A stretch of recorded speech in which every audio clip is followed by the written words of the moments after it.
Oh shit, start recording. There we are. Okay, good. Starts, so the stream and the recording seem to be working. Let's go back to the call. And, okay, my dear producer. Yeah, bring everybody on that you can possibly think of, and we'll take it from there. Don't forget Troy Bellamy, of course. I don't know if we've been remembering or forgetting him lately. I know you do your best. Yeah, most of the time I've been adding. Yeah, he's one of the ones that doesn't show up. Okay, so let's see now. We'll get the stream. I'm sorry? I heard the stream, but I just shut it off. So understood. Thank you. Thank you so much. And that reminds me, of course, to check with our resetting our other pages. And okay, good. We might hear the stream again. Okay, no. And there goes another upvote. You put the first, I believe, and I put the second. So everybody else join in. So we'll count on all of you to tell us how we're sounding and whether you can hear us all. And we'll make the announcements for all the people who, of course, were able to provide us with financial support this month thus far. And hit that upvote right now. Yes. Matter of fact, do you want to wait till after you're adding people before you give people the usual blurb? Yeah, but they might come on and then preclude that. So real quick, hit the upvote. We can redo this, but hit the upvote. Make sure you're subscribed. Make sure the notification thing is on. It's the little bell icon. And if you really want, you can make other sub channels to give us additional upvotes. That is the super quick version. We can do it again. Yes. Thank you. We'll do it again. Contribution recovered at TTankBerry. Okay, and all right. So let's make certain that we give him a nice big hug there. And to everyone else. And Vero Reno Borrera says hola, Douglas. So oh God, it's been so long. I'm forgetting what it was I used to say. Buenas noches a todos, Senora Verona Berrara. Okay, love you. Going through the list here. How's George Knight? I hope he's okay. I think he finally hearted something recently. Not finally. He was hearting them quite regularly for a little period of time there, and I think that he's okay. I can't understand what might happen to him, but I hopefully he joins us. Obviously his work schedule sometimes precludes him, but we'll hopefully find out more from him tonight. So let me say welcome back. Welcome back aboard. Okay. Whoops, There'll be okay, and so let me make certain that we okay, give her the right symbols and welcome. All right, there we go. Okay, everybody in. So everybody's punched in now, and I of course have to have a producer to do this because if it's myself, the screen goes white, and that defeats the purpose. I don't know what the hell they ever did to my Skype, but they did. They did a number. We who support you always will. God has blessed you eternally, brother. Yes, here we are. And that reminds me, so while people are beginning to trickle in before our man Aristides gives his blurb, matter of fact, let's have Aristides give the blurb again first. So go ahead and give the full blurb, Aristides. Take your time while people trickle in. Give me another 30 seconds. Sure. I'll just say what I was going to say then. TTankBerry dropped by while I was on the Skype call with other members of Team Dietrich, and I knew he was dropping by because the dog began to bark at the same time. I didn't know because we get so many deliveries to the people next door who are living upstairs who have their own PCP/methamphetamine lab going, and they get all kinds of deliveries, including actual fucking lab equipment. And they never go out to eat, so they're constantly Ubering or not Ubering. It's the DoorDash dashing, and the rest of the kinds of food delivery symptoms services that they take advantage of to never leave their lab. And so, you know, the dog's constantly barking because of these deliveries, and of course also whenever the mailman shows up. So, and the mailman shows up at very odd times. You know, San Francisco is a very large, congested city. Mail service is somewhat rendered erratic by a number of personnel working out of the post office, and you don't get the same mailman constantly. There's constant changes. So that being said, I presume T-Tank was able to hear me on the Skype, probably heard my voice. If not, I did run out to hug him, but I missed him. Probably for the best, because immediately thereafter, I believe it was an ambulance, or it might have been an ambulance and fire engine convoy that came blaring, sirens full blast up my street immediately after he left.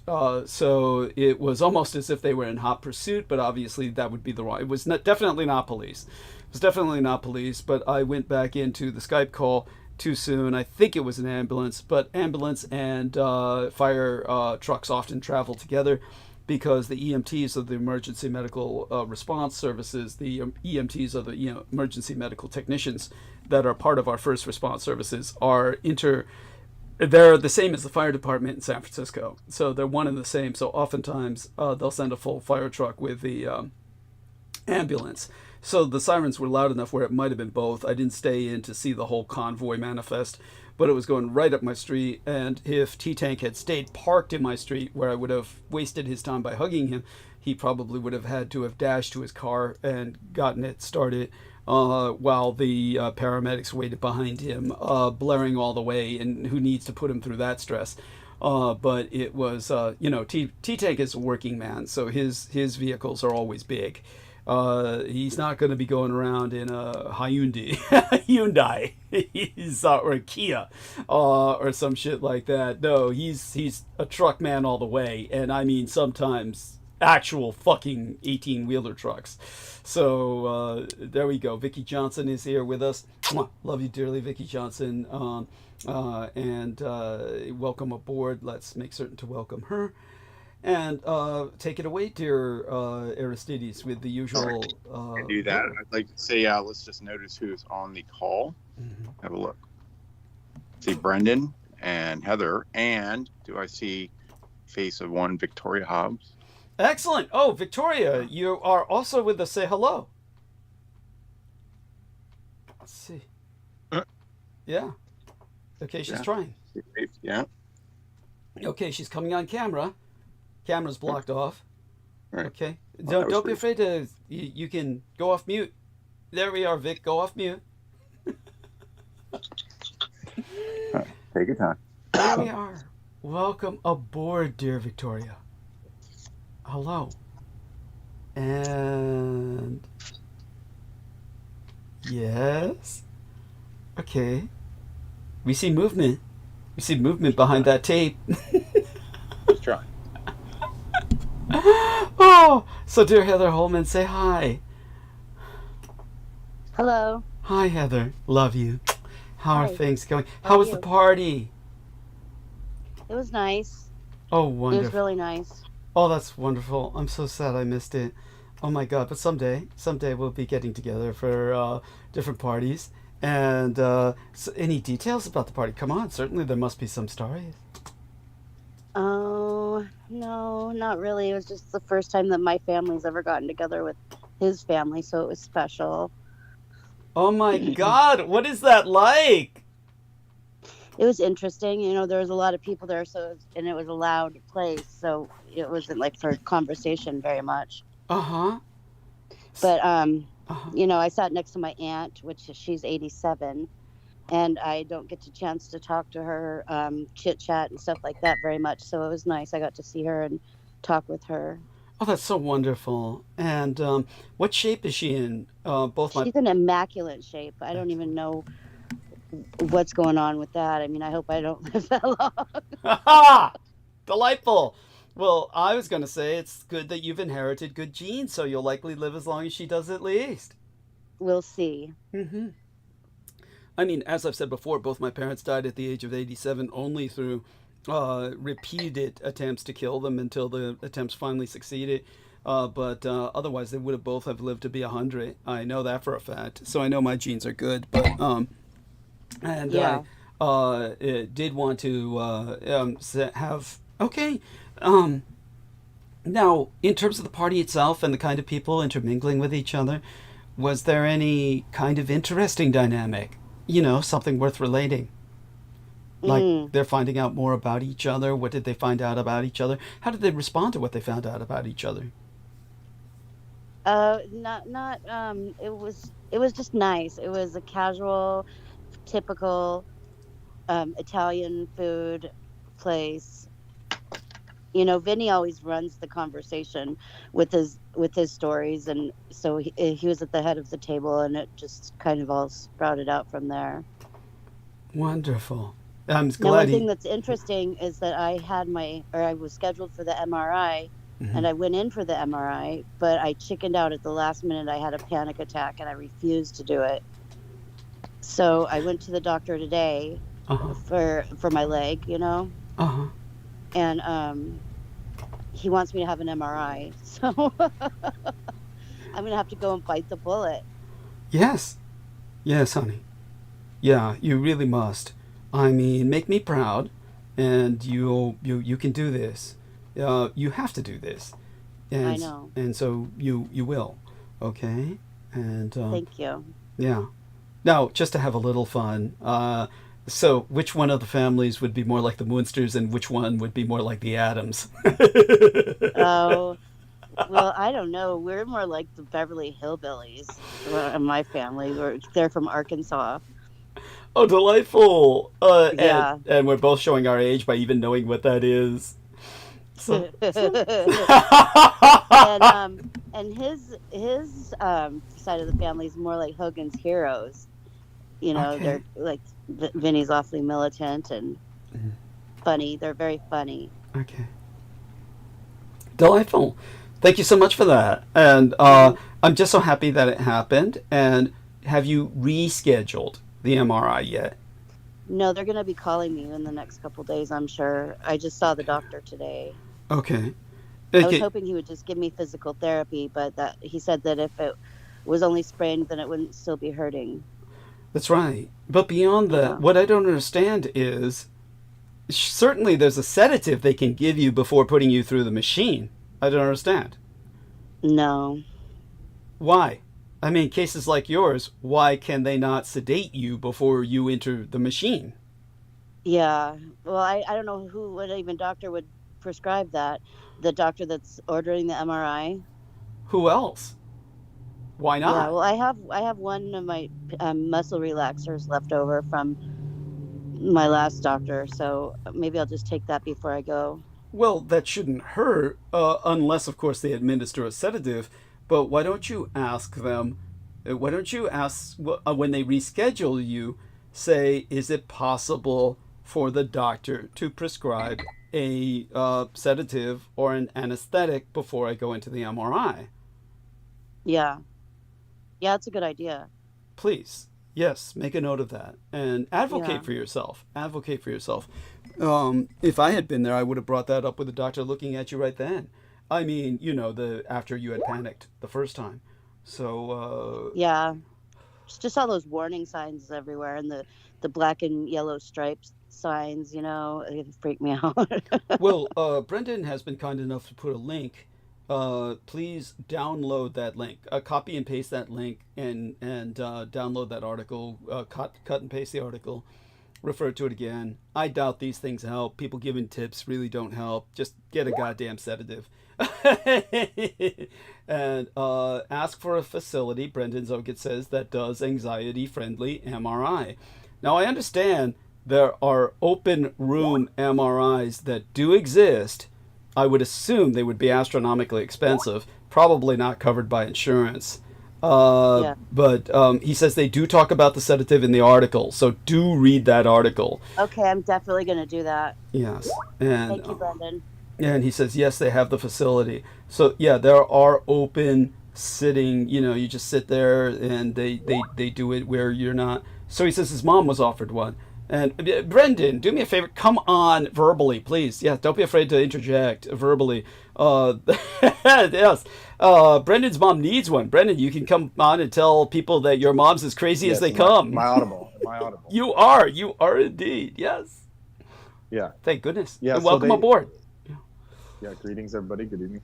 Yeah, so when she was dealing with a similar situation, she did the same thing you did, Heather, and said, I'm not doing it. And then they said, well, if you keep refusing it, then the insurance won't cover the crash. So she was forced to basically use one of those. They call it an open MRI. So you could just ask for that. They, like Doug was saying, it's expensive, so they don't want to recommend it. But if you force them, just say, look, I know about the facility, just let me go there or give me a sedative. So do I tell the doctor or the people who are scheduling? Everyone. The Everyone. doctor that wants it. Yeah, but the facility doesn't care. They just take the photo and send it to the doctor. Yeah, they don't care who or what's going on. Good point, Brendan. So, and that article talks about it. It says they don't expect the facility to onboard you the medication. You got to tell a doctor, give it to me. Even if it's just one pill, they have to fill the prescription themselves. Yeah. So. Yeah. Okay. Because the facilities usually don't do that. So tell the doctor you know about the facility, the open MRI facility, that you want that and that you want the sedative as well. Or if they cannot provide the open facility, you must have the sedative. So yeah, and there we are. Thank you, Brendan. See, Brendan's the man, and the source, as is Aristides. You have no idea. I could not even get through a day without these men aboard on Team Dietrich. That includes, of course, T-Tank Berry, Aristides, Brendan Zogit, Aaron Tice, Samuel Romero, Nemo Albano, all the rest of them, and of course Victoria Hobbs, who's joined us. So Victoria, are you able to come off mute now? Let's hear your lovely voice. Yes. Continue. Okay, you're off mute. Okay. Oh, it's something with your computer, honey. Something's gone wrong with your computer in terms of your ability to... We can't hear you. But I'm so glad you're with us. And I hope and pray everything's going all right. She says, it's just my phone. All right. And they definitely are hitting us technologically. So see if you can leave and return to the call, honey, as Brendan suggests. And again, Brendan, don't be afraid to just jump right on and say that openly. That way I don't need to read what you have to say. And there we are. So try again, honey. Say hi. Okay. She's off mute. Yeah. Turn the mute. Yeah, off. Yeah. She's got... Yeah. Try again, off. The mute's back on. And we'll just see if she can get... There we are. Say something. All right. That was interesting, Aristides. What was that? No, I'm just saying, oh boy, I don't know. Technology. It's the technology. Yes. Yeah. Well, we love you, Victoria. Jump back on anytime you wish. As soon as you think it's working again. And she says, I tried. I know. They're hitting us electronically, honey. They're hitting us in the occult realm, and it impacts the electronics. And she says, I had to do it 5 times. Yes, I understand. So it's very frustrating. I know how frustrating it can be. And just trying to... well, at any rate, do try and jump back on later when you feel confident in your technology. Either way, we know what's causing it. And as a matter of fact, perhaps Brendan can go a bit into that. Tell us a little bit about the latest occult assaults, whatever you feel comfortable sharing. I mean, they work in shifts with Brendan. They work on rotation throughout the day when it comes to Brendan. As he points out, the wards were not set. And that does help each time to just set the wards immediately as soon as he jumps on. And it might have helped. Obviously, it's going to impact one of us. Yes, by all means, Brendan. So the last time we were on, I was pursued by a vehicle in all black. It was a completely blacked out, older model Ford Explorer. So it's the same cars they've been using as basically Fed vehicles or cop police vehicles. But this one had a private plate, like a standard plate, and was completely black. So I don't know what exactly they wanted from me. I'd never seen that vehicle in the area I've been parked before. So I frequented that spot many times and never seen a vehicle like that. And they pulled right behind me and like left their lights on for minutes, like 20, 30 minutes. And then they just, when I started putting up wards and different things, like doing incantations, they left immediately after that. So it's very strange. No doubt related to the transmission and yourself. Yes. And just the other, just many other things that have happened. But that one was very just like obvious, Well, was that going on while Brooke was on with us? I believe it was. Yeah. Yeah. It was. That was while you were trying to give instructions to Brooke herself on how to protect herself, and it's they just won't stop. They're relentless, and so Exactly. yeah, it's for people again. This is like, here's what is interesting to me. When sometimes I'm just too reasonable and almost gracious for my own good as a host. And this is what happened with Ian West with the latest call. Believe me, it's not like I'm trying to discourage him from coming on tonight. Obviously, we kind of hold off on calling him until like things have kind of come to a static area in the call where we just feel, okay, we could use him for some, shall we say, relief and variety. And even though he doesn't provide much variety, he has a way of delivering it that can be entertaining. And of course, when Brooke says bring him on, then we honor that wish, and no harm done. However, with the latest transmission, one of the things that I did that I think might have made him seem too much like the reasonable party among us was because he's sitting there basically as the enemy, doing his best to say, oh, don't talk about Peter Moon, you're empowering him, etc. I mean, this is something that he's saying when Brooke hasn't been on with us forever and desperately needs to hear what we have to share with her. So he obviously did not want her to get the help she so desperately needed. And but beyond that, when he's talking about, I don't believe in magic anyway, this dismissal of what we're talking about, despite the fact that we have contextualized it in terms of quantum mechanics for ever. Let's take an example. His context. He's speaking. Well, that's what was almost sinister about the Ian, like what he was saying is like, yes. He does believe in magic because we've talked about it to the yes. point where he knows like spells and stuff, or like at least the mechanism. Yes. So I don't know why he would even say that. It's Well, bizarre. Oh, well, we know why, because he's the enemy and his programming comes through. That's exactly why. Yeah, that was one of the alters. Maybe it wasn't the same Ian. It was an alter.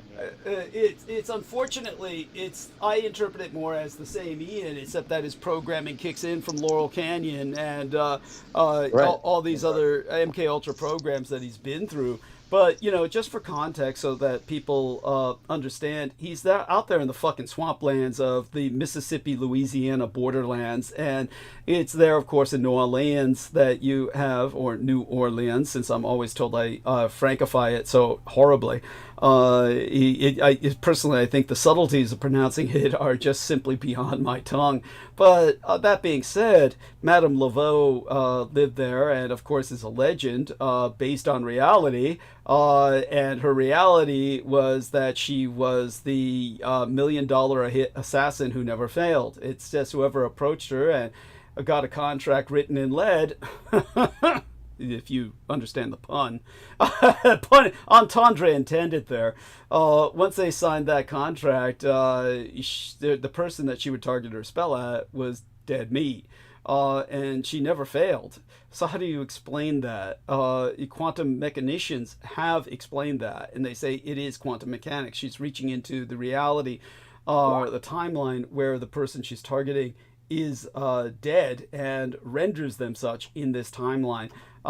So that is a way of scientifically explaining a magical act. But beyond that, we're having this individual who then I then had to, because he's unable to articulate what he says, to any great degree. I had to articulate for him. So what you're saying is you believe that these Satanists believe in magic, but you yourself do not. At which point he said, yes. She must have had a death note or something. Yeah. There you go. It's similar where it's to like that. a book. It's like a book where you just write your name. Yeah. Or the write a name. You write a name and the person dies. And you can have them die in any way. And there's an interesting thing about that. The sequel to Death Note, which was written recently, like 2017, 2018, there was like a child that gets it. And then there's like this whole storyline. I'll have to bring up the storyline, but essentially in that story, like the Donald Trump gets it. He buys it off this kid. And then eventually someone tells him that it's too dangerous and he has to like give it away because the Shinigami you can't do deals with Shinigami because they're like jinn. They'll just fuck you over.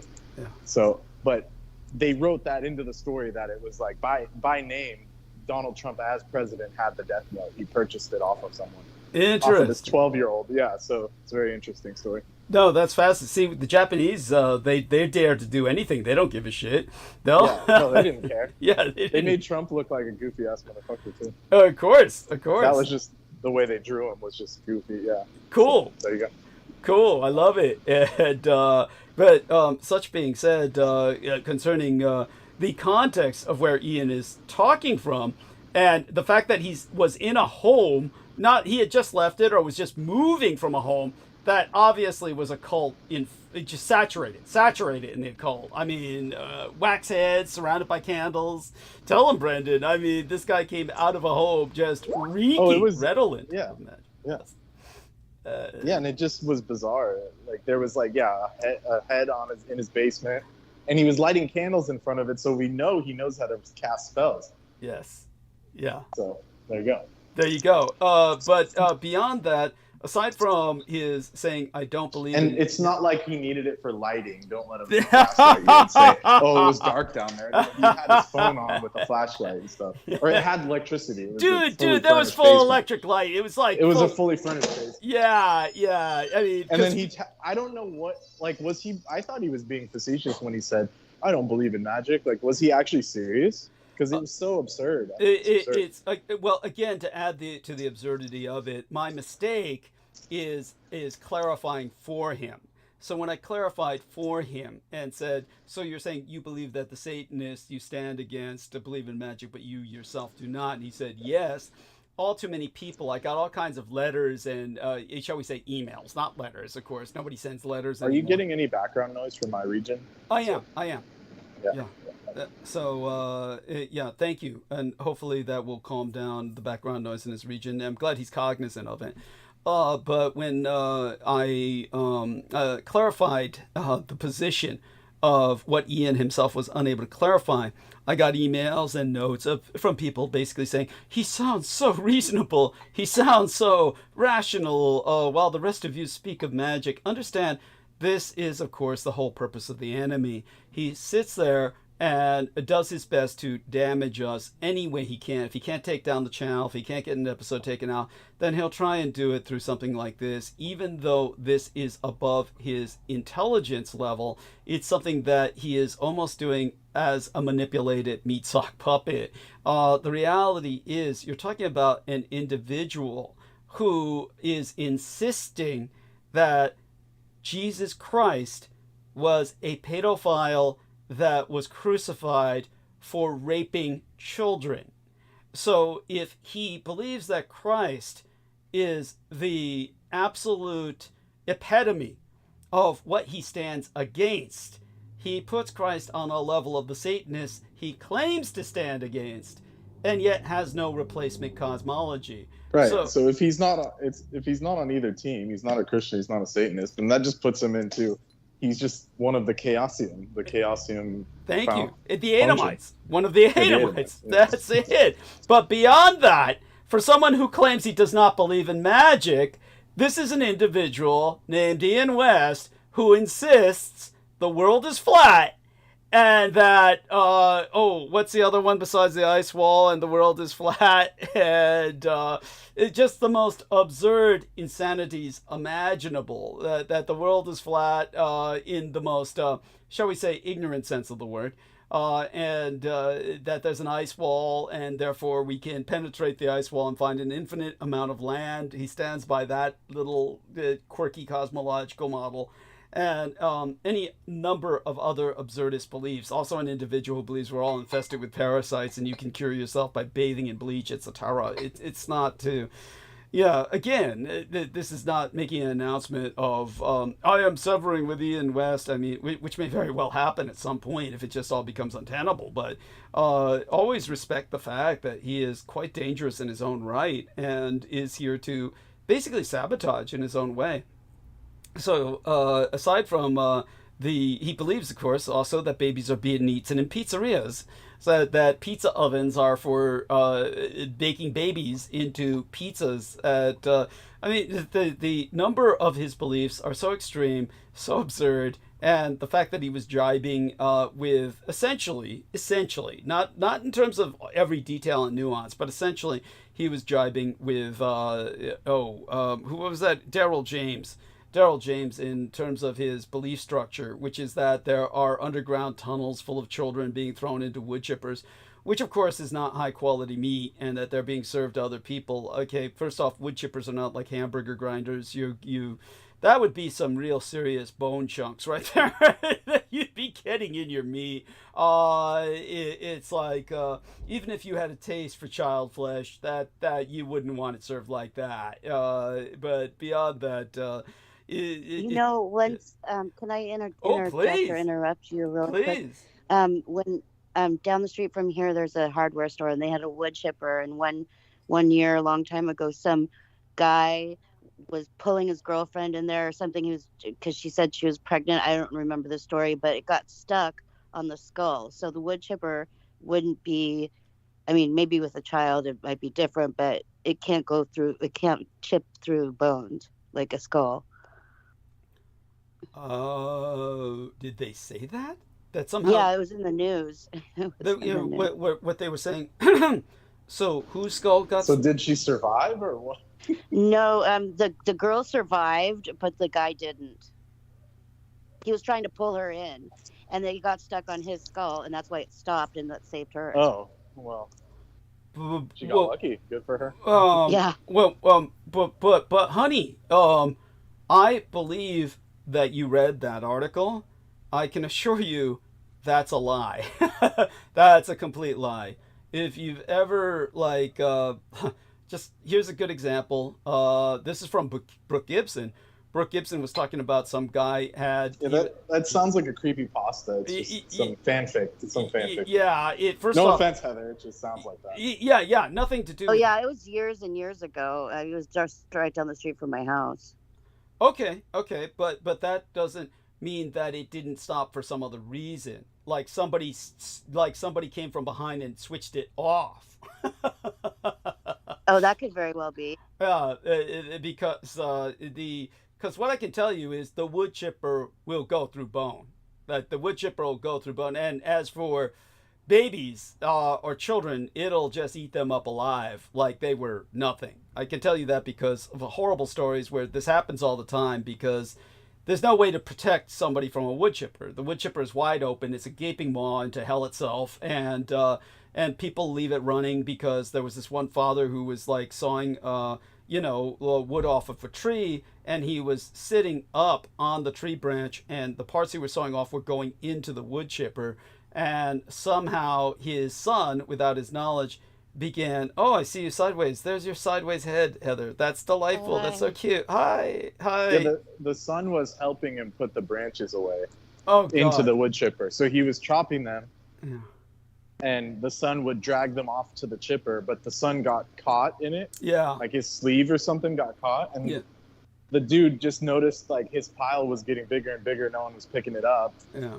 And he went back, and his whole yard was covered in just blood and guts, and Yeah, his son went right out the other end, and he'd been dead for like 30 minutes or something. He didn't even know. So So that was an awful story, but you know that's what happened. But that's true. That's true. Yeah, it's true. That's a true story. And then, like, it didn't even skip a beat. It didn't even like, you know. Yeah. And that's your point. Right? Yeah, and I can say this now, and it really doesn't matter. But the guy who was my sponsor, Ben Estenius, it's like he hired some homeless hombre once, some white hombre, yeah, who like the guy that he buried on his land or something. Oh yeah. No. That was another homeless guy. Dang, this dude's collecting them like they're freaking Pokemon or something. Oh, dude, Ben Estenius is like, dude, he's one of the most. Yeah, well, Tucson, there's not much. Like, they were like begging me to work when I was in Tucson. Can you believe that? Oh shit! I like walked into a grocery store. I'm like, oh hey, I used to work at one of these, and they're like, please apply right now. And I'm like, dude, I'm visiting, and they're like, we don't care, just work here for as long as you're here for. That's how, like, just, it's like the Wild West. There's no one wants to live there because it's so dry and desolate, and all the people are robbers. All the people are like highwaymen and shit. Thank you. Anyways, thank you. Yeah. No, it's like Ben. Yeah, like Ben himself. I saw the Kon-Tiki. I drove by it a couple times. That's right. Yeah. That's right. Yeah, and it's not a bad place. But it's no place to hold a venue. There's no room. No, I'm impressed that he could even make a whole tour out of that city. Yeah. Where it was like the ghost tour. I mean, I guess that's all they have. Which sadly no one wanted to see. Maybe one or two people ever took him up on that. That poor guy. Only one or two people ever took him up on that. I mean, who needs it? Because you just walk outside and you're like, yeah, this shit's haunted. Yeah, like, you don't need someone to point stuff out. There's probably a serial killer somewhere around here, you know. dude, I mean, forget the true crime tour. It's like you said, the moment you walk out the door, you got people in hoodies trying to knife you down. That's forget the true crime tour. You get it every I day. went there. The person I was traveling with, we went to the Target there.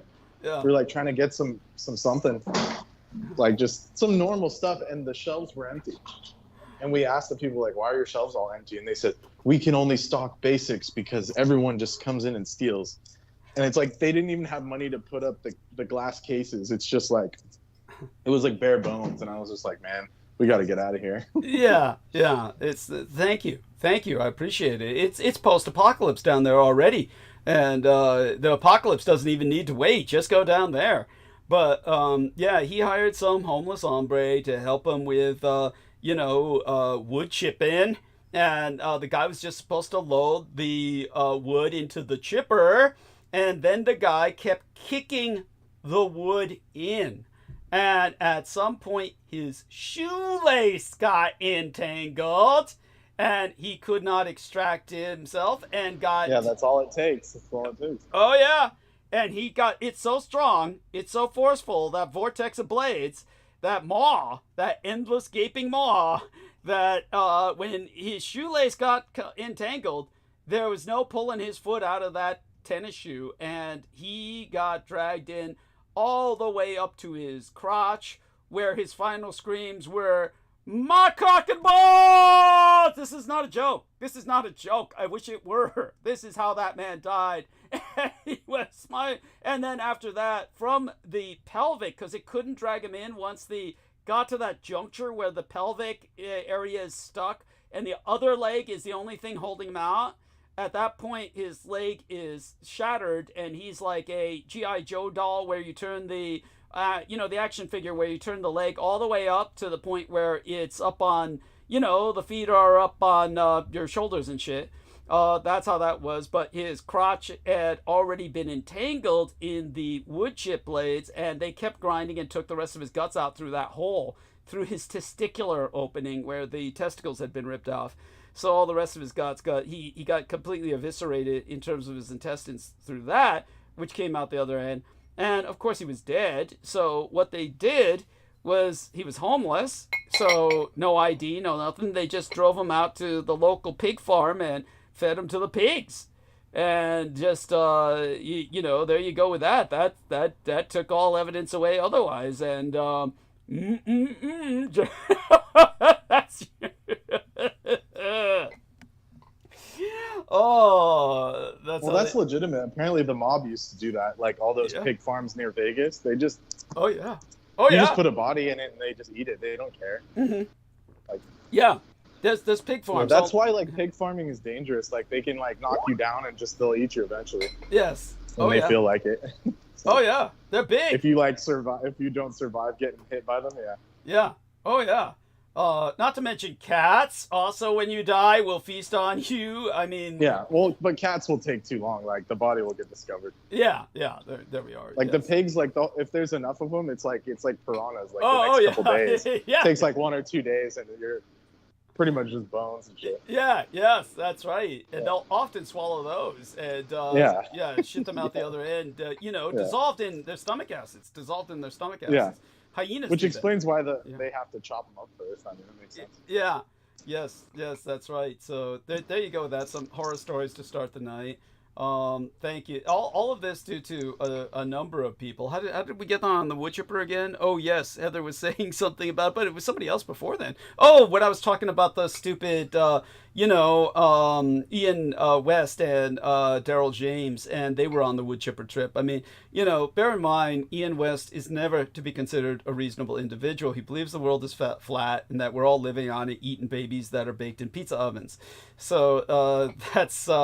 There is nothing reasonable about Ian West, rational or sane, or anything like that at all. So just always bear that in mind. He's here for comic relief in general, and he does serve that purpose to a great extent. So we have to appreciate that. And okay, so Donald Trump buys the Death Note. Another article, excellent. That's funny as hell. And okay then, Aristides. Yeah, wood chippers. What a wonderful opening topic. Yes.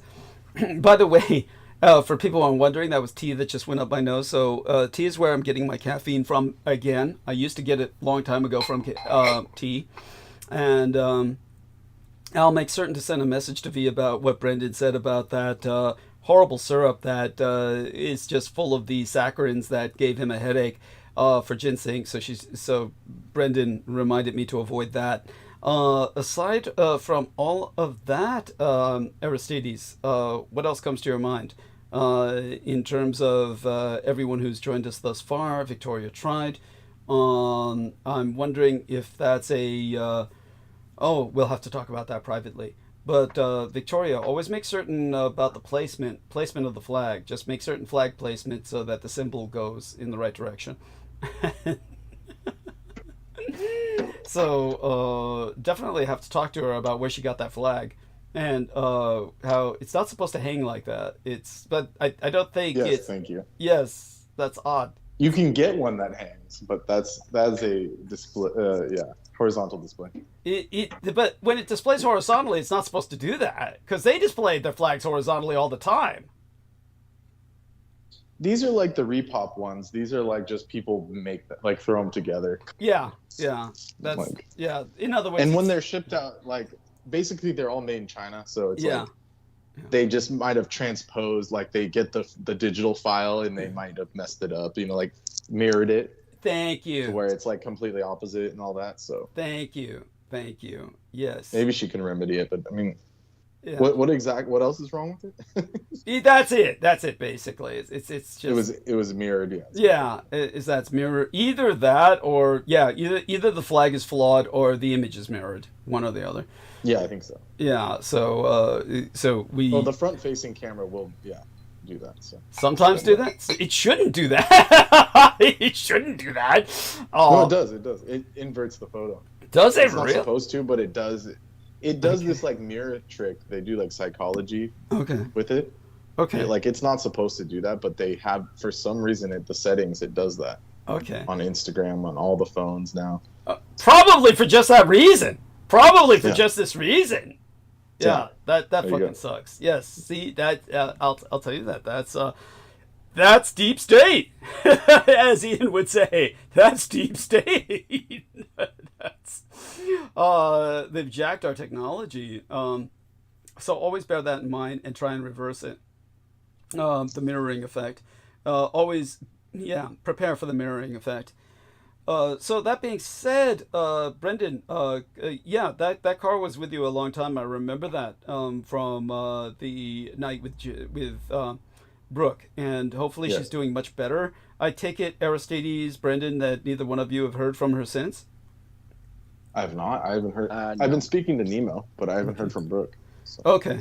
Well, yeah, all we can do is hope for the best. And let's take a look in the chat room before I do something like start, if other guests don't show up and start talking soon, we'll ask a few more questions. Eric Cradle is in the chat room.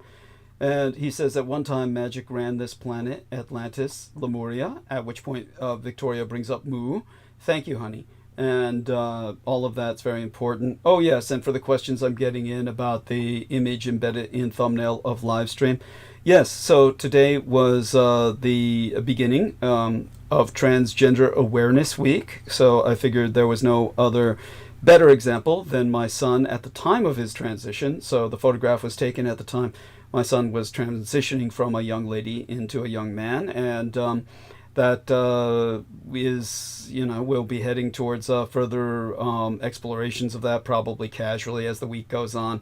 It won't be over until Wednesday of next week, when we have the Transgender Remembrance Day for all the transgender people who are mercilessly murdered all over the United States in far greater numbers than any other minority. And but such having been said, you could see by the photograph why a multi-billionaire decided to marry my son, and certainly that has been helpful to myself. And of course I had to get some food down inside of myself before the episode tonight, even though I had just fed at the estates, because I have to use that as a buffer for the supplements I take. If you take as many supplements as I do, only 2 or 3 times a week, you do want to have some food in there just as a empty caloric buffer, or all of those capsules are just, it's hell on the stomach. So you don't want to do that on an empty stomach. So I did have to scarf that down, get the supplements down, and I look forward to the new ginseng supplements that Via's sending. Of course, all of the supplements that have been provided by Aristides have been magnificent, and they're incredible. I highly recommend them to everyone, and this includes these enzymatic capsules that he's provided, along with, of course, his capsules of the beef liver, which work well for me. So I don't know how he feels about them. Maybe he feels they haven't been efficacious enough, but certainly he should try some of the ginseng that Via sent myself. Maybe Brendan can give him a link about that, and he can order that for himself. That should help immensely with energy and the like, and and perhaps some other details can be provided about that, Yeah. Brendan. Yeah, I've had some good results with that company I sent you earlier, the Dragon Herbs, Ron Tea Garden. Excellent, So excellent. that company is, I mean, he's pretty westernized, but he works directly with Chinese herbalists and alchemists, and his wife is from China, so Okay, his formulas are legit. Like one excellent. of them I was looking at, there was an ingredient called dragon bones, Yeah. and I was like, what the heck is this? Apparently it's fossilized deposits that are, Yeah. actual fossils. Like Dinosaur actual bones. fossilized- They're yeah, dinosaur bones. bones Yeah, that they grind up and add to the herbal elixir, yeah, and they refer to that as longu, the yeah. dragon bones. Yes. So it has actual dragon bones in it, which is apparently good. So Yeah, yeah, yeah. That's been a long-running cultural scandal for quite some time, because a lot of people disapprove of that because it means less fossils. But yeah, the Chinese take everything; they use everything, and yeah. so it is impressive. And Right. I'd like to try that sometime. By the way, Victoria said she just happens to have the flag hanging in her closet. It did mirror, so she did point that out. So thank you for clarifying that, Victoria. And she's typing some more. Aside from that, let's The front-facing cameras always mirror it. They make it so that it's like you looking in a mirror because you're looking at your screen, and I guess it would weird people out if like you raise your right hand and you look like your left hand raised. Like they want it psychologically. I guess it makes more sense to people that it looks like a mirror. I don't know. God, wow! I never thought of that. I never work with the cameras that much. Of course, that's myself. So that's intriguing. And So, aside from that, everyone, shall I start going into monologue soon? I'd rather not just go just yet. I'd rather we have some roundtable discussion first. So, certainly there must be. I can't remember whether Heather left for a second or not. Are you still with us, Heather? Let's check in with her. And of course, Aristides never hesitates. Yeah, I'm back. Oh, wonderful. So, such being said, with you know, you were lying on your side there for a while. You're doing a lot of lying down because of the hip or the shin. Yeah, I got to keep my leg elevated. Oh, okay. And so with your family, and Vinny's family, and this being the first time they met each other, what kind of relations do you have with your family? You never speak of them that much, so I always thought that you were kind of alienated or severed with them. That's well, not the... I was rather alienated, but ever since I met Vinny, my whole life has changed, and my whole personality, I guess, has changed. You know, he allows there for me to be a space for me to be vulnerable, and it compensates. Wonderful. My family doesn't want to be responsible for me because I'm grown, you know. Mm-hmm. Mm-hmm. So, you know, I can't do it really on my own. Right. How about Vinny's family? Is he... Oh, they're awesome. They're supportive.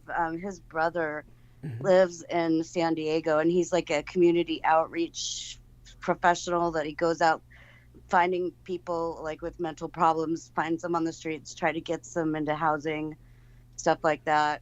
So they're just good-hearted people. Yeah. And Vinny's more like a warrior. He's more like, you know, because he was in the war and stuff. So he's more of a fighter. Now, forgive me. Which war was he in again? This is a kind of silly... The Gulf War. You mean 2? I mean 3. The Gulf War. Bush War 2. 89 or something. I could be wrong. Desert Storm. Yeah, Desert Storm. Wow. Okay. So he and I were in the Marine Corps together. I mean, there were millions of people in the Marine Corps at that time, so it's not that. Yeah, it's. Oh, not... really? You were in the same time? Yeah. Yeah. Interesting.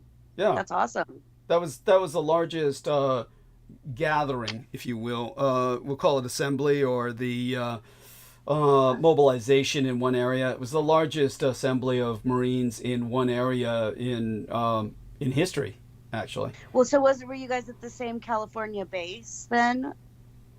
Well, he probably went through Camp Pendleton at some point in his life. I'm sure he was there. I don't think he said anything about Camp Pendleton. It was a different one. It's right in between San Diego and Orange County. That's probably Pendleton. Other than that, there's 29 stumps, as everybody calls it, which is like 29 palms. 29 palms. Oh, yeah. Yeah, there's the... other than that, it's the San Diego Marine Corps Recruit Depot. Is that where he graduated from? I'm not sure. Okay. Let me find out. It's not that important.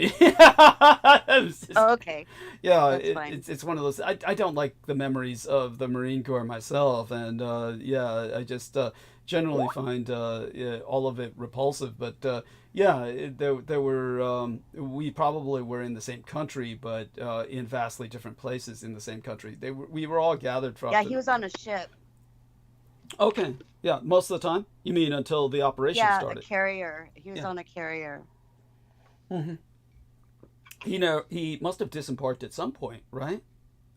They were in the ocean, yeah. They went into the ocean, but he didn't know where they were because you couldn't tell by just ocean around you, you know? Right. No, but I mean... once Operation Desert Storm started, he must have disembarked at some point, right? Or did he spend the whole war on the ship? Which is possible. I'm not sure. He spent his time in helicopters, going back and forth, running people places. Was he a helicopter pilot? He was a door gunner. Okay, right. That's right. Okay. So he was in shooting and stuff like that from helicopters, and it would land on the ship. Yes. That would be it wouldn't be a regular aircraft carrier. That would be more like a Marine Corps. I forget what they call the transports. It's been so long I bleached everything from my mind. But yeah, it's like a carrier, but it's not. Carriers are enormous, and they don't usually take helicopters. They can, of course, but usually helicopters land on these smaller helicopter carrying transports that the Marines specialize in. And So what happened was there was an accident in the laundry, and some guy came running out gagging, and he's put his hands up like there's 2 more people in there, and it was the firefighter foam that had leaked and was spraying everywhere. And so he rushed in. Him and the guy that he was walking with went in and saved the other 2 people. Wow, and that was during the war. Yeah. Yeah, Great. That's why he got his heroism award. And he got medals for that. Okay. Yeah, that's wonderful. Thank you for sharing that. That's great. And but his family's always been supportive of him. He was never alienated in any way from his family. Oh, never. Yeah, they're not. They're really tight knit. Okay. Wonderful. Yeah. Okay. Yeah, but he's the one. He left when he was in like 5th grade. He went to some military school because he wanted to go to military school. So the parents said, if you get all A's, you can go to military school. So there he went, and so he was on his own at that young age. Mm-hmm. Wow. You say he went to a military school? Yeah, when he's in 5th grade. Wow. So he became independent after that point in his life, but his family's always been supportive. Right. Well, how long does a military school last? I mean, I'm not sure. I think of maybe a couple years. Well, I mean, if he became independent after that, I'm presuming he joined the military after that, right? Well, let's see, 5th grade. It might have gone until 8th grade. I'm not sure. He was enrolled early in high school, and he was in part of the ROTC program, so he got to get out of high school early too. Why? The ROTC. Why didn't he become an officer? I'm not sure. Oh, he ended up leaving because his dad needed somebody responsible. His dad got hit by a car while he was jogging, so he had to leave the Marines to be the primary for his father's situation, making the decisions and things like that. The care provider and the power of attorney and all that. Yeah. His dad didn't really come out of the hospital, so it was really a care provider. And he did. He was married to a doctor. The dad was married to a doctor, and he just died of. I guess he had lymphoma or something like that, and that's what they found when they were in the hospital. So it was a really lengthy hospital stay. You mean the guy is jogging, gets hit by a car, is hospitalized, at which point they find out he has lymphoma, and then he dies? Yeah. Talk about a bad day. Yeah. Jesus fucking Christ. I don't know exactly if that's how the story goes, but they were right back to back where he found out of his cancer. So his dad died a long time ago. Yeah, in 2001. So he got leave from the Marine Corps, basically more than that, he didn't finish his hitch. In other words, he got an early excuse to terminate his hitch with the Marines to become a care provider for his dad, correct? Right, but I suppose he was in for over 2 years before that. Right, but the hitch is 5 years. Oh, I didn't know that. Yeah, so he didn't finish it. Interesting. Okay. So that's that's fascinating. Thank you for sharing that, and I'm so glad. I'm sorry. I said, Yeah, thank you. It's so cute. That having been ascertained, okay, let me take another look inside of the chat box here. Eric Cradle says, Aristides, please repeat the name of the company. And Selena Janice says, hello from El Paso, Texas. Welcome aboard, Selene. For the the supplements? Eric, could you specify? Yes. I didn't talk about anything else that would have had a company. Right. Yes. I'll put the link in the chat. Okay. Let's see in the chat. There we are. And in the meantime, I'll respond to Celine. And here we are. I believe Celine is the lady's name, so I'll respond to that appropriately. Or inappropriately, depending on who handles this. And so Eric Cradle says yes. There we are. Supplements discussed. There we are. Maybe he's talking about the supplement with the dragon bones. No, that's what Brendan was talking about. Yeah, but that's cute. It's like I wouldn't recommend dragon bones for your average individual. It's let's leave most of the fossils buried where they are and try to prevent fossil raids by the Chinese. God knows, it's amazing how wealthy a nation can be in such cultural treasures like that, fossils, and just, grind them into powder for meds. Holy shit. It makes you wonder what's missing from our museums. But there you have that.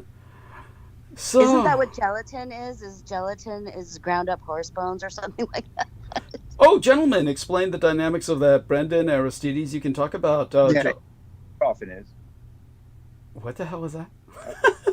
I think the gelatin is often derived from that source.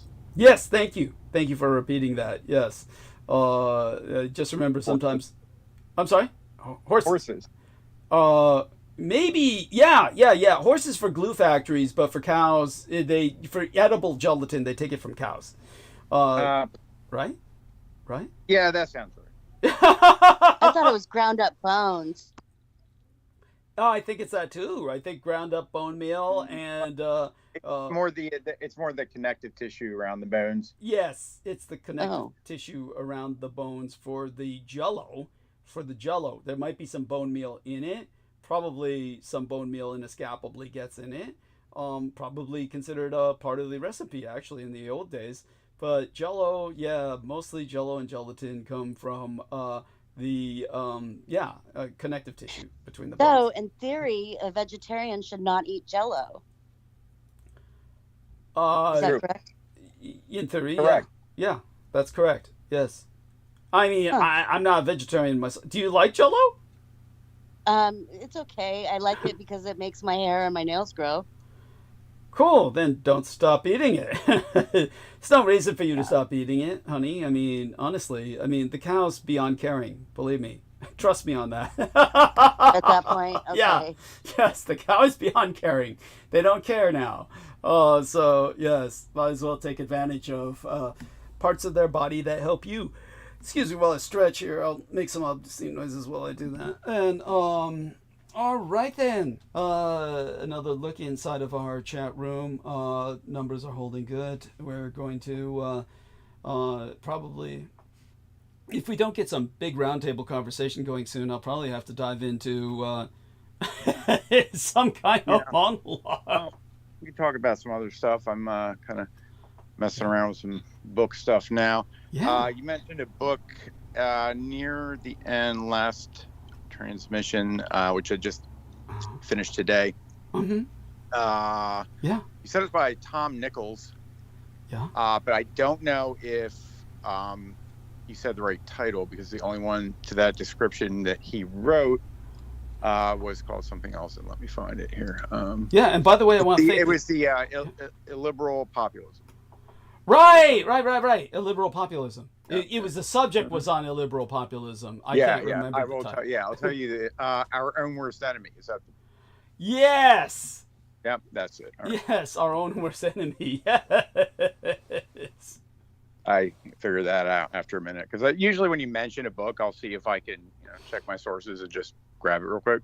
Thank you, and thank you for bringing that up. I want to remind everyone of how our man Aristides found the book Edison Conquers Mars, not to be confused with Santa Claus Conquers the Martians. This book is actually enjoyable.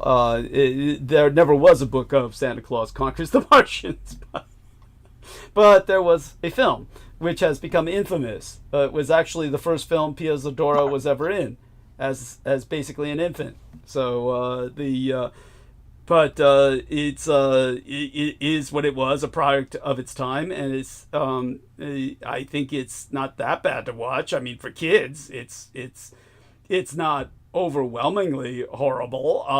Again, for kids, it's not as bad as Star Wars Christmas. Okay, nothing on earth is as bad as Star Wars Christmas. True. But such being said, when it comes to the book that was found by our man Aristides, Edison Conquers Mars, let me see here if I can find the actual link, or either that or I'll have to scroll up later on, recover it from our Skype. But I really started reading it again, and it is amazing how it gives you an insight into the mentality of the times.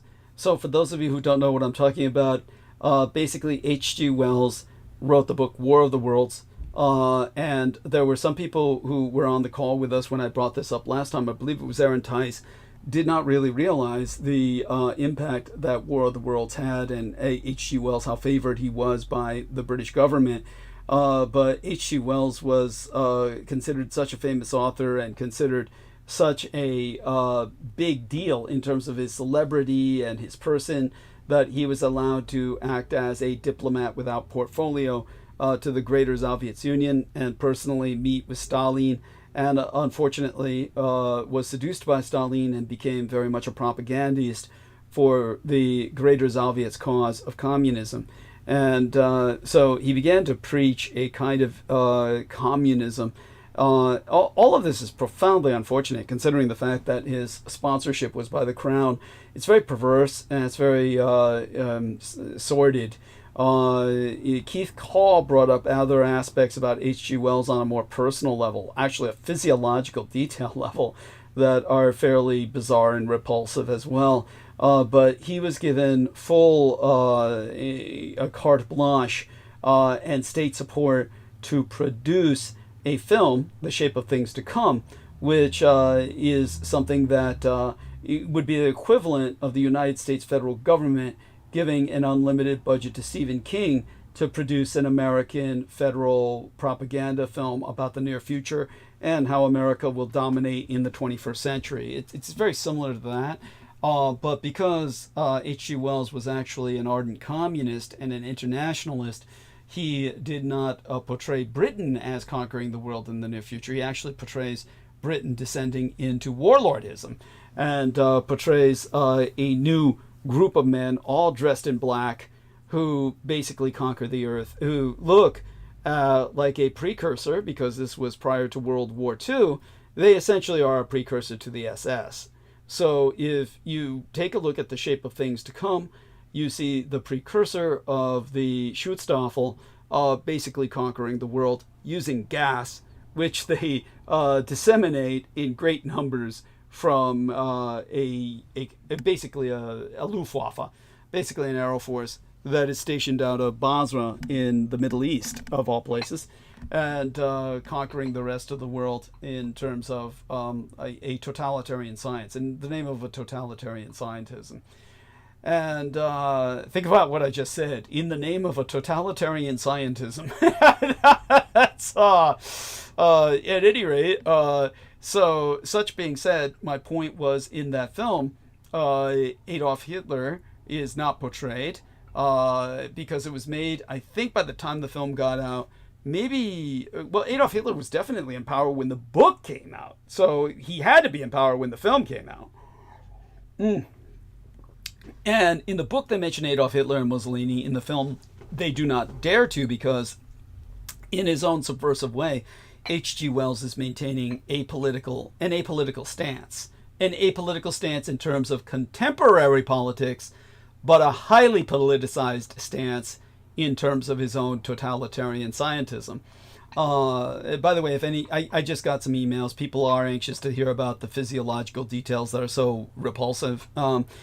Keith Call points out the fact that the Christian author who wrote the Screw Tape Letters. C.S. Lewis despised H.G. Wells as the ultimate vulgar cretin, and wrote caricatures of him in his own works.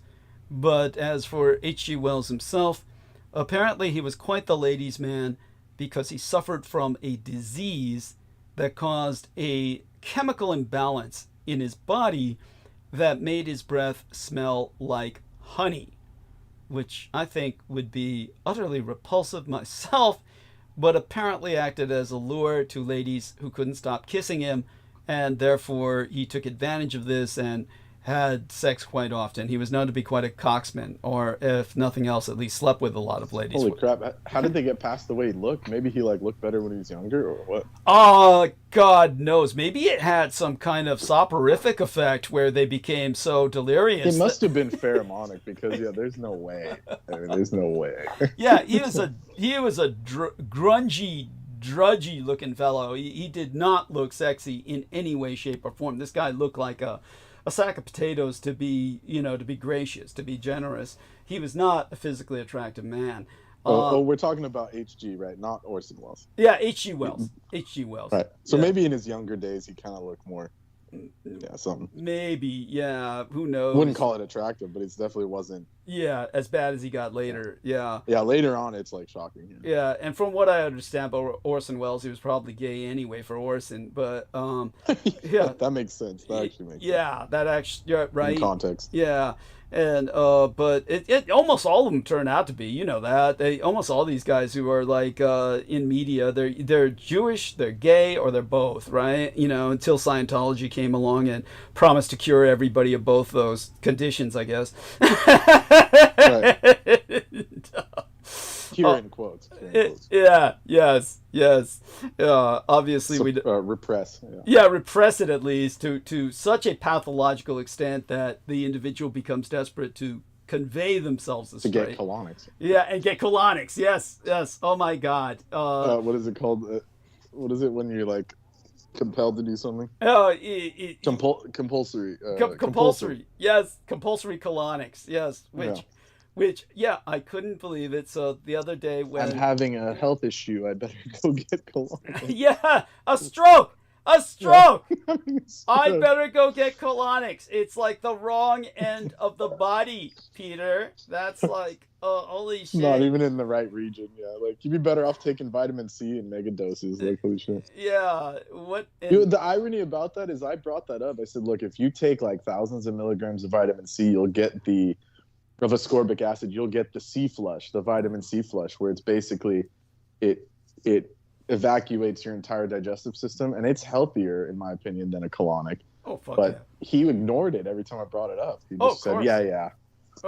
He would just no, he'd ignore it. It's not enough stimulation, apparently. No, nothing.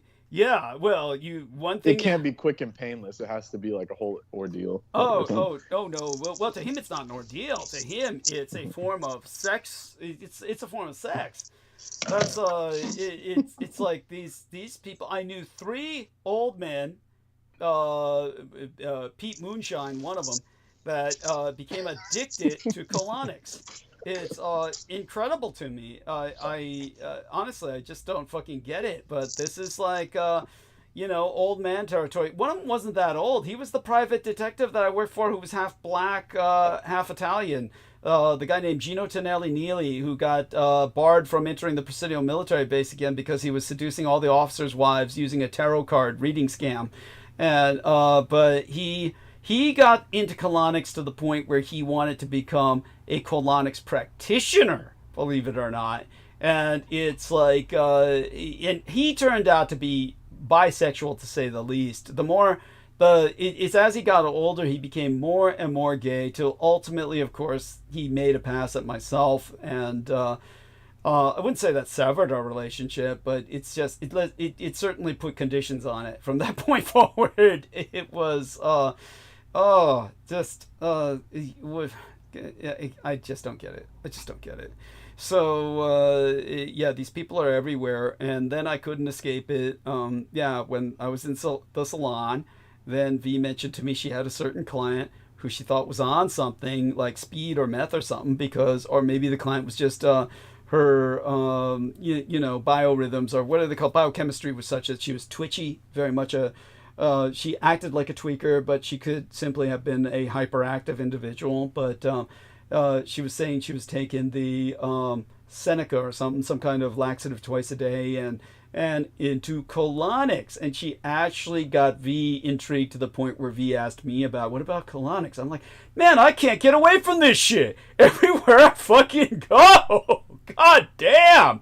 I told her, look, honey, you had to have a colonoscopy once. And they tell you how dangerous that can be, that it does entail a risk that the camera might puncture your intestinal tract and leave you in dire straits. So there is warnings for that procedure. And colonics goes orders of magnitude in terms of danger above that. It is not something any conventional doctor would ever recommend. It's not considered healthy by any conventional doctor. The only way I would consider it is the way they advertise it, is that the colon is the trash can of the body that never gets cleaned. And so all these old men, and bear in mind the age thing here, except for Gino Tonelli-Neely, who started getting them maybe in his 40s, which is, I think, already unhealthy. It's like, this is something you should do once in a lifetime, like when you're in your 60s, maybe when you're 60, 65, once in a lifetime, you might do something like this. But it's still a risk, and these people become addicted to it, and it must feel really good to get that trash can of the body cleaned. And the other guy I knew who got it was a Marine Corps colonel, believe it or not, who became addicted to it, at least for a time. He was saying, there was a time in my life when I was really into colonics, but that was like back in his 50s. Like his 50s. And but he didn't like continue it throughout his life, because he realized his body was getting more fragile and couldn't handle it. But Pete Moonshine, he was, pushing 80s, and he's like, this is like the last thing he wants to do in life is die with that fire hose pumping up his ass. You're talking about highly pressured water going up the intestines all the way through the entire intestinal tract. This is extraordinarily risky. Puts your intestinal tract under pressure, bloats it. You could explode like a beached whale, people. Just don't do it. So, all that being said, even if it's effective, it just doesn't sound enjoyable. You shouldn't be enjoying it. Thank you. So I cured V of that intrigue, that notion of intrigue she had about it, and told her no doctor would ever recommend that. Don't do it. And so she realized right away it was nothing she wanted to play with. So there we go with that. Rather bemusing, but as I was saying about the whole thing with H.G. Wells. The whole thing with H.G. Wells and the War of the Worlds was that he provided this very sober... Yes, go on, Brendan. Oh, what? Yeah, I was just going to say, what's with all those the early century authors, 19th century, with the abbreviations for their first names? Is that something that was just like a writing convention? I have no idea, but I get your point. Someone like Ian would say it's because they were in some secret cult. Or well, yeah, well, so what? I'll give an example, like J.R.R. Tolkien, C.S. Lewis, H.G. Wells, and it goes on. H.P. Lovecraft, all the rest of them. Yeah, H.P. It could have been maybe just literature. It's got to be. Know. It had to be. Yeah, it had to be just literary. It was like what they did back then. I never thought about it, but now that you bring it up, it's that seems like the case. Yeah, it's really weird. But with H.G. Wells, once he wrote The War of the Worlds, the Americans responded with this sequel called Edison Conquers Mars, in which Edison leads an expedition to counterattack. And I'm enjoying rereading it thoroughly. I love the illustrations. I didn't have those in the little paperback edition I had of this book. And so the paperback edition I had was just truly inferior to what you can find on Project Gutenberg, which Aristides found for us. And the Project Gutenberg reprint, or the digital print of the, or digitization of the original book, has it with the full illustrations. That wasn't really a book. It was a serialized set of entries into a newspaper, a well-read newspaper of the day. And it includes, aside from Edison, all manner of other historical scientists. In other words, they're joined by Lord Kelvin, various other, the French scientist who actually developed the technology for artificial diamonds is featured as a character in that book. All of these are tiny, tiny little cameos where they appear, not necessarily just once, but a few times each. But yeah, so he could do this in those days without being sued, the author of these pieces, because nobody thought like that in those days. They just thought, oh, free advertising. Cool. And everybody just loved the idea that they were included on an expedition to Mars, avenging mankind and genociding an alien race. They all thought that was groovy. Not the term they would have used, but as anachronistic as their own thought patterns. So, but upon reading it, yeah, just a lot of things that I never really retained or remembered the first time that it's almost like compulsive. It's like, instead of like, let's not learn their technology, let's just fucking genocide them all. Oh, well, they reverse engineer their technology, but still with the idea of... They had to kill them first. Yeah. Well, it's all part of their Japanese genocide. Style. Yeah. It's all part of their genocide. Is they're reverse engineering their technology to genocide them. They're reversing it from the stranded war machines left on Earth. Then they continue reverse engineering their technology as they continue to exterminate them. Yeah. Of course, it's not that one-sided. There's challenges that are provided in the story, and they repeatedly acknowledge the Martians as superior, even while they're killing them all. They acknowledge them as, oh, they have thousands of years of culture ahead of us. But this is not surprising, where older cultures are in a senescent stage and younger barbarians invade and wipe them out. This is what the book is showing. In that sense, it's the contrapuntal to H.G. Wells's proposition, where H.G. Wells is showing the Martians as the colonizers, and that the humans of the industrialized world are like the Maori or the aboriginals of other continents that the whites have conquered, and the whites are given a taste of their own medicine by Martian colonizers that are ultimately wiped out by disease, in the sense that the white man is wiped out in Africa repeatedly by malaria. So in terms of this kind of scenario he presented, then the Americans present this contra scenario in which we are the invading barbarians who then take down a much more sophisticated civilization. So, and again, what's so profound about this is I notice he includes the crowns of Europe, as everyone is essentially coming to Washington, D.C., because, of course, it's an American author who wrote the book. And everyone's coming to Washington, D.C., and the Americans are leading the charge, and Edison is the man of the millennium. And for those of you who do not know, the man of the millennium that was ultimately chosen was Gutenberg, the man who invented the printing press. But the man of the millennium in this parallel universe, this alternative history, is Edison. And so what happens is he leads the charge and is presented as this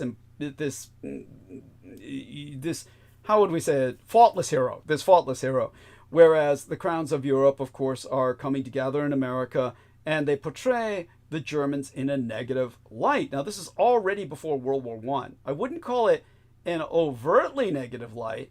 It's that they portray the author's bias for the Anglos as opposed to the Teutons. So Kaiser Wilhelm is more or less presented as personally not likable, a personally unlikable character, but they have German scientists with them that increasingly play an increasingly important role in the story. So as the story progresses, the German scientists begin to talk about the original dispersal. Now, this is a fascinating concept when you think about it, that the Aryans who dispersed from India into Northern Europe and into Japan, where you have the Aryan link between Japan and Germany through that dispersal of the what today they would call Indo-Europeans, the Persians and the Northern Indian Aryans, into these new cultural hearths. Why did that dispersal occur? We know what happened with the Jews. They were dispersed by the Assyrians. But no one knows why the Aryans dispersed. And in this novel, it's presented to have been a Martian invasion from thousands of years ago, that the Martians raided, and they took large portions of the Aryan race with them back to Mars, and that the sole survivor is later presented in the book as this one young lady who's just entertaining the Martian emperor, and she's the sole survivor of the Aryan peoples that had been mass abducted from the Earth thousands of years ago, that caused the great Aryan migrations. And the German scientists pinning this all together. Wait, what was this? What was it? In the novel Edison Conquers Mars, they present this fascinating scenario. Interesting. Where, so the Japanese took that and put it into I'll Know Zero. That's like essentially the backstory to it. cool. Yeah. So it's like an anime adaptation of that, I guess. Interesting. Yeah. And then Yeah. like these like Pseudo Germans come back on these like mechs, and they like start blasting the Earth, Wars of the World style. Oh fuck! Give me a After link. the Earth was blown up. Yeah. Yeah. Give me a And link. then the last king of the Martians is like on his deathbed, and they all came back to Earth because they didn't see like Mars as they wanted to see the green Earth again or something. So, yeah, I'll send it to you. Oh yeah, I appreciate that profoundly. That's the map. We had talked about it when it first came out years ago. Yeah.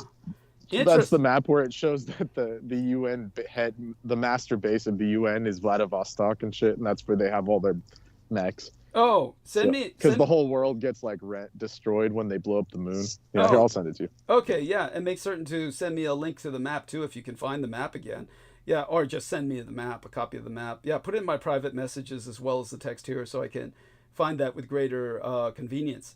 No, that's incredible. Yeah. That's incredible. Yeah. Yeah. So like I said, in the what's so fascinating is, so did you catch what I said? Can you relate what I said so I know what you caught of what I said in terms of the narrative? Oh, just the Martian emperor migrating and then them coming back. That's all I. Okay, so Sorry to get you off of topic, but Oh no, it's not off topic at all. I mean, it's just so you know, the plot of the book that was so interesting was due to the contemporary politics of the time, which was just prior World War I, and the Anglo-German rivalry was intense.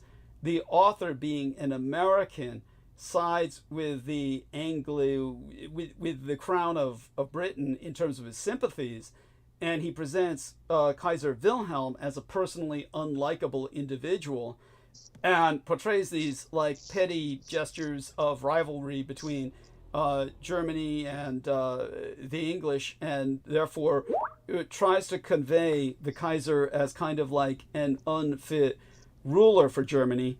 And yet the German scientists, who are actual historical personages that are figured in the novel, come into greater and greater play as the novel increases, rather than vanishing out of the novel as some of the earlier historical scientists that he puts into the novel too, like Lord Kelvin and the French doctor, whose name I'd have to look up again, who invented the process for artificial diamonds.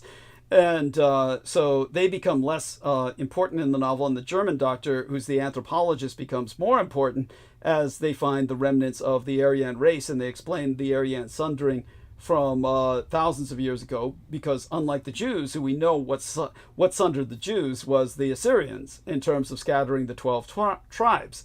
But for the Aryans that left northern India and Persia to enter into Europe and to Japan, no one has ever explained why the Aryans migrated. And so that's explained in this novel by a Martian raid thousands of years ago that took many of the Aryans, abducted them en masse, many of them, and the rest scattered, and that these Aryans were brought to Mars, where the last remaining survivors, this young lady who's entertaining the Martian emperor, by the time that Edison and the fleet arrived to conquer Mars. And they rescue her, of course, and the German anthropologist explains her background.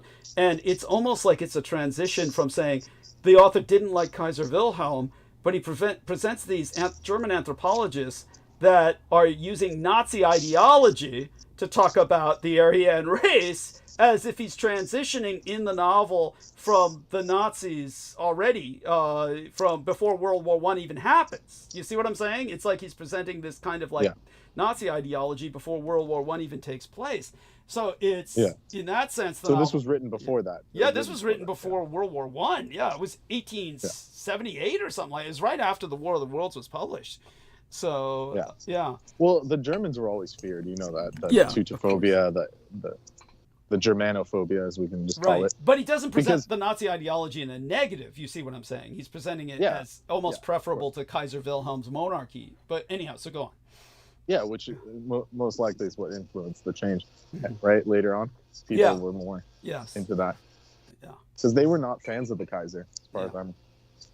Like, towards the end, he became less...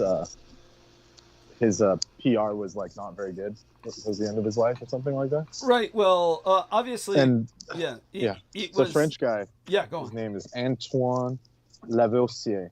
French chemist. Yes. Who discovered diamonds 1772. Yeah. In the gardens of the Louvre, he placed a diamond in a container with pure oxygen and exposed it to sunlight, et cetera, et cetera. And this was the process of making artificial diamonds? That was how he discovered that diamonds were even, I don't know what he said. Let's see. Concluded that diamonds were made of carbon, so he discovered their carbon element of carbon. Yeah. Okay, so it must have been. Then later on, he made the diamonds. Interesting. Jesus Christ. First, they had to discover what it was made of, right? Yeah. So they have him in the book as a living character. So he was still alive at that time. Shows you how long ago this book was written. Holy shit! These are like. Well, 1774. Yeah, 1774. And Edison was in the 1800s, so I don't know. Maybe this was a different guy. It must have been a different guy. It was like a later. Well, this was like the AI aggregate, so it could have just given me like a fucked up date, like it always does. Yeah, that's always possible too. The AI is not. It's not infallible, people. We do not yet have infallible AI. Just remember that. That's No, it says 1772. Okay. So let's see. The first step towards synthetic. So maybe there was another guy. Interesting. So then they name another guy, Henry Moissan. Yeah, I think that's the guy that they talk about. 1907. He died in 1907. Yeah. Let's look up Go on.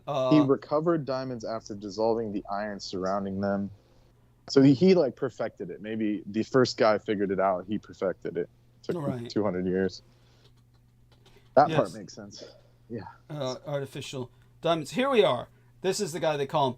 Moissan, Moissan. Moissan. Yeah, he discovered moissanite, which is another stone. Okay.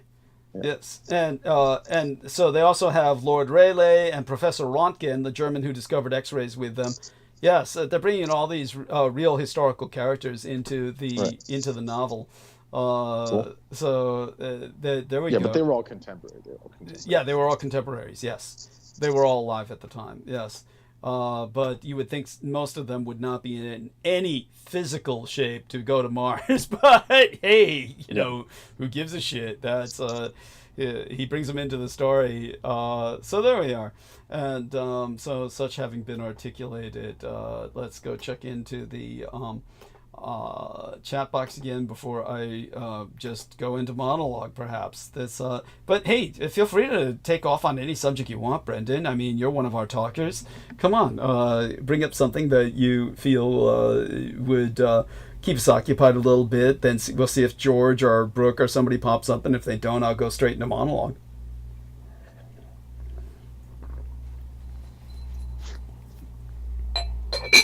Don't overwhelm us with too much information. Yeah. Sorry, distracted. I'm trying to think of what else I had. Oh man.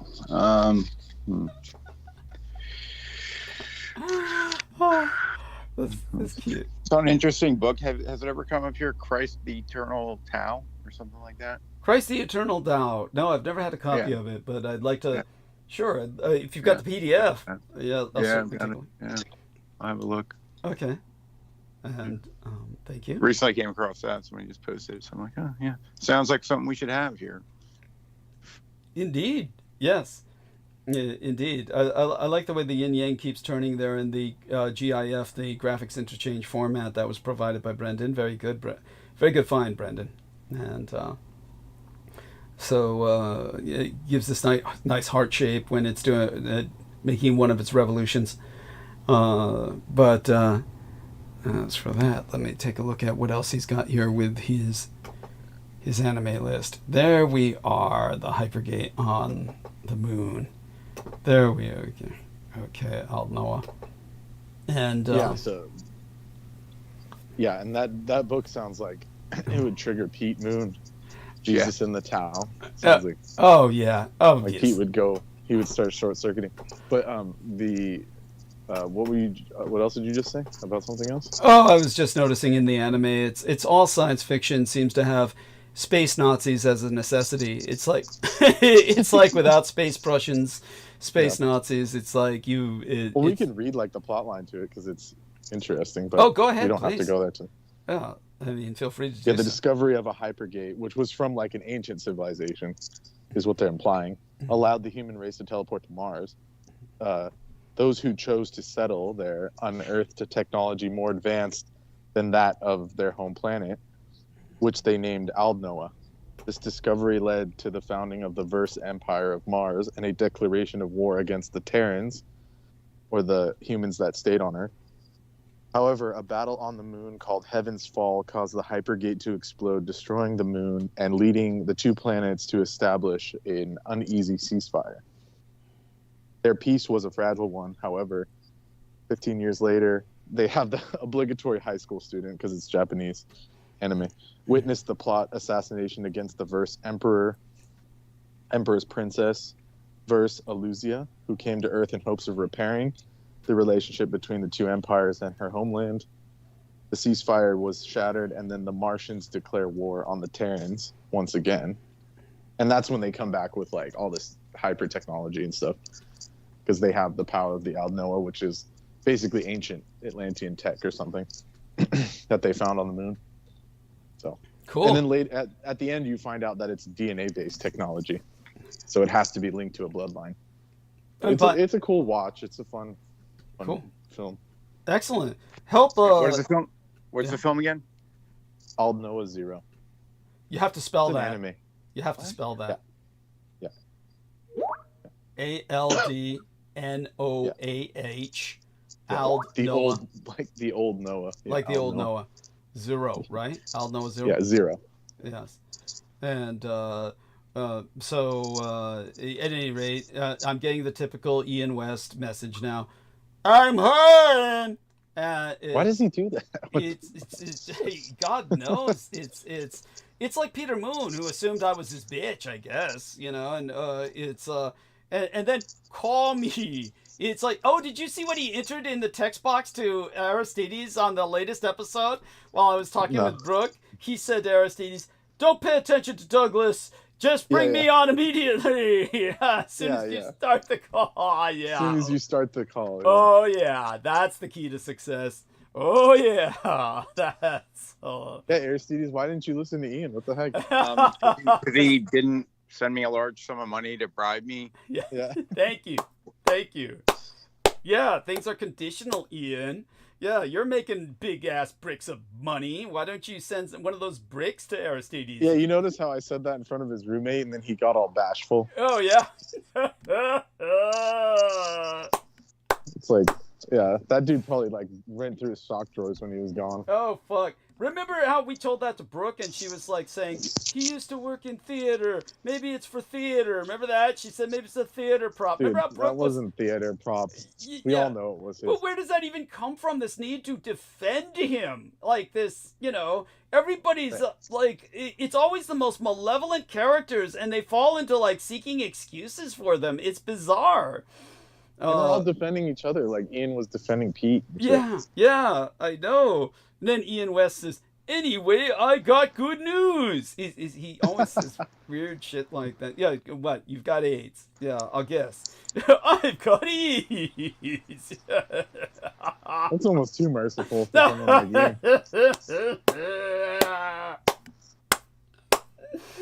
you. Ian, you already told us that you got another job and all that. It's like, what else could you tell us? Like, I got my dream job with the feds, you know? Yes. Now they'll actually let me into the tunnels instead of me finding these pictures of them. Yeah, I'm actually putting kids into the wood chippers now myself. I got a promotion. He says, fuck you. He says, now Ian, now you want to be kind to the people you want to bring you on, right? Well, he still thinks that Aristides is going to go after him. Yeah, yes, he's got to transfer that brick of money to him. Yeah, that so-called theater prop. Then Aristides might change his mind. Right, and these people all have cash, but they never give it. It's like, it's very... Yeah, oh, it's like just... Pete had, like, he was, like, sleeping on bricks of money and shit. Oh, man, don't even get me started. Don't even get me started. Well, that's just one example. Yeah. I mean, there's all of them.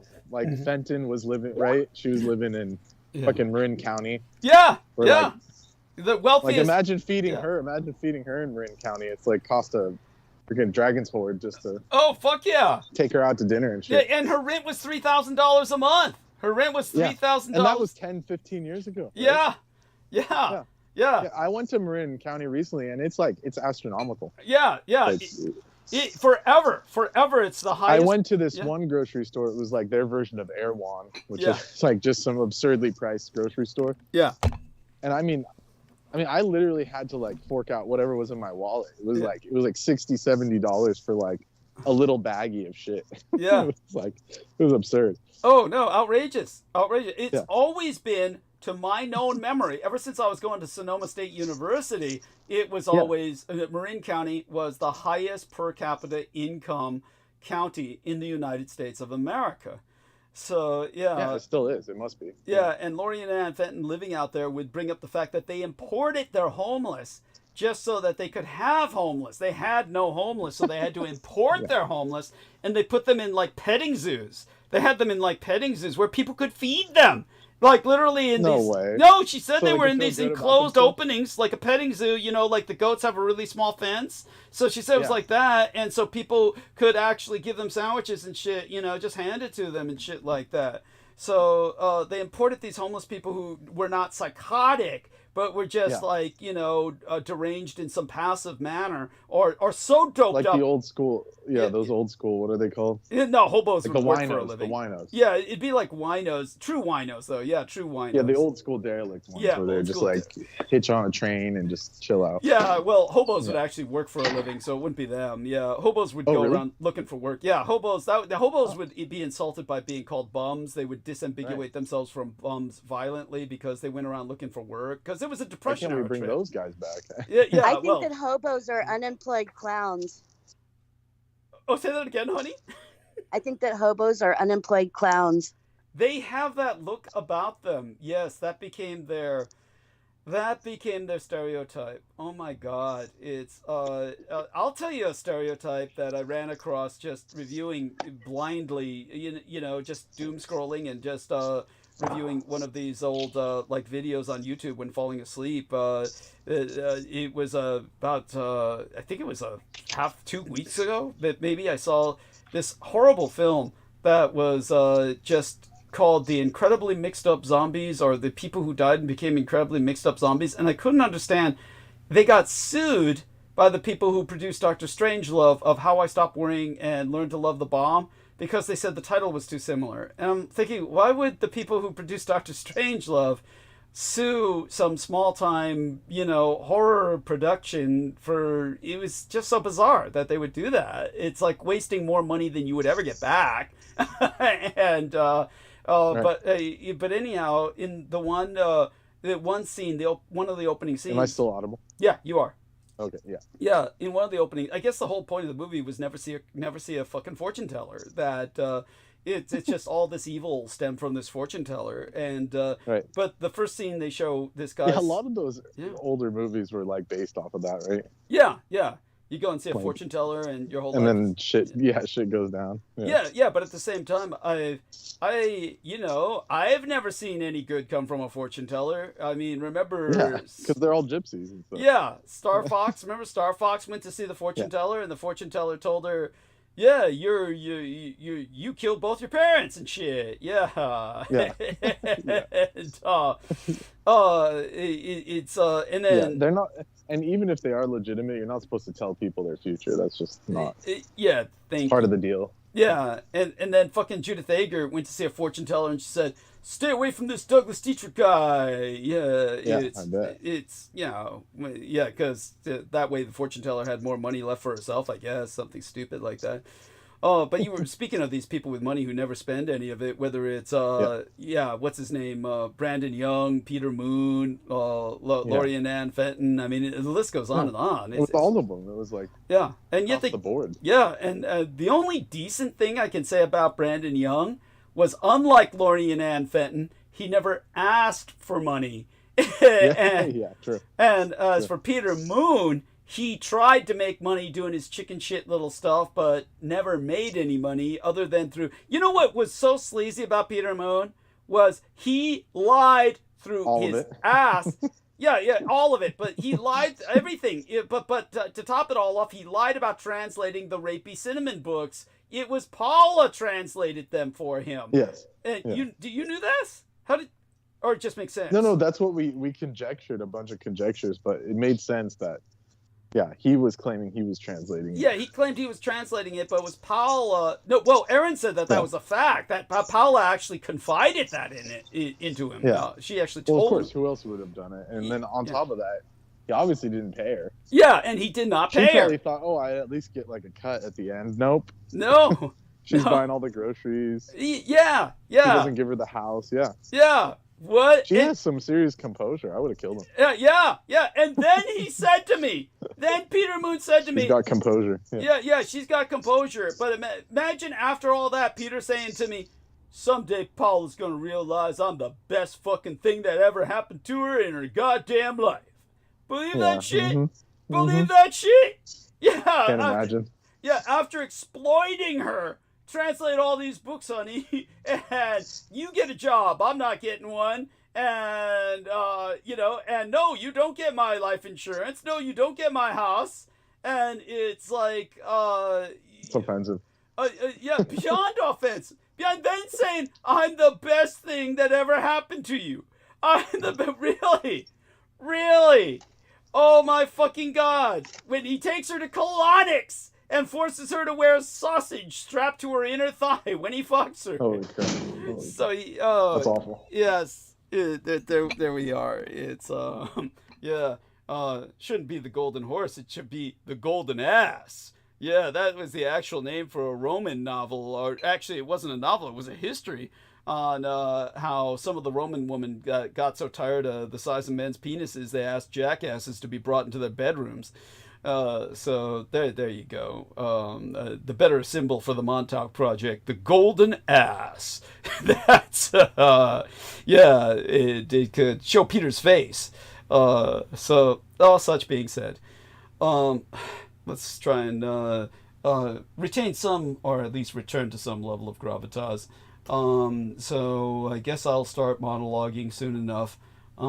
Maybe before I do, we could bring on Ian West for a few minutes, but probably not. Probably best to just wait until... Why would you do that? Good point. Where would it go? This time he would say, I don't believe in magic, but I believe in magic mushrooms. No, he doesn't even do that. He does only the meth and the and the synthetic shit. Right. He should go organic. It would do wonders for him. At any rate. Okay, so the tea gives me a different sort of, shall we say, kind of, I don't know, ambience. So we'll try and go into, to respect the numbers. What was the Coke doing? I mean, what was that? So what was the Coke doing, the Coca-Cola? It was awful. Now that I reflect on it, I should have stopped years ago. I mean, thank God that we got to a point where, you know, I came to the realization that I needed to stop. The Coca-Cola people, not the narcotic. The liquid. The liquid's horrible. Don't do it. And well, people don't realize that, like, the actual cocaine is not as powerful as they think it is. Thank you. And like the pure one. Yes. And here's Ian West. God damn it, I do not do meth. It's like, you know who also... He's the one who told us that. He told us that. Yeah, but you know who also said that? Who was that guy who said he was... Oh, I'm sorry. We forgot to call it ice. Yeah, sorry. That's so silly. Remember that? So cheesy.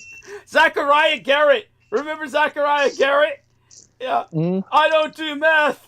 Yeah. Why are they all so defensive? I don't get it. It's like, you know, there's people get defensive. Yeah. I mean, really, it's like there's no stigma as far as I'm fucking concerned. So I don't know what everyone's tripping off of when it comes to that. No, I do not do these drugs. I'm straight. Yeah. It's like, wow. I mean, if you truly are straight, that just makes it worse. That means you're naturally like that. Wait, what happened? What happened? I'm just saying, if Ian and Zachariah Garrett are not doing drugs, that just makes it worse because it means they're naturally like that. You get what I'm saying? I mean, it's like they're not. Yeah, well, we know they're not sober. It's just, I don't know why they even. It's like offensive that they're even trying to lie about it. It's like it's not a big deal. Thank you. It's like nobody cares. Okay, yeah. It's all right with us that you know are blowing your brains out on some synthetic. It's you know, it's yeah. If you don't care, we don't care. Oh, yes, I forgot. Before I go into any monologue, I need to give credit to the people who, let me tell him, yes, thank you. I will credit you right now on air. Yes, thank you. That's to Dennis Marshall. So a big fuck you to Peter Moon. Dennis Marshall contributes to me fairly regularly. And so let me say this. Thank you, sir. I will credit you right now. I will credit you. Credit you. Okay, on bandwidth. Yeah, bandwidth. For those of you who don't know, Dennis Marshall was quote unquote a friend of Peter Moon for many years, but just really tolerated him. Then Peter Moon blocked him because Dennis Marshall kept calling him on his shit. You know, on bandwidth right now. Yeah, and telling him. He brought it up on air once. He's like, I can't tolerate these people anymore or something. Yeah. And he. Yeah, well. You know. Truth fucking hurts. Yes. Yeah. Okay, so let's give credit where credit is due and look up who else contributed on PayPal earlier in the month. Dennis Marshall contributed 50 United States dollars. So half $100 United States dollars from the man, Dennis Marshall, who called Peter Moon out on his shit years and years ago, got blocked by Peter Moon for just that reason. And as a result, what else happened? He also continues to call Peter Moon out on his shit after Peter Moon blocked him. And so all the better. And he does so quite poetically. As well, I received a payment and a notification. The notification was also 50 United States dollars, another half $100 United States dollars from Alex Schiller. And Alex Schiller dwells in Canada, I believe. So he did not ask to remain anonymous, so more credit to Alex Schiller, as well as, of course, the auto payment that comes in monthly from the lovely Brooke Hagberg in Canada of at least 40 United States dollars. So Goddess bless you, Brooke Hagberg, and of course we couldn't do it without you. You've contributed very heavily in over the past several years, I believe. And again, these are all people, or at least two of them, Dennis Marshall and Brooke Hagberg, as well as Nolani Bouchard, who lives in Hawaii, are people that Peter Moon claims to have known. They continue to make their contributions, showing, of course, that they saw through Peter and his, shall we say, his just his plain raunchy evil that they decided to side with me, even though Peter and I clearly severed. They know which side to go on, which side to fall on, which side to stay with, and stick and stand with, and for that they are profoundly appreciated. We also received 100 United States dollars from Holly Koditis Kiefer. Goddess bless you, honey. And at least 20 United States dollars from JP, another individual Peter Moon claimed to have known, and their contributions continue. So thank you so much for getting that out there, JP. So, all right. Well, with due credit given to everyone thus far, another look at both the call and the chat, see who may have joined us in either case.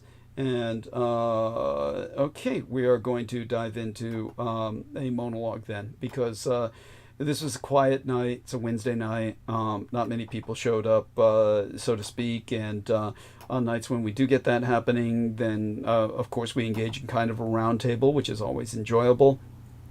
I prefer that we do that for at least several hours, actually, before I begin a monologue. But tonight looks like I won't get that option, or that shall we say, indulgence, that privilege. I do want people to know something that comes to my mind most immediately, is that with Trump elected, we are going to see a greater and greater chasm between the United Kingdom and the United States. The United Kingdom is fully supporting the Ukraine. The United States under Trump will support the Russians. So we are going to see the beginning of a profound and permanent division between the British and the Americans. The British and the Americans, of course, were quite divided for quite some time, a good 100 years after the American Revolution. And it took another several hundred years for them to cleave together again, basically on the basis of a spoken language, making that cleaving much easier. But certainly all of that is going to change now. Also, I can say that Brooke Gibson, though she was thinking in astrological terms, is quite right that Donald Trump is going to basically take the fall. He's going to take the fall. This was the point that I had made the other day about the assassination of King Karageorgevich. I really don't think enough of a parallel can be drawn with enough emphasis concerning what happened with the assassination of King Karageorgevich in 1934, because it does bring us back to H.G. Wells. And another point I was trying to make with that was that H.G. Wells, when he wrote his book, The Shape of Things to Come, even though both Hitler and Mussolini are not portrayed in the film that was made of The Shape of Things to Come, yet the SS essentially is, which you see them conquering the world by, again, the mass dispersal of nerve gas, which they're using to sedate people in large numbers. But honestly, if nerve gas is so powerful where you're sedating people in terms of entire populations, obviously some people, children, the elderly, the sick, are going to die, which probably was the intent of the men bombarding the nerve gas in the first place. Because people driving cars and trains and stuff. Can't just fall asleep. Yeah, thank you. Of course, H.G. Wells was portraying a civilization that had so collapsed that actually was not a concern. There were no cars, there were no trains. He was portraying, they had reverted back to horses. So when the SS was flying overhead and just gassing everybody, and the original diplomat for the SS, the man who's like that's almost about to happen. Like, where's George Knight? There we go. Yeah, cool. Hopefully he joins. Like 20 years before we're back to that. Yeah, there you go. And then the Millennium Organization comes in. Yeah, cool. I mean, then Douglas. Yes, honey. Is there a QR code that people can use to donate? QR code? No. Like one of those scrambly pictures? Not at the moment. Douglas, Yeah. Douglas, it's Vinny. I We can make wanted one. to donate $100, not only for the fine content, but also for keeping Heather happy. Oh, bless you. So I was looking for a code to donate on my PayPal. Is there a QR code somewhere? Unfortunately, not yet at least. Hopefully Brendan and Aristides can make one. But for now, is it too difficult for you to simply use the PayPal account to just send a contribution? No. Give me the address and I can do it right now. I'm on my PayPal. Oh, yeah, it's in the link. The link is in the chat. Oh, no worry. I'll give it to him again. That's paypal.me. No, we'll put it. Yeah. / Douglas D. Dietrich. And Aristides is going to put that in the chat room right now. So, cool. So Aristides will put that in the chat room and you can link. It's in the YouTube. Yeah. It's in the YouTube, but I'll put it, if it's easier for you to just get it out of the Skype, I'll put it. Yeah. I'd rather give it to you straight from PayPal because then you get a lot more of it. So. Yes, and the right account, because the old account they take their pound of flesh out of, so that's the production account, but the new private account they don't take any money out of theoretically. So you want to use that, and that's the one that's on the screen. So if you see the screen image right now, it says paypal.me / Douglas D. Dietrich. That's the one to use. And right as well, we've just put that into the text box. Heather can give that to Vinny right there. You see that in the text box, honey? Show that to Vinny. He can collect he can connect right through that. And God bless you, Vinny. Thank you for what you do. Thank you for keeping Heather happy, and thank you for what you've done. Amen. It takes a village, my friend. It does. That it does. And we've been doing our best to give her good medical advice about asking the doctor for either a sedative or a open MRI, and she's got to advocate for herself, stand up for herself, and tell the doctor, I want an open MRI, therefore she won't feel claustrophobic. And if they don't have access to that facility that conducts open MRI, then he has to provide a sedative. They can't they'll do something, because like when I go in at the VA, it's really nice. They give me headphones. They're like, what do you feel like listening today? And, sometimes because I'm an American, damn it, I'll just do Johnny Cash. But they will, talk to me through it and keep me, when she went in, it seemed like they're like, yes, you're going in this tube. Good luck. Come out in 15 minutes alive. Oh, it sounds awful. I feel so bad for her. It really does. Yeah. Now, in terms of the aircraft carrier, she calls it was actually a Marine Corps transport that I told her your helicopter must have been landing on. Is that correct? Yeah, it's actually an LHA. It was an amphibious assault ship. They're part of the LPHs and the LHAs, which contained about 600 Marines and about 600 Navy and 2,000 Marines. And they're the ones that you see where they float out the back. Yes. Yet they have aircraft on the top. Yes. They're amphibious assault ships able to take out most islands. Most have been. Yeah. By this time, they're gone, but the new ones are incredible. And the Marine Corps message was very different this year than in years past. Before, it was like we stand on our past and everything else. And this year, they basically said they'll mark our path by the bodies that we step over. So America's changing. Yeah, we will bring unrelenting violence to our enemies. Yeah. Well, I see that coming. Yeah. So whether it's true or not, but the Marine Corps, if you look at the Marine Corps birthday thing, it was way different. Now it's like we will kill, we will go out, and you'll mark our path by stepping over our enemies' corpses, which is an interesting time for the country. Yes, indeed. And do you have any predictions of your own with Trump now in power? What's your own impression of what we're in for the next 4 years? Please share it. Yeah, I'll be really, really simple. I mean, J.D. Vance is a scary motherfucker. Yes. I wouldn't trust him with my mother, but good choice. Yeah. But I don't really know. I mean, in the whole scheme of things, our balance of powers worked so far, and now we may have the Republican or anything else, but who knows? I mean, I don't, and I mean, luckily I don't have children, so I'm not that worried about it. I'm just hoping, and this may sound very self-serving, but that they, keep my benefits and my needs and everything else. But I don't see our dollar being worth half of what it's worth right now. I mean, eggs are going to be $6 in 4 years. Yes. If they're $3 now. And so, yes. Guess what? You have to make more money. And maybe you will, maybe you won't. I don't know. I'm I'm good. I'm done. Well, I appreciate that profoundly, and I appreciate your contribution, but the one thing I can say is you're absolutely correct. We're going to see a lot more inflation now, to say the least. It's going to become, yeah, but like you said... Yeah, the inflation is going to be the big thing. And I mean, Bitcoin's at 90,000, and people are like, well, Bitcoin isn't backed by anything. Well, either is the US dollar, so... That's true. The difference, of course, is one of a kind of a... there's one thing that backs the U.S. dollars, the very violence that we are able to project via our military forces that you spoke of. That's what backs the U.S. dollar. For sure. And what backs Bitcoin is that you can't just produce another 10 million Bitcoin. You may find double the gold we have on Earth. You may find it on an asteroid, but Bitcoin, there can never be more made. There's a limited supply.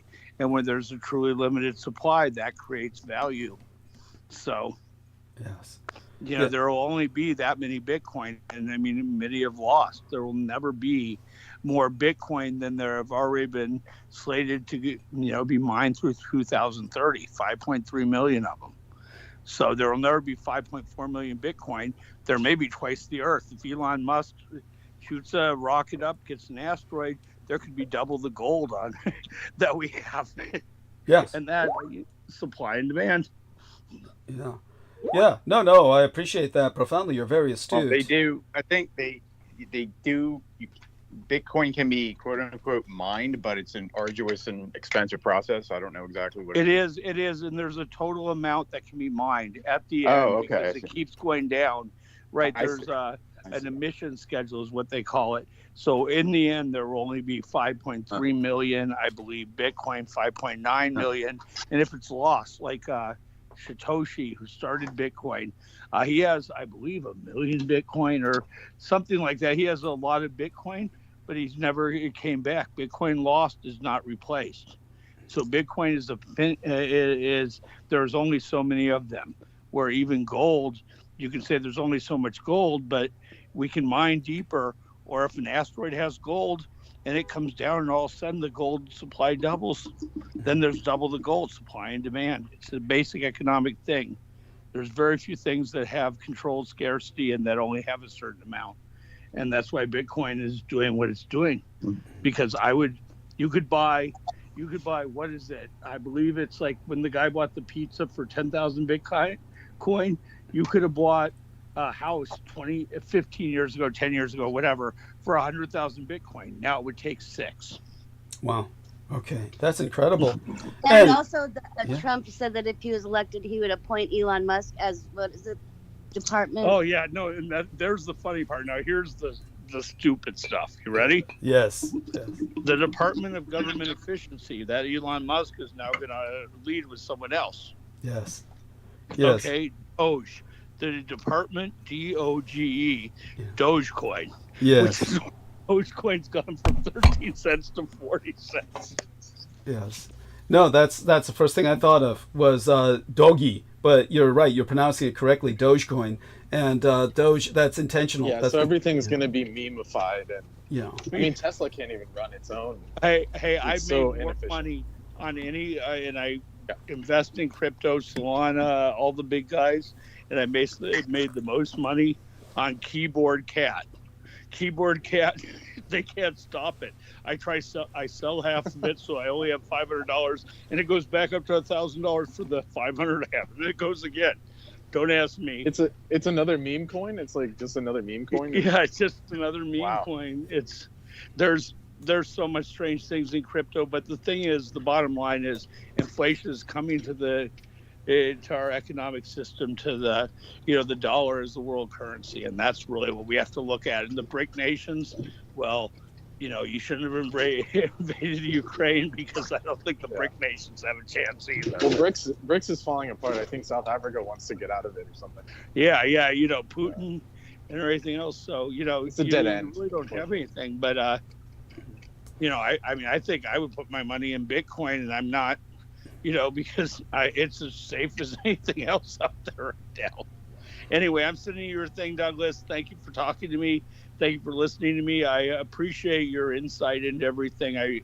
I truly do. And well, God bless you. And I say that with all sincerity. Semper Fidelis, brother.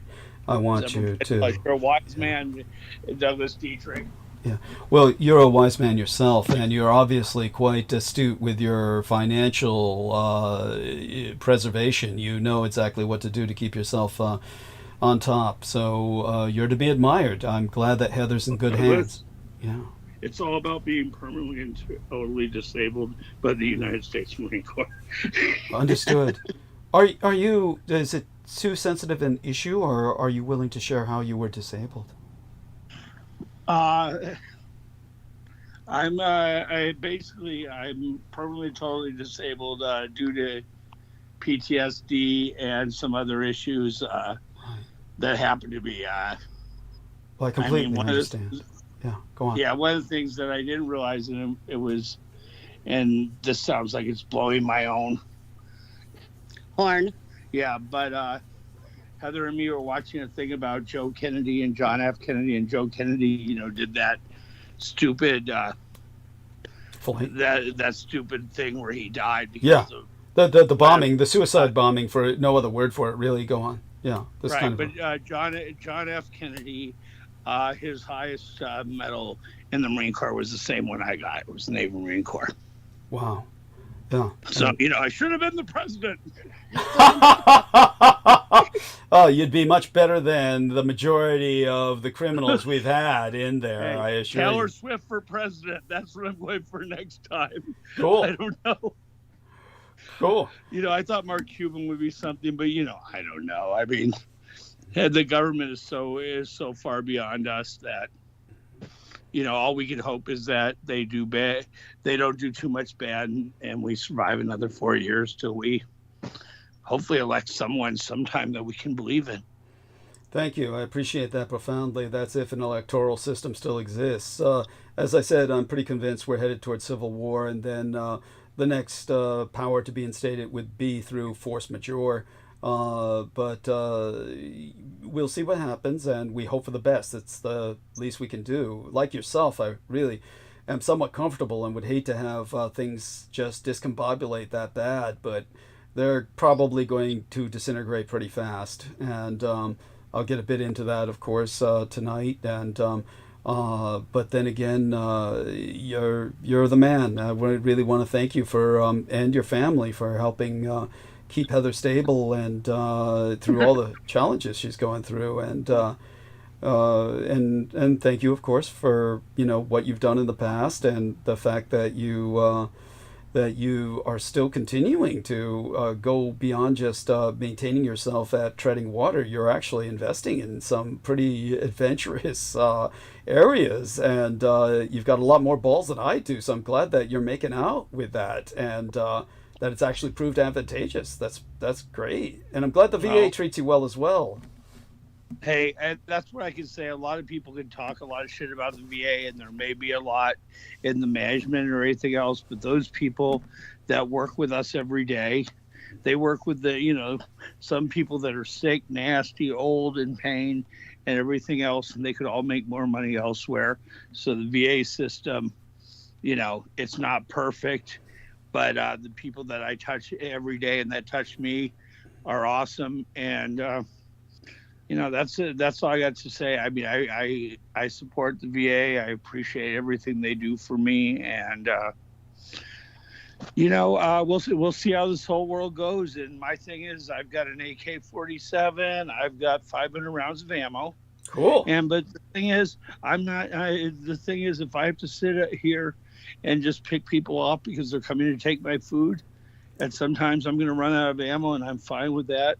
Maybe I'll turn the last round on myself, and just because I don't want to live in a world where I have to fight for food or clean water. I've already done that. Thank you. Anyway. I appreciate that. That was beautiful. And you have a blessed night. We love you dearly. Stay safe and be well. And we're always with you. Okay? And you're certainly always with me. So thank you, Vinny. Thank you. Yeah.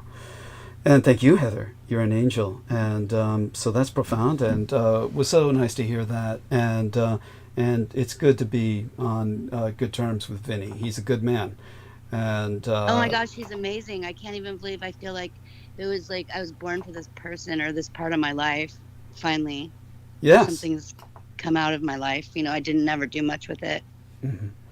Yeah, and well, it's not that you didn't do much with your life at all, honey. You've done quite a bit, perhaps too much. So I've gotten the money. Let him know that I've received it. 100 United States dollars from Heather Holman, actually from Vinny, whose actual surname, Manaktala. Manaktala. That's a beautiful surname. And Isn't it? Yes. As you said, of the warrior caste of India. And very much he's earned his title both through his heritage and through his own service. And I can understand the complex post-traumatic stress disorder. I'm glad the VA is working out for him. So good man, and you're a wonderful lady, honey, my dearest Heather. And Thank you. Yes, so glad you've survived everything you've been through. And again, did you ever feel there was something suspicious about the car accident? Anything that you felt might have been off enough that you're concerned? Any hint of conspiracy, considering all of it? Well, no, nothing I can do about it now. I think that the person that I rear-ended didn't have a license. But once she left the scene of the accident, before any cops got there, it didn't matter. Like, who was I going to tell? Mm-hmm. Well, in a sense, that makes her a fugitive, and the cops should be out to try and find her. Right, and if you're driving without a license, no matter what the accident is, it's automatically your fault. Yes, yes. So I kind of got screwed the pooch on that one. Well, I don't understand. I mean, how can that not still be pursued? Wasn't there a police report filed at all? The police were just so lazy they didn't. Yeah. Well, that's remiss on the policeman's part. I mean, that's. Well, I didn't have my phone, so I wasn't able to call the police. And I was assuming that she called the police because she was on her phone from the second that she got out of the car. And I think she was talking to her husband the whole time. I don't even think she called the police because she didn't have a license, you know. That would make sense. And then her husband finally told her to take off, which apparently worked for them. But what I don't, obviously, don't ever blame yourself. You, as you said, you were dazed by the accident. I don't expect you to have been thinking clearly in a situation like that. But the police did not show up until... They did not. I don't even know if they were even called. So how you got to the hospital? How? Somebody... Vinny took me to the hospital once I got home. You drove home? Yeah, I hobbled up the stairs. Douglas, it was a 3-mile-an-hour collision.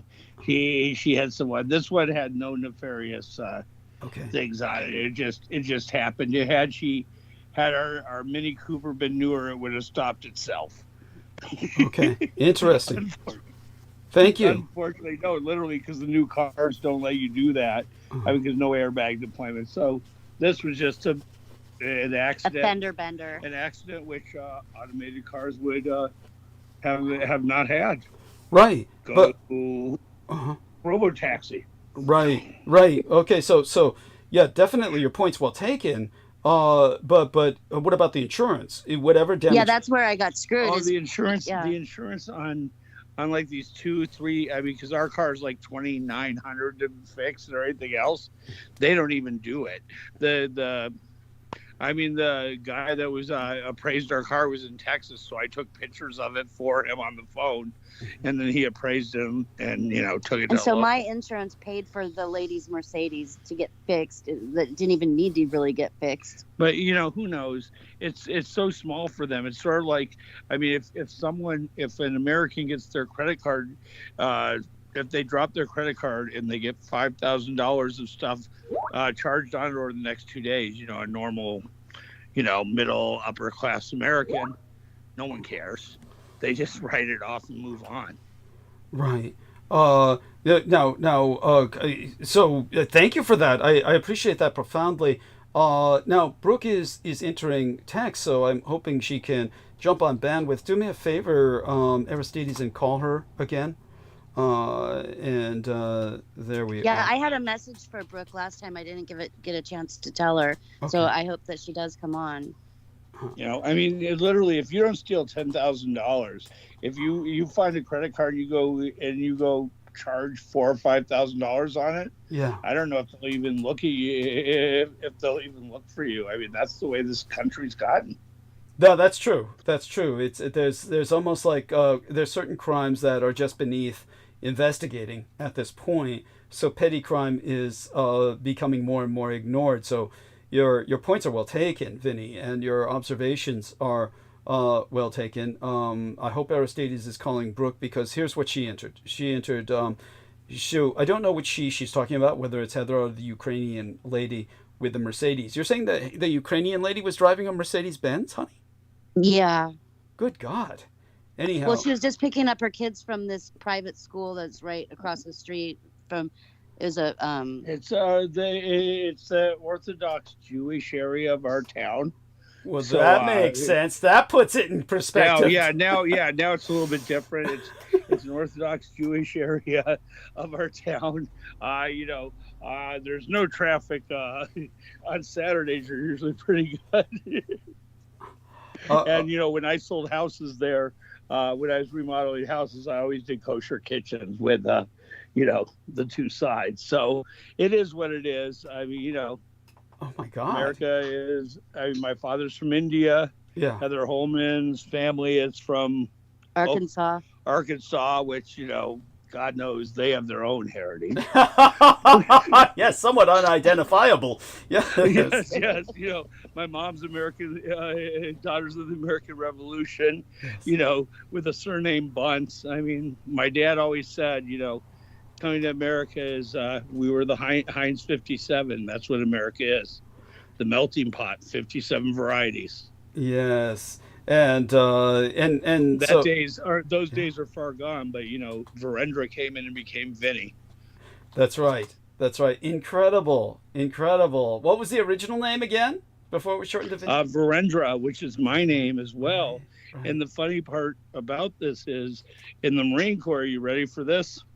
Go on. What's your name? Sir, the private's name is Private Montoya. What's your name? Sir, the private's name is Private Montoya. And this little 5'3" Filipino drill instructor said, "No, it isn't. Your name is Mai Tai."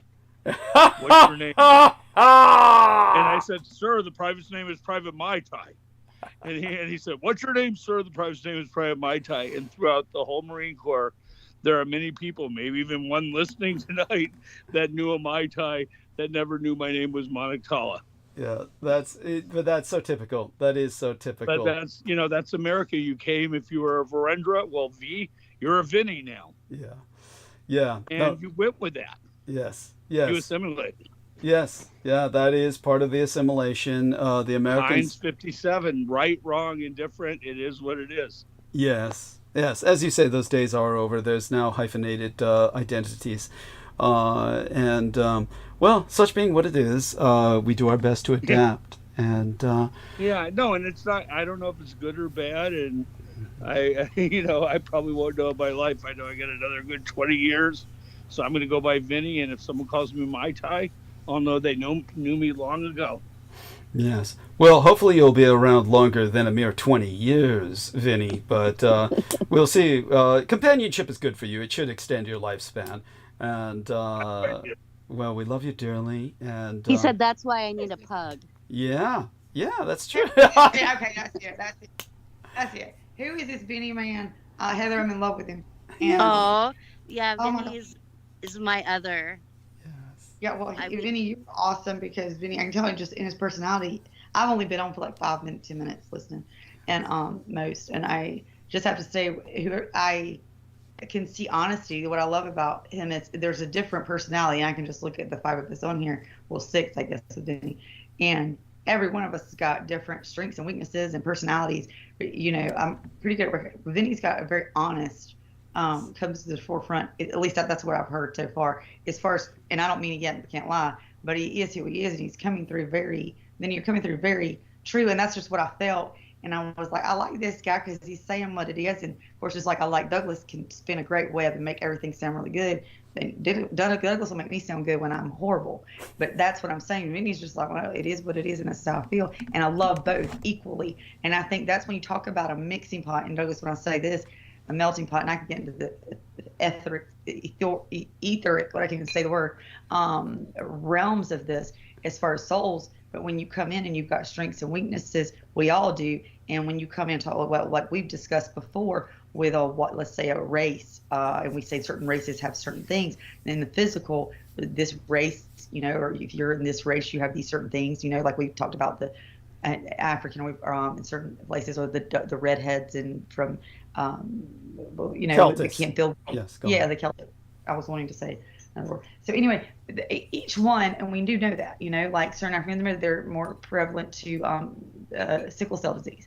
There is a physical denomination. The healthiest dog I ever had, though, that died, and y'all said two words. You said, and it referred to dog, and I always say dog is the backwards of God, and there's a reason for that, because the only thing I've ever known to show true unconditional love is a dog, and that is backwards of what we call God, which means you talk about unconditional love. Well, you said Heinz 57.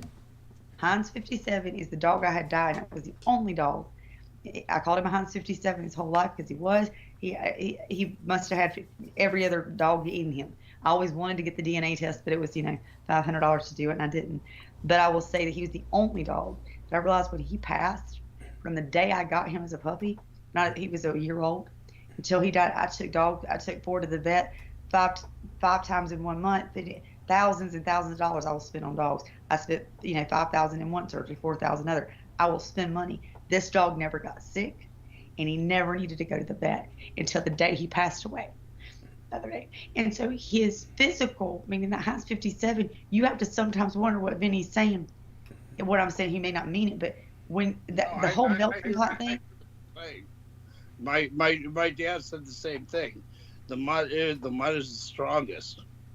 Yes.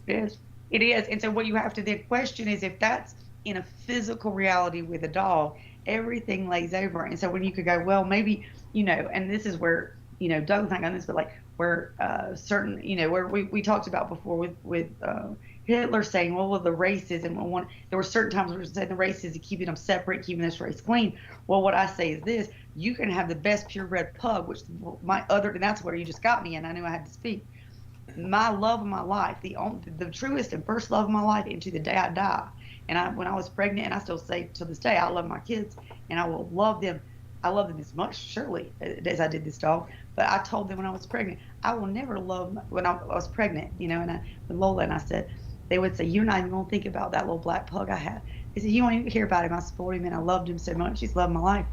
And they said, when that baby comes, when she gets here, and I said, I looked at, and I remember emphatically looking at a woman at my work and looking at her and turning around with this big old belly and saying, you may, because when you're young and you're 21, you're 22 years old, you don't know much, and you're scared to death about a baby. So you listen to everybody and you shut your mouth. I was not as strong and confident as I am now, and with my beliefs. But I turned around to her, and emphatically in my soul, I looked at her and I said, I know I'm scared now, but I'm going to love this baby more than I can even imagine.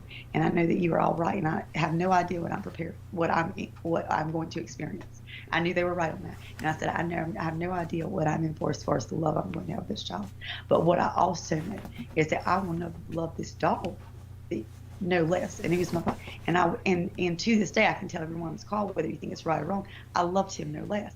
I did not ever say when she came, that I was like, to this day, I was destroyed when he died, because he was a soul bond, soul contract I had, dog or no dog. He was dependent on me. And to be honest, yes, if it became life or death, at the end of the day, my daughter was 3, and maybe I'd have chosen my daughter over the dog. If I had to choose that, yeah, I wouldn't have done that, and that's easy to say. But I can also say, if the dog was still alive, he was still dependent on me to take care of him right now. And my daughter's 24 years old and can take care of herself, or my 19-year-old son, and getting himself in trouble, I might say, well, I'm sorry, I'm going to step in front of the dog because he's still dependent. At that point, what you're talking about is a soul or a body that's dependent on you, and how dependent are they on you. It's not about the amount of love, and it's not about the creature. Some people can imagine loving an animal like that. That's just my experience. But when you said pug, and you say dog, and you say Heinz 57, I have to get back to the whole matter of it, which means if dogs are healthiest, like he said, and they are, when they're mixed that much, then why is God allowing our races to mix?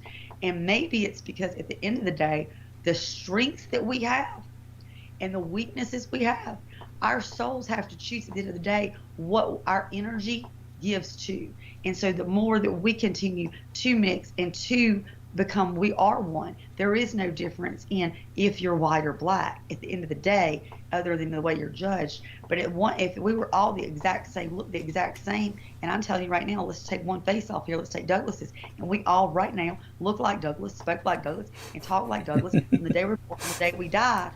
Well, then how will cops can't judge us any different, and the people you date can't judge you any different, and you're not going to be judged any different on how you look or what you do. We're all look exactly alike. So at that point, all you're doing is growing streaks and weaknesses inside yourself, and is that not what we really come here for? To grow our soul, to say, well, but then we divide it on, well, I can do it. You come in here and I'm like, well, I'm stronger than this person in this area. That's fine. But you're meant to grow this area. And the more we continue to grow all of us, that's who we are. But the more we also choose to say, well, no, I'm better than this person because I look better, or because I'm white, or because I have money, or because I'm liberal, or because I'm on Douglas's show. Any of that, if you say, well, I'm better than, it doesn't mean I'm better. It's my choice. And it's what I chose to come here to do. And I hope you do something different. I don't necessarily have to think you're right. But I can literally say, I'm not better. I just think you're here to learn a different path. But to try to divide myself more from you instead of try to come toward you, that's the only thing that I see is the entire problem with our world. Everything, whether liberal or liberal, we're Republican, Democrat right now, and solely this election was divided, not because most of us disagree, but because most of us are still falling for the shit that they divide us with. We're not that different. And so, it was so amazing. And I can't, I've got all these thoughts in it, and I always have like 50 tabs going in my brain. So I appreciate anybody that gets a little bit of what I say. But it's so many different things I'm trying to combine into one. But at the end of the day, it's really everything you said, whether it's about a dog and about just hearing who you are, who you sound like a great man, and then combine it into where we are now as far as a country and a world and where we're going and the things Douglas speaks on. It's all at the end of the day, the same thing, which is, are we going to continue to let other things divide us, or acknowledge our divisions that are there, but not allow the divisions that aren't there to divide us? Because that dog, he was a Heinz 57, and he was just as important dog to me, but and wonderful. But he was healthier in a lot of ways than the pug. The pug was purebred, and he had by breeding what was beautiful in that pug. That's great, I've got it. And you can continue to make certain things great, but you're also going to breed the weakness. And if you can't embrace something different, then you'll breed just as much the good you're trying to seek to breed, to continue to grow in you by staying with your own little group. You'll also breed the weaknesses in yourself or your body or your soul that you can't see. I agree, and that's the thing. Pugs are bred. Pugs were originally carriage dogs. Pugs were like 80 pounds and had long legs and everything else, and they bred them in the United States to have really short noses, which causes breathing problems and everything else. Our families had pugs. I love pugs, but the Heinz 57, that's right. That was my dad's day when we were saying that was what a mutt was called, and we were mutts. And mutts, guess what? Mutts have the biodiversity and everything else that's been proved. A brother doesn't marry a sister because they carry all their genetic badness, for lack of it's exactly what you said. But they do the good. So biodiversity, and if the world would just get like that, everything should be mutts. And I agree, but still gotta love my pug. Anyway, I gotta go here. I agree with you. As I say, and I still want my pug, and that's the whole point. So I do respect. I love the pug, and that is they're brachiocephalic, and that's he passed because of that. But that part of him that is also a weakness is perfect in the fact that he was so cute. And pugs, they say you either love them, they're either the cutest thing in the world to you, you love them, or they're you think they're the ugliest thing. There's not really an in between with a pug. You either fall in love with that breed or don't. It's kind of like because my grandmother would say that's the ugliest damn dog I've ever seen.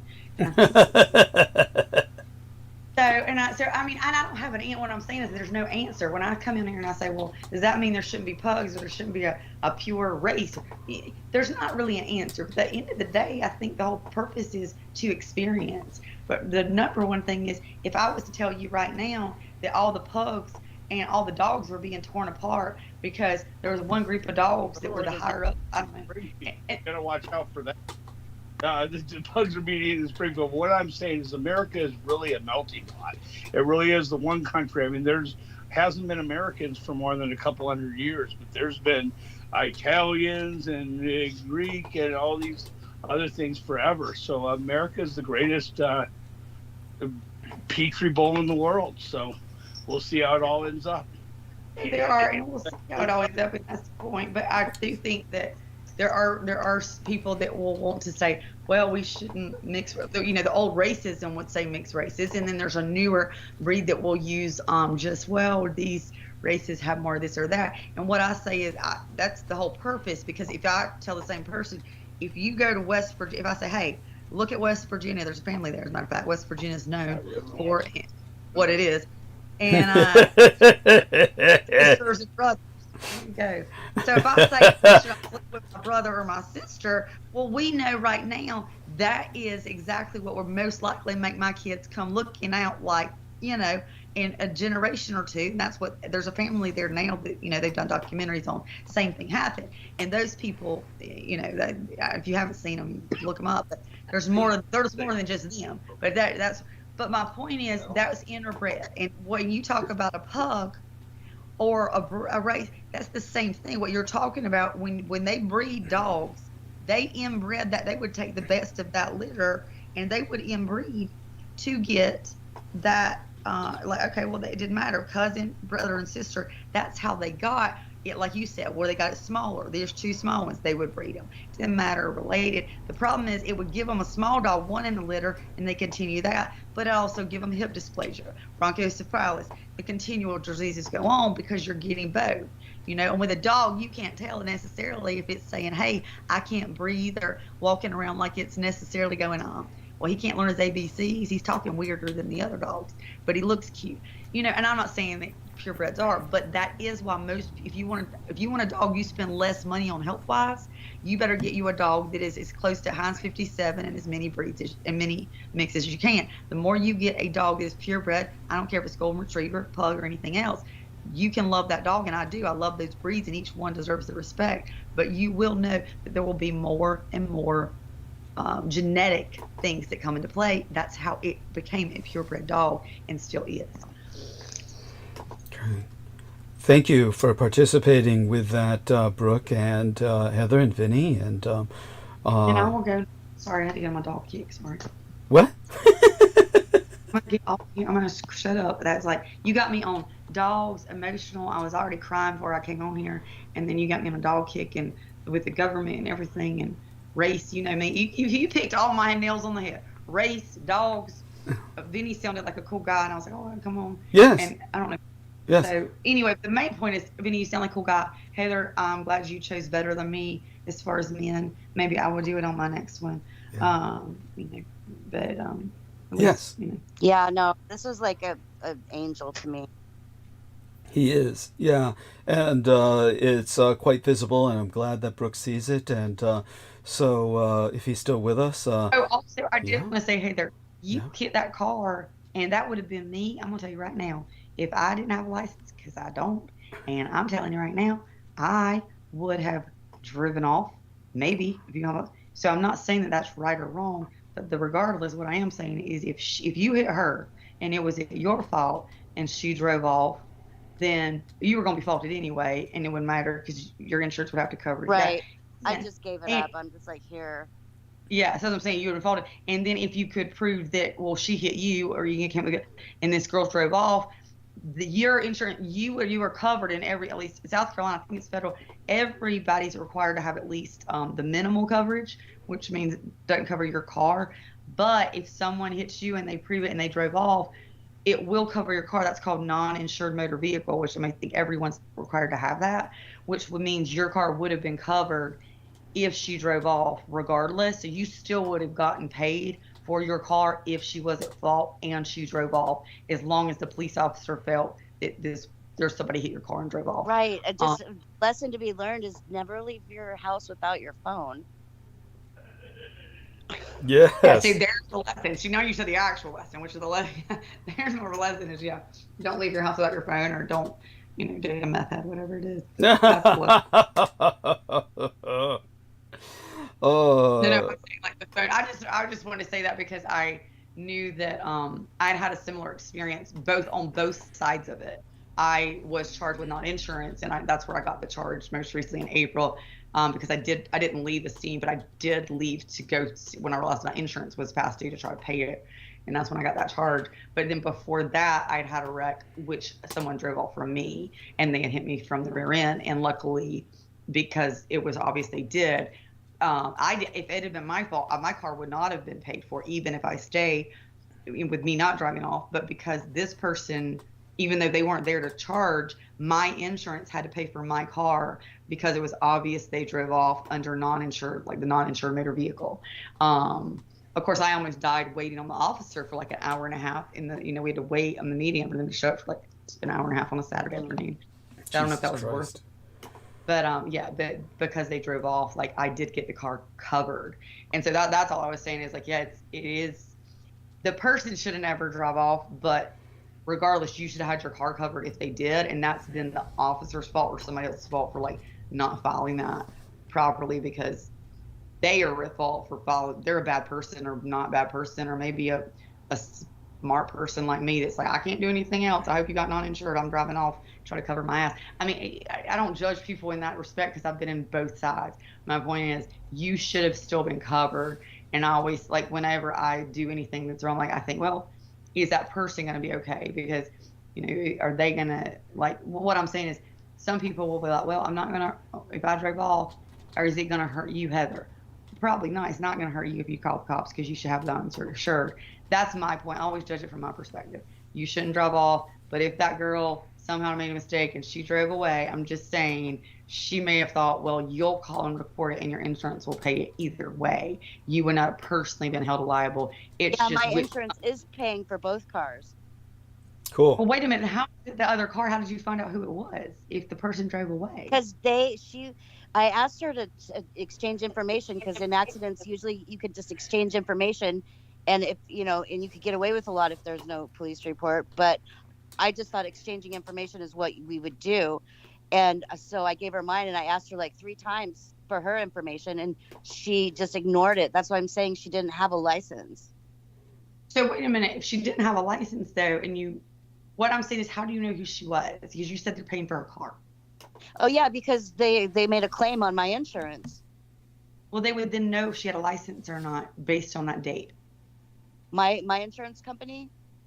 Yeah, they're your insurance companies, because insurance companies are better than even the cops as far as they don't want to pay any money. They don't have to. They argue back and forth all day to say you pay or you pay. They checked her license or whatever. They would have checked her. They would have checked the date, what she's filing, if she had minimal, even if there weren't cameras or anything. Cameras usually they're not going to get unless it's a bigger claim. They'll seek those, but they would have minimally verified with you the story, verify with her, look for holes in it if they could get out of paying, and they don't really care who the hole's with, if they can blame it on the other insurance company or that they don't have to pay. And one of the biggest things is this person licensed to drive? I mean, that's the first thing. If the person's not licensed to drive and they're blaming you, I'm telling you right now, you literally can be, you could go out right now, pull out and slam into a car 90 miles an hour, Heather, and it'd be your fault because you're mad, whatever. And you literally could do whatever damage. If the person that you slam into, it doesn't have a driver's license, and this has been done before, where the only time it's their fault. And now they have had lawsuits where the person was killed, and like, let's say you were drunk and the other person was killed and they didn't have a license. The family is later sued, and sometimes there's been some award just because they could prove that, Heather was so drunk when she left the bar, and yeah, this person had a license, but they died. But legally, the standing is, let's say some extreme like that, and it would have to go to a big case. Legally, what you do to that car doesn't matter. The minute that person, even if they were being careful, they pulled out in front of you, they didn't have a license, unless there was something extreme like that. It's not, and they're just going to say they didn't have a license, they shouldn't have been on the road. It doesn't matter because Heather was driving. Yes, she might not shoot 2 miles an hour, but that person was never legally even allowed on the road. Right. And she wouldn't hit them had they not been on the road. So the very first thing they do is say, did that person have a license? And they'll get out no holds barred with that. So I would say if they hadn't verified that, it's not even, they would verify that. Okay. And the only way they could have gotten from experience, Brooke.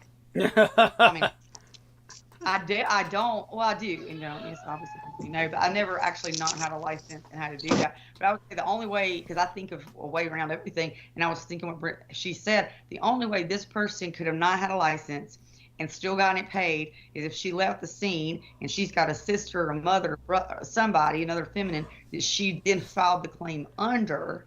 And that you haven't checked to verify that's that's most likely what they did, because like you said, it's probably her husband's name, that because he's probably the owner of the car with the registered to him. You can't file. That's a mail. You would, if they can't do that. She couldn't see my husband's car. They're going to say who was driving. And that's fraud. Now, that would be I mean, she could legally, if you're really wanting to go fraud, if it was, let's say it was my daughter and I don't have a license.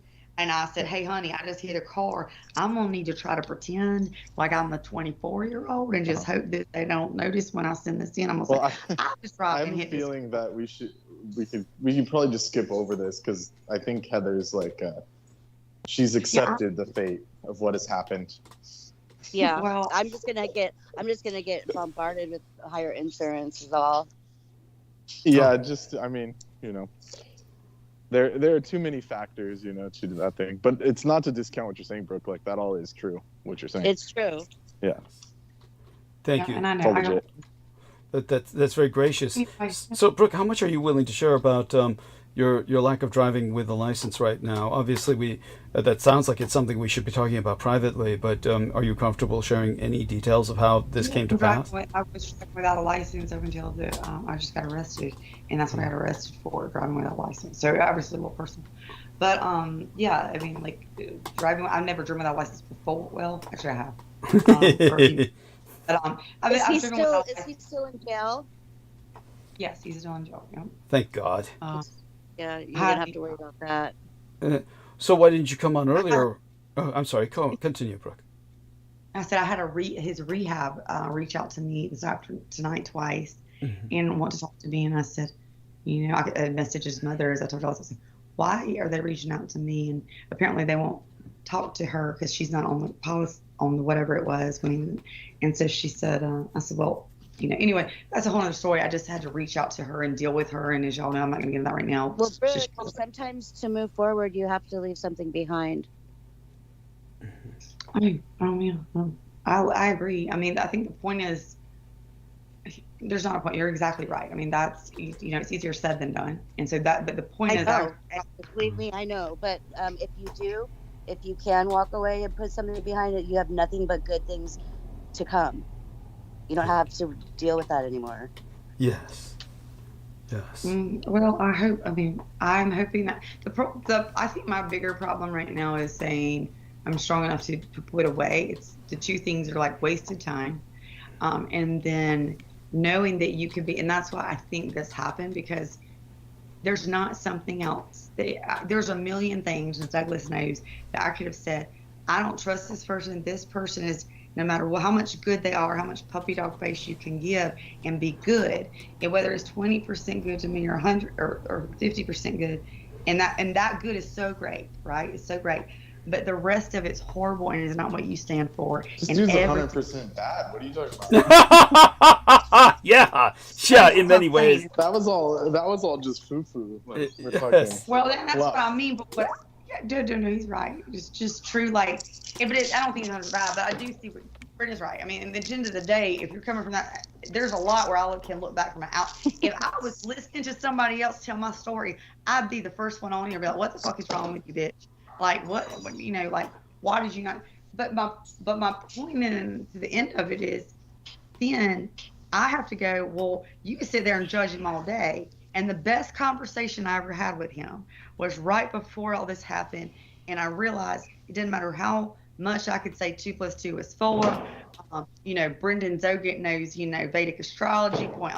It didn't matter the facts of the matter of anything he said and say, this is what it is. And you know it. And you say that no matter what I was right or wrong on, no matter how much he made a step forward, because he did make some steps forward. I mean, he did do some things that showed growth, and I don't mean just shown growth. He actually did some growth, but the little bit of growth versus I realized what he has to have and the dedication he'd have to have, that's his own soul, and that's not my job.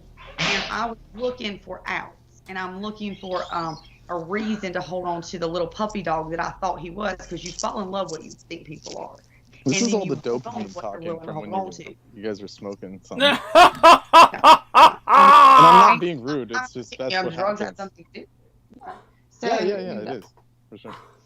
Yeah. So I mean, that definitely played a part. So I knew all that, but at the end of the day, just getting out of that and getting your emotions untangled is a process. And what I say God, universe did for me, and I was just telling someone this. That's why I was very emotional when I came home, because I just told someone this, a friend, and I said, she's going to a similar but different, a longer relationship. And I said, I said, at the end of the day, I said, what God did for me is I knew my kid, I've had everything happen that would have made me step away from somebody the first time. And whether in the beginning it was drugs or in delusion, and then it's I'm going to hold on in faith and believing, all this bullshit that I sell myself. And then my son, and then I have to call the police, and then I've been arrested. And then it doesn't matter. I don't care if Peter Moon sent damn devils here. At the end of the day, the devils only get in. What I do know about the devils, or anything you send, they can only come in with holes. Now, most of us all have holes. So you don't want anybody sending that shit, because we all have holes, and they can usually get in somewhere. But they're the hole bigger than get in. And I allowed holes in my life that I have to say, well, if I was perfectly sealed up, nothing could have gone in anyway. And the holes that come in, whether they're sin or not, were me allowing someone in my life, number one, without the red flags and seeing them. Number two, making excuses. And number three, saying, they'll change, and seeing their problems, which that's true, I saw theirs, but not recognizing, why am I continuing, and what am I getting out of this to continue to allow them to violate my boundaries? Do I have boundaries? Do I love myself? And at what point, when everything that you ever thought you stood for, you continue to go back until your own child has left your house, at what point do you say, it's not? And that's when I was talking to him one day, and I just talked to the fridge. And I said, talk to Brooke. And I said, I talked to Brooke like she was my friend. And I said, what would I tell myself? And I said, I tell you, Brooke, if you continue to allow him back, I don't have any patience for you anymore. He did this. How many promises has he ever kept to you? Not one. He's never kept one promise. Not one. And you're still over a year later making an excuse. Yeah. And so when you hear it out loud to yourself, then you have to go, and I had done that right before, and then God showed me this, because if there's one thing, because y'all know how I feel about police, and that has nothing, I've always been that way, it's power structures. I don't want power. I want power dynamics that are unfair.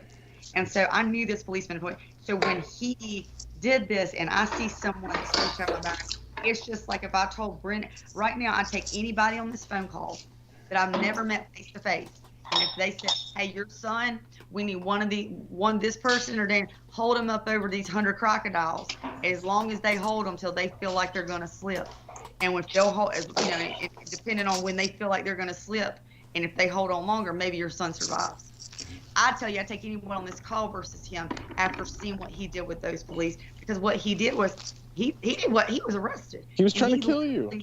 Yeah. He was trying to not he was trying to kill me. He thought there was a 1% chance that he might not go to jail, because his fear has always been, and that's why I call it. Yeah, but knowing that you'd have to swallow the drugs, like, it's not like you didn't know that. That's what's so offensive about it. Yeah. Like, he knows that could have killed you. He knows it, and that goes back to the call that I just had. I'm not trying to make you feel bad, but like, that's he knew that, like but beyond fucked up. That's like irredeemable. It's like, thank you. It's irredeemable, and that's what I just basically had to tell his mother. That's what the call went through. Yeah, but when she called me tonight, and she said, well, he said he's very, very sorry. Yeah, they all say that. Even serial killers. Go on. Yeah, mass murderers say that. I got 2 Harrys and I'm sorry. And so, yeah, that's what I got on the text. And I told her, I said, I told her, that was on the text. And I didn't know what he had told her. I hadn't told her to begin with, because she didn't even know. She said, I don't even know what happened. And I said, well, I'll let him tell you. And so later when she talked to him, she replied back to me, well, he's very, very sorry. She called tonight. He probably told her that you ratted him out or something. Yeah. Well, what he said, when I talked to her tonight, I didn't know what she knew. And I was letting her know, basically I had that call, and I was just kind of letting her know. She was probably crying, Mom, she put me in jail. Yeah, again. Again, it was all her. That's what she said. So what he basically had done is, she's still thinking, that's how I had the call. if she was saying, well, I'm thinking about when she messaged me that very, very sorry, but I'm trying to get in rehab, but I don't want you, if I get into rehab, don't you pick him up from the jail. I think he needs to go straight there. She's talking to me like I'm still with him, or even considering that I would consider picking him up. Much like, so I realize she's in a different place. She does not realize that I'm not anywhere near, and I get why she may think that, because obviously I let him back many times. So I knew I needed to clarify with her, yes, his 2 dogs are here, and I'm allowing them to stay, is what I said. I said, but you need to understand something. And then I went into the details of what he did. And she said, he said he did that because he just worried that you had it in your mouth and you could die, like whatever. And I looked at her. I mean, I didn't look at her. I said, because I could see him in my eyes as she said that. And I said, let me tell you something. I said, I have forgiven you for so much. And I said, I sound angry. And I said, because anger is easier to hold on to, and at least in front of people, than pain and crying. I said, but let me tell you something. If there was any way, and possible, because I've gone through every possible thing, then why that person could sit there and not only say what he did, he said it. I said, do what he did. If I thought there was one possible ounce of that was possible, I said, but it's not. I said, you don't believe me? I said, but he didn't say that. He was already under arrest. And then when he realized he looked at me. He said, she threw it on me. That's what he started with. The drugs that were around, I threw them on him. That didn't have anything to do with my health. I said, and then on top of it, the drugs that were in my mouth that I was covering, that were not noticed. Then when they were not believing him and I guess giving him enough attention or believing him, he then said, you don't believe me? Look in her mouth. Because he could tell. I said, it's just like anyone. If you see me put something in my mouth and you know me and you see I've got a piece of gum in the back, you're probably going to be recognized that the way I'm talking. These officers didn't know, and they were fine and never noticed till he kept saying, look in her mouth, make her open it, I'll prove it, she's got drugs. He said it with vile, hatred, visceral, nausea to me. And I said, there's nothing in, I said, and so if I could hang on to the fact that he actually cared about my health, and that's why he did that and was worried about me, I'd grab onto that just to not hurt. I would grab on that in a heartbeat because it would feel better. I said, but it's not. What happens is that you would have died for him. That's what happened. Yes. You would have died for him. And here's what happened. And when I said this, and she said, I didn't even think of that. I said, in the second, when I ended up finally, because it was hard to swallow, so while I'm talking. This ain't no Romeo. Yes. No. And I'm end up, I'm not at that point, I'm not going to spit out, number one, because I'm smart to know, okay, motherfuckers, you just want me to spit out because you're going to charge me. So I knew that what they were saying was a lie. That was obvious. But what I'm saying is, when I decided to finally make that swallow, I knew it was a risk one way or another. But, as we all do, whether you smoke a cigarette, drink a beer, and that's a small risk, or a bigger risk, in the moment I had to, and I wasn't sure I could. That was a problem. And so when I swallowed it, well, now I'm on my way downtown. Let me tell you something. From the minute after I had swallowed it and I shut in my mouth, and then they said, well, we're just going to arrest you for what he had. We'll charge you both. And my handcuffs were on him. He never said another word. We went downtown in that brand new Suburban or Tahoe. He was in the front back. He never mentioned my health. He never mentioned, if you cared about somebody, would you not say, hey, I know she had drugs on her. She swallowed them. Please take her to the hospital. Please check her. Nothing. He didn't care about my health. Had I not, when I was sitting in a holding cell and I knew my blood pressure raised so much, and I was like, I'll probably get through this. And I finally, because I have high blood pressure, and I said, they took me out. And then when that nurse had taken it 2 times and given me medication, she said, your blood pressure is going well over 200, and we've given you multiple medications. Did you take anything? And that's when I said, is that, under HIPAA between me and you. And, but at the end of the day, whether I took something or not, this is all abbreviated. I'm going to turn this to cops. I don't care, because that's a whole nother story. I know, what happened and what I did, and I know exactly who was at fault and who wasn't. And had I had drugs in my mouth or not, and if he was smart, he would have trusted me to know they had no right to pull. The whole case will be dropped. But what he did was, and what I say God let me happen, was let me see something I cannot deny. And in my head, there's not one thing, because you could say, if somebody, you could have cheated on me. He could have come up right there in that parking lot when I parked, getting along, and instead of the cop pulling up, he just suddenly handcuffed me to the car, brought up 2 ex-girlfriends, fucked him in front of me, and told me he hated them. And I swear to God, hated me, and told me, and I swear to God, I still could have come up with a better reason and excuse What if it was a dude? for that. Would you still go back?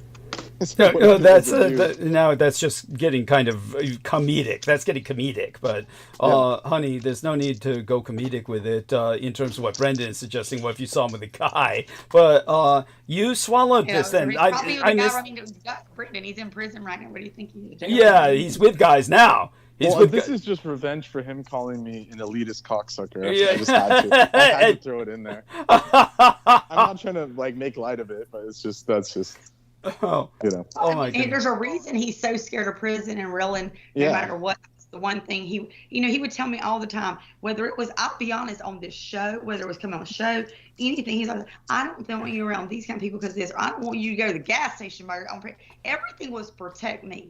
But the one time that he actually had the opportunity to either, thank like, he's going down, and are you going to protect me or try to throw me the wolves to save 1%? And not even it'll save you. You got 1% chance of it saving you, and you throw me to the wolves, and not just the wolves. Whether Brendan, like you said, I don't think he's smart enough like you to realize that I really might die. To this day, I don't think he knows I don't think he knows how serious I came, because I didn't even realize how serious I came. Well, beyond that is like you guys were already caught. What was the point of throwing you under the That's bus? my Like point. that was so offensive. That's what's so fucked There up was about no it. point. He was arrested. They weren't going to unarrest him. The chances of any cop taking once they Like said at that under point, arrest, you could just shut up and all of you would be better off. But no. well, I wasn't arrested. That's the problem. What he was mad at is he was arrested, and I wasn't. Then, And well, it was karma. But continue, Brooke. Continue. Yes. Please. That's what I'm saying. And anybody with any legal skill, like Brendan, I know you may have been arrested. You should know most likely if a police officer's already got handcuffs on you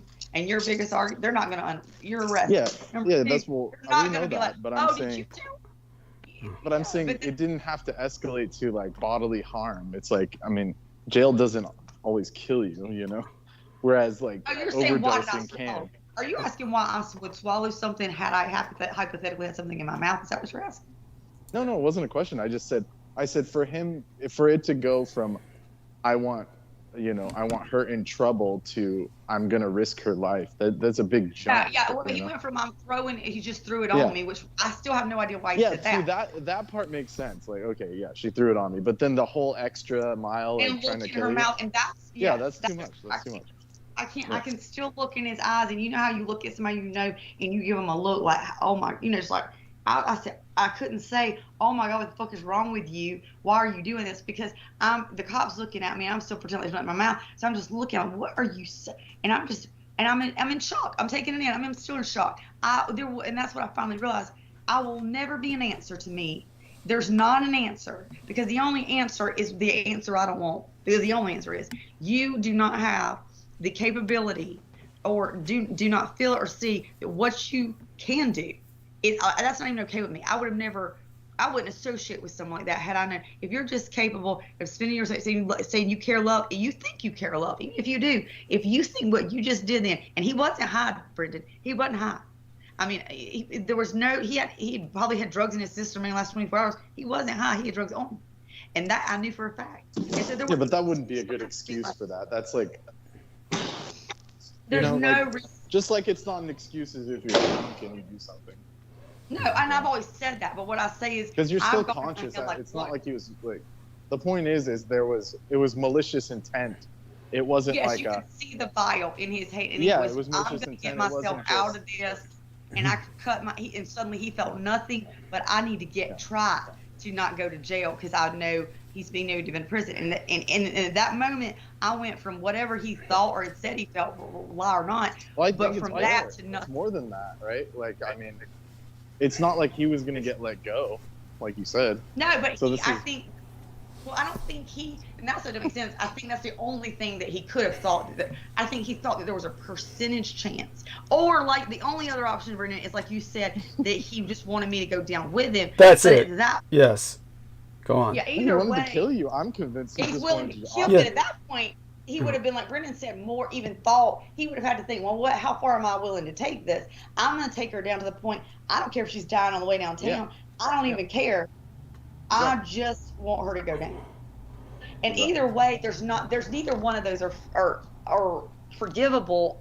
I mean, I will forgive, but not something, a person I was. No, don't forgive. No, don't forgive. Don't forgive. I forgive, meaning I won't hold on to the hatred and vileness that I have right now that I still spew, like y'all hear me blah, blah, blah, because I'm letting it out. But I'm saying, you want to forgive for me. I'll forgive, being like, hey, dude, when I forgive, it will be on I feel sorry for this person. I can't ever associate with them. Usually you don't forgive somebody until they're sorry. Yes, thank you. And he can't be sorry when he's telling his mom, and when she Well, says, well, he can't be sorry because he's psychotic. He lacks that ability Yeah. to be sorry because he's a socio-psychopath who does not have Doug that. will pull out the criminology, Yes. which I have studied as well, both of us. Yes. So, just as per like the Okay, well, then let me ask y'all. If y'all believe, so you also, which I know both, we also, y'all tell me, how do you not believe that, the demons were sent to you by this Peter Moon guy or whatever the hell? We believe it's just a vibe. It's like a vibe. They want to bring you down so your life falls. It's just a vibe. There's no. Well, how can we believe? This is where this is what I'm having. I'm having a very. The proof of the pudding is in the eating. Look at our lives have gotten worse. I'm having a very problem in my own belief system here, because I believe if we're souls, right, and we come here to grow, and we're spirit, yes, we come here to grow, right, and so we're as human form, we're spirit, and we come here to grow. When they come in with different lessons to learn, different ways, maybe some it's a better. Lesson. Don't trust old men. But my point is, he said it's a lesson. Don't trust old men who do colonics. But this also includes the chaos. Brooke was always right. Yes, Brooke was always right. But also, what happened, Brooke, was that he got back at you by sending this agent of chaos. But do continue with your side. Do continue. My point is that whether it's Peter Moon or for instance, let's just leave Peter Moon out of it and talk about Daniel. If you're talking like when I looked at that, I'm like, okay, well he maybe can't feel, because I've looked at the extreme narcissism, the psychopath, sociopath tendency where they don't have empathy. That's My point is, what God is sending souls into this world without the capability of feeling empathy? Because then what chance do they have? Because number one, all they would be is an agent of chaos or an agent of pain. And why would God create that? Okay, so is that a rhetorical question or a philosophical question? Do you want me to truly answer that? Philosophical. That is one I do not. Yeah, we can answer that. Yes. Always. Well, Brendan, you first, and then I'll give my answer. Yeah, not everyone is a full spirit. Like, there are spirits of different types. There are spirits of different level. So just because you're embodied doesn't and also there are spirits here of people that look human and they're in human bodies, but it doesn't mean that they're on an evolutionary level at all. Like they don't have the heart chakra, they don't have the heart space. They're incomplete souls, spirits. So you can't just give everyone. That's the problem with equality. Like, you can't just give everyone equal footing. They have to show you they have to show heart and spirit first. Not everyone has it. So that's like, just a basic there. And I didn't ever adapt to or accept, because whether it's back from my previous Christian belief of just like Southern Baptist, like, well, just accept Jesus and you're good. You know what I'm saying? It's in like Christianity. I mean, it's like once you go too far, even if you are human, you're considered damned. I mean, it's a damned soul. He's already damned before he dies. Well, in Southern Baptist Christianity, okay, you can do anything. You can be saved if you repent, Brooke. Yes. If you don't repent, you're worthless. I mean, that's in that. That's in there. And this guy will never repent. Like. Yeah. And I think that's what I'm saying. And repent, like the word repent means, pent is the pentagram, the five-fingered being, the Vitruvian man, the 5 stars, right? The 5 elements of the human. So repenting means to return to humanness. So it's like, if you don't repent, you're just going to fall into being more gross and demonic. So you have to repent for anything to go up. So there could be some qualities left in these beings, but they'll never be redeemable in that sense. Well, yes. You could go back. So this is where I can get into an entire. But hold on. Explain to Brooke about namaste. That's what Armani and West tried to leave off with you. Namaste, and explain to her why that is such an improper greeting or farewell. Tell Brooke why, because of the meaning of namaste. Yeah, nama in Sanskrit, nama means I bow, to bow to someone. So it has to be someone higher than you. And not in some kind of weird hierarchical sense. It has to be like the being has to be something that you revere. There has to be reverence. There has to be respect. You see a quality in them that you want reflected in yourself. So you say nama, namaste, I bow to you. So you can't just say that to every wanker, Bobby on the street, rando. Like they try and push with the new age where everyone's saying namaste. It's like, you know, you in can other be words, nice to people. it's what you're doing at that point is you're not only disrespecting yourself, because many of the people that you're running across don't deserve that level of respect, that acknowledgement, as if they're a master of yours, but you're endangering yourself because you're leaving yourself open to predation from those people. Now, I'm going to put a link here in the private message of and there's nothing wrong with like the hand sign, you know, like the Buddhist where you like leave the space open and you bow, like the Japanese bow, but you put your hands together, like that. That's just different. means center, center, center. You want to bring your body to center. That's like your own graceful action. Yes, but and continue. But nama is like someone above you in the evolutionary sense. They have more heart. They're more natural. They're more respectable. So not everyone like that you see is like that, and you may not like that. So by the way, when it comes to the that's actually a Thai thing. It's not a Japanese thing to do that. The Japanese can do that when they're deeply into a kind of religion, like certain Buddhists or certain even modern, what they call new religious movements, or modern Japanese religious cults will do that. But that's more a Thai thing, because the Thai are severely Buddhist, and they greet people with that clasping of the hands. Now, here's a... Sanskrit. I mean, I think I didn't know Sanskrit or something. Yeah, the Thai use Sanskrit. So, honey, what are you going to say? With the name of the hand gestures is what I was thinking when he was talking about the hand gestures. What is the name for those that are actually, they're called something? Mudra. And, mudra. Yes, the mudra. Yes, that's what I was thinking. I was looking at that name. Yeah, so the Buddhist mudra of like centering is just, that's fine. Anyone can use that. But when you say namaste, that's, you know, you can't bow to everyone. You can't bow to everyone. Yeah. Now, so here's a link that I put into Brooke Gibson's private messages, as well as into our text box right here on the Skype call. Now, this is an excellent, terrible example from somebody who generally, I don't agree with everything this individual says, Dr. Grande, but in general, he's fairly good at what he does. And thank you, Heather, for providing that image of the hand gestures en masse. And that's, of course, a very Asian Indian thing to do. That's a mass prayer, and the Asian Indians are very good at that. So in the case of Dr. Grande, his analysis here is of a psychotic who had a girlfriend, and they were essentially united through substance abuse. And basically, she went so far because she was so addled by her needs that she left her 9-year-old daughter, who had been estranged from her and was being taken care of by other people, who bizarrely then entrusted the 9-year-old daughter with a couple that were extremely into drugs. So while the woman went out looking for drugs, the psychotic that she left her 9-year-old daughter with killed her. And so it's one of these things that is, of course, tragic, a travesty as well, and it's something that should never have happened. But it's an analysis of the way that Dr. Grande analyzes the killer. Is he points out that this individual was basically very spoiled. His parents were very wealthy, and therefore he never... Talking about Todd Grande that's on YouTube. Is that Dr. Todd Grande? Yeah, that's correct. That's correct. Yeah. And he analyzes a lot of these cases because people will bring them to his attention. He tries to do it very from a neutral standpoint. He's very analytical, I would say. He can be. He surprised me with one case. There was only one case that I really disagreed with him on that I thought was odd, and that was a Romanian who was an older man who wound up imprisoned for killing a few people. And Dr. Grande presented him in what I thought was a bizarrely sympathetic light, which I don't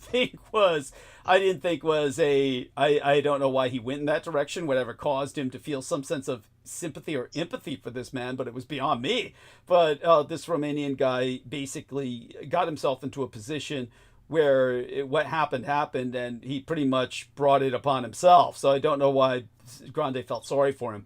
But he's usually not like that. And in this case, you'll see how detached he is. But the killer reminded me a lot of Daniel, and it's one of these cases where the killer was, of course, much more spoiled than even Daniel, but he was someone who nevertheless had done serious jail time and will be spending the rest of his life in jail, and killed this young girl, of course, and may have done something else besides. We'll never really know, because the Australians really did not follow that up with an in-depth forensic analysis. They instead just gave the guy lifetime in prison.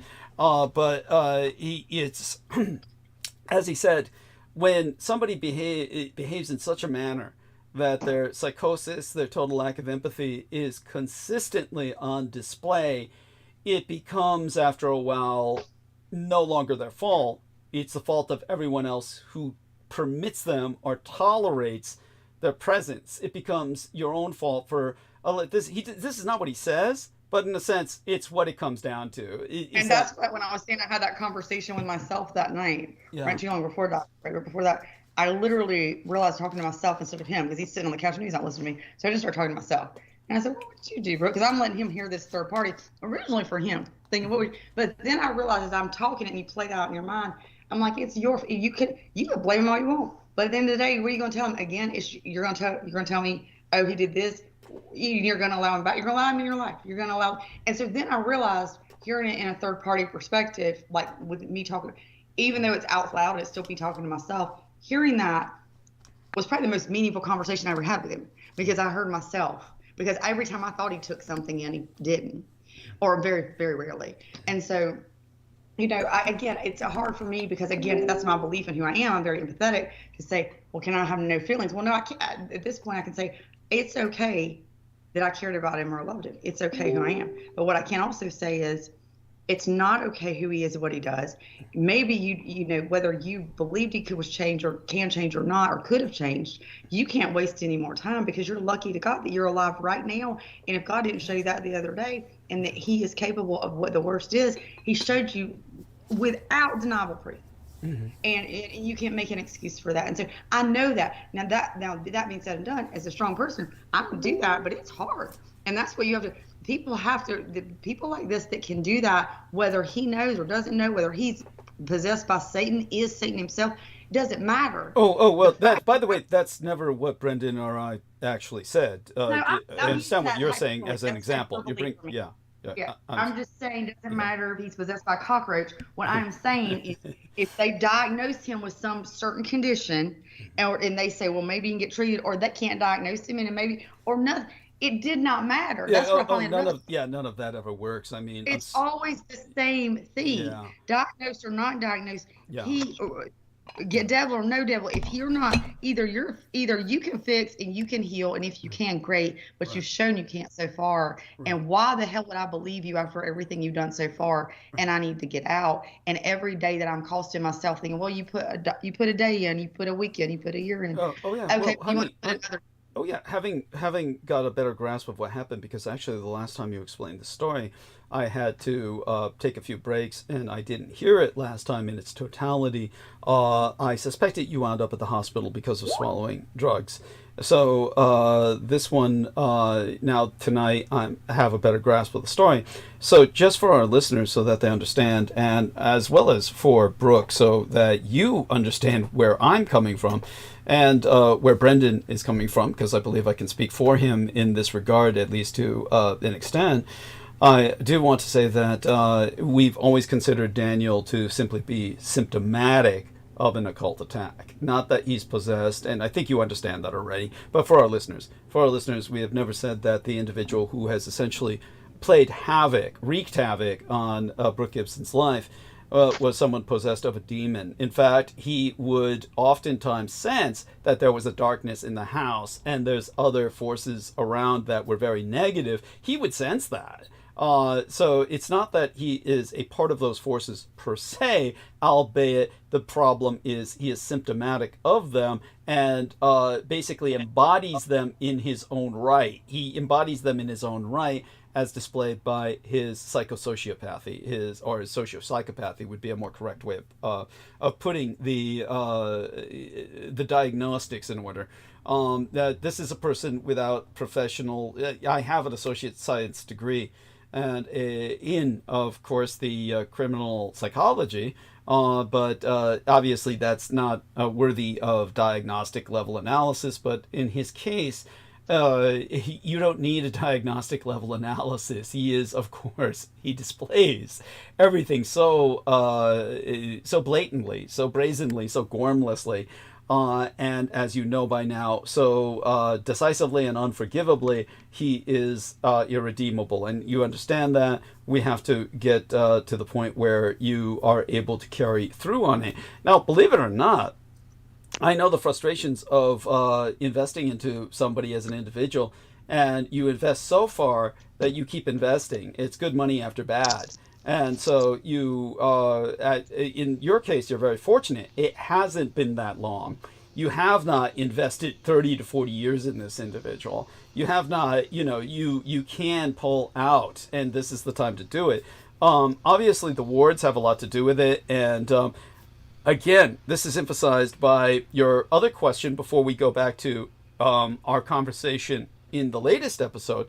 And before I go into our conversation in the latest episode, and shall I say my own answer to the philosophy of your question, why would God create such individuals on Earth?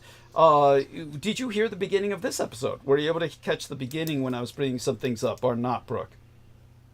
No, I did not hear it. No. Okay, so if you didn't hear the beginning of the episode, I'll probably... I literally was talking to his mother and before that, like, dealing with Lola. So, no, I came on as soon as I could after the call. Yeah. So, again, just so people can understand my own stance on this, what I've always said is that God creates evil as well as good, and that is all because this is part of the cosmic ecosystem.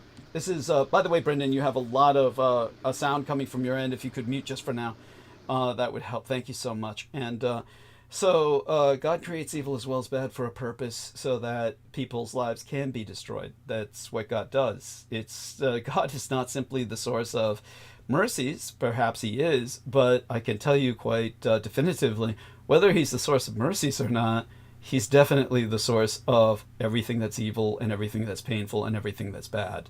Because that is the cosmic ecosystem. As I've always said, all of those flowers and rainbows and puppies and everything that's positive in the universe is so microscopically small. All of the matter that constitutes everything we know and love and appreciate as beauteous and joyful, all of that is so insignificant in terms of the matter that it comprises in the universe.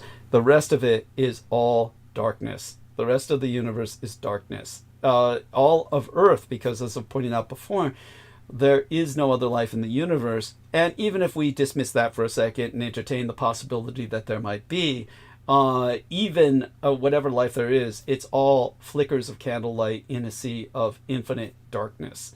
And but since it's not even that, from my stance, from what I know, from what the United States government concluded with all its researches, there is no alien life out there. Earth is it. This is only lone flicker of candlelight in the universe. Of course, I've said there's other relic populations on the interiors of other planets in our solar system. But it's basically our solar system. That's the best way to put it. There have been races that have existed, species that have existed, that were sapient on Earth before us and maybe after us, but they are of this solar system. They are of this this particular system because it's so unique and unlike any other solar system in the universe. So this is the sole flickering candle light that there is in the universe, and the majority of the universe is just plain darkness. So it's the same with everything morally, and the reality is there's far more evil and destructive, horrible things and pain than there is anything that's joyful and good, which is why we rejoice whenever we run across what's joyful and good. It's like oases in the desert.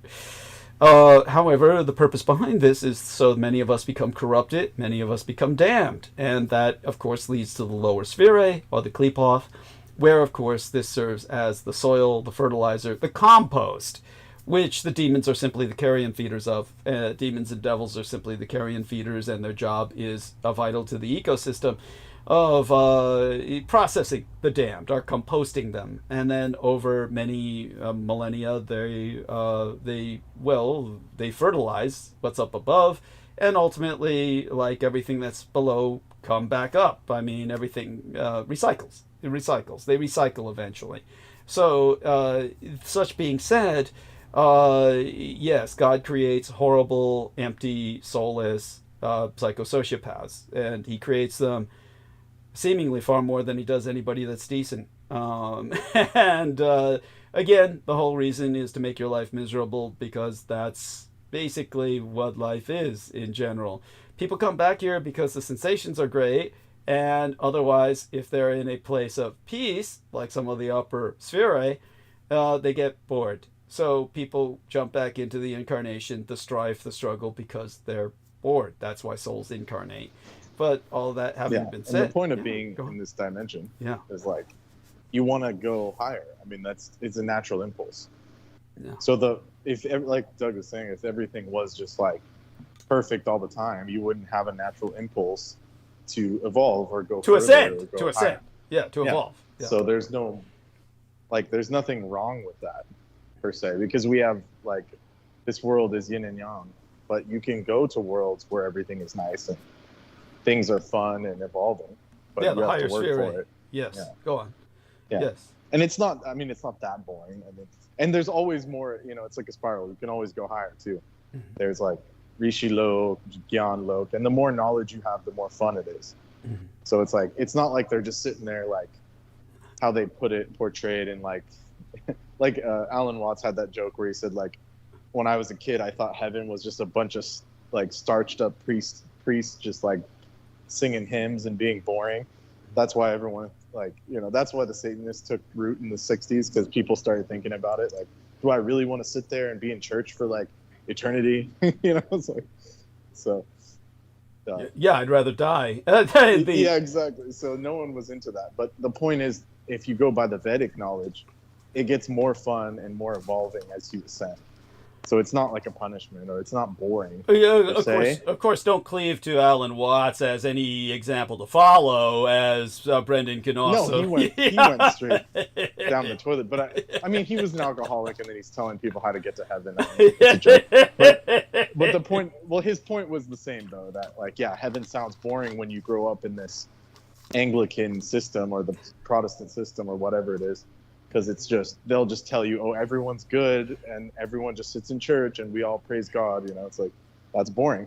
But the reality of it, the Vedic knowledge is that the more you evolve, the more power you have and the more knowledge you have. And that becomes fun. And it's not like, discipline isn't like this pain. It takes you away from pain. And that's just a natural impulse. The point is it's a natural impulse. Thank you. And and what I'd like to point out, Brooke, because I do want to bring this back to the discussion we had on the latest episode, is what made this so bizarre is, while we're trying to explain this to you, Ian West, who we allowed on, graciously we allowed him on. I just want to this real quick, because I'm not like y'all. I don't wait and say it. I'm just gonna say it out loud. Okay. Here's the thing. You know how I tell a story and you're like, shut up, she's been on this dog thing, and I know I come on and I talk, and I just want to say some shit. You're like, y'all, you could make that story a lot shorter. We got it. And it's part of you getting, and part of it, I'll throw something out there and you're like, my God, what happened? And it's something new. You and Brendan, what you both do for me and what you just did was an example, because it may be the smallest thing and you answer it. But then, Brendan, what you just said and what Douglas went into, what I want you to understand is whether I sound, I don't always come off as with the verbal skills or the knowledge of the Vedic or whatever, as far as the way I preface or the way I sound, because I'm very open and blunt. Those things, Brendan, I know and believe, and I'm not saying I know them. And what I'm saying is, I want you guys to understand where we are, because we are agreeing on certain things. I agree. I already know, and probably could go deep. I can't necessarily. I never would say I can go deeper than you. What I could say is on this particular subject, we could get into, and I can go deeper with that as far as realms and what I believe in God and the creation and energy creation and dark versus light and all of that, whether right or wrong, because at the end of the day, I can say there isn't a right or wrong because you're talking about darkness. But what I'm saying is that you can go into a deep realm with that, and I can go there. But then I can have a simple question. If I can break all that down and go into, well, where I broke it down and out, the question was, I can make sense of all that. But if I believe in my mind that this 3D world and this third dimension is made for this reason, which is to experience, like Douglas says, it is special, whether you want to say it's this dimension, this galaxy, whatever you want to call it. The words do not matter to me. At the end of the day, if it is to experience, because you can't know, I don't care, you call it boring, what Brendan said. Brendan called it, you can be bored there, because I can remember that same thing. I would picture my mom would say gold, streets of gold, and I'd be like, oh, dang, streets of gold, and they'll be singing hymns, and I thought that's boring. But now the thing is, it doesn't matter. If streets of gold were good to my mom, and that's what she thought, and then look, mansions on a hill, and that's what she needed to picture heaven, that doesn't make people Satanists, and that doesn't make people turn away, because at the end of the day, my heaven could be different, and I can expand that because my soul's ready to expand and understand heaven is different and heaven is mine and all that. But what I am saying is, if heaven, what I do believe is, when we talk about souls going back home, where they're ultimately home, which is a energy that experience, there may be, from at least my knowledge and what I believe at this point, we do choose to incarnate here. We do choose to incarnate as souls here, and most souls that incarnate here in this dimension, this galaxy, this earth, you are the brave souls you want to experience. It's a further growth, because whether you could say, and this is where I could get in, Douglas, I don't want to get too deep, but Douglas, whether you said it's all darkness, which is what you said we all came from, most of it's darkness, or vice versa, if it was all darkness and we're the little bit of light. Yeah, well, I never said we came from the darkness, honey. That's not what I said. Well, no, what you said, and I agree, which is God, which I do believe 100%, that everything ultimately is from one creator. We were all one. So one energy created all. So if you're going to believe in a God, and my definition of God would be, if you believe there's a God, then you would have to know that he also created as much dark as there is light. Yeah. That creation could not be or evil. The evil couldn't have been created without God.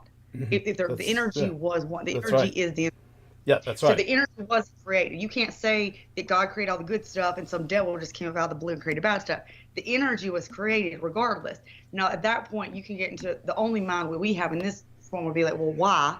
There's whys. And I think why is always my biggest and best question as far as digging into maybe it's not, maybe I shouldn't, but why? Well, why would be, well, expansion. And when you think and you get deeper, well, do you know, when you were a kid and you had never had you never had a heartache until you had a heartache, until you experienced something bad. You didn't really know what it was like to feel safe or to appreciate. I didn't know what it was like to just literally be at home and not in a jail cell and appreciate I could go to the bathroom and go downstairs and get a cup of water when I wanted until I had been in jail for a day or two. You see what I'm saying? You don't even know what you got. So you can say, well, you can appreciate the good because you know how to experience bad. Or you could do it vice versa. You could say, we all came from darkness and maybe we don't even know what love is, and you have to come to this world to experience love. You could do that either way, is what I'm saying, Douglas. You could say either way, that there was no really knowledge, and like the puppies and the rainbows and the kittens, we come here and we experience that. And that in that case, that's just the opposite of the other. Either way, it's an experience. And then you would have to ask on a deeper level, which I would say if you said that, which is why. In that regard, why would that creation still continue? That's my point. Like, I could get in the problem I had that I was trying to get questioned, which I think I've answered or trying to accept, is in this realm, in this 3D realm, am I saying that there are souls that are incarnating? Mm-hmm. And I mean, I obviously know y'all's belief, and that's one I have to accept, which I experience, which I am supposed to, not supposed to, but whether I came in as darkness and I'm choosing to experience some light or whatever it is, it's a soul. My beliefs that I'm here to grow as a soul or experience. And part of that experience is learning, adapting, and new. But part of it is it's supposed to be, and that's where I go back and forth, is it supposed to be having a little bit of this faith to help somebody grow, and I get that you can't sell yourself out for that, because that's already been done and tried, and I've proven that. Mm-hmm. What I'm saying is, or do you, because Douglas, you believe in a lot of things and stood up to a lot of things that nobody else would, and people said you were a liar. Well, you can't always say just because everybody else believes it or the majority of people around you believe it, that's what it is. So what I'm saying is, does that mean that this guy, and I don't mean him, because this is truly not about him at this point, because I believe this for a while, about people. Do I say everybody, mass murderer, they have no hope, nothing redeemable in them? Like, that's one of my problems, I guess, is I think there's always, and I guess that's where he was able to get me, because I love him, but I think there's always something redeemable about people. That doesn't mean that they will choose it. But I have yet to find the exact definitive, there is nothing redeemable, and that humans are coming in that form. And I think that's the difference, because everything else you're saying I agree with, or at least those are terms that can be, we could go a little this or that way, but I agree. I'm not saying I disagree with it, they're coming in that way. What I'm saying is I have chosen and for whatever reason still am trying to struggle with, are there souls that God, spirit, my own higher self, my own higher soul chose for me to contact, and that it wasn't because that they needed help, or because you couldn't even help them if they were in the lower realm, and maybe they're a lower soul and they just need a little boost up, they're nowhere, but you're supposed to give them something positive, right, so they can boost up. Is it that? Or is it just their piece of shit and I should just shit on them and walk the fuck away and not give a shit, which is something, and I know that's Doug's attitude in general, because it's funny. Yeah. But in general, when you shit and walk away. You know, Brendan saying yes to the second one. Yeah. That's what I would say for comedy relief. I'd say that for comedy relief all day. But what I would say as a soul, as well, let me clarify. It means, you know what that means to me? Uh-huh. Well, then that means there's so much that's not. I mean, how do I know everybody? I'm annoyed by everybody. Hell, I just shit on everybody and walk the fuck away. No. That's you're taking things to extremes. To clarify, let's to clarify, just so people understand. So just so people understand where I'm coming from, I want people to understand that in the beginning there was darkness, but it was light that cleaved through that darkness. That was the divine light. That is what we all source from. All of us, good and evil, source from that light. That is what confuses people about the light bringer, is they think of Lucifer, and there's a acculturation in the West, the Northwest, the Northern Hemisphere in the West, that thinks of Lucifer as purely evil, whereas there's plenty of girls in Brazil that bring light into the home and they're named Lucifer. That's the name of many little girls in Brazil. People will either Lucifer's the angel in the Jesus, if we're going with that, Lucifer's one or the other in far as terms. I would go deeper than that. That question isn't that. I don't even need to answer which one Lucifer was. Right. But where are we going with that beyond without taking us on different tangents when it comes to these souls that you're speaking about? When you do I believe that there are irredeemable souls? Most certainly. Does that mean that all souls that display psychosociopathic traits are irredeemable? Not necessarily. Stop and you can define it for me right now, Douglas. What is it? We don't have to go on that, because that rest of what you're going to say, we're going to agree on. Irredeemable is what I need you to define, and soul. Define irredeemable and define soul. Well, in terms of soul, Brendan has covered it already. We're mostly spirits. We use that term mostly for the sake of convenience, because I use terms like psyche. And psyche, for instance, means mind and soul. It's kind of like an inclusive concept that's more based on the ancient Hellenic or Greek concept. So I use the term psyche a lot, and I prefer that to either soul or mind, because it encompasses both. The psyche is the soul and the mind. So when it comes to my own cosmology, I think more in terms of psyches. But when it comes to, say, for instance, a redeemable, does that mean someone can be rehabilitated and change their behavior while manifest in corporeal form? While they're incarnate, can they change? Can they rehabilitate? There's always in this particular life. That's what I'm asking you. Yes, and there's many that can, but the majority of them don't. It's really a choice. It comes down to a choice. It's do they want to redeem themselves? I agree on that. Redeemable is if you choose in this life, and many people don't. We know that people die all day, every day, that are didn't figure out their stuff in this life. Majority of it, I mean, like my legal father was an alcoholic until he was about retirement age, meaning about 65 years of age. along that period of time, he decided, I'm going to stop. And he stopped. And that was because he loved his family enough where he wanted to be with us longer. So he stopped drinking. I mean, that was, whenever I tell people that story, they find it almost impossible to believe, because most alcoholics cannot just stop like that by sheer force of will. And his love was strong enough where he was able to do that. That's redemption.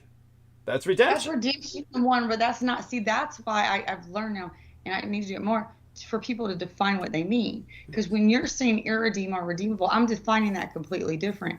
So when you, first of all, as far as your father goes, it is amazing. That is a strong thing that he did that. And I would say, even in your terms of what redemption though is, let me say, it's very easiest one would be his mom, because his mom is this person who literally can, put you down, throw you under the bus. But at the same time, did you say a cuss word? Like, she literally, in her mind, it would be irreverent entertainment. Did you say damn during the conversation? You could have been back mouthing somebody all day with her, and she'd be fine with it. But if you said, well, that damn person, or fuck, she'll, don't go. Now you need to. See what I'm saying? That's a judgment for her. So her would be like, did you? So then she would say, just like you said, well, my dad was redeemed because he quit drinking. Well, maybe he was. He may also have had other things he needed to redeem, or he didn't. He was perfect, but that he redeemed. And in her mind, if I quit cussing, or you did, Douglas, you never said a cuss word, she go, well, at least he redeemed himself. Douglas did another cuss word. Well, of course, I didn't mean like a universal redemption. I'm just saying he redeemed himself. And if you go, just so because you did use that example, I'm saying, well, you can use it. But what I meant is that was just in one example of your father in one definition. But even if I expand it out, my definition's different, and that's where when you say irredeemable, I thought you meant irredeemable meant. What's the question? She's going to define it. She's going to define it. She thought irredeemable meant like eternal damnation or something. I thought irredeemable meant to me, it's not what I thought. It's my definition of irredeemable means the soul is, because again, I'm raised Christian, it is destined to hell or darkness. Oh, okay. Let's put it this way. So let me clarify. I know exactly what you're saying. The Christian concept of an irredeemable person would be someone who is destined to hell eternally, just eternally damned. Okay, I'm not thinking in those conventional terms, obviously, and you know that. That's what I question. You say irredeemable. That is a go-to. That's the only time that word was ever used to me. Yeah, from your background, from the kind of background that you had. So that's understood.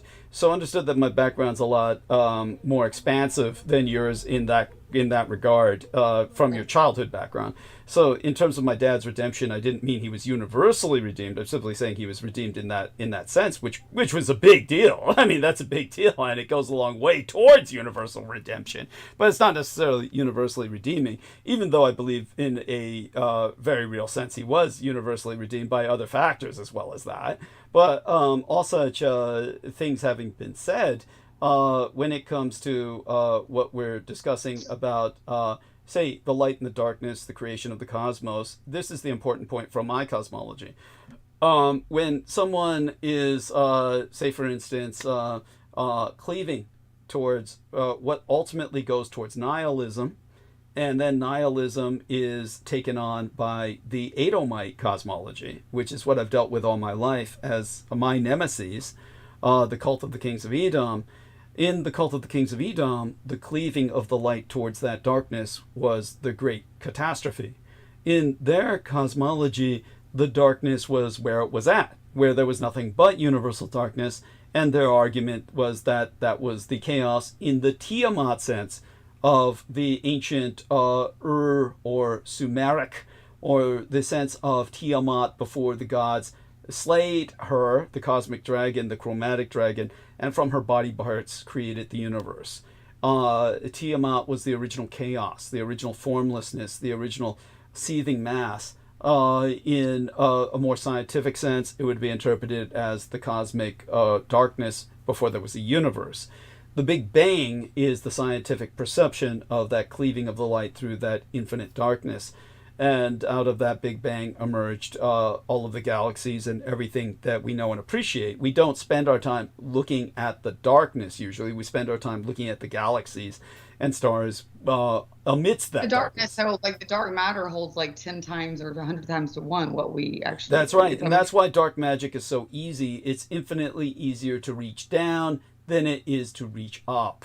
The fallen fruit that plucks itself by ripening and then falls to the ground. I mean, either the low-hanging fruit or the even easier, the fruit on the ground. That's the easiest to get. Why bother to harvest from the arboreal treetops? You can leave that to the monkeys. So your average dark magician works with black magic because the majority of the universe is dark matter. So when it comes to where we're at with the sense of the Edomites, their concept is to return us to the chaos, and that's why they're agents of chaos. Now, is Daniel an agent of chaos? Not in the sense of an Edomite, because that would give him credit towards a malevolence that would have... Anyway, I'm going to tell you something. Anybody could have done anything that he did, and he would have had 10 times more power than the one thing that he did this last time. If anybody's to mean evil, the one thing that he did was show himself so true stupidly, but also an ability to feel what he should feel, which is, let me think outside myself for 1 second. I don't want to, like, that it showed both. It was complete stupidity. There's not, that's what I said. If I could find any answer for him, I'm knowledgeable enough and to realize that I'm looking for the answer, that I've forgiven him many a times, and people do just because they want to believe the best and all. We've all done that to people. Yes. We've all tried to find the best and known that we're lying to ourselves. Okay. Yes. So I know that. Yes, absolutely. I knew that when I'm sitting here right now and I'm looking, and then I finally realize, well, what are you waiting? Because I would say, he can't call me. He's not allowed to call me. I have the number. Thank God. Thank God. No, because you're very vulnerable. You're very vulnerable, and you're very similar to a woman who's got a battered wife syndrome. It's like you explained to Heather. People say, "Why don't you just leave that jerk?" And they don't understand how impossible that is for battered spouses or battered girlfriends. Fortunately, you're not in as powerless a position as most of them, and therefore you can decisively leave this individual. You're going to do that by getting, and that's right. I have your locks. Right, Getting locks on all the doors, putting all the wards up, getting locks on the fucking windows, locking your windows and doors, and locking your garage, locking everything so he doesn't crawl back in once he's released from jail, because the first thing he does is he goes back to you. You're mommy now, as far as he's concerned. You're like second mommy. You're like the mommy that is, better than his own mommy in many ways. And you can't afford to... That is where what you just said is true, and it's, first of all, it's scary to me. Yes. Because I know, as stupid as I can sound on here, or y'all, Brendan, without shut up, really, it's right, because I can all come off, we all have our own knowledge, and we all have our intelligence. But what I'm saying is, I know that I meet people every day that are literally women that are not, I'm like, I have more knowledge than them on certain, I'm not the stupidest person in the world, is what I'm saying. I am not anywhere near the stupidest woman in the world. And yet I was able to fall for this, and not only am I not stupidest, but I was also blessed. But honey, anyone can do that. Yeah, anyone can do that. But honey, do accept the fact of what Brendan and I have been trying to tell you. This individual didn't show up until Peter Moon started directly casting spells against you. That it was there's no synchronicity here. Peter Moon always talks synchronicity. The only synchronicity is that there is no synchronicity. This happened because of the spells he started casting at you. I would ask you later to go into a deeper dive. I don't want to do it now. But I would say, if we were, based on what you said in this call, if based on what you say, if the darkness, which is where basically there was darkness and then the light was created, right? Mm-hmm. So at that point, and that is true, and that I believe in the meaning of the knowledge of that, just that knowledge of just saying that words. We know that if you look at that, there is more darkness. And we do know that we are from energy. I think we've discovered that in the last 100 years. Look at the expansion we've had from buggy, horse and buggy, till we putting people on Mars, or putting, rovers on Mars, a horse and buggy. Okay, so now we've lived here how long? So there's things that we could get into all that on why, and the expansion of consciousness, or darkness or light, and we can go into every form of that. But what I would say is, no matter on any of that, if what you're saying, which I do believe, we came from darkness, and if the darkness... No, we came from the light, honey. The light. We emerged in the light. We came from light. Yeah. But where did the light come from? Well, that's back to God, ex nihilo, creation from nothing. So so you're saying the darkness was nothingness and the energy was light, which that's the same thing. So we are energy. So it's either we came from the energy of God, which was the light. Yes. So you would call just replace a word. Yeah. Okay. Light, energy, source, being, right? God, all that. Original, one. That's where we all came from. And now we can say that. And if that's what you're saying, light, but originally there was darkness. And so are you saying originally there was just another word would be that nothing? That's there was zero, there was nothing. Kind of. So there's kind of. There'd be nothing. Just remember, my cosmology is a bit more complicated than your average individuals, because I've been forced to get a theological education the wrong way. So it's not that there was. Think yours is more complicated. Let me tell you right now. If Daniel was sitting here, his head would be spinning 4 times over, and he wouldn't know what I was saying, much less you.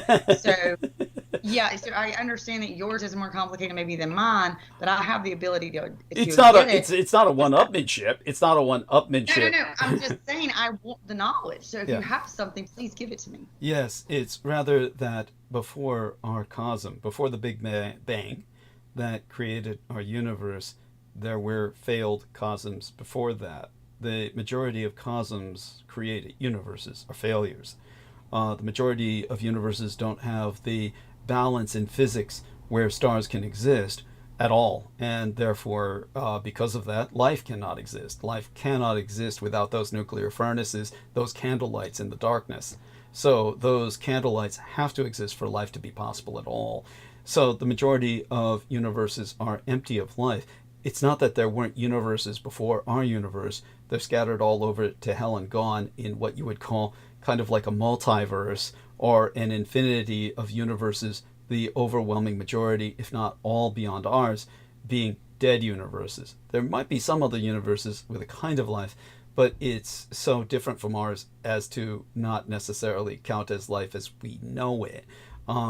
So just that would be my cosmology. So understand that God tried with other cosms and was not satisfied, created ours. And he may not be satisfied with ours. Ours may not be finished, and it may be up to us to kind of finish our universe. He might not be satisfied. I'm just going to tell you right now. If you got, like, just on your definition, if there's a God, and he's created tons of cosmos, and then this is the best he's got so far, just listening to me and you talk, I swear to God, he should feel like, okay, they're kind of cool. They're check. I'm going to keep that personality his. And I don't know, maybe they're like, she's got some humor. She had good boobs used to. I don't know, whatever he liked. And he checked the Rex out, and then the rest of them X'd out. This is the best I could do. I mean, and that's just taking everybody else. My point is this, if that's being jovial on it. My point is, overall, if this is based on what you just said, you would have to do, number one, define the things that we would disagree on as dead. Because you said these other cosmos are dead. I don't believe energy can die. I believe energy has been proven. I think that's one thing we can hold on to. That is the whole point of what I say about the anti-gods. Energy cannot be created or destroyed from those dead cosms. That's where the anti-gods source from, that the Edomites worship, that bring us ever closer towards the destruction of this universe in the name of entropy, that it returns back to the chaos so they can feed off the body of this universe. And so my point is, why do they want? So then I would go back to, what is your definition of God, and where was he created? As I said, ex nihilo, creation from nothing. That's the whole point of God. That is beyond our comprehension. We cannot comprehend that because that's beyond our comprehension. It's a circular argument. It's a circular argument, and you are correct. I don't think we're meant to have the answer, but I do think we're meant to discuss it at this point, especially in consciousness, because you and I are doing it. And I would say, if, with all your intelligence and me being like, I'm asking you, Douglas, because if God was the source, or the source of light, or he is the original creation, which I think we agree, the energy. We also know, it says in the Bible, and we can, whether we want to go to the Bible or not, he's all, omnipotent, the all-knowing, from beginning to end, he knew all, omnipotent, all the omni words that I can't say. He knows everything. He knew from beginning to end, because he was one, because there was no time, because that's another thing we can also discuss. There is no time. And so in this realm, we can't even really imagine. We can try to, and you and I probably can go deeper than somebody like Daniel. You know, I mean, because you know, they can't. Like, I say no time. They're like, oh, I don't have to be there at 3:15. You know, like I mean, no time. Like it's all happening right now, and that is, it blows my mind that can all be really. But and it's very hard for even any human informed to hold on to that very long, that concept. If you get that concept, you can hold on to that concept very briefly. And that's where you can open your mind to realize that is a concept. And only in this, and the time is a matter, it is a construct of this, whether you call earth, dimension, form, density, whatever it is. You can, whatever word you want to put on it, because everything, again, is labels. That's why we also need to be careful when we define stuff. You know, you can say what a bad person is. If you say that's a bad dog, and I might think, well, that's a bad dog. That dog must have shit and pissed and bit somebody. And you might just know that's a bad dog because I don't like dogs. And you're, you know what I'm saying? Bad. The definition, that was the simplest way to put it, is your definition and my definition of a word. It's just a construct. A word is a construct. And to be honest, time, if we can't imagine that, but that is a construct in this density. So, absolutely. Time is a construct. Yes. So then, if you go to time as a construct, and then we know we're all energy, and you and I, you know that we're all energy, and energy can't create or destroy. And then, so then you go back to well, if we light from the darkness, darkness from the light, we don't. Here's the construct that we don't know if when we say darkness, we both, you know, we're all used to saying if dark means evil. I mean, I think we both go to that. I think most people go to darkness also means evil and bad. And light means good, right? And that's in our mind, at least in this 3D form, that's kind of how most of us take it. Now, when I talk about dark matter, maybe we haven't gotten there. Maybe dark matter just means invisible. Maybe dark matter doesn't mean evil. Maybe dark matter is the clear energy that has no form of I didn't take on evil and I didn't take on good, because there was no evil or good, because I constructed evil and good for experience. Well, but you see, this brings us back to solipsism, which then veers towards nihilism, which brings people more and more vulnerable to the cause of well, no, because the that's Edomites. the construct. So now you're constructing nihilism by you're constructing that you must be good or it must be bad and it must be. And what I'm saying is by saying I choose to not rape a person or murder in this 3D form, I can say that's bad to me. I'm not going to do it. That doesn't go to nihilism of saying, what I'm saying is you can say in the grand scheme, there may be no time. But I can't tell my doctor or my job, hey, there's no time. I'll be there when I get there. Okay. In this 3D form, yes, I know there's time. And if I want to keep that job, there's time. But if you want to go into a broader, what we're talking about, spiritual form, when you say nihilism, you're talking about somebody just saying, yeah, well, I'm not going to choose one or the other. And I say the biggest evil of all in this 3D form is to not choose a side. Because when you don't choose a side, well, that brings us back to square one, and it brings us back to my own stance. As Christ said, thou art either hot or cold, but if thou art lukewarm, I will spit thee out. And that's true. I believe that. Yeah. I believe that 100%. So it brings us right back to where we were. We're in the same place, see? But this brings us back to, as you said, with what is practical. The deeper philosophical questions or the deeper cosmology are not without their place, but how practical is that to us in these conversations? Because it's not for you. For people like Daniel or for most people, I don't care. I already know what's right and wrong. I know what I need to do. Right. I know that I'm the stupidest person as far as I can get a ticket. The reason I go and I turn to things and it's right. But this is where we come to the crux of our conversation, and it's not a conversation that is necessarily one we're disagreeing on. This is the point I was trying to make with the last conversation and bringing the last conversation that we had. Saying last conversation, and I have yet to say, I don't know which conversation you're referring to. Which one? I'm referring to our latest episode before tonight's, in which you appeared. I know. I remember the conversation. It was a long conversation. I don't remember which one what point in or what articulate that you're referring to. Well, perhaps if you gave myself a moment, I'd be able to explain. So, give me or grace me that span of time, and I'll attempt to do so. I don't mean to sound that facetious, but sometimes it's necessary to imply a little levity into a topic as grave as this one. Basically, your life's been made a It's your living. job to do, and shut me up. He can do as well. So, yeah, I agree. Yeah, well, apply all the jokes. You, the only person that can come in and would come in further is Ian with something that made no sense. Yes, And, that's the point I was going to make. Ian actually is an integral part of my point. So in the latest conversation that you and I held, I'm referring to our latest episode before tonight's, and in our latest episode before tonight's, I did not get your full story. I kind of implied it, or rather got the implications of it, but it was so heinous to me, and it was so shockingly upsetting to me, I didn't really handle it. I didn't really absorb it consciously. It was just too much for me to deal with. So we, in a sense, spoke around what had happened to you rather than diving directly into it. Tonight, I understand the full horror of what happened. And, of course, the only solution when it comes to Daniel at this point is total severance. You definitely need to sever with Daniel. But having been ascertained, with some of the cosmological points that we've made that are important, they're not without their place.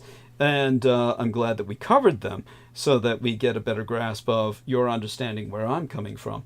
I do want to say this about, again, the practical aspect that you brought us back to.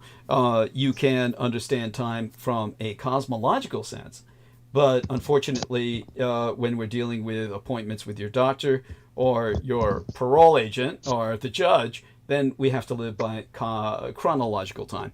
So that means we have to live by the clock, the calendar, etc. And that's what keeps us tethered. We are tethered by our concept of time. As a matter of fact, Srpski, a linguist, he developed the concept of time binding, that our very conceptualization of our world around us, a lot of it is based on time binding. Started with farming and the need to plant and harvest, which aside from hunting and gathering, forced us to stay in one place and to begin to appreciate the seasons, which perhaps as hunter-gatherers we appreciate it to a degree, but not to the degree that farmers do. They are truly bound to the soil. They are truly bound. So when it comes to, they're planted, as much as what they plant and harvest, the farmer is there. He's so well, when, with ADHD, with particularly the ADHD, as far as, well, that's been some huge topic. Did you get my email on ADHD? Which one? So just make certain to recover your emails from me, all of them, all the latest ones. Yeah, you got some in the one, like the female one, and that's what I love is, it became on because YouTube, number one. I mean, let's look, last 10 years, YouTube or anything, there's knowledge that we didn't have. Go 20 years ago. I don't care what you're discussing. There's knowledge that you got at the fingertips that you didn't have. And ADHD is one of those things that people are like, oh, well, everybody's got it. I don't think that's just like narcissism. Not everybody's a narcissist. I will say everyone on this call has got some narcissistic traits. People love to point out the person that they're with because they cheated is a narcissist. That doesn't mean they are if you're talking about narcissistic personality disorder. My point is, it doesn't matter if you have a disorder or ADHD is a disorder, but the point is actually looking at the integrity behind it, because they're about to change that whole book of saying, instead of saying it's a personality disorder or this or that, they're saying, okay, what spectrum, like looking at basically like what we say now.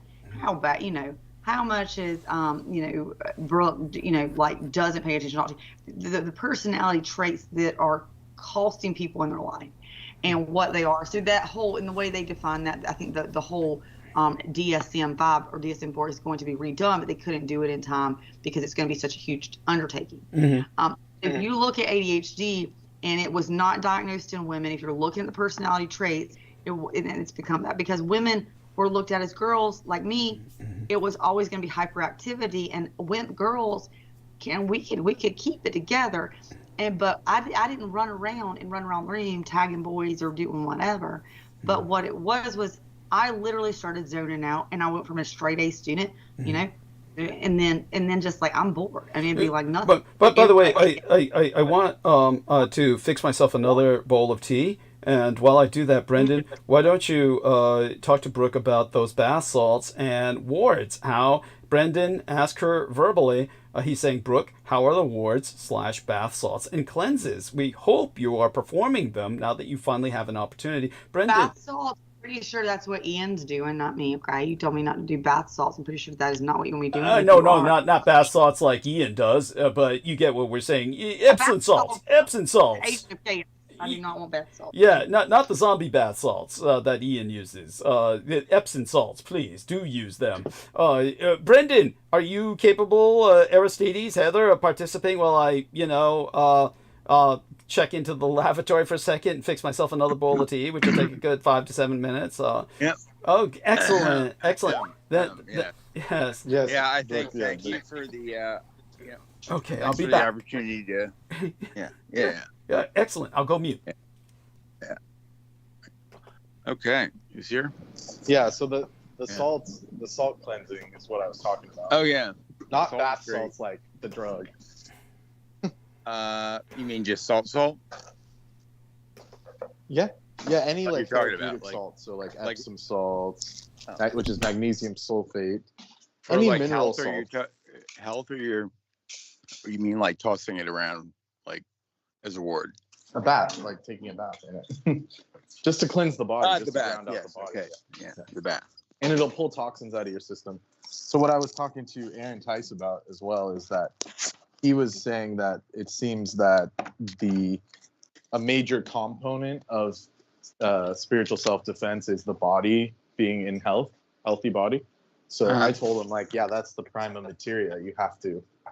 The body is the first line of defense against any spiritual attack or psychic attack. So that's why that's like one of the first steps, right? So there you go. Absolutely.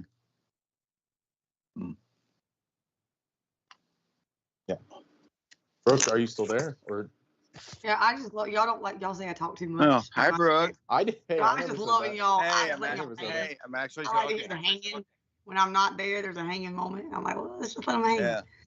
There's never hanging with me. Unfortunately, I do get the fact that there's not enough time to interrupt, so I apologize. I would ask you, Brendan. Well, actually, first of all, I love Aristides. Thank you for coming on first. Yeah, call me sometime, bitch. You can call me. I don't have your number. Yeah. I've got you on. Okay. What's up? But Brendan, you first of all, bath salts. That's funny. I just also need that. What I want to say is on the stuff I've done, I can give you some update on that. But actually, by the way, it was funny. I realized today the first sigil I did on the door.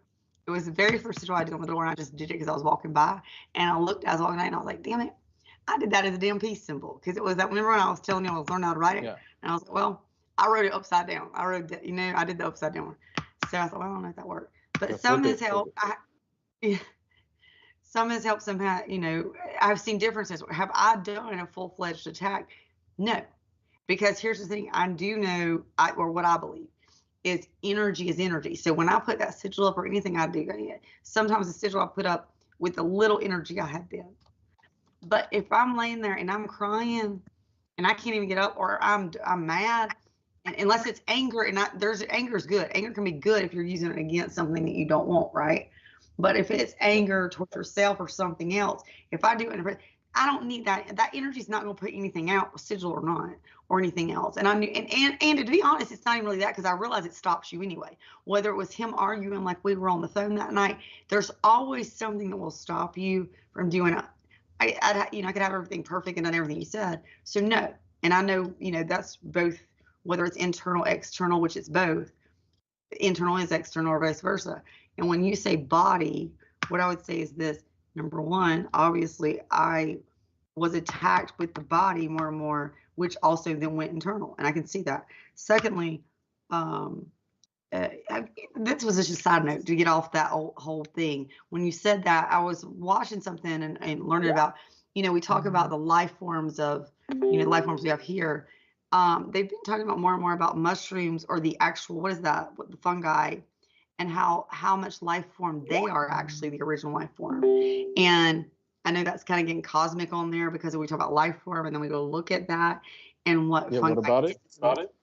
Yeah, like I'm just because they were saying it was someone I just heard this recently. Somebody saying like fungi, and then how just internalizing fungi in general, like how great that is for your body, or like it may be an original. I'm wondering if it's not an original cosmic life form force that we can still ingest, because they say for every like inch or ground, square foot that we have, there's like 5 billion, 5 million square miles of this, fungi, like, and so I don't know if you like that sounds kind of weird. It's just something talking about, fungus, but yeah, fungi is everywhere. It's like that's the neural network of nature, of the physical nature on Earth.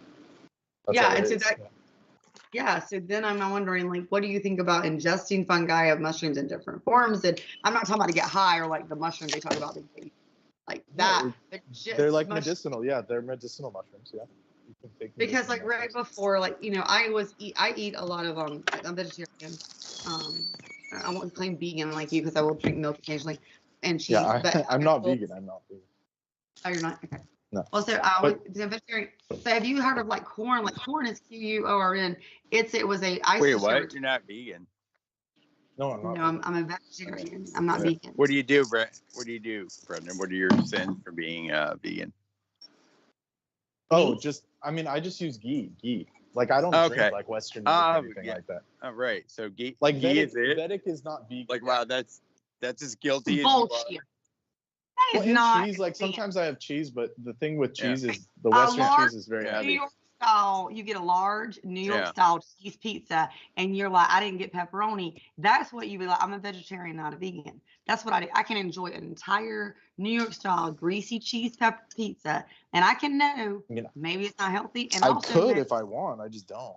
But then that's what I say the difference in vegan and vegetarian is, because vegans like, I can't get that unless they have the cheese only made of the.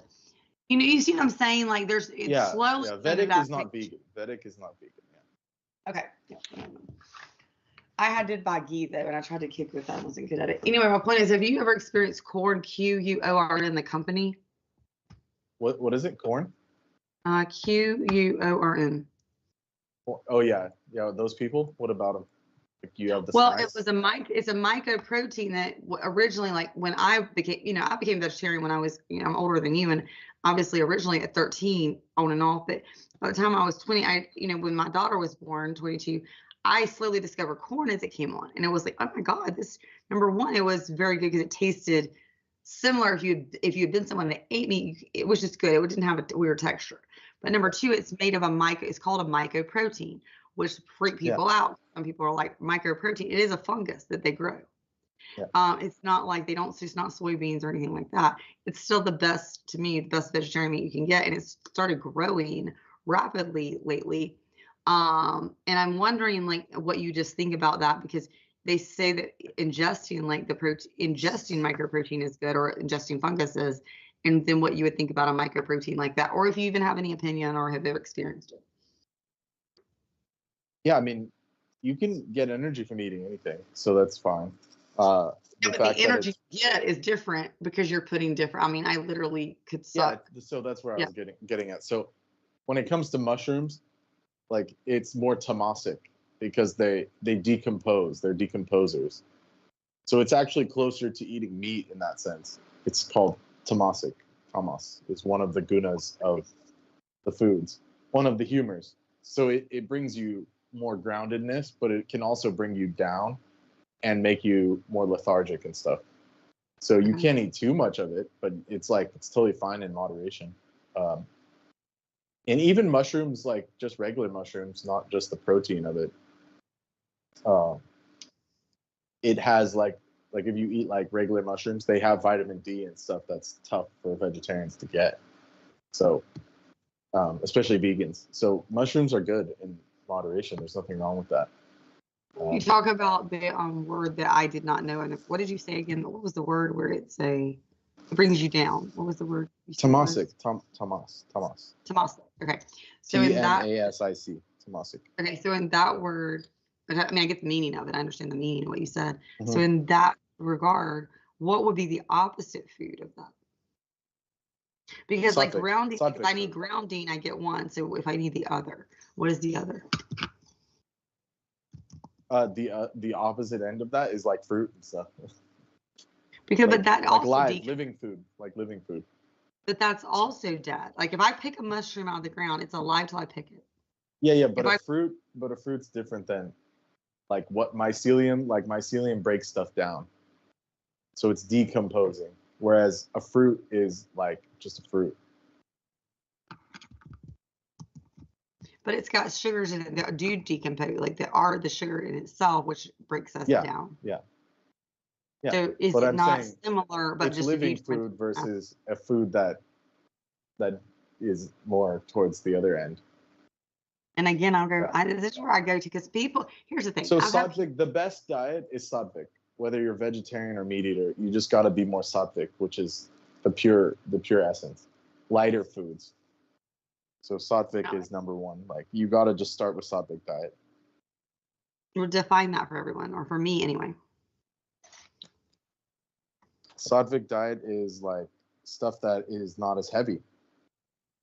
It's an Ayurvedic principle that emphasizes seasonal foods, fruits, nuts, seeds, healthy oils, vegetables, legumes, whole grains, things that won't perturb your senses. So like nothing super spicy or super salty or super sweet. Everything becomes in balance. You become more balanced. Yeah. It's not a swinging of the pendulum. Basically, what you're doing. Yeah. Boring. The Mars part of me, which is heavily real Mars, I just think it amazes me that this part of my life is like, the Mars part of me is where you're wanting to totally be in the extreme, good or bad. I think, and that's my own lesson to learn. But it is, when I watch, the secrets of, whether it's the shaman or whatever, and that pendulum where I get the peacefulness now. I get where there is a want for that. But I wonder exactly what you just said when you get back there, if while I'm here, I'm already there going, I get like when I'm here, the only reason I let somebody like that in my life is idiot. He has nothing. It was the pendulum that could offer me. You see what I'm saying? So I wonder at that point, it's the pendulum that I'm swinging, which will take me that far up, but will take me as far as I can, as you know, up. It's going to take me that far back, and deciding when you want to just let it swing steady. And I think that's what you're saying with the food. It's the same principle. Everything's the same principle. Do you want to swing that high up to down, or do you want to stay steady and healthy, and deciding where that balance is? Yeah. All the ancients, like, they always lived in equilibrium. So you wouldn't have too much of anything. I mean, that's how everyone lived in the ancient times, and that's the only correct way to live, because there are so many extremes. So going to extremes is going to damage you, and you don't want to damage that. You don't want to go to extremes. So the pendulum swinging is damaging. Like, even if it's like have too much of anything, that's how everyone lives. Yeah. There's a bit of an echo or something. That's the only correct way to live, because so you don't want to go to two extremes. To either extreme on either end. But all you see on extreme on that, I would say it was the same on anything. So if we're talking about where we're going emotionally, or we're going as far as a country or a nation, I mean, a universe. You when you look at that, well, why are we so heavily Democrat or Republican? Well, right then and there's a problem. And maybe red and blue. Yeah, red and blue. That's there's a. If you can go either way, and you're like, I hate them, they're idiots, right? And well, then you both know, and that's where I've slowly become. But there's no solution. There's no solution if you take either side. That's why it's divide and conquer on purpose. I mean, that's deliberate. And that's why they want the beings like split in half, even in your own being.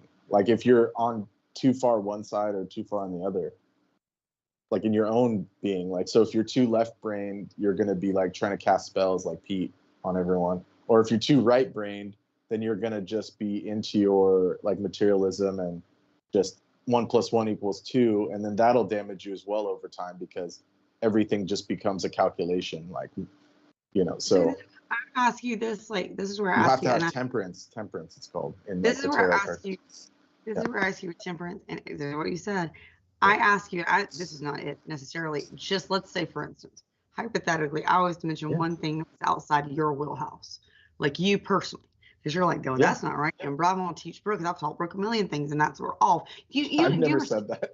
No, I'm not saying Brooke. What I'm saying, have you ever in your life where you can look back and been like, you thought somebody, and you're like, that in it, and whether it was a week or a year or 10 years or 20 years later, you're like, well, damn, that I mean, I can remember just being young, and I'm sure, and I remember, and I talked to my dad this other day, I said, the one truth I know, and this is where I could say Daniel doesn't get it, because I don't even understand that statement. And I said, the more you learn, the more you realize you don't know. And that is to me my fundamental truth. The more you learn, the more you get, the more knowledge you get, the more you should realize you don't even know. Like, because I can remember being 20, 15, I knew it all. And the more knowledge I've gotten and accepted as truths, the more I've also had to realize there may be so much more I don't even know. And to be open to that, and as a human being in general, and especially as the one that will talk or strong, and you are anybody being on the show, period, is going to have to at least be not like enough to talk. Well, then you have to say, well, I'm not, and no one likes to say in the middle, no one can really. If I come in here with a fundamental belief, and let's just put a color wheel up, and you put a color wheel up with red and green, and for whatever reason, red, I call blue, because maybe you don't even know I came from a country where they call it blue, and you're trying to argue with me, and I'm like, it's blue, I know it's blue, and you just said, show me a little graph where you like, see, all these people say it's blue. I still might go, fuck you, and hang up the phone. Now, maybe down the road, I'm like, oh, I realize again, from a country, or maybe I didn't know this, but at that moment, you were right, but I could not accept it. Yeah, but there are pure principles. There are pure principles. And that's like a Socrates quote, the more I know, the more I realize I know not. Yeah. And I think the only way to even know anything, the second quote I would ever say, actually the first quote that I have now realized is the number one quote for anyone, is know thyself.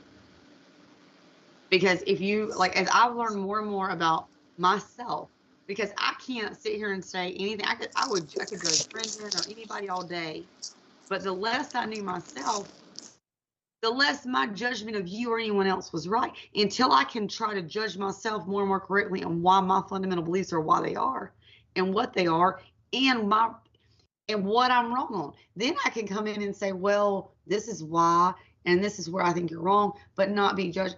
There's so much, and there's more than I even know to that quote. But I think the number one key is know thyself.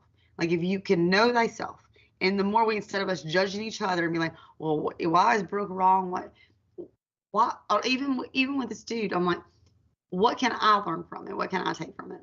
You know, because it is about me. At the end of the day, my life, each of our lives, we love each other. We can all be in one form. We were all one to begin with, and we are. But at the same time, our job is to work on ourselves for each other.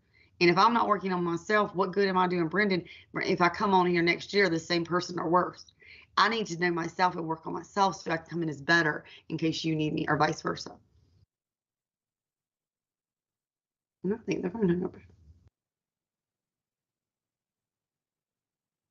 I'm hearing you, Brooke. I don't know. Do you hear me? Because I think they're gone. I don't know. Yeah, no, I'm hering you. My question is, and I'm wondering if all the people listening are wondering, what you're going to do with those two dogs. They may, if anyone wants to adopt a beautiful I don't know. I mean, I will not get rid of them. The mother has already said she would take them to shelter.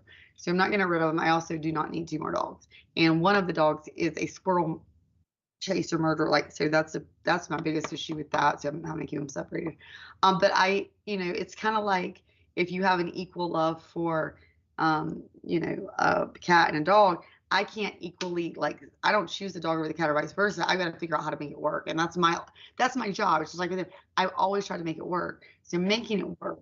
Is it fun? No. Should I have to? No. And number 2, is it best for the dog or the cat that my daughter has brought over that I have in a bedroom until he's gone. So if anyone needs an animal, that'd be great.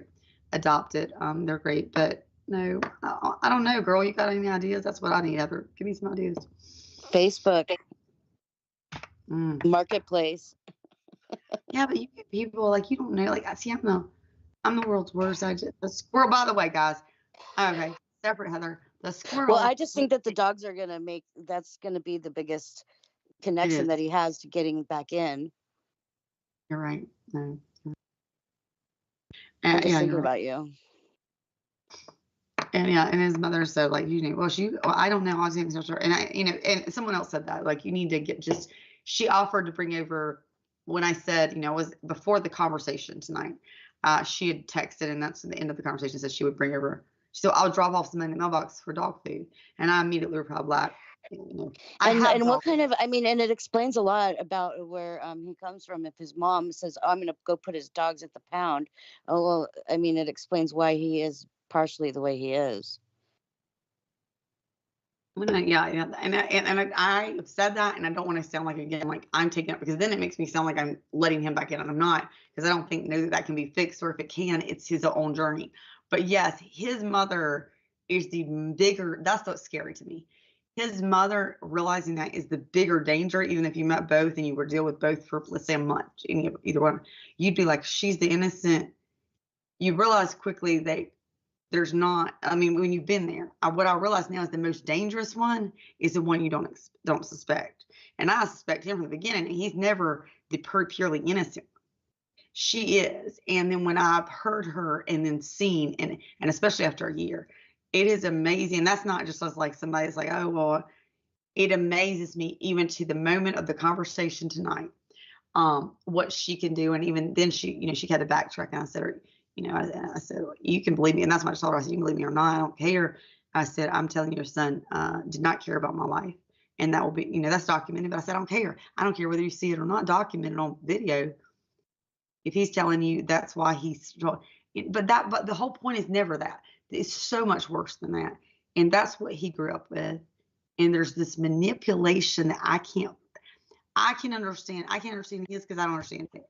But when I didn't understand hers, that was more, it's almost like she got her emotional needs met through manipulating him as a child. Right. It's okay, I've just returned. Emotional incest. Yes. Yeah, it's like emotional incest. Yes, exactly. Very that good. Oh my God, that's a word on the nail. I don't even know how to say that, but that's exactly what she does. And she emotionally manipulates him to get what she wants. And then he knows as a child, what he learned is he's manipulating her in some way, but he's not. He's getting exactly what she knows he's going to get out of her. Some money, or get not grounded. She's an adult. She already knows, I'm going to let you go. She needs him to do certain things. And he does them. And it's nonstop. And I'm like, this woman's not stupid. I can't even. And that's something that is not. It can't be changed either. Those dynamics. It's not like a bad habit that you could just reverse. Oh no, this is baked in. At this point, it's baked in. It's like in their DNA. What happened to Brett? I realized, like, I can't. Yeah, I realized it said it basically what. Just going through with Lola, and just even if you were just to go to a DSM-5, he is, and this isn't me trying to be a diagnostic person. This is Lola and. Everything you can watch 55 goddamn. You could diagnose him with anything, but I can tell you 100% certainty. At the minimum, he's got extreme borderline personality disorder on the extreme spectrum. If you were to talk about borderline, or he's antisocial, or antisocial personality disorder, it's a little extreme. And many times there's a combination of those. You've got narcissist. You can have MPD. He's not MPD because MPD does not have MPD. And this is where I give them the doubt, and I give people honesty, even if they don't deserve it. He has at least some capability of feeling empathy. It is just so diluted in the way he can feel it. That's a difference, and that's where that, those social personalities, and I've had to learn about them. I never know about them. I've taken the time to educate myself on way too much that I don't need to know on all these, and diagnose myself. I can be like, I might have mild borderline personality disorder myself, to be honest. Right. But like, honey, yeah. All those saying, my point is, it doesn't excuse, and the point is on both of those that or anything he's been led to, what Heather said is, it is not, Douglas said, it is not easily, it's not even, if it's fixable, is most times, especially men, they drop out of treatment, they don't finish treatment, and it takes years of intense. Oh God, no, yeah, it would take much more effort than society is willing to provide, unfortunately. Now, Brendan, do me a favor, and when you come up with such observations, interject. Come on and say that before I say what I am going to say to reintroduce myself. So there we are, Brendan. Feel free to interject with what you've just said in text, please. Yeah, sorry, bro. I got knocked off in the middle of what you were saying, but yeah, it's like, why even give him an excuse? He did it to the point where he knew what he was doing. I don't think any like even people with mental illness can understand that they're doing something wrong. It's like he did it deliberately. I wouldn't give him any kind of pass. Yes, this is Okay. yeah. That's the point. But Brendan, yeah. what you said is, and this is where I need to speak for anybody in this, because I was going to cry. Mhm. Brendan, what you said is true, and that is my thought and what I would say. Mhm. But Brendan, like right now, like I know you care about Douglas, and I knew like the closest I can get, like I don't know if Douglas suddenly came on back from his break, and Doug was like, I don't know, you came back on and your microphone went out, and it sounded like you said "fuck you, Douglas," and then you hung up, and then Douglas went on a rampage about, well, Brendan said "fuck you, Douglas," I'm done with Brendan, and also and went on to 50 different things horrible about Brendan that he shouldn't have, and he even Yeah, talked but he about. didn't try to. What was that? What was that? I said, yeah, but it wouldn't be like you tried to kill me and throw me under the bus when the cops were around and got me thrown in jail. You know, Yeah. like that's a whole different level of thing. Like we could shit talk each other and hate each other, but when they try and do something that terrible, Vile. to Well, someone that's, else, that's Unforgivable. The difference. Yeah. That's the difference, Brendan, and that's what I have to realize.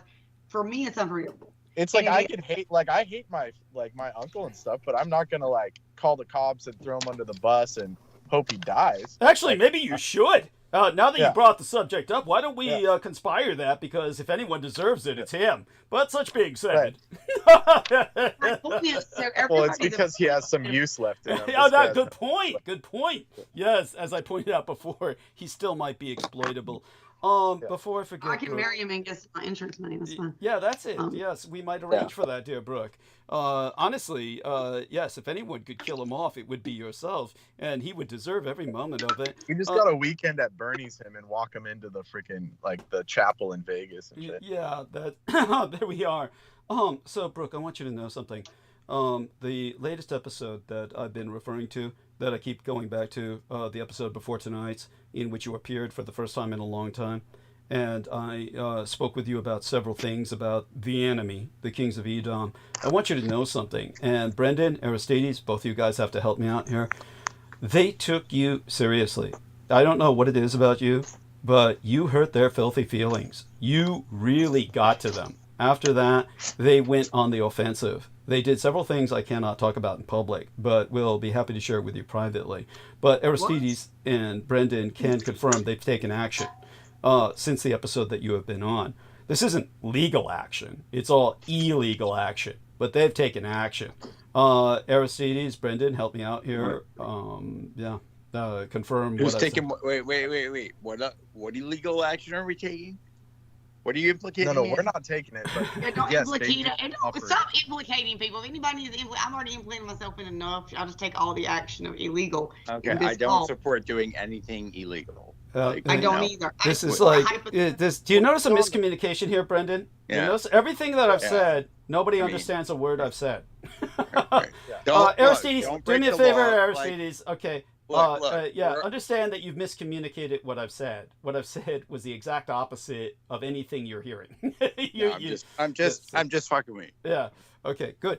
Yes. So, Brendan, Brendan. take it away. Explain that we Right. cannot Anyway, discuss this publicly, Yeah. but the enemy has taken several actions as a direct response to Brooke Gibson's appearance on the latest Oh, you episode. said the enemy has. I thought you said Brendan and Aristides had. Good God. I'm confused. Anyway, it doesn't matter. No, What's the it enemy does fucking matter.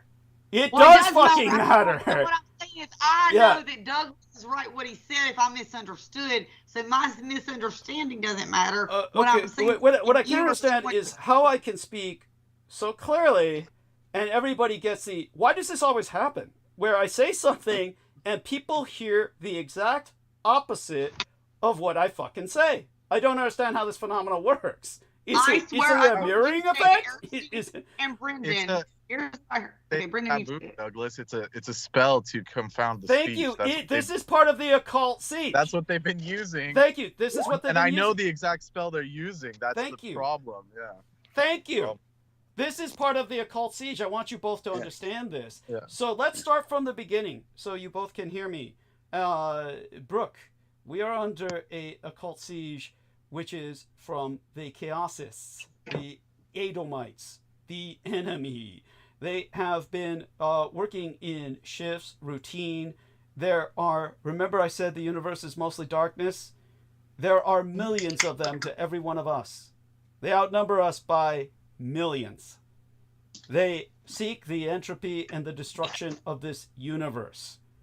They seek the destruction of anything you hold dear, as I said, puppies, rainbows, like misty rains and daffodils and flowers that emerge from the soil in the springtime. The sunlight, all of this is anathema to them. But most of all, what's anathema to them is human happiness.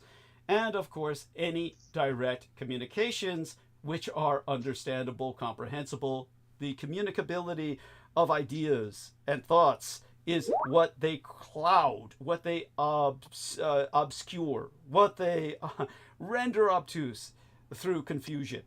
So, as Brendan says, this is called the confundus charm. Confundo, a charm which confuses and misdirects the target. It works on living and inanimate things, as long as the target has a mind to be confused. Okay. This includes a wave. I do want to make a disclaimer there that I was probably being a smartass and not actually confused. Just for some shock. Yeah. Just for some shock value, for the airwaves.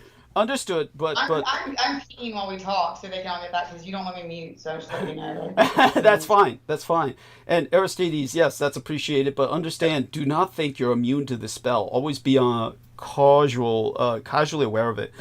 Always have it in the background that this could be impacting your perception. It's important. I get it, dude, but I've listened to you for what, like 2 years and heard every fucking thing you said. I'm not getting confused about it. Yeah. Got it, Aristides. Look, I accept what you're saying, but believe me, it can happen. It can happen. Just be cognizant of that. Cognizant those of that. Poor souls. Yes. Yes. Be cognizant and cautious. So, Brooke, in terms of what I'm trying to explain was our latest episode in which you were on. You hurt their filthy feelings deeply. There is something about you that even I do not understand, that they hate with a passion that is inexplicable. It is cosmic. They hate you so profoundly, you may as well be Jesus Christ himself. I don't know why they've taken this focus on you, but they hate you above and beyond everything else on planet Earth. In all of creation, they hate you more than anything. So understand that and get that through your head. How did you know that? Now, I can believe that. Let me again continue to say I can only talk to you about this privately, but since the last appearance that you had on this episode, they have launched a never-ending assault, even beyond the intensity of what they were conducting before. You hurt their filthy feelings so much that they felt compelled to take action. So these are not legal actions. These are illegal actions. They've taken several actions, and some actions that would be considered not legal in the litigious sense, but legal in the sense that they are not breaking any laws. But they have felt compelled to take actions because of your appearance. There's no other way to express this. It's not an explanation. It's not a rationalization. It is what happened. So we have to talk to you about this privately, but do believe me, it has happened. This is why when our man, Brendan, asked a casual question, first off, I've taken and I've downloaded a little graphic that he provided myself, and I uploaded it to your private messages. Please, by all means, go to your Skype private messages and recover that, download that, retrieve that, and again, understand that, you are, for whatever reason, important. Far more important than you give yourself credit for. So understand that when Daniel appeared in your life, he's an agent of chaos sent to take you out, take you down, ultimately put you in jail forever and render you a playing piece that's out of the game. But for whatever reason, you are up there at this point on the chessboard with the queen, the all-important piece. And I cannot explain why, but they have deemed you to be the greatest threat on Earth to them. So your very appearance yesterday, or shall I say the last episode, that was something that really set them off. So again, the occult name for this confusion spell is the Veil of Misdirection. And this is, of course, something that sources from H.P. Lovecraft himself.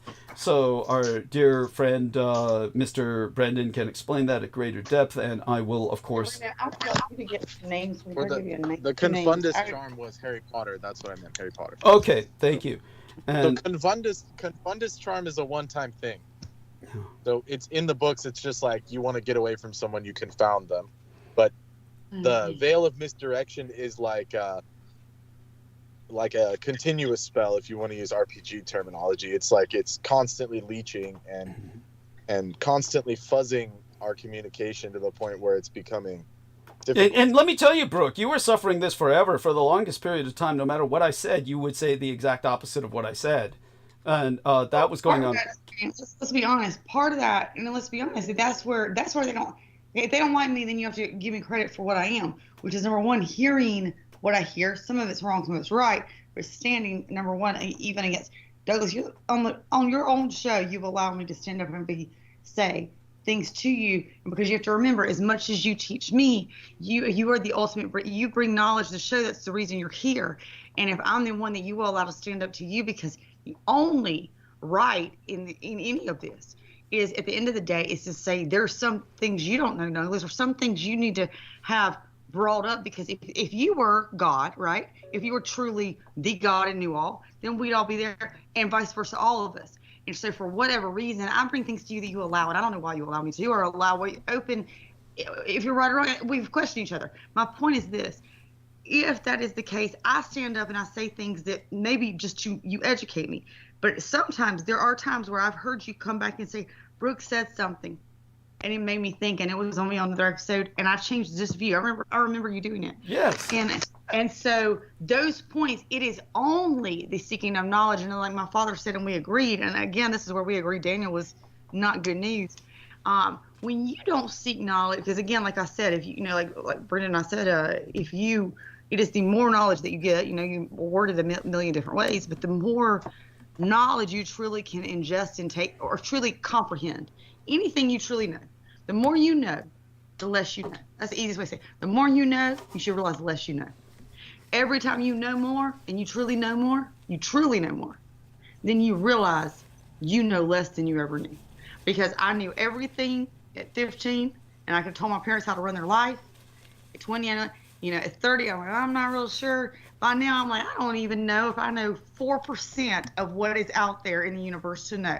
Like, I can admit that. That's how knowledge, and then most people in my age will be like, well, even I know 50% of what's in this. I would say I don't even know if I know 2%. There is so much I can know.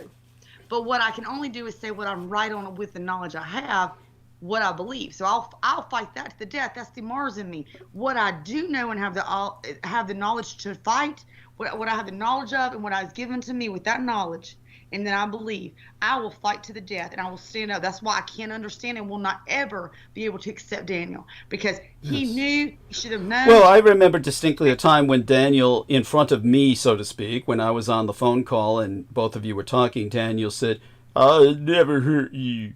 I'd never hurt you. And he was saying to you, not to me. But obviously, that was a lie. So understand this. It does bring us back to the most practical aspects of our situation.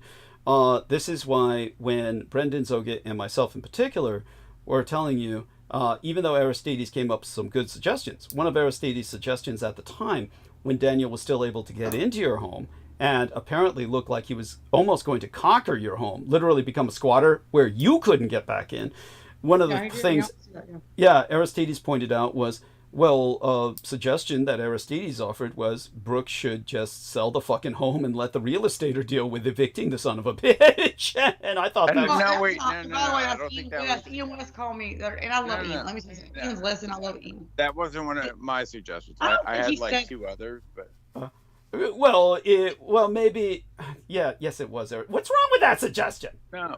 I'm not saying anything's wrong with it. It's just that I didn't have that one, and I had like 2 others. But what were your 2 others? Aristides, you have to learn. Douglas is always going to go. What? You wouldn't go number one, make it hyperbole, was and just like stay home, like do it, like stage a marathon where you like order after food and do whatever you got to do. It didn't matter. Here was the thing. Yeah, Aristides was more of attrition. But the problem with that I had the idea to that. stay home. Okay, so that was Brent. So Aristides was related with Brendan. Aristides was more of attrition. Okay. No, like that and where she just chills out and has enough supplies to where he can't come in. Well, fortunately, none of that needed to happen. Fortunately, none of that needed to happen. Yeah, the universe did you a favor, Brooke. Just let him rot in there. What y'all are saying, you realize legally right now, with everything y'all know in this documented, here's what could happen. Are y'all there? Yeah, of course. With the funeral. Sorry, they come through the black, the screen kind of goes silent, so I was silent. I want you to reply. So anyway, he could literally, let's say with everything we know right now and everything that's going on, just like my, and I can't believe that. Like, I still can't believe my dog. I can't, guys, there's things that if y'all stay with me, I'm going to have to face, and I'm going to bring out, and I'll be over it, and in 5 years, it's going to hit me. What happened that I allowed. So there's things that I blocked. But the fact that this motherfucker right now, legally, the law is, he's in jail. And let's say I was out of his house and he got out of jail, his stuff's here, and this last place he was, my parents took $2,000 out of the locks, changed. They got ripped off, by the way, $2,000. That's a whole other story. But they paid $2,000 to have all my locks changed. And if he was to get in his house, which he could because he legally knows how to climb through a dog door, and in the state of South Carolina, climbing through a dog door is not breaking in the back. And if he was to climb that dog door and I was not here, and his stuff is here, he could legally, when I came back, claim that you're the intruder and take over the home. He could at least, he couldn't, I don't know if he could claim intruder at that moment because I left, but what he could claim is he's got stuff here, I couldn't kick him out. And he could have been out of this place, it could be 4 months, 3 months from now. All his stuff is here, and that's what a friend of mine get rid of his stuff! That's what she keeps telling me, Brooke. That's why she told me to talk to his mom and I, which I did. She said, you need to get all his stuff and make here's one way to do it. Either nail that dog door shut. And nail the damn dog door shut. And buy 2 cans of bear mace, and if you see anything moving at night, just spray it. That's a common level of that's easy, like funny answer. The problem is, why do I have a dog door? I had one dog door. Okay, we understand why you have the dog door and why you may not be able to take this. Temporarily close it or just open it for the dog. Yeah, can you do that? Because your dogs don't move outside unless you let them, right? So just. I have 2 dogs that are mine and 2 dogs that are his. Not to mention the 2 Okay, squirrels. the two. I want a good concept. My squirrels in You just give the dogs to his mom. Yeah, you stop thinking of the problem and think of solutions. And so the solution is I give her the dogs. Okay, but you don't see. This is the thing with me and you. You're not. You said I became a vegetarian or a vegan because of animal rights. That was my soul. Everybody's got a soul calling.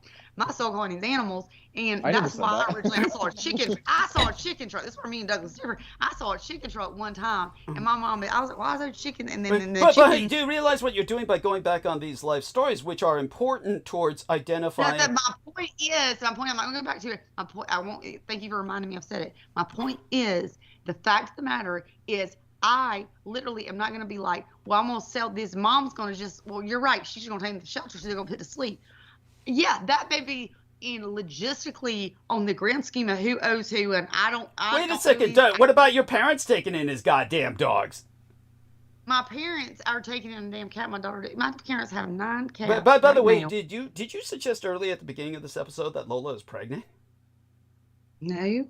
Thank God. I did not. I thought that's what I heard about Lola saying, "Oh, I'm going to learn to love this baby coming into." It was, I was only catching bits and pieces of it. Okay. Who knows? Who knows what I said? I say a lot, but at the end of the day, I didn't suggest it. But it's funny that came out because Daniel tried to suggest several times that I was pregnant a couple of times because he was like, "You used to have a 6-pack," and I'm like, "Yeah, I did." And I don't, and he's like, "You're pregnant." I'm like, "No, I'm not pregnant." And fuck you, number one, as you can imagine, as a female for saying it. But number two, I was already over, because again, you get comfortable with yourself. I was like, and number two, you want to know why you think my belly doesn't have a six-pack anymore? I don't know. Why don't you remember when I told you not to smoke your goddamn dope? Because the only thing that smoking dope does is, yeah, it gets you a complete high. If anyone wants to know, a complete high for about 20 minutes. Like, and it is a complete release. I say, what you're talking about is somebody that gets a complete release, walks around, there's no tightening of the muscles, period, regardless. And then after that, you're like, blah, and you're dead. I said, that's what you've done to me off and on for months and months and months. Yes. I said, and even when I came off, I said, why don't you just at least, and I will tell anyone this, methamphetamine is not the drug to do, but if you're going to do anything, and the only thing I haven't done, I will say this, he hasn't, although he went, was shoot it, which apparently is the worst thing to do. Right. But all such being clarified, which is appreciated. What I want to return to is one thing. Ian West is asking to come on. I'm not going to let him on. Certainly not just yet. And maybe not for until. You let Ian on. No, you let Ian on. No. I will not until not until after I've told you what I've told you about Ian, about the latest episode and what he did on the latest episode. But I want to say why. I want to tell you real quick why I say there's synchronicities. And if you remember, when I came on your show, this has been life changing for me. Everything, and I'm learning, and I'm learning right now from you, from Brendan, from Aristides. From everyone on here, from Heather, everyone I take, and even when I sound like I'm not taking it in, but people don't realize I've taken a lot more, and I sit with myself long after and take in what people and process, and that's the difference I realize in me and maybe like somebody like him. They don't process what I said 5 minutes, 2 minutes after, and so I process and I try to learn. The difference in that is with when you look at synchronicities and each one of these people. I've got each one. I can go into a detailed conversation, and you know I've gone with you in some ways. With Ian, Ian has something in relation to me that he has a comedic relief. I appreciate that. We can't talk about this right now. I believe you're trying to evade. What happened the minute I first met Ian? What did I say? I had never done methamphetamine in my life, to my knowledge. And what was the first? And you knew exactly what he was on. You knew he was a fucking meth head. And somehow I knew that. And so he's still important to what I'm trying to emphasize. But honestly, I believe what you're engaging in is evasion. And we've got to stop the evasion. Now, before I left to go on my break, there was a question Brendan asked you. I am going to bet the farm you never answered it. And the question that Brendan asked you was, I will say this right now. This is evasion again. Honey, you're not allowing me to even get a sentence out. I'm going to answer it. I will answer whatever you ask. That's what I'm saying. Go ahead. Yeah. So what he asked you was, have you been doing your wards, your cleansing, your bath salts? And you evaded it by making a joke about the zombie bath salts. Okay, so let's get serious. Wait, she did answer it. She answered it by saying, okay. By saying what? Wait, hold on. I'll tell you what was said. She drew the word, the algaes upside down as a peace sign, and I just said, well, just turn it over. Just make sure you turn it over when you have a chance. Okay. And then we got off topic. I didn't even realize I'd done it. But honey, why did you do it upside down after all we explained? I didn't mean to. It was before. It was right around the time when I was learning to draw. I think I had already drawn it. You know what I think it was? I think it was that confundity spell. I think that you are under constant siege of the veil of misdirection. It may have been because I don't remember. The only sigil I remember drawing before that conversation. It was the veil of confundity. Yes. Was in the car. It's got to be the veil of confundity. The other day, I had one on my refrigerator because I do it for food. I drew it a lot of places. Back door, but I walked by the front door. I think it was yesterday. It was yesterday today actually, and I looked at the front door where I had drawn it, and I just drew it with a very light, and on the front door because I knew if I couldn't do anything else, and I wasn't strong enough, which I explained to Brendan. You know, I think when you do certain things, like as far as when I do burning of certain things and stuff, there's intent. But I knew the sigils were things that I don't have knowledge on, and I knew at least Brendan to give me that, and I was going to draw the sigil. I was determined to draw that if I couldn't do anything else. So I drew them, and I drew them on certain places. And when I walked by the front door yesterday, I looked at the sigil on the front door, and it's a very small, and I realized it was a peace sign. Mm-hmm. I realized I had drawn. Oh my God, so as he's saying, you can also print it out. You might want to do that to make certain you. I know it was up and down, but what I'm saying is I drew it in a way that because I guess even though in my mind I knew it was because I even have it in my mind, the tree of life, and that would go up. Right. And I had that. So that has to be, that's almost a cult influence. That's a cult. Brendan explained that. It's a cult, though I don't think she should go print these sigils out at the library. I think she should be drawing them. Yeah. But go on. Yeah, that's like, I mean, that is totally like, yeah, the veil of confundity. Because it's like, it's not an accident, in other words, that would happen. But it's easy. It's an easy fix. Yeah. And these are like very, like, they're not going to harm you or anyone else. It's very simple that you don't have to like really think into it. Like, is this some kind of craziness? It's just a very simple thing. You just draw it. It connects you to the nature of the tree of protection, the world tree, and it fortifies your borders like tree bark. That's all it is. You don't have to get too esoteric with it. It's just. And that's where I can say or Douglas is saying that's where I can say overall, and that's when I looked at it. I can't remember because. Like, is my life going perfect? No. Are things going the way I'd be like, okay, no. Are they better overall? And what I would say, if I'm here talking to you guys and not avoiding you, then overall, I'm good. And I don't care what enemies listen to me, because that's the problem. They think I'm scared to tell them. I don't care. I'll give them every secret I have, because at the end of the day, here's what I look at, like Swiss cheese. I love Swiss cheese, but it's got holes. And if I am boarded up, if I'm Jesus Christ, let's just pretend like we all believe Jesus Christ was absolutely perfect soul, there were no holes. Well, if I'm Jesus Christ, it doesn't matter what magic you send to me or what you send, you're not getting through. It's an informative war. But now most of us are not. There are very few that are even that way. And what I would say is, I obviously had holes to begin with. I had more open, maybe by the magic open, that just continued to open them, and maybe I had knowledge, but because I think it's only, I do say this, I think the only magic that can be sent to you is this. It can be sent if you have holes. The more you have knowledge to fix those holes, and you don't, and maybe I did have knowledge through you, through Brendan, and I didn't fix them, and I ignored that, or through my own self knowing that I needed to get rid of him. All those things. Those are formidable holes that they can get. Now, what I say is you can do a spell where I did that upside down. And I do believe what you're saying can also be true, and is true, or very well. It doesn't matter, because at the end of the day, if I drew that because of them, here's what they're missing. I'm still better off because I drew 4, 5, 6, 7, 8 symbols throughout my house. Maybe the front door didn't get it, and that's what they wanted. They wanted the strongest one that they thought. But there were enough symbols, whether what I ate, what I did, where my dogs went, that I am stronger today than I was. And if they want to come through my front door, what they should do is walk on the front through instead of sending bullshit. Because but let's not send any challenges. Let's not say any challenges. Heather Holman wrote something in the text. What Heather Holman wrote in the text, I will read out loud. Heather Holman wrote, "Brooke, the magnitude of this situation is serious. If you love your life, listen to Douglas and Brendan. This might be the only chance you have to control the outcome." So understand, it takes a little listening. I know you have ADHD, and the temptation, for whatever reason, is to evade this topic. And the thing that I want to define evade, because that's not, I'll tell you right now. It's avoiding. You're trying to. Evading means I am trying purposely to look, evade. Honey, hear me out. Hear me out. Without constantly interrupting. I want you to define evade. You're saying I am purposely. That's what evade to me means.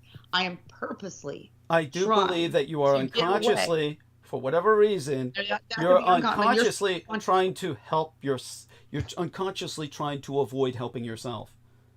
That's not evade. That's not evade. Evade is it's me. We're not here to argue definitions. We're here to come to the heart of the problem. I'm letting you know when you call evade. But honey, if you were to see a psychiatrist or a counselor, if you were on the couch right now, and I were a psychiatrist or a counselor, this would not be tolerable. You're not allowing me to help you. You are not allowing me to help you. And right now, what Brendan and I have told you is so serious. For whatever reason, after your last appearance, the enemy went all out and launched another series of attacks, which we can only talk about with you privately. It's not even all of them these actions were necessarily attacks, but they took their own actions, which stand out as exceptional and something new that's developing in terms of what they do, in terms of their activities. And this is because they were so hurt by your exposing them, by your deconstructing them on the last episode. So on this episode tonight, one of the things that we have is an agent of chaos called Ian West, who is consistently trying to be brought on to the call. Now, once he's brought on to the call, it's all over. At that point, I bring Ian West on is basically when I'm winding down and maybe transitioning into monologue. He's kind of comic relief, but never, ever underestimate his danger. Ian West is a product of MK Ultra, and he is the enemy. I'm going to prove that to you right now. When he was on with us on the latest episode, one of the things that he continually did was basically say, oh, you're just giving Peter Moon all this power by talking about him. Now, the reason that's so offensive is because we had to talk about Peter Moon because this was the first time you showed up in effectively forever. So we had to give you what information we could about Peter Moon. Speaking about him was inescapable. There was no way we could escape talking about him. And for Ian to say, oh, you're simply empowering him, is to put the, shall we say, responsibility, the onus back on us, all of us. And beyond that, he began to say, I don't believe in magic. Now, because I was able to articulate for him what he could not articulate, people wrote me a few emails talking about how reasonable and rational he sounded, at which point I had to correct them, and I do that by this show. When Ian West said, oh, I don't believe in magic, and I said, oh, but you struggle against these Satanists that you say are your enemy, and so are you saying that you accept that they believe in magic, but you yourself do not? And he said, yes. And this makes him sound like a man of reason, which he is the furthest thing from. Beyond which, you're talking about an individual who claims he does not believe in magic when he believes the earth is flat. And he not only believes, but preaches, there's no other word for it, proselytizes that Jesus Christ was a pedophile who was crucified for sexually raping infants and children. This is something he's articulated on record on my program more than once. So when you confront yourself with that situation and ask Ian, well, if you're fighting all the Satanists, but you believe that Christ was a pedophile who was crucified for raping children, what does that leave us with as a cosmology? And he has no answer. Is it simply the universe of Ian West? Well, that's the problem. That'd be the bigger problem you should be asking, which is exactly what about Daniel. You don't know what you believe. And at the end of the day, that's not the problem with Ian. If you're going to say the problem with Ian, would not be anything you just said. I'd rather, again, like you said, Jesus said, be hot or cold. Jesus rather somebody say he was, if you believe in Jesus and when you believe what you believe, then Jesus would rather Ian say he was a damn, exactly what Jesus, he said. Well, understand, I'm not saying this to attack Ian. I'm not saying this to attack No, I'm not saying, but what you just said, agree with that. Give me one point. Yeah. Jesus would rather Ian say that he was a pedophile, child molester, dog killer, whatever, or he's the best person in the world and the savior of earth, then be like, well, he might have lived. He might have been good. I don't know. He might have been bad. well, that's what Jesus said. That what you've told me is Jesus would rather Ian be Ian on that end than the opposite because of what you just said. And that's what I need you to do on this program, Douglas, because you are the king of knowledge in some ways. But what your thing is just like all of us. But you also have so much knowledge you have yet to learn. The only reason you're still here is because for some goddamn reason, they bring me on, some idiot that can bring 1 point into your life, or maybe some goddamn crackhead like him. And I'm not saying anything he said on that one. I'm not saying that shit. What I'm saying is everyone, we are all here to learn. And when honey, has it ever been in doubt that I've displayed a sense of intellectual humility? I am always saying that I don't know this and I don't know that. I don't understand why you're harping on this so much. That's not where I'm coming from. I'm not coming from a position of omniscience.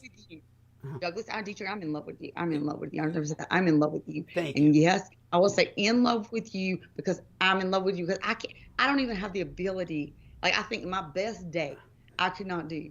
And like say, like with the people you do, and like I could say, like I can see when I trigger PTSD and these things, but like you even when you're triggered, you can hold it pretty good.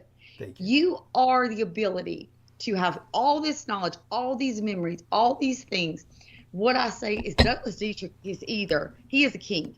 I've always said this. And I tell people are like, well, who's Douglas? I don't tell many people, but I say this, and I will say this to the day I die. Douglas Dietrich is a king.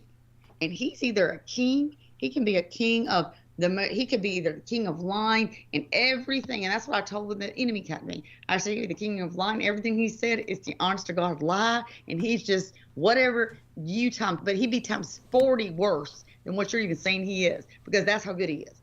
Or he's telling me, my point is this, or you're times 40 good because you have these memories and you use them. Or the general is true, which is you have such ability to do good.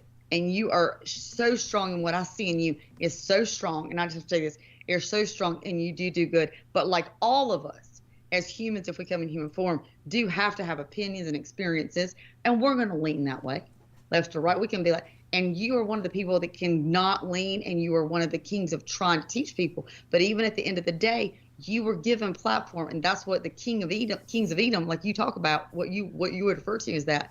If they give you a platform or they don't give it to you, but they say you saw it, well, there's different ones attacking you. And one of them that will attack you is this. They're going to say, well, he's got a platform. Y'all can try to tell me he's a liar. Y'all can try to get these people this. But one of them will just attack the platform of saying, well, let him be right, but let's have one or a few things that he doesn't sound right on, and we can prove. Because if we can prove those one or two things where he wasn't open-minded or didn't come back, then it takes people that are open-minded, like me, that like when I came here, I didn't even know who you were. And I'm still open-minded, like everything so much. And that all that knowledge you can give, it can be one or two things that you miss, and you were just blind, just like I was with Daniel, blind by it's true, you believe it and you know it, but didn't say, whoa, well, could that be true? And you, if you can admit, are as capable as anyone else, and if that's what all they need is one hole with you, and you got maybe 100 people that didn't ever hear you, and that 100 could have been 1,000 or 1,000,000 by multiplied. And so I need you to hold what truths and gifts you were given, to know that I'm here and I respect you and I love you, and I've told you I'll love you regardless, no matter what. But at the end of the day, I can be wrong 110%, and you can cut me off on things I'm wrong on or right. But I know you. I know most of everything you say, I choose to believe is right, or choose to believe you believe. What I'm saying is I ask you to do what you do to me.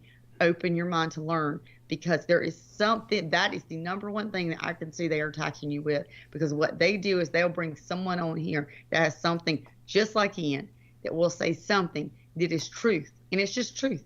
It could be the simplest joke, but you don't like that joke, that person. And it will turn enough people off, so much more people you could have reached. And so I'm just asking you to remember that you have the power, and your biggest power is not just in making it smooth, but making it smooth in your mind, where you come back and say, hey, I don't even like you, but he might have been right on this. Brooke, I said she was wrong. I've said that plenty of times, Brooke. You understand that with all kinds of people, including yourself.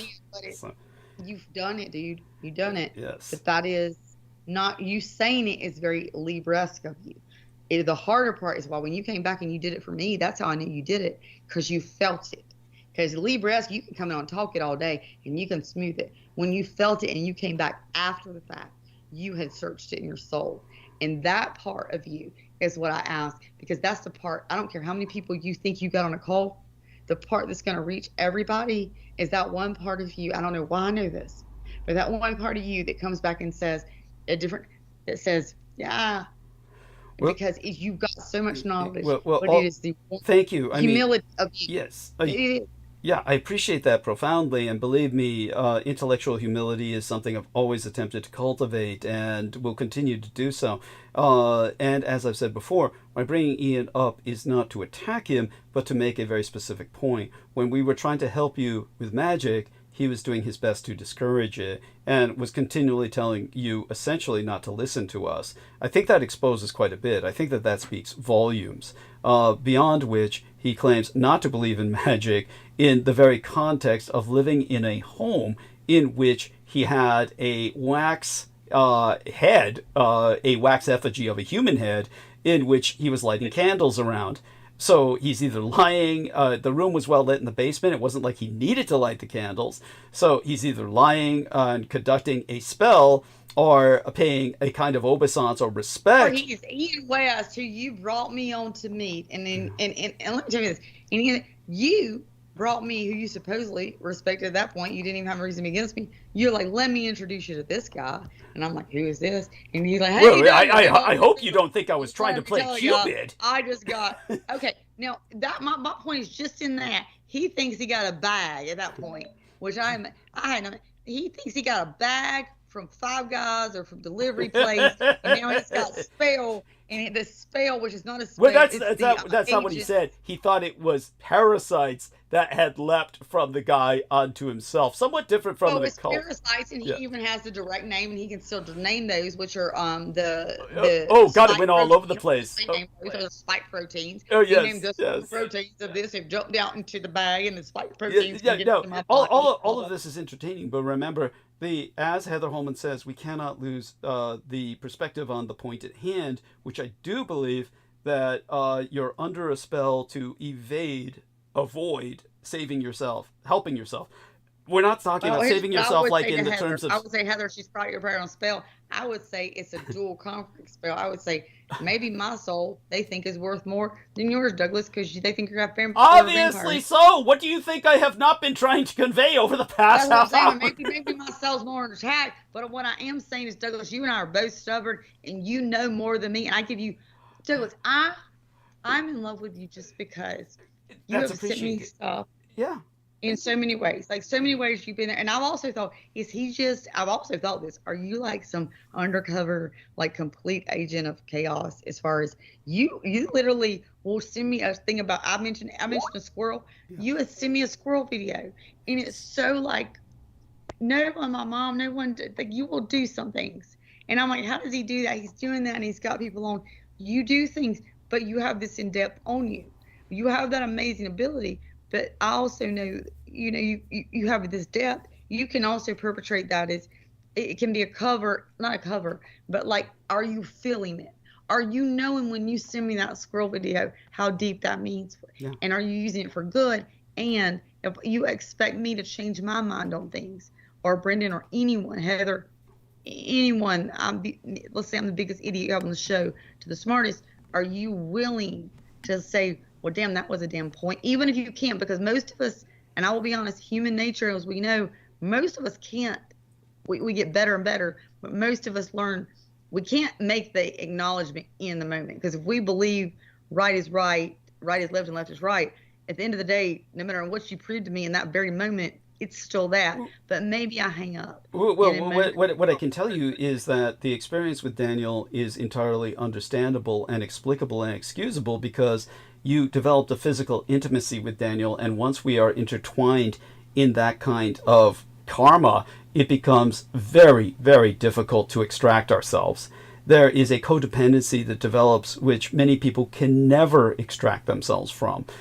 There was plenty about Daniel that I tried to appeal to, what I hoped was the better side of him, the more childlike side of him, the more infantile side of him, that it might be possible to get some messages through to. And as yourself said, every once in a while, something would seem to go through. But unfortunately, he's proven himself with his final acts it's like if he were drowning and he was grabbing onto anything, and knowing that grabbing onto you would drag you down to drown with him, he did it anyway. No, when he might only live, like there's a 10% chance he lived, but I'd definitely drown. That was how he perceived it, and that's what made it so.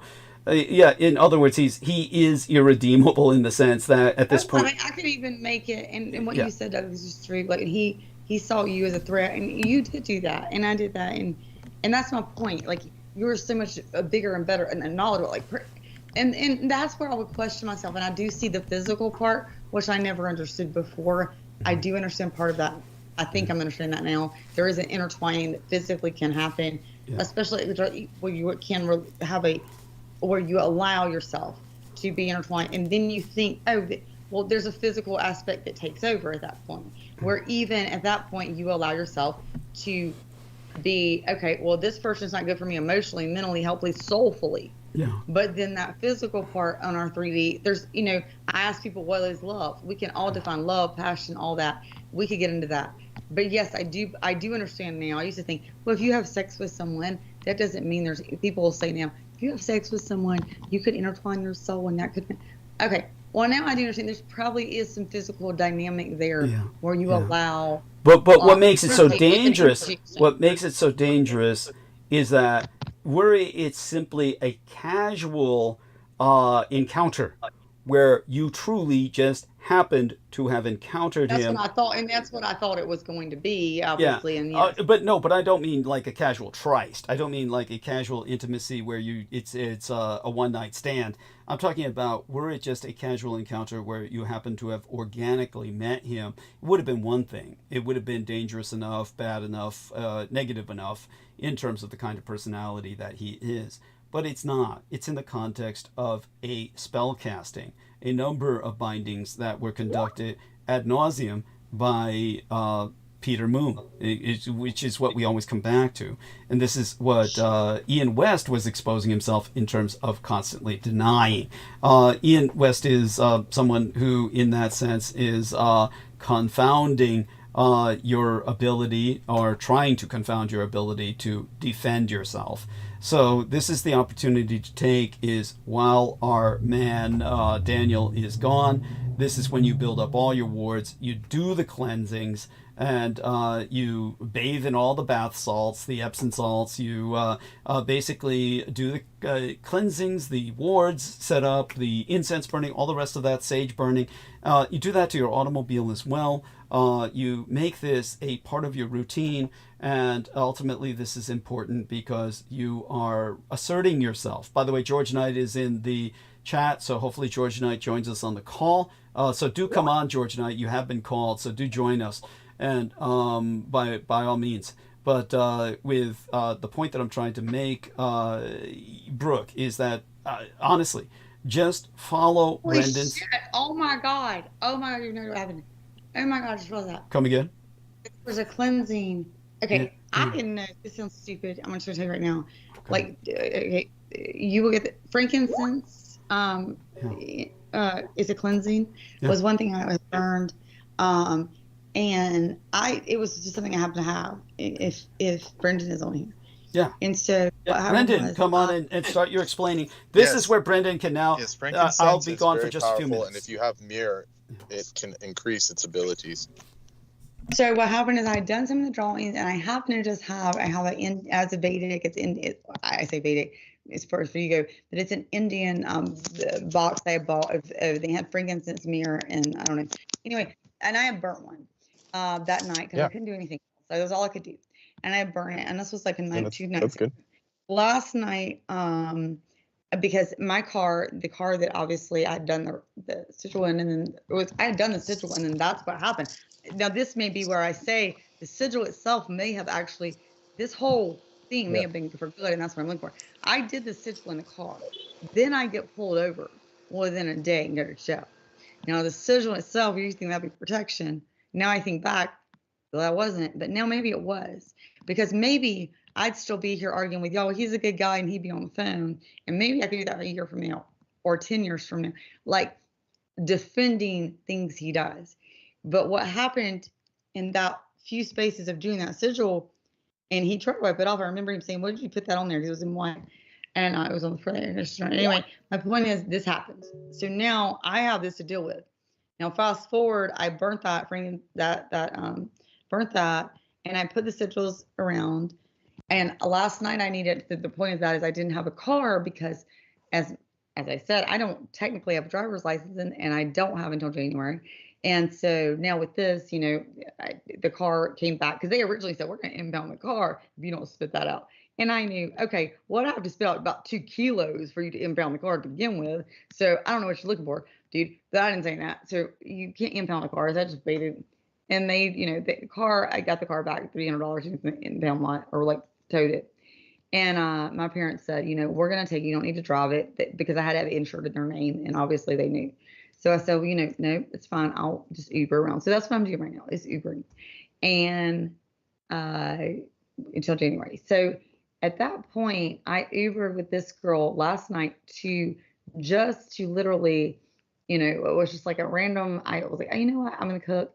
No, I'm just gonna run to the gas station because I think I'm almost out there. My point is, this girl goes.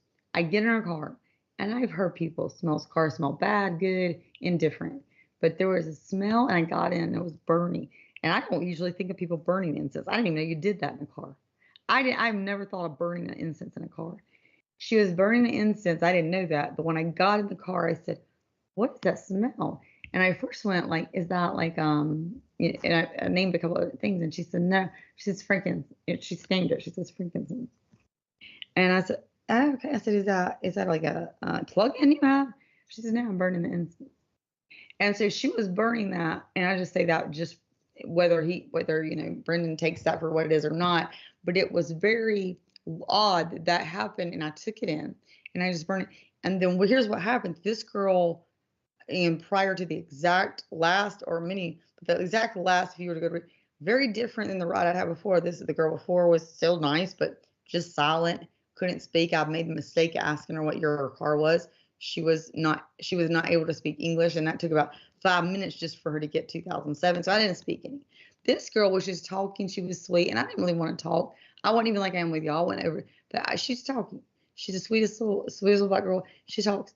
And when I go to get out of my car, and I was telling her the truth, it was so much that when I went to she dropped me off. For some reason, she burned me. I don't know if it had gone out. I don't know what the reason is, but I almost left what I'd gone to get. And so when I was talking to her, as I'm telling her what she'd asked me, I realized, oh shoot, I'm not even getting the bag that I originally went to the grocery store to get. So I went to she took me to the gas station and to the grocery store next door. So it was like they were next door and then right back. And so I go to get the bag, but apparently as I'm telling her the story that she asked me as I talked, I must have sat my purse down as I'm doing it, like not realized I didn't have the handle, and my purse is dark brown. So I got out and obviously I left it. I would say that's not even possible. And here's why I say it's not possible, because I know what I do. I know what I'm talking about. I sat here and I was so mad the way my day went bad. I looked after I came home, did everything I needed to do. I cooked and I knew, okay, you've got your bag. I couldn't find my purse. I have it upstairs, downstairs. I went around my house, just downstairs, 1,600 square feet, over and over for 2 hours, determined there's no way, because to the garage, there's no way you went out the garage, you have to cover it up. There's no way. Like, I just never considered that was a possibility. Mm-hmm. I ended up finally coming upstairs and like, I didn't go upstairs. I just messaged the girl. I was like, I doubt I left it with her, but it's probably downstairs still. I'm going to find it. And I just messaged her and said, hey, if I was in your car, if you let me a purse. She messaged me back 2 hours later and says, I've had 6 rides since you. I just looked back here and I found your purse. And this girl was honest, because when I met her, she's literally like, I couldn't believe I thought you were the girl I took to the airport. I didn't realize it was you. And so she didn't know she had my purse. None of the people knew they had my purse in the back seat, nor did. So whatever reason that chaos went on that completely almost destroyed my day. Like I came up, I ended up laying down short. There was some negativity that went on after that, because what happened is I couldn't plan what I needed to do, or what I wanted to do didn't go in the procedural order I thought. And now I'm considering, I'm going to find my purse in 5 minutes.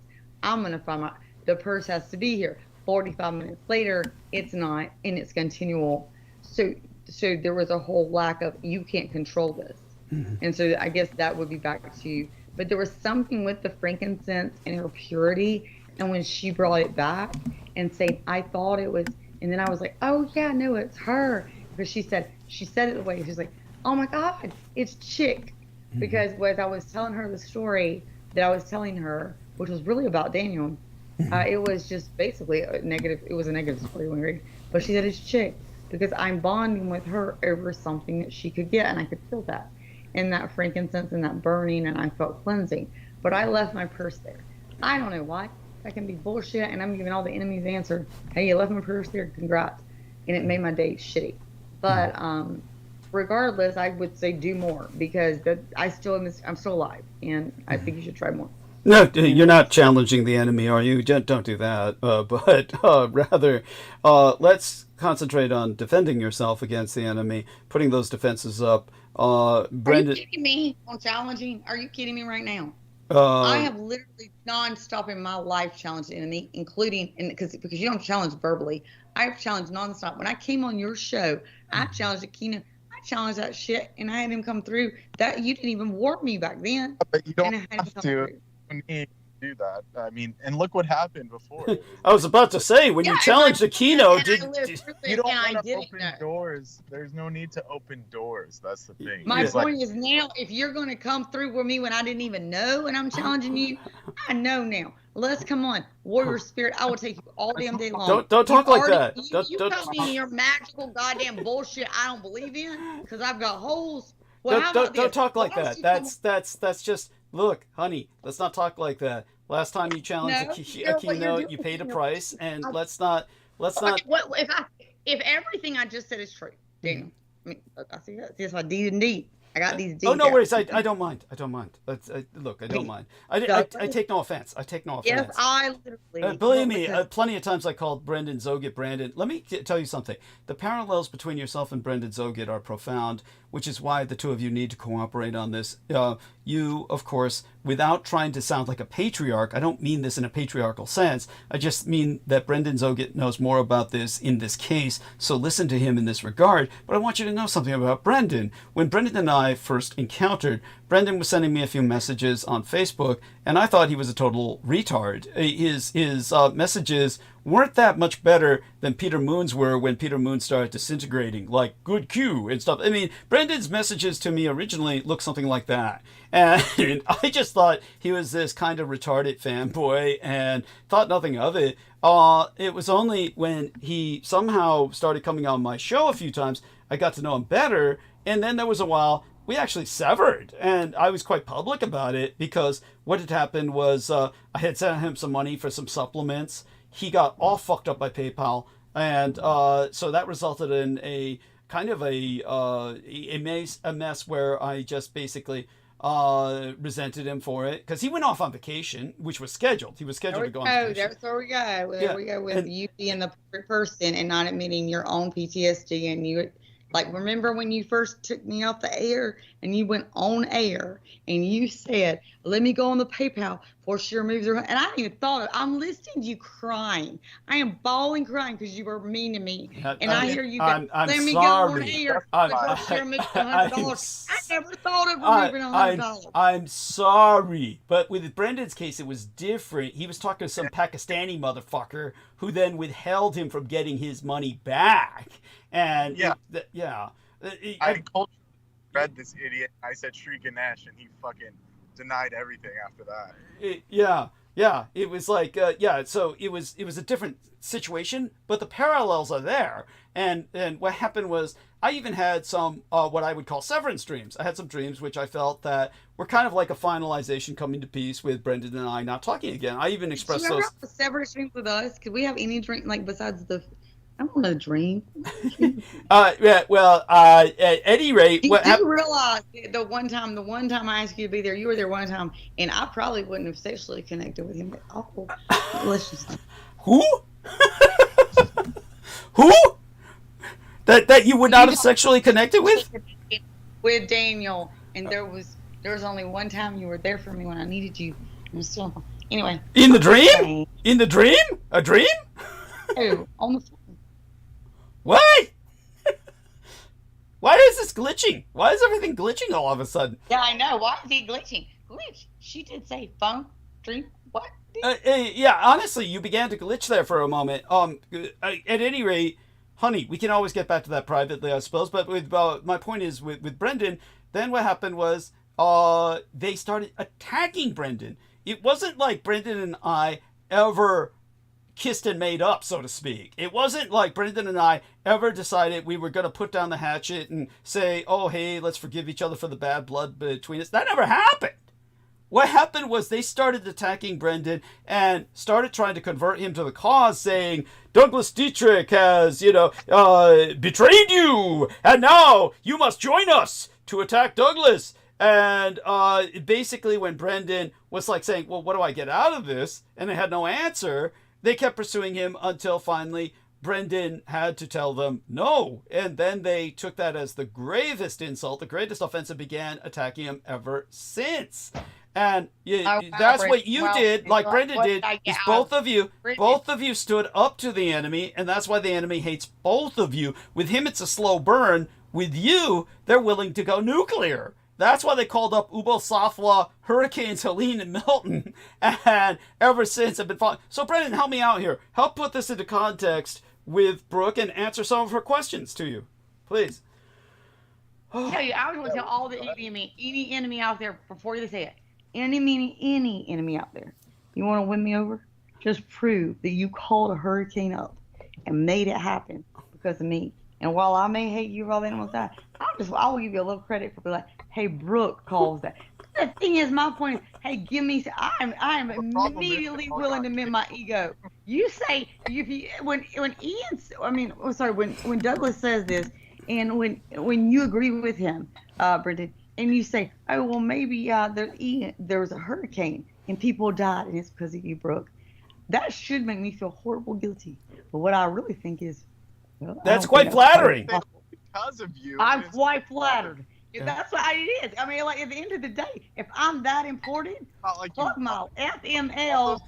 Okay, I need to redo my life. But by the way, Brendan, your voice is too soft. Brendan, whatever's going on, you're nowhere near the mic or something. Your voice is too. My mic. Much better now. Like up on the mic, but it's like it was getting censored. Okay. Yeah, much better now. Much better now. So please, repeat what you were saying to Brooke.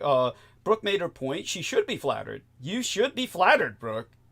Honest to God. Yeah, that's a lot. They were also attacking the Dietrich artifact, which is why the quartz mines in the Blue Ridge Mountains got bullshit. flooded. I'm not sharing my shit. Either they gave me... I'm sorry, life is like that, honey. But it was you and the Dietrich artifact both. It was you and the Dietrich art. You're going to have to share this. You're going to have to share this.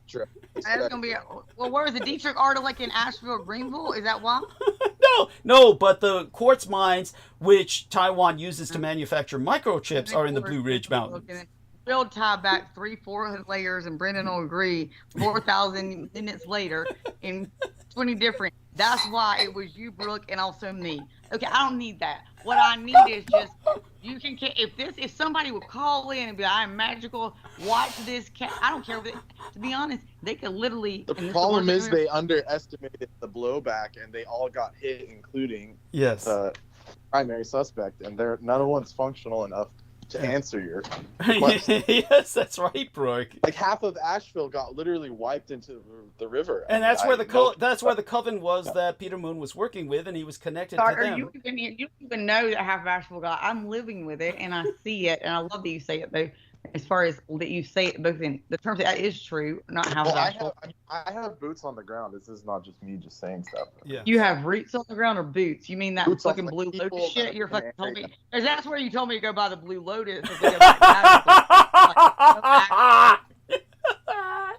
Now let's not get petty, Brooke. Now you're being viciously vindictive. That's pettiness. Yeah, rise above that. And listen to what Brendan has to say. He has boots on the ground, as did Aaron Tice. My friends ever something as low level as that thing. By the way, Aristides, do you have the contact for Crystal River? I will give it to you. She's asking to be brought on. So I will. Shit! Wait a minute. That's the girl you told me her parents. I'm sorry. Excuse me. What? Yeah, I'm going to send you the contact for Crystal River. I can add Crystal. Yes, sir. Yeah, can you add Crystal River then, Brendan? Yes. Thank you, and I'll send you the contact anyway, Aristides, for future reference. You told me that her parents were satanic and there were some problems there. I just want to know if we're going to. What? You mean with Crystal? There was never any issues. No. Yeah, there was never any issues. We're not the one that her kid was kidnapped or something and murdered. No. That's Tracy Twyman, honey. Tracy Twyman. Oh. Yeah, sorry, Crystal. I got that confused. Yeah. Wait, it's her contact is no longer in my thing, so I'll send it to you. Okay. So I think I've just sent that to Aristides. Pete's still there, and he's yellow, but no one else. You know. Yeah. Pete's yellow with fucking jaundice because his liver's starting to fail. Yeah. Son of a bitch. Yeah, that son of a bitch. Yeah. Oh fuck! I just sent Crystal River's contact to herself. Let me delete that. And let me send this to. So I gave it to Aristides. Yellow is Neil. I'm sorry. What? Aries should be able to handle it, I think. Yeah, but I'm going to give it to you too. Okay, cool. Yeah, for future reference, obviously. Yeah, doing my best. Okay, no problem. So he's doing his best. Maybe I can just direct add. Okay, so he's trying to add her, and let me send it now to Brendan Zogit. There we are. Press done. Holy shit! Why is life so difficult? And just for shit, grins, and giggles, I'll also send it to Brooke Gibson, because the two of you need to fucking talk. Fuck that. Take that back bullshit. No, I'm sending it. No, the two of you girls need to get together. Two of you girls need it. She's a Texan! She's a fellow Southerner, honey! Yeah, Crystal knows more about psychic protection than anyone. I mean, I like Crystal. Crystal can send me whatever she wants. Yeah. What I don't want is Douglas Dietrich to come on here and be like, after I send it to Aristides and you, buddy, I'm gonna suck your dick for a minute. You know what? For shits, grins, and wrinkles, see the little old Brooke Gibson over here, right in front of me. I admit, I confess, that was unworthy. I apologize, Brooke. That was the patriarch in me speaking. It's only because... What did you say? I said I want to see Brooke and Crystal River making out with each other. He didn't even notice. No, that's him. Dude, he didn't even notice you've even said anything, and you already knew you said. And he's like, "What did you say?" That's because he's a patriarch, a fellow patriarch. Crystal River is on with us. Welcome aboard, Crystal River. So Crystal, love Brendan in this fight, but Brendan is the patriarch. What? So Crystal, what the fuck is going on? So Crystal, this is Brooke Gibson. Brooke Gibson, this is Crystal River. May I also introduce you, Crystal River, to Aristides. You do know Heather Holman, perhaps, but I'll introduce you to Heather Holman and Brendan Zogit as well. I believe you already know the twain of them, but most certainly Brendan. But Aristides, if you would be so gentlemanly as to greet Crystal River, then perhaps Brooke and Heather Holman could follow up as ladies. Yes, sir.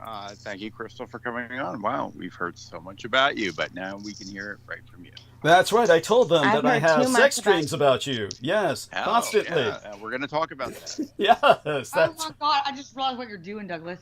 Aristides, what you've done with all of us is you pulled just different versions of your own personality, and Aristides is like, "Oh, let me bring Aristides on first. Hey, he'll be the one that is patient." That's your theory. That's your theory now. That's cool. Aristides is the one that like everybody loves. So Crystal, what is your status report? What is your status report, situation update, whatever you care to share, whatever you feel comfortable sharing? And you are aware that... Yes, we can hear you. You are aware Peter Moon severed, correct? Okay. I was just going to ask the other lady to please take a back seat for just a second. Yeah. I just That's what her and I can make out. But go on. I won't be here long. That's why I have to go. Okay. I just wanted to know what the hell was going on about Peter Moon. Okay, so what do you know? Well, let me tell you right now, bitch. Wait, whoa, Brooke, please calm down. Please calm down. Refrain. Brooke, no, Brooke, she's only going to be with us for a little while. So honey, what do you know before I go on with that? Aristides, if you could turn off the music. Sorry. Yeah, Jesus Christ. There is spells being cast here, Crystal. Believe me, you can. Right, that's why I'm here.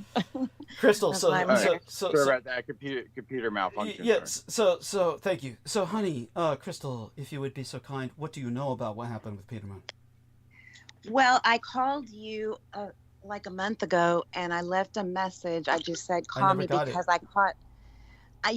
Then I caught a few minutes of a few shows down the line from there where you were talking about your phone having a problem. That's correct. So I figured you never got it. That's true. And so this is the next chance I had to talk to you, but you know what I think about all that. I mean, I don't know the whole story, but you already know what was going, like the last time I was supposed to come on, he said something fucked up. We don't need to revisit what it was, but that's why I didn't come on.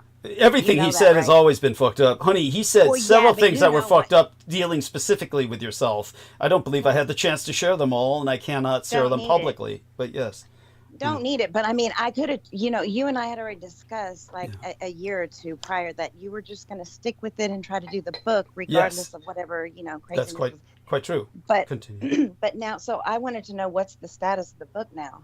The status of the book is that the manuscript is in my hands, and it's now in a format that I can begin to edit, and I need to re-edit it, at least thoroughly in terms of the table of contents, And I will add in a number of other chapters, as well as revise as much of it as I can into my own language, because he's basically run off with the copyright, says that he owns my life. He pulled a Jordan Maxwell on me and says that all of my life is fictitious and that he made it all up and that he's copyrighted it all and that he owns it. And so what we have against him is, of course, every episode that he's appeared on in which he says, I'm writing a book with Douglas and this is Douglas Dietrich's life and I'm just writing his life. Not only that, but I mean, you were on the radio or whatever this is, for years telling your story, way before you met Peter. That's yes, but understand that nobody will know that if he publishes it first. I do. Yeah, I understand that, and I appreciate that profoundly. Okay, yes, well, you and should I would get count it like... I would count on you to stand as a witness in court with me. What if I it want ever came you to that. know, which you probably already know, but you have to hear this, is God needed him to help you for as long as he did. And now that it's in your hands, it's going to be better this way. It's supposed to be as it is. And whoever said stop talking about Peter, I get why you would, I get your point. Yes. But stop talking about Peter. Okay. Yes, honey. Fuck that dude. Yes, honey. Let's move on. Yes, honey. Thank you, honey. I love your new book. He had It's much a better lot now. he had a lot to get out of his system. Absolutely. There was a lot Yeah, there was a lot that needed to be explained. I'm going to go back and hear it all. Yes. I'll go back and listen and figure out what happened, but I pretty much know. We already knew that he was going off the rails. Oh, yeah. Oh, yes. You knew that long time ago. And what he continually did was express whatever you would tell him not to express, he would express it. So here's what he was jealous of you and I being friends, so he tried to sabotage it. Oh, he hated. An understatement. But yeah, he hated. He hated that. He hated that. So here's where basically he left. I will show you the episodes. Can you see the screen share, honey? Crystal? Okay. No. Okay, if you look at the screen... Oh, yeah, I can. Tiny little thing. Yeah, these tiny little things. So if you see these episodes, it basically goes down to this episode was the last episode Peter Moon was on. The one where you see me amongst the geisha. The next episode was the first episode that he did not show up and told everyone, please don't talk about the fact that I'm not showing up, which is, part of his insanity. Don't talk about what everybody glaringly knows. And after that, it's been the episodes ever since. So that was 1 month ago. He's only been gone 1 fucking month. But it feels like 10 years, but it's only been a month. So every episode since then has been my contending with the ramifications of what has happened. And of course, he went to the enemy and began to speak against me with all of the playbook that the enemy provides, the same things over and over again. And so this way, in general, what happened in summation. And yes, I only try to speak of him when it becomes organically inescapable. Yeah, I understand what you're saying, and obviously I respect your advisement, and will do my best to follow it. Crystal? Remember back when he was doing all those binding spells? Yes, please. And telling you about it, and yes. telling you, oh, I forgot about this one or whatever? Yeah. Okay, so what he was doing there was trying to psych you out to tell you, I have this ability to cast spells, so I'm probably doing it on you too. And then also trying to do that thing like, oh, I forgot about it, to make himself seem weaker than he thinks he is, even though he is, you know what I mean? Yeah, no, I get it. It was such, it's kiddie stuff. Yeah. And the book is in your hands now, and it's better off. It's supposed to be all of his books. Look where they are. Yes, absolutely. Nobody takes that serious, so it's time for you to move in another direction. Yes, Crystal. Thank you. Okay, I love you. I have to go. I love you too, honey. And hopefully we'll speak again soon telephonically. Yes, okay? Happy belated. We'll talk soon. Okay, bye. Thank you. Love you. Bye-bye. Thanks for coming. Yes, thank you. That was, of course, Aristides meant that orgasmically. And I can appreciate that. Thank you, Crystal. We can only hope. So, all such being said, then Brooke left us. Could you please try and call her back?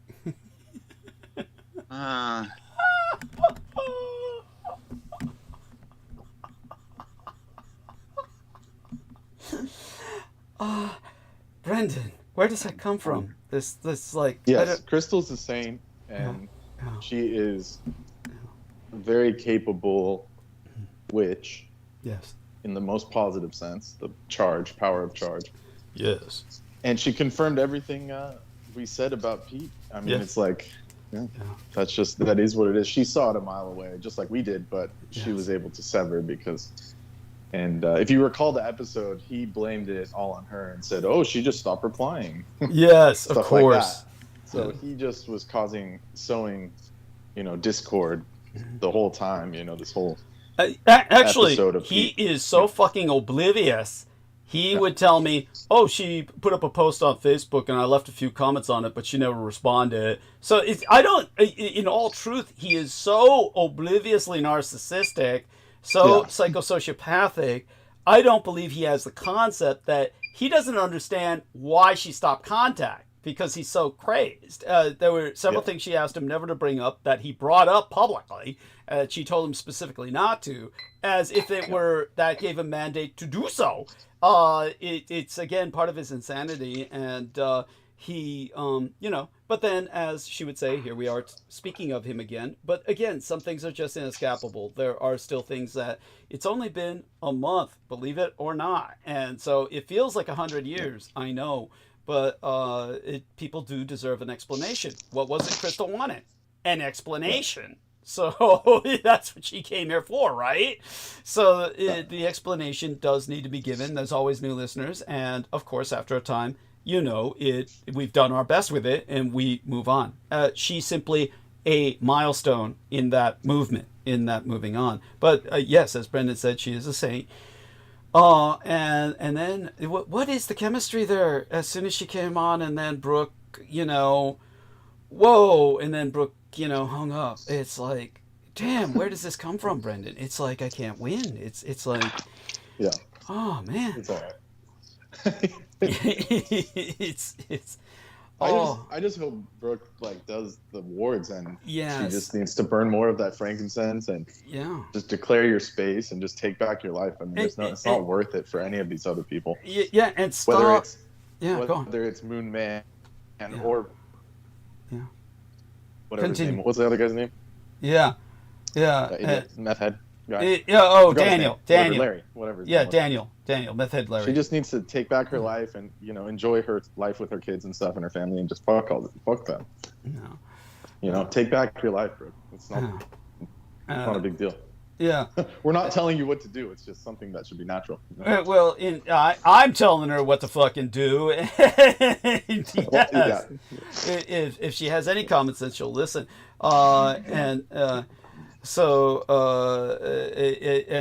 Believe me, Sarah, I'm not going to forget. I'm never going to forget.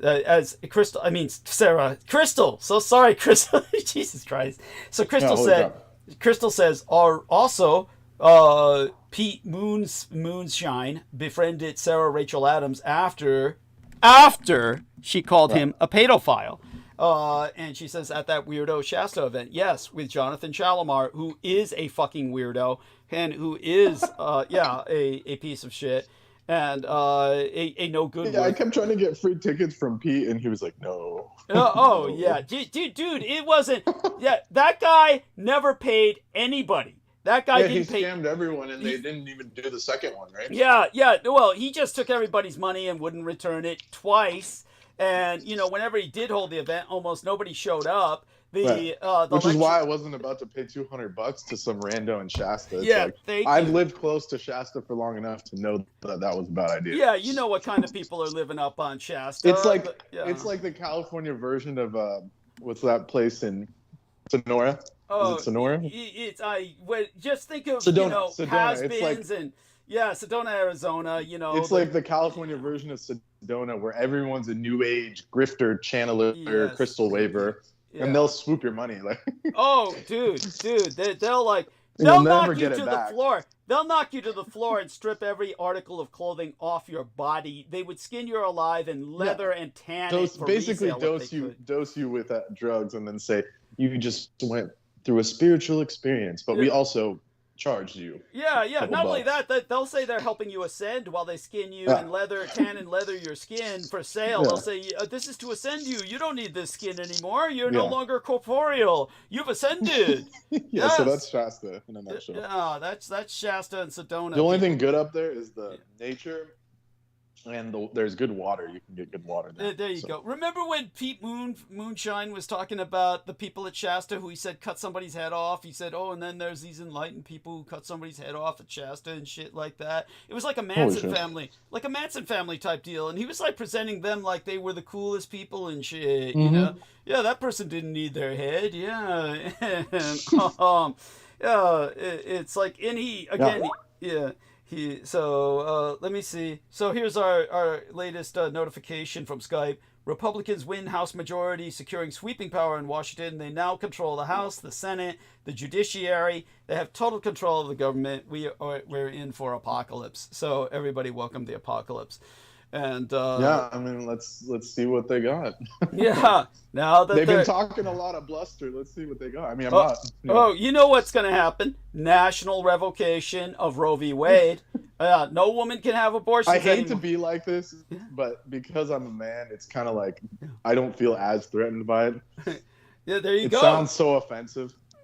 Yeah, but then it's gonna embolden these people, like these disowned relations. Like they're gonna be like, if you're a man and you have no money and you're not a millionaire, you're a fucking piece of shit. Yes.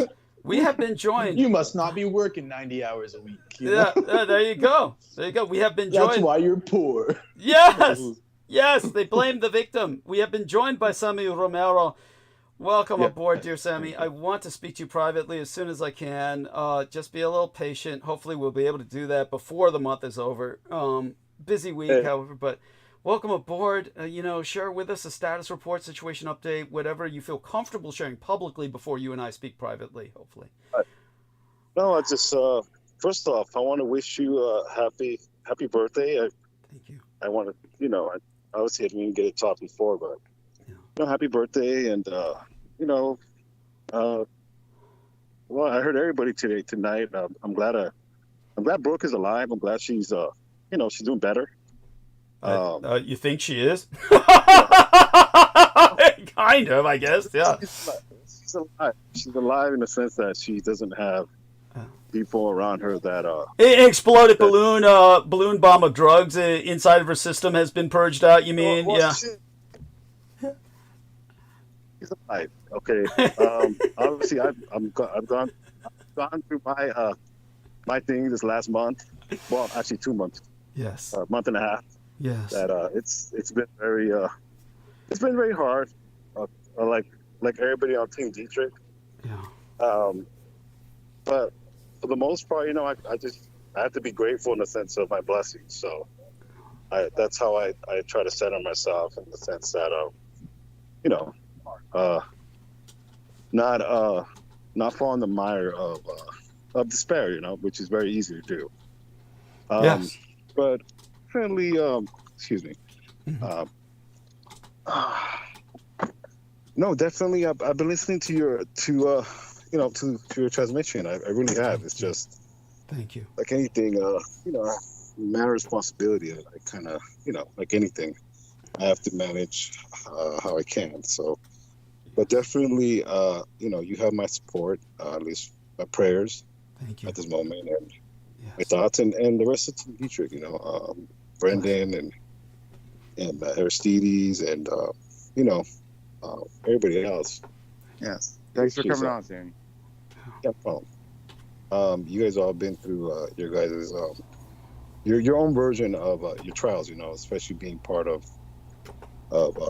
Team Dietrich, which is eventually at least the pattern that I've seen, following you, almost going on from maybe almost a decade. People that don't belong around you, tend to leave, or they sever whatever intentions they had to harm you. It always ends up in them leaving, and it's just a bad result for them, and it speaks to to you. my relationship with you, it's been a relationship of, you've been there for me. Thank you. When I needed you. That speaks a lot of volume to you, because you're not just a walking encyclopedia. That, as a vampire, or, that side. It's, you definitely have helped me through loss, man. It's been, and I don't want to, play, feel sorry for me, but even in my, one thing I've learned and noticed about even Brendan is he uses his words, and he uses, what he has to do to protect himself, at least as much as, well, I'm the same way as well, but even, in my vulnerability, where I feel like, okay, it's going to affect you regardless of how it is, I have to always look around me in the sense of how blessed I am. Yes. And one of the things that really showed me was you taking the time through all the storm that you were going through with at the time it was Jambo the Reese Monkey that Peter Moon demanded that we sever with, and that's the time that you came up to visit. Was shortly after that, when all the shit hit the fan and Salman Sheikh and everybody else was saying, yeah. Absolutely, but especially with this trial that I've had with the loss of my family. Yes. You were going through with penis. Penis Moon, yeah. Everything is, it is what it is. It's what I'm trying to tell you is, you helped me through it in a sense of not shutting down and not showing empathy, because this last loss that I had in my family was different in a sense that it really just it hurt. The pain was a lot. And I do want people to understand the pain, just so our listeners understand, was not just for Sammy and his family. The entire community paid for this young lady's funeral. It was a loss for all of us. So please take it from there, Sammy. It was one of these things where I had to kind of, it was difficult because it's not that I haven't lost somebody. It's just, it also, I'm in a different stage in my life where you have responsibilities, and you have to think, you have to be considerate in the sense of what you're responsible for. To whom much is given, much is required, right? There's that saying, and it's definitely true. Even with your knowledge and some of the things that you explained to me, where, me and Brooke share, not quite the same, but very similar backgrounds in the sense that, I came, my background is evangelical Christian, and, she came from Baptist, but it's a lot of the times, at least in my, I can speak for myself, because my theology is not as complete as yours. There is that effect of, it makes things more difficult to cope. And I've kind of had to think back to the people around me at the time when I people in my life passed away, that they weren't very helpful. They were almost, in a sense, numb, because what they use is they use a cloud of religion to almost numb their humanity, their empathy, which is, it's very much very abusive, because you're in a vulnerable state. And Yeah. I think a lot of the times when I try to lean towards my clergyman or my pastor, because they deal with so many people, or really they don't cleanse themselves of the bad spirits, or those, just the bad energy they're around. it gets very difficult. And then, you know, also them being human as well. They don't, a lot, at least the people that I've dealt with, I've noticed they use religion. And when I mean religion, it's mostly a sense of, well, you'll be fine. Oh, you know, everybody dies. Oh, it's what I'm trying to say is that type of attitude where I start understanding that you have to be your own person in a sense of who do you in other words, sorry, I'm trying to gather my words. No worries. You're doing fine.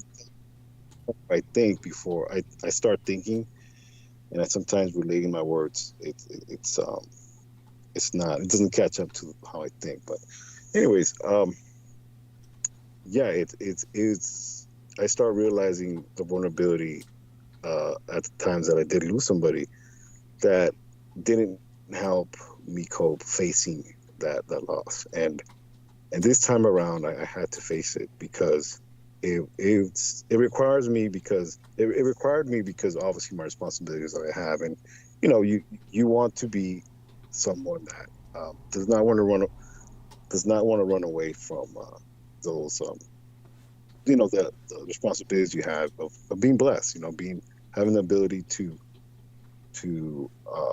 enjoy those blessings, but you know, there is that price that you can't run away. You can't run away. And that's the best way I can put it without getting too personal. But, you know, compared to everyone else, I really have to sometimes to be thankful because it is it also you know, confirms to me, you know, my parents' prayers are still with me. The prayers are still with me, and you know, God's coverings over me, and I have to, you know, I really have to look at how much worse it can be, and even to this day, you know. But definitely that day where you really did help me, my brother and I too, you know, my twin, and it's just everything that happened, you know. I have to, you know, I'm still taking it in. It's still affecting me, but at the same time, I have a lot to look forward to. And when I said Brooke is alive, it's because she has a family too. And you know, the Brooke that I know, you know, and that's one thing too that I thank God. Like I did talk to Brooke maybe once or twice in the last year, but you know, we all go through things. You know, I had another baby and so on and so forth, and she really did help me. She was very helpful and seeing and helping me through my parenthood. That she's someone I really leaned on, because at the time, you know, even like everybody has turmoil in their family, and at the time I did, not with all my family, but someone that was really close to me, you know, I had conflict with them. And when you start dealing with these problems, you know, she was somebody that really helped me in the sense of, as a parent, she really did help me kind of see the forest and not just one tree. Yeah. Put it that way, in a sense of my children, and she has a lot of qualities that that's in other words, I keep in her, I have her in high regard in the sense that how I connected with Brooke was through that, and it hurts. It does hurt me seeing her go through her trials, but it also makes me. I really have a lot of faith that she's a very strong woman. She's a very strong woman in the sense that she loves hard. She's a very caring person. It's just she gave her care and her nurturing ability to the wrong person. It happens. You know, we all try to see the good in people, but you know, like I'm no different. I've learned from protecting yourself. Not everybody deserves your friendship or love, and you know, it's one of these things where, you know, I think she's gonna learn. She's gonna be strong. It's just the Brooke that I know you know, I don't think she's changed. It's just, you know, we all have our vulnerabilities, and you know, that's one thing that when I heard her talk today, I really think she's going to be better. I think she's going to be a better person. It's just, it's very painful. You know, it's very painful to get out of a relationship, whether it was a fling, whether it was, you know, or it was her previous relationship. You know, I'm not trying to. Yeah, the one with the bull dyke that was so abusive as well. Continue. Yeah. But how I know her is that really sweet, just nurturing mother, and she really did help me. You know, a good example of that is, you know, my son fell and he cracked his tooth, and I was watching my child. You know. Yeah. Jesus Christ, did they get him? Oh, he had to go on pause. He's getting another phone call coming in, that's why. And,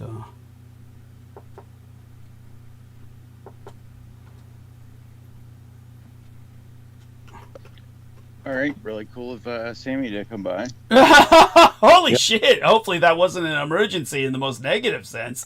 Good God. And I... Yeah, it was good. Yeah. Always good to hear from him, and let me thank him in the let's say while I'm typing that out, if you gentlemen can continue a kind of conversation. We've had quite the, you know, George Knight, for instance, dropped by in the chat, but might have not wanted to have come on because of Brooke's presence, who knows, but and if Brooke hears me say that, for God's sakes, Brooke, don't take that the wrong way. Yeah, we don't know, but I'm just saying, who knows, it's like it's just, let's put it this way, Brooke does yeah, she does act as kind of like a catalyst for emotions with a lot of different people. And thank you for dropping in, Sammy, is what I'm going to tell him. Thank you for dropping in. If I didn't grow up with a loud sister and a loud mother, I wouldn't be able to deal with Brooke either. Yeah.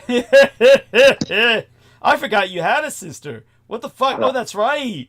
Yeah, how is it that you two never talk much? I mean, are you like severed or ostracized with each other, or you just don't care? Yeah, pretty much.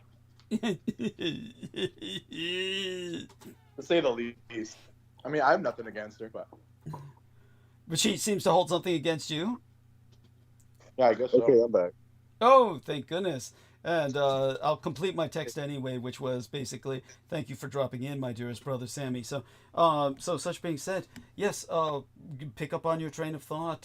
You, of course, were able to resonate with Brooke, and she was able to give you what we would call succor in a time of need, a great need, emotional distress. And succor is a perfectly legitimate term, SUCCOR, nurturing. And continue, dear Sammy. Yes. Well, what I'm trying to say is, you know, God put people in my life at a certain time where they really help me. They really are people that show their ability to have purpose. You know? So you know, I very much have a lot of respect for Brooke, in the sense that I think what she went through are just trials, and I definitely I think she's gonna be fine. It's just it's a process, man. We all have to, you know, and trust me, I can definitely say, and I'm not saying by no doubt you guys are not doing the same. You guys are very much being very helpful to her. I just me looking from the outside in,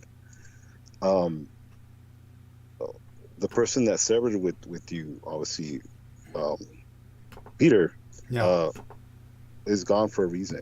His time is done. I think he couldn't. I don't think he could have stayed any longer, because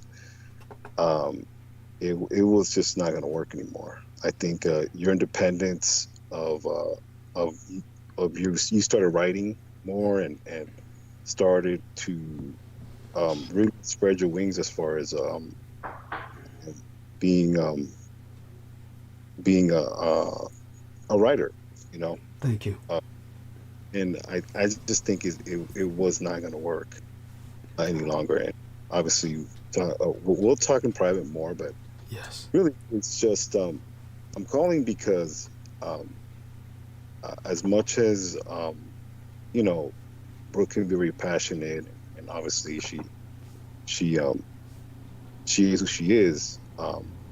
What I take from her is really the positive that she really did help me, and it's one of these things where, and vice versa. I know you guys mean well. You guys are doing a great job. In fact, you guys are in the front lines of it, as far as kind of explaining to her that it's war. It's definitely a war of quantum mechanics and all these things that you talked about with magic and everything. Thank you. It definitely is real, because even when I talked to your former executive producer, Jambo, yeah, he was trying to do binding spells against you and Peter. That's right. So it's almost like a very cannibalistic type of thing where everybody is trying to get the person next to you, you know, and vice versa. It's just how I try to deal with things is kind of, I stay in my lane is what I'm trying to say. I understand my limits as a person where you know, there's been a couple of strange things that happened to me. Couple? Just a couple, to say the least. That stand out in mind right now. There's plenty. I have a lot to talk to you about. Some things that I kind of need your opinion on, but it really, what I'm trying to say is I'm protected in the sense of my parents' prayers. Yes. They did a lot of they're very giving and loving people. Yes. And because of that, their sacrifice with helping people in the ministry, especially my father and mother, there's protection there, and I try to spread that anybody I can meet or come in contact with, you know. I never really had a problem with Peter, and he never even acknowledged me. Yeah, well, the few times he did, he would acknowledge you the way he would acknowledge a lettuce leaf picker or some level of low level laborer. That's how, you know, he said he's a good Mexican. He would say that about you. Yeah, he's a good Mexican. And that's great, because, you know, one of the things that my father told me is you know, what the Bible says is the last will be first and the first will be last. So it's great, you know. It's what I'm trying to say is it's that doesn't bother me. It's just I don't think he even acknowledged me to the point of when I even questioned him about, you know, Dr. Lewis Anderson. Like, you do realize he's an Evanescer, right? I blatantly asked you on air, like, did you let him know that? It was almost like you telling me, yeah, Sammy, he knows it, but he doesn't care. Yeah. Or even if he does know, his pride won't let him admit that I'm right. Yeah. Because I've always remember you telling me your father told you about Dr. Lewis Anderson, and see how you and I resonate is through our parents. That's one thing I've always you and I have in common is our parents. That's one thing I respect a lot about you is how well you speak about your parents. Thank you. And someone like him that, you know, killed his parents. Well, you know, I don't know. You know, for some reason he didn't seem so very. He didn't feel very remorseful about his parents. Like, he didn't sound like he loved his parents. Like, no, I could be wrong, but what I'm trying to say is, yeah. No, he said it himself. I mean, he said, "I didn't care." Yeah, he said in his book, "I didn't care that my parents died." I think that's pretty much an admission. Well, there you go. So it's almost like, it's somebody that doesn't understand. For him to say that about his parent, it's just like, come on.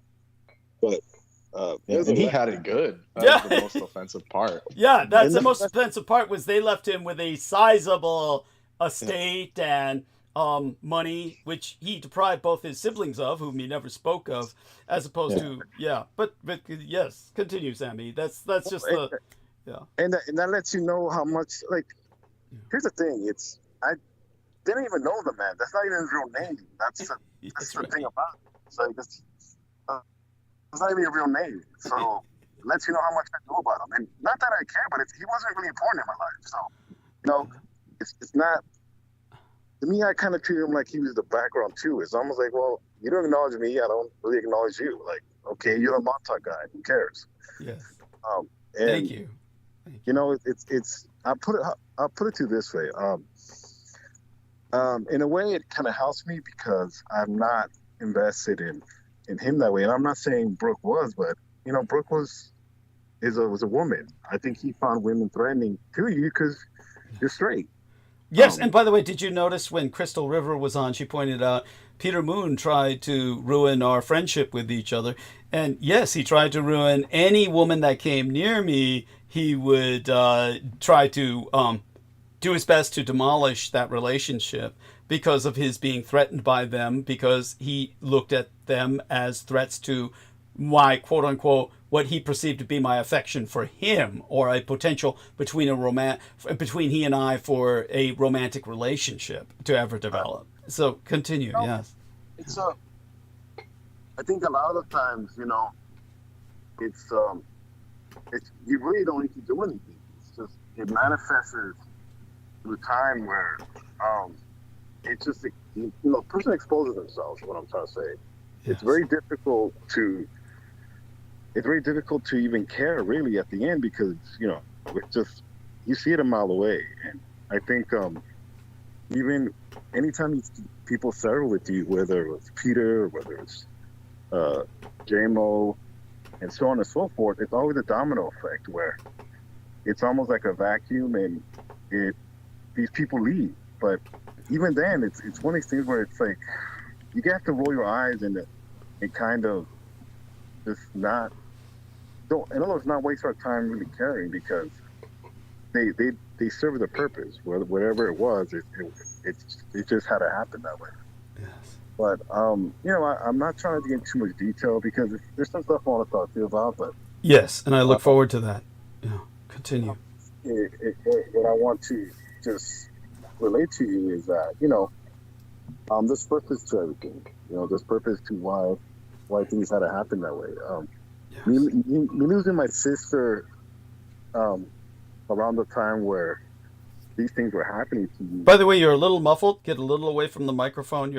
It's a hot mic, so you're muffling it, kind of. So okay, pull back in. It's a little clearer. Thank you. Hey, how about now? Perfect. Perfect. Continue. This thing with your sister, who may possibly have been a fatality of this occult assault. Continue. Well, there's a lot of things that I discovered. Mm-hmm. There's still things that I necessarily don't know, but what keeps me at peace is really what I discovered. And we'll talk about that later. Yes. But even then, I really can't really give it credit to even him because I'm gonna say it's just. I don't want to give that person that much power. Yes, understood. It doesn't make it's pointless. Is what I'm trying to say. Because even with your attacks, if you really think about it, you should not even want to be around people. Yeah. How many times people will try to attack you, whether it's at your home or anywhere. Were you able to hear the episode where I spoke about what happened on Halloween? Yeah, I did. And I remember when I remember you sending me the pictures of that. Yeah. On Facebook. Yeah. I believe this was 4th of July weekend. I believe maybe 2-3 years ago. Yes. You have an excellent memory. Continue. At the time, there was a mass shooting that same day. That's correct. These anomalies that showed up, you pretty much and you raged out and protected, your food. But I think a lot of the time people don't understand too. This time around during Halloween, you really do care about these boys. Thank you. It's not just about your food, for you to pretty much bleed yourself to death to protect these children or these boys, really. It speaks a lot about you. I think this is where, this is your family. This is where you can feel normal in the sense of what I have. At least what God is still allowing me to have, This stuff is, these are blessings. These are stuff that, these blessings, not stuff, but this is what this is what makes life worth living, is what I'm trying to say. Yes. And, I completely understand. And for that to be in danger and the way things happen, it's just another story that you have. These are countless stories that you have. And it's not a coincidence. It's not something that, you want to happen. It's just, it's part of your blessing, your curse. Your name rings out for a reason. It's not just who you were, in liaison with. It's just, there's too many things to say about that, where it's not just one thing. But definitely, it was wild. And this is just my logic, okay? Because I really don't celebrate Halloween, obviously. But I would have told your son or sugar daddy, like, can we not have actual witches next? Maybe some I don't know, switch it up a little bit. It's a little too close to what you're going through.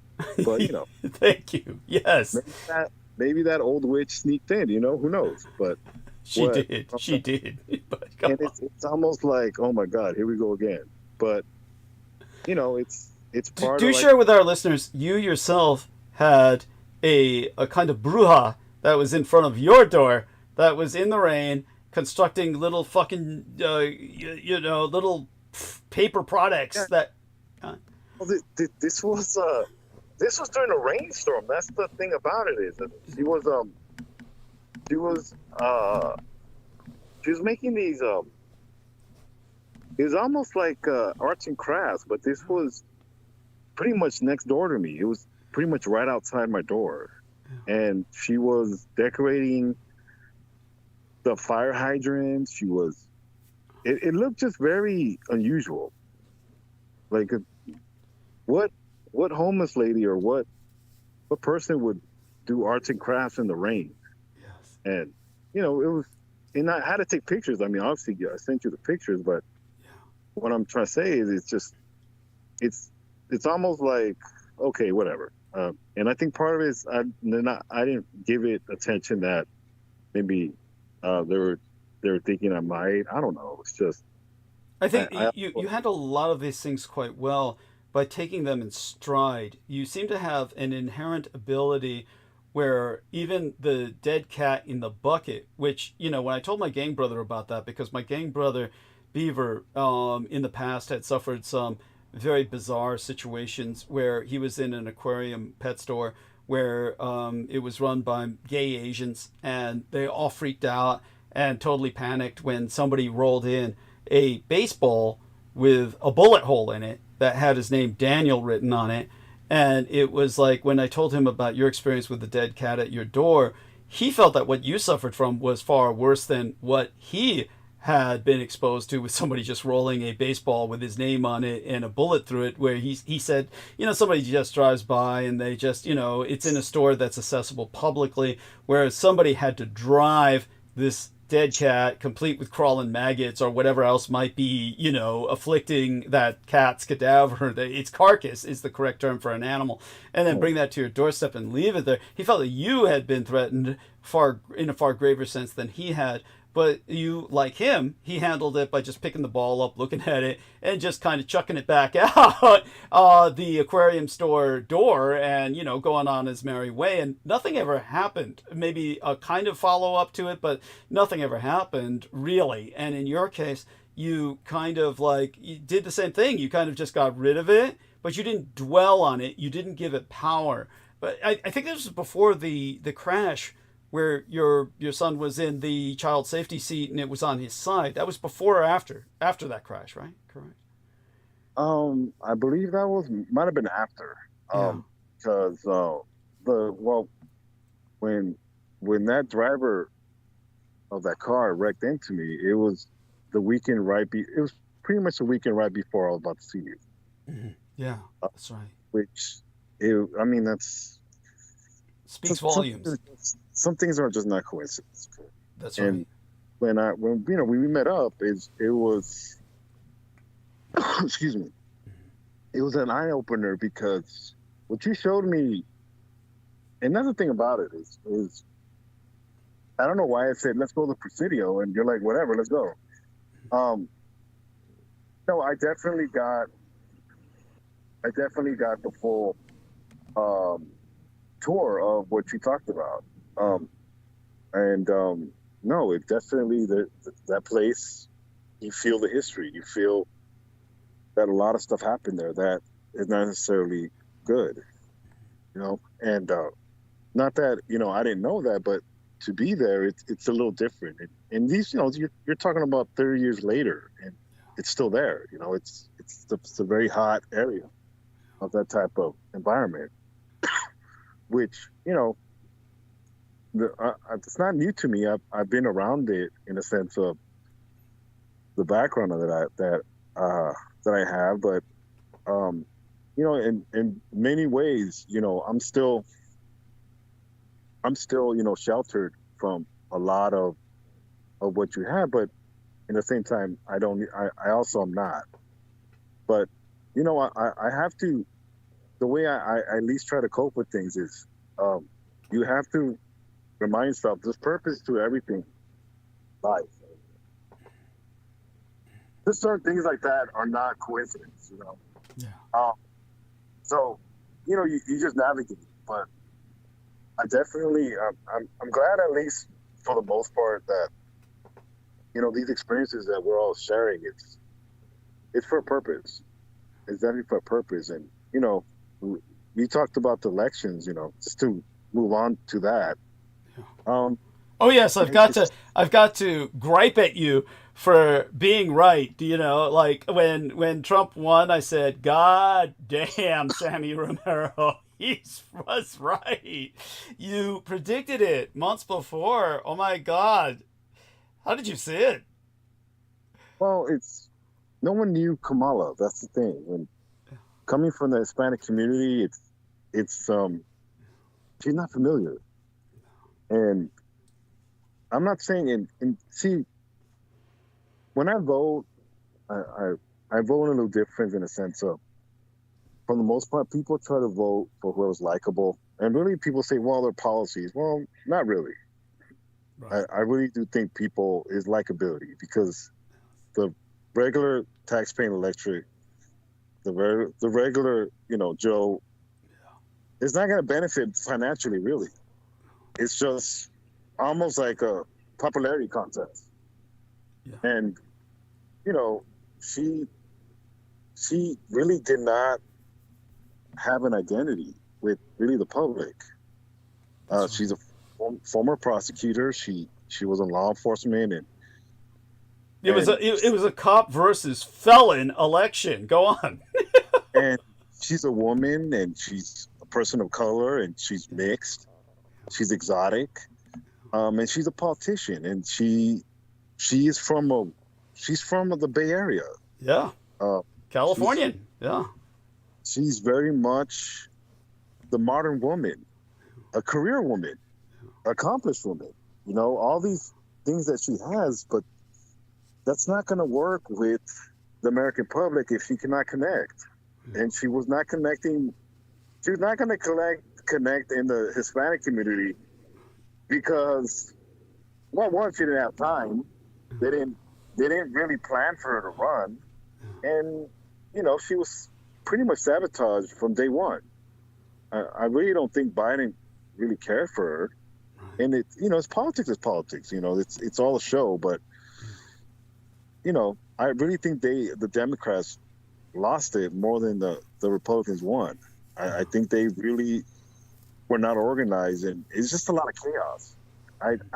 It makes me really look at Joe Biden really a little side-eyed in the sense that he really did not care to, not even not get reelected, but the party really to prosper, That's right. To win the election. It's almost like he wanted to for Kamala to lose. Right. He forfeited. Continue.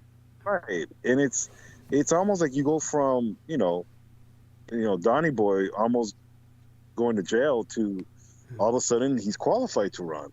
All the, the C party for him. And, all of a sudden everybody forgot. And, they forgot about January 6th. They forgot about all these crimes that he did. And it kind of speaks, and I always have to go back to our founding fathers. We're a land founded by thieves. Yes. Traders, thieves, slave owning. Go on. Yes. So, I mean, go figure. Yeah, he's just carrying on the tradition in a very real sense. Continue. Yes. I mean, I saw him today appoint Matt Gaetz as some type of agriculture. Oh God. Characters like that, politicians like him, and I'm not even saying all of them are bad. Some of them are bad. They're all bad. They're all bad in their own way. But I mean, you talk about villain. It's almost like that's almost a compliment to him. Yes, that's true. Because giving him some type of genius or some type of intelligence. It's just, we're living in very interesting times, but yes. Even then, this election has really shocked. I mean, it didn't shock me, but the women in this country are very shocked. They really did believe they had, the win, and it look. Mexico has a woman president. Okay, that lets you know how far we are. Okay, behind. Yes. We're not a civilization. We're not a civil. No. We're not we're not the leading country that we thought we are. We have a lot of issues. Yes. We do, and for us to not, to us to regress, we're not that progressive nation. Okay. We're just very dysfunctional. And, now that Donald has those 4 years under his belt, now that he has the ability to, know what he's in position, he's going to cause a lot of chaos now. Yes. He's going to utilize, the courts. I had explained the 14th Amendment to my wife, and she got upset, and it's understandable. Yeah. She got upset because it made sense. Yeah. And that's what really is a punch in the gut. When people start realizing giving someone authority that is very dangerous. And you see now Washington. I mean, when I mean Washington's the capital. You're starting to muffle again. Make certain to. Yeah. But you see now that Washington didn't do any preventive measures. Yes. They did not create any roadblocks. They did not regulate nothing. They did not regulate the executive branch. That's right. And they're going to pay. Yeah. Those same people that he was going to kill on January 6th. Yeah. did not learn. That's right. All of them. They forgot. They fell asleep. They got comfortable, and including the Republicans, they're going to pay. Yeah. Because you have someone that is insane. Yes. Not just evil, insane. Yes. Absolutely. And, yes. Continue. They're going to sign their own death certificate because, you know, it's somebody that is an Edomite. Yes. Thank you. He is a epitome. And the thing about Donald is he's likable. He's funny. He's funny in the sense that, you know, a douchebag. And I'm not gonna lie, he's entertaining, but that's even more the sickening part. Yes. He's entertaining, but it's not funny when you are barricaded in the Capitol and you narrowly miss your death, and 4 years later, you forget. Yeah, and worse yet, they surrendered. They surrendered to him in the hopes that he would spare them the next time. So continue. Well, and that's the thing it makes me very curious if Donald has his own spells that he casts, you know, or at least someone around him. Someone around him. Yeah, because it's almost where, you know, and it makes me sick because you have Christians, you have the evangelicals that totally ignore, and it's sick because it's an inversion. Mm-hmm. And the one thing I do remember about Gary Willard Hambright is, what did he tell you? I'm going to get into politics, dog. Yes, yeah, that's right. When you saw him drinking that grape juice on that train or bus, wherever the hell he is, that's right. I'm going to get into politics. And it was something that, obviously, I'm sure, you know, Mikey told him, hey, you'll be great for politics. Yeah. Yeah. So all these things come into play, and, you know, I have to leave you because I have to go, but I wish everybody well, okay? But yeah, go ahead. So as Nemo said in the text box, it's no surprise that Biden didn't give a shit about Kamala. He was always an old school racist. He just tried to keep it in the closet for the rest of his career. That was certainly a factor. But what you're saying, Sammy, you may have heard the other day, Nemo, who's on with us now, asked, is this true? And he showed me the Maja hat, and he was saying, many people were saying that this was actually the meaning of mage, as in Magi, which was the title taken by Anton Szandor LaVey of the First Church of Satan, and how the Maja hats basically are the mark on the forehead, which proclaims these people to be sorcerers of the darkest sort. And you have all these evangelicals wearing them now. That's the horrible irony of the evangelicals who have fallen for Trump. So in that sense, he is a true antichrist. So your final thoughts on that? Well, I mean, you kind of hit it in the head. I just, what really, honestly, what I see really is what you already saw in the Baltarka, okay? Yes. When you talk about war, well, it's coming. Yes. Because the one thing that I was explaining to my wife is, it's not the fact that the 14th Amendment can be revoked. It's the fact that if the Supreme Court makes it a state issue, then now you're going to have people trying to escape those states. Yes. And it's going to be people that look like you and I. Yes. And this is where those lines are drawn. And the problem, and the one thing I have to give the South is they've been ready. Yeah. They've been wanting. They are fidgeting. Yeah. And Trump knows that. And I'm going to tell you one thing. He's not going to leave office. If people think he's going to only stay 4 years and not throw a muck, he threw a muck last time. Yeah. He's not going to leave in peace.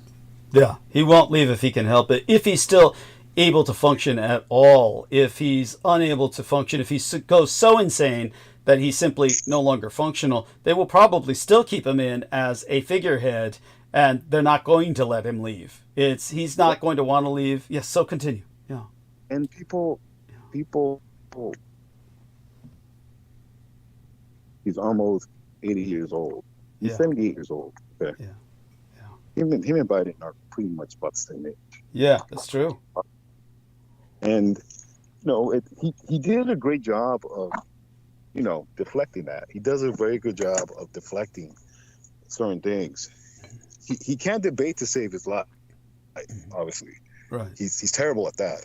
Yes. But he doesn't need to be. Yeah. So,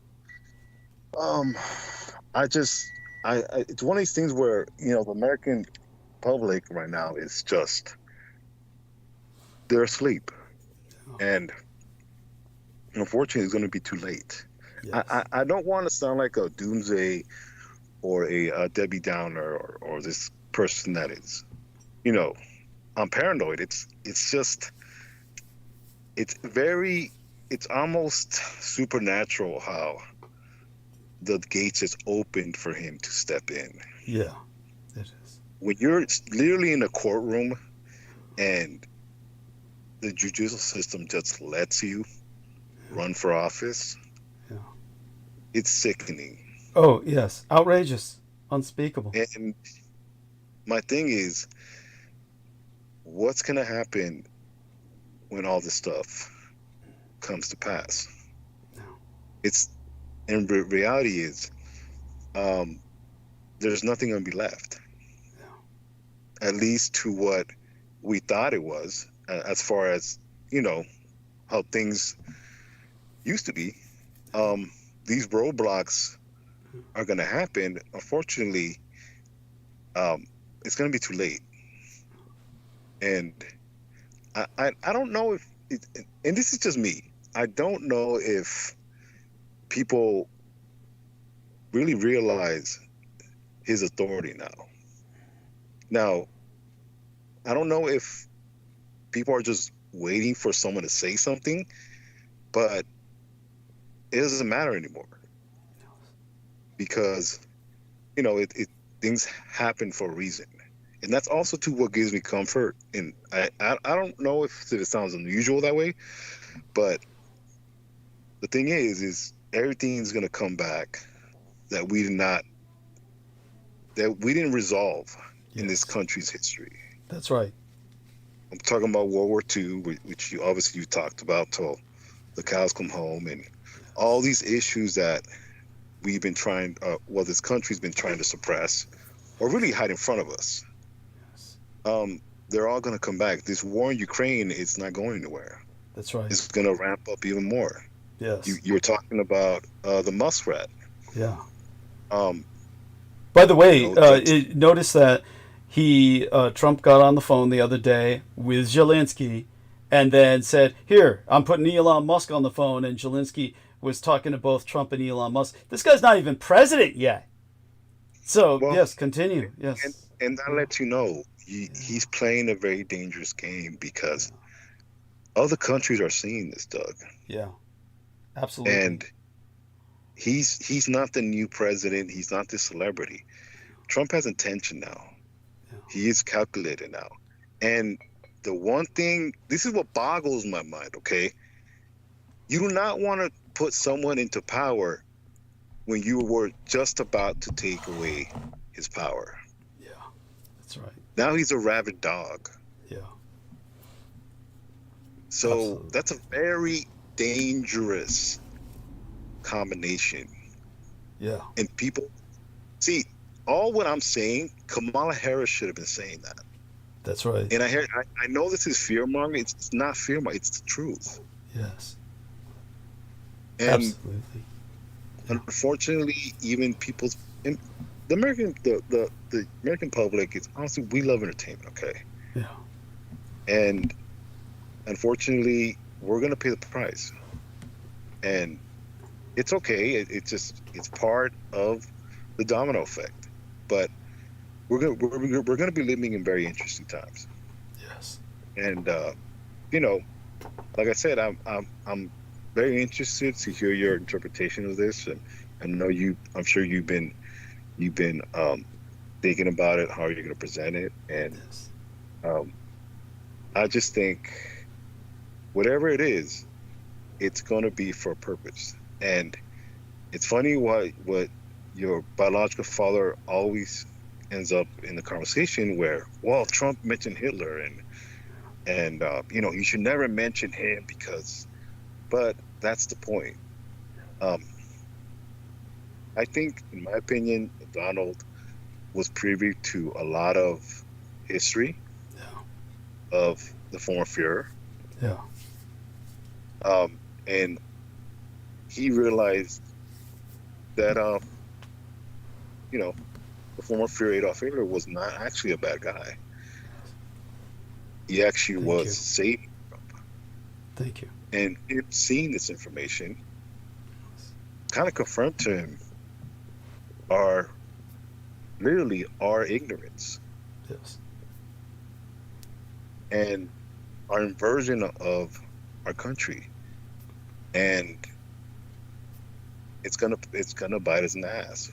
Yes. Because now that old generation, that clawing zombie generation that he comes from, they're gonna have their last little stand. And and it should have been nipped in the bud, but like I told you, I think in other words, I'm pretty much saying it had to come to this. Yeah, that it had to come to this. It had to come to this. And it's going to be another world war. Yes. I think it's going to be a civil war, but I think the United Nations is going to get involved, and I think a lot of stuff's going to come out.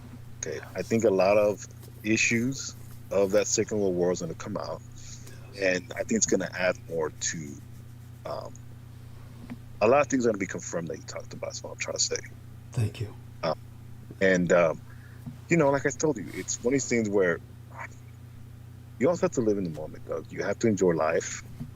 One of the things you always talked about, I don't know if it was you or your stepbrother, but as long as there's not mass rape and, you know, killing, at least not yet, it's still not as bad as we think. Okay. Right. I hate to put it that way. But no, I'm looking forward to your monologue, but we'll talk later. I don't know. We're just going to do it. Just let me know.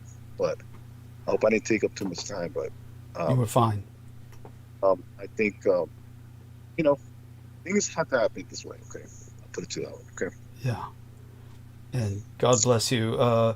We appreciate the fact that you took the time you did. Believe me, always a privilege. And we love you dearly. Stay safe and be well. And our best wishes to Maria and all your loved ones. Okay? And they're always in our heart. Okay. All right. Thank you. And so that's Sammy Romero. And now we have Nemo with us. Nemo brings up a quote from Joe Biden that many people are probably not familiar with. During a United States Senate debate on busing for racial desegregation in 1977, then Senator Joe Biden said, "Unless we do something about this, my children are going to grow up in a jungle. The jungle being a racial jungle, with tensions having built so high that it is going to explode at some point." There we are. And that's thank you for sharing that, Nemo, for bringing that up. And please, a status report, situation update on how things are going with yourself. Welcome back aboard, and thank you for joining us. And I see you're not muted, so hopefully... no, we can't hear you, sadly. And so let me give him the thumbs down on that. He's going to try and deal with his equipment. Right now it's a thumbs down. We can't hear him. So he says 1 sec. Give him a check mark on that. So then, yes, a Crystal says a quote from Joe Biden. Laugh out loud. Yes, indeed. Any quote from Joe Biden is something to laugh at. Certainly. Can you hear me now? We can. Yeah, I was just saying Joe Biden's a hypocrite. He might as well just been a Republican and an open racist, like he truly thank you. Inside. Yeah, well, yeah, thank you. Well, you know what? He comes from a period of time when you could damn both houses equally and say, you know, a pox on both their houses, the Republicans and the Democrats. They're both, you know, different wings of the same bird, so to speak. He comes from that time. But everything began to change quite some time ago, gradually. But Trump really cleaved it. He really changed it all. I mean, it began to... We could also go to Clinton to a degree, but Clinton's crimes were more a sense of Victorian moral outrage. Everybody felt a Victorian moral outrage, the reactionaries and the conservatives, when it came to Bill Clinton. With Trump, it was truly criminal. What he did was, unlike Bill Clinton, who's just fucking some girl voluntarily, he wasn't raping Monica Lewinsky. She offered herself up to him. Yeah, she was probably an implant, intentionally used to fucking sabotage him. Yeah, I don't even think that was necessary. That guy was fucking everything he could get his hands on. They didn't even need to bother with some kind of plan. I mean, I'm just saying that because of her last name. Yes, that's right. No, understood. I get it. By the way, like Crystal says, when kids rub your hairy legs in a pool, she's talking about that scene. There's actual footage of Joe Biden in a swimming pool with kids, and he's showing off how hairy his legs are and inviting kids to rub it to try and kick up static electricity or something. It is just so cringy. Creepy. Oh, everything about these men is so creepy. Yes, they're all fucking creeps. But yeah, with let's just put it this way.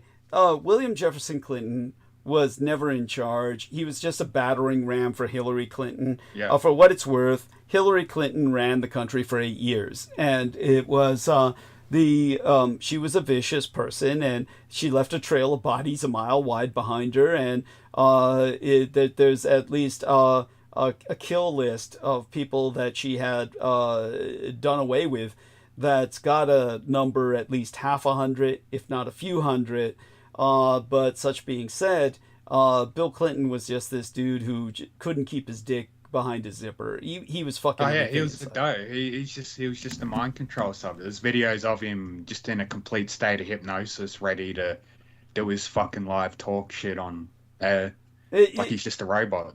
Not literally, but like a robot. No, I get what you're saying, and that might be all real footage. I don't know. I've never seen it. It is. Yeah. Okay, but I would guess he didn't even need that. I mean, he's a dude who didn't even need that. He was just this dude who was like, he honestly, let me give you an example. That almost gives him too much of a sense of like, he'd almost like, how do I say? Oh, yeah, I'm just going by the video. If you watch it, you just see him sitting there for over a minute in a blank hypnotic stare, not blinking, doing anything, while the chick's applying makeup to his face, and his eyes look crooked and fucked, like out of focus. That could just be a fucking brain dead robot. Not to deny that he might have been a mind control victim, but could also be just simple drug abuse. I mean, he was notorious for abusing recreational narcotics. But such being said, give you an example. When he was signing autographs for a book he wrote after he was president, after 8 years of the presidency, and they were asking him, this was actually in a later interview when he brought the book signings up. It was in a later interview where he was asked, what was your favorite part about being president of the United States? And he said, oh, it was all the book signings afterwards, the book tours after the presidency. It was meeting all these people after the presidency and signing all these books for them. I mean, you just hear that, and that just blows your fucking mind. Imagine somebody being president for 8 years, and they ask you, what was your favorite part of being president of the United States? And you have no memories, which could contribute to what you're saying, that could be attributed to mind control. You have no memories to go back to about being president. You say instead, oh, it was after I was president, I was doing all these book signings and just meeting all these people, and that, it's like,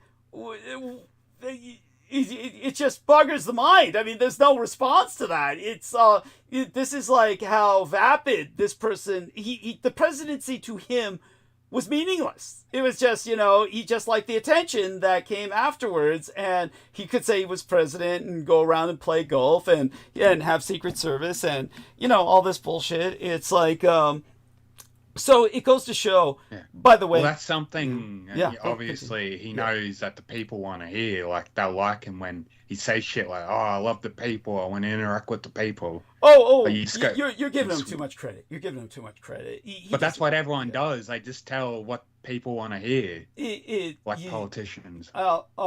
Maybe there's something there where maybe he's conniving or cunning enough at some instinctive animal level to do that. No, but that's what he would have been programmed to say, not at his own accord. Conceivably. Like I said, I'm not denying he might have been programmed. I'm just not buying into it fully just yet. Let's put it you got to this see way. the videos of him in the old days when he just looks like a fucking brain dead robot. maybe it wouldn't. I've seen it. Like I said, the potential. I'm open to it. I don't think it was really necessary because he's kind of either that or that. That video was one of his doppelgangers, and I'm sure that doppelgangers are definitely mind-controlled subjects. No, that's funny you mentioned that. There was a Bill Clinton double who was going around and just doing comedy, and he was quite funny about it. He was quite funny about it. So he was definitely not mind-controlled. He was just having a good time with looking like Clinton and making fun of him. And so there was a guy... You mean actual people? Yeah, but in case of assassination. No, I get it. By the way, they used to have a term for that. They called them LMDs, or life model decoys. You're talking about a life model decoy. Yeah. Where somebody assigned to look exactly like the person they're trying to be a double of. Yeah, that's right. And maybe I would buy into that easily, that some of the footage you saw would be someone like that. That I could buy into easily. That might not have been Bill Clinton. Again, I'm not defending Bill Clinton. I'm just saying that, to me, he's just a dumbass, horny, good old boy who was a criminal to the core. No doubt about that. He and his brother were, they weren't just part of the Dixie And if he Mafia. gets asked about his involvement in the fucking Skull and Bones Society, he immediately gets security to remove the person saying anything, asking questions about that. Oh, well, now, as far as I understand it, for what it's worth, he was of a different elite group. He was not Skull and Bones. That was George Bush and a number of other people like, what's his name? Harry Carey. What's his name? Carey. Come on, help me out here, guys. John Kerry. John Kerry, yeah. John Kerry. Yeah, he was definitely in Skull and Bones because he got asked that question on live on Fox News and George Bush got asked that, but they both said, it's a secret. It wouldn't be a secret. I told you and all that shit. Yeah, and that guy who asked him that, he got fired from Fox. Well, that figures. Station. Yeah, I believe that. I mean, that's easy to believe. Yeah, but I don't know if it was Skull and Bones or some other group. Yeah. No. What Clinton was a part of, he was a Rhodes Scholar. Scholar. So whatever it was, he got tasered and chucked out. Bill was like, I'm not answering that. Right. What was that, Brendan? Brendan? The Rhodes Scholars go to school in England. Yeah, that's where he and Hillary both went. Both he and Hillary went to England. So if anything, they would be English mind control victims. They would, right, Brendan? They would be like products of Tavistock or some shit. That's exactly it. Thank you. They're Tavistockites, yeah. Yeah, Tavistock stock. Yeah, Tavistock stock, yeah. Or brewed, Tavistock bread, kind of, yeah. Both Hillary Clinton went to, like I said, I'm trying to remember, I think it was Oxford, and as a Rhodes Scholar, Bill Clinton was in that league. One of those things, yeah. Where she had the sorority sisters, like I said. I think it was Oxford, but I might be mistaken. I think maybe Bill went to Cambridge, or whatever he was as a Rhodes Scholar, wherever Rhodes Scholars go. But yeah, they were more like bringing America back into the British Empire kind of trip. And but nevertheless, to their credit, under them, we had a surplus. Just always never forget that. We had a surplus under them, whereas under the Republicans, ever since, we've had nothing but a deficit. So, credit where credit is due. That's why Clinton was able to say, it's the economy, stupid, in his special Southern accent that he always had. So he was definitely, they used to say that... sorry, that video, it was John Kerry, not Bill Clinton. Yeah, kid asked him if he was in Skull and Bones, and he said... got security and tasered the kid. There you go. That's Yeah.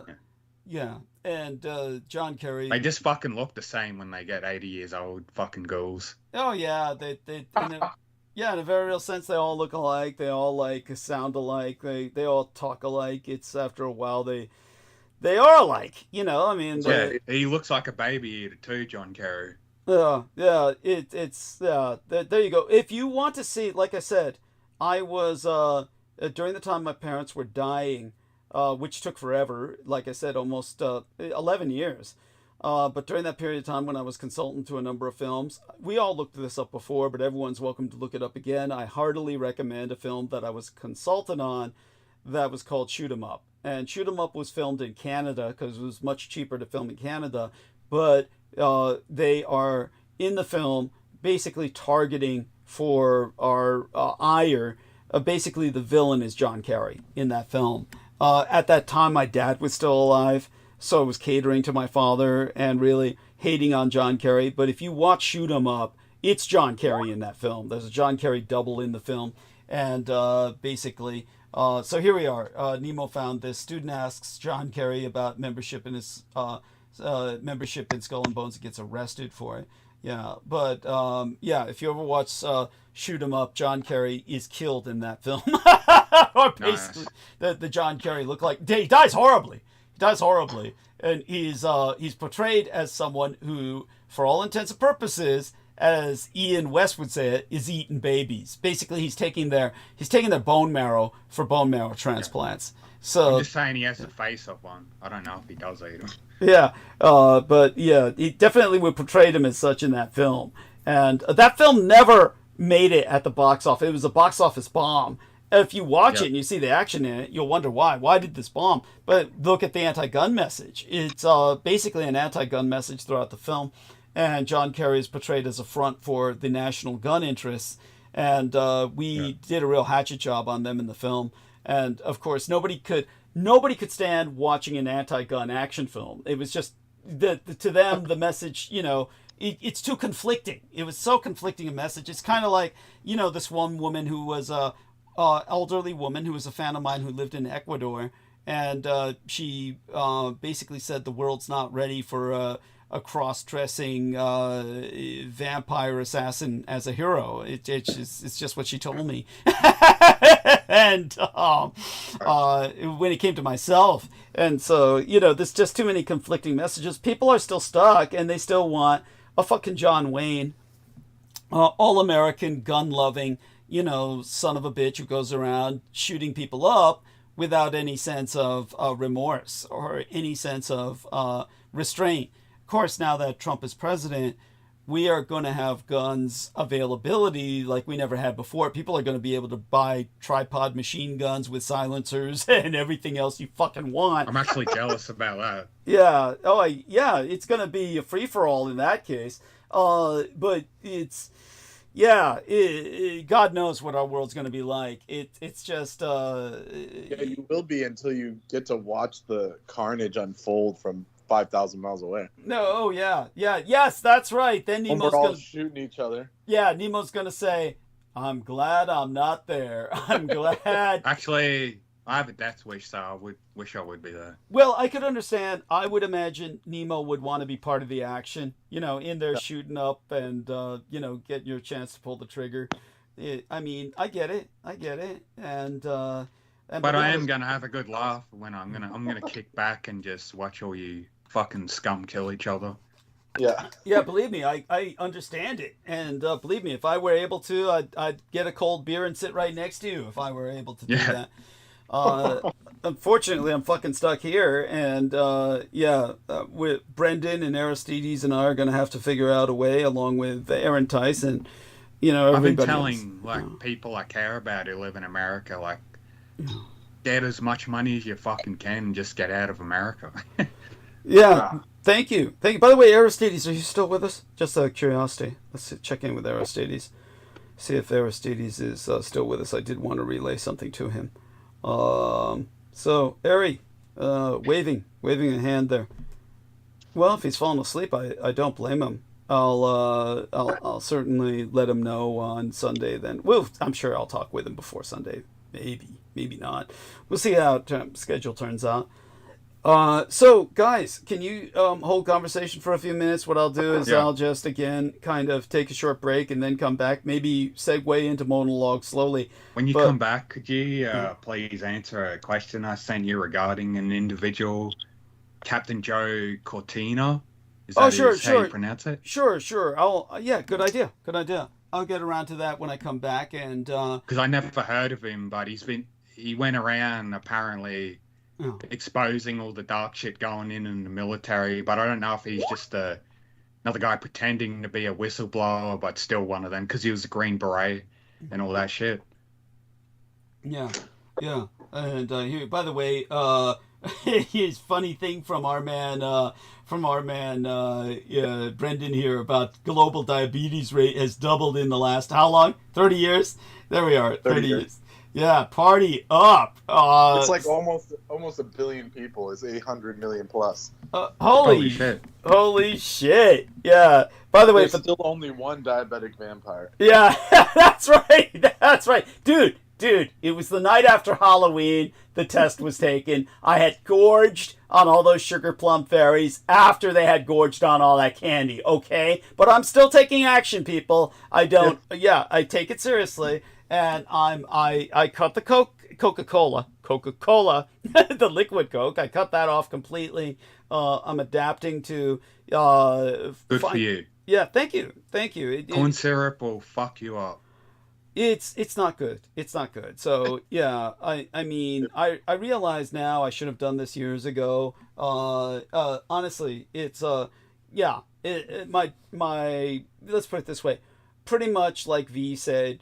All Americans are pre-diabetic, but in my case, technically, I was diabetic when that blood test was taken, and I sure as hell don't want it to go any further. So I'm going to get it under control. Which, as they said, my doctor told me my numbers were such that they could be brought under control within 3 months. I'm certain I brought them under control much sooner than that, or will be able to bring it under control much sooner than that through the drastic actions I've taken. I was drinking 3 16-ounce cans of Coke a day, the tall cans. So stopping that, yeah. Well, there was a time in my life when I was drinking 16 cups of tea a day, and then I stopped drinking tea.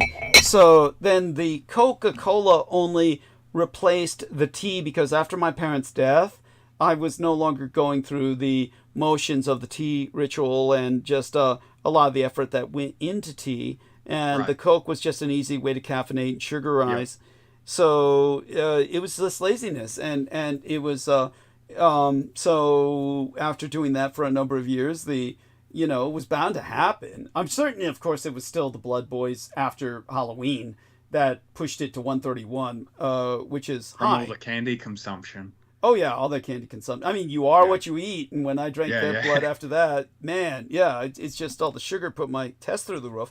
But I take it seriously. And and I, of course, it was the toxic from that which is vomit, too, that would really just fuck me up. But, the combination together made me feel like, I'd better take action on the sugar thing. So I've done that. And I'm pouring raw apple cider vinegar, a tablespoon of raw apple cider vinegar into every beer I drink.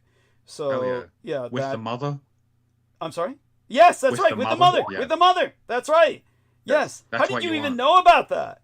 Oh, I have a bottle of that myself. Okay, excellent. Emo's pretty up to speed on all the supplements and health foods. So yeah. And getting rid of all the fucking seed oils out of your diet and shit. Yes. Thank you. What is this? Russian film studio donates Soviet era. Could you tell us what this is about, Brendan, before I take my short break? Soviet era. Oh, these are vehicles like. This was in 2023, towards the end of last year. Yeah. The Russians forced the movie studio to give them back their old tanks from the Soviet era because they didn't. Yeah. They didn't want them to. I guess because they're running out of tanks on the field, is what you're telling me. Is they're throwing this World War II shit into the field. Yeah. They are at the bottom of the desperate as hell barrel. They are desperate as hell. They have been praying for fucking Trump. After they officially confirmed North Korea was involved, it's like fuck. Like, they need Donald Trump, you know? Yeah. Oh no, they need him. Like, that's like their last straw, like last hurrah. Yeah, he's gonna help them too, and this is why I said, the analogy I was given about H.G. Wells was H.G. Wells in his book The Shape of Things to Come. You can read the book, and he presents Adolf Hitler the way people saw him before the 1934 assassination of King Karageorgevich, which when H.G. Wells is referencing Adolf Hitler, he's basically saying he was, he's talking as a historian from the far future, reflecting on the past. He brings up Adolf Hitler and says, oh, he was a man who was always in the shadow of Benito Mussolini and would never emerge out of the shadow of that great man, Benito Mussolini. And so this is what they truly believed at that time that book was published. And nobody was betting on Hitler. Everybody thought that it was only a matter of time before he would be assassinated, run out of office, some scandal would happen. And they might well have been right had the assassination of King Karageorgevich not taken place, because Italy was part of Yugoslavia and France and Poland in blockading Germany, and they had Germany locked in an iron wall and surrounding it on all sides, and were basically starving Germany to death. And the assassination of the King Karageorgevich of Yugoslavia broke that cordon, and that's when Mussolini said, fuck, I'll switch sides with Hitler now that the king of Yugoslavia is dead, because he saw this as his opportunity to attack Yugoslavia, and he knew he needed an ally to do that. And then he and Hitler wound up supporting the Spanish fascists, the Phalanges, in the Spanish Civil War, and bringing them to victory instead. But as such, it was just all part of... Nobody, no sane man, would have predicted my biological father, Adolf Hitler, coming from a position of such extreme weakness to such a position of such extreme strength in Europe, in the heart of Europe, overnight like that. Nobody would have foreseen that. That was what was called a black swan event. So when H.G. Wells was talking about the way everybody saw him back then, think of what's going on now with Trump. Trump is going to turn everything around, and Putin, who is in a position of extraordinary weakness, is going to be handed everything by Donald Trump. Donald Trump will send in Americans along with the North Koreans to fight on the Russian side. Donald Trump would go that far. So Donald Trump will be fighting the Brits at that point, because the British are all in for supporting Ukraine. They are nationally dedicated to that. This would bring America directly against the Brits. This is where you're going to see the great chasm develop between the Commonwealth and the American Empire from this point forward. They will. And the stupid Americans who support Trump, they'll be all for that. Yeah, let's fuck up England again like we did back in the 1700s. They're going to have that mentality. And they're so fucking stupid, they'll follow him into hell. It's going to... Yeah. And, oh, yeah. And we want to go to hell with you, Trump. Please take us there. Yeah, absolutely. And this is what's going to turn the world upside down. The Brits are now going to be on the side of the Japanese in particular as an Anglo-Japanese alliance against this. The British will be fighting for good for once. Yes, that's right. I agree. And the Commonwealth... Well, don't let them fool you. They're on every side. I mean, oh, yeah. I'm just, like they're going to actually do something that's not evil and fucked up for once. I understand what both sides are saying, but let's put this in a context. I don't give a shit about England, though. No, I understand that. As an Australian, there's no reason that you should. Australia will be its own superpower as it's evolving because of the fact that the Americans and the Brits are both vested in Australia doing the fighting in Asia. It's basically the Americans and the Brits, again, like World War II, there was only one power that couldn't escape and had to stand and fight, and that was Australia. And we got sucked into it. Yeah, and Australia is in the same position today, only now you're going to be provided nuclear submarines. So Australia at this point ceases to be a conventional power. Australia at this point becomes a world power. So Australia is now entering, you're up there with the nuclear five in the sense of France, Britain, Russia, China, America. Australia now enters those ranks without being officially recognized as a nuclear power. This is, again, the world standing on its head, something unforeseen. something no sane man would have predicted. So Australia becomes its own empire from this point forward. The Australians are not yet prepared for this psychologically. They aren't even really recognizing it as a people. Only certain people in Australia understand the magnitude of this. And but trust me, from this point forward, Britain and America are becoming completely different cultures. They're going to become completely different cultures. The unity of the language will begin to differ more and more, and they'll be less able to understand each other culturally, ultimately even linguistically, because the languages will begin to diverge. This is what happens when cultures break off from each other, and it starts with Donald Trump. He's cleaving the nations into autarkies, which is exactly what happened before World War II. So the autarkic empires, Australia may not care for Britain and will be a power in its own right, but they will likely be aligned with Britain for a long time out of convenience. But such being said, the British will be on the side of right and the Americans will be on the side of wrong, at least while the Republicans are in power. Now, Sammy was talking about civil war. We can only hope the Civil War comes first. I will say my side, which I will say is the Democrats, for reasons that I've gone into before. It won't be the Democrats as they are today, but a mutating Democratic Party, as different from today's Democratic Party as today's Democratic Party was from the days of the Dixiecrats, when it was the party of the KKK. As I said, my name for the new Democrats would be Goter Morgen Democrats, or the Dawning of the Gods Party. The Goter Morgen Democrats would be a recognition of the fact that the majority of white Americans in America are of German descent, but beyond that, still be an inclusive party. But such being said, this would be will win the Civil War, deport the vast majority of Republicans, or a good deal of them, to Manchuria, as I said, as to act as a buffer state between Russia and China and Japan, a buffer state between all three parties, which is a joy to the Russians. They would always look forward to that. They can't hold that position themselves anymore in the Pacific, and the Americans get to interbreed with the fucking Russians that they worship if they're fucking Republicans. They worship. Yeah, they might as well just be shipped all over there since they want to fucking idolize them. Thank you. Since they want to live like Russians, yes, let them live with Russians. Go eat some potatoes in the fucking freezing cold and drink your shitty vodka. Thank you. Thank you. Hope you all love beet soup. Yes. Thank you. Yes. Thank you. Bite into that turnip. Yeah. Yes. Yes. Oh, I love it. And as I said before, it'd be advantageous for the North Koreans as well. There'll be the Mexican labor for the Republicans instead of a bunch of Mexicans coming in to work for cheap. I mean, I'll go into this briefly tonight. If I go into monologue, I'll go into briefly how. Think of the insanity of Trump's position. Mass deport all the cheap labor.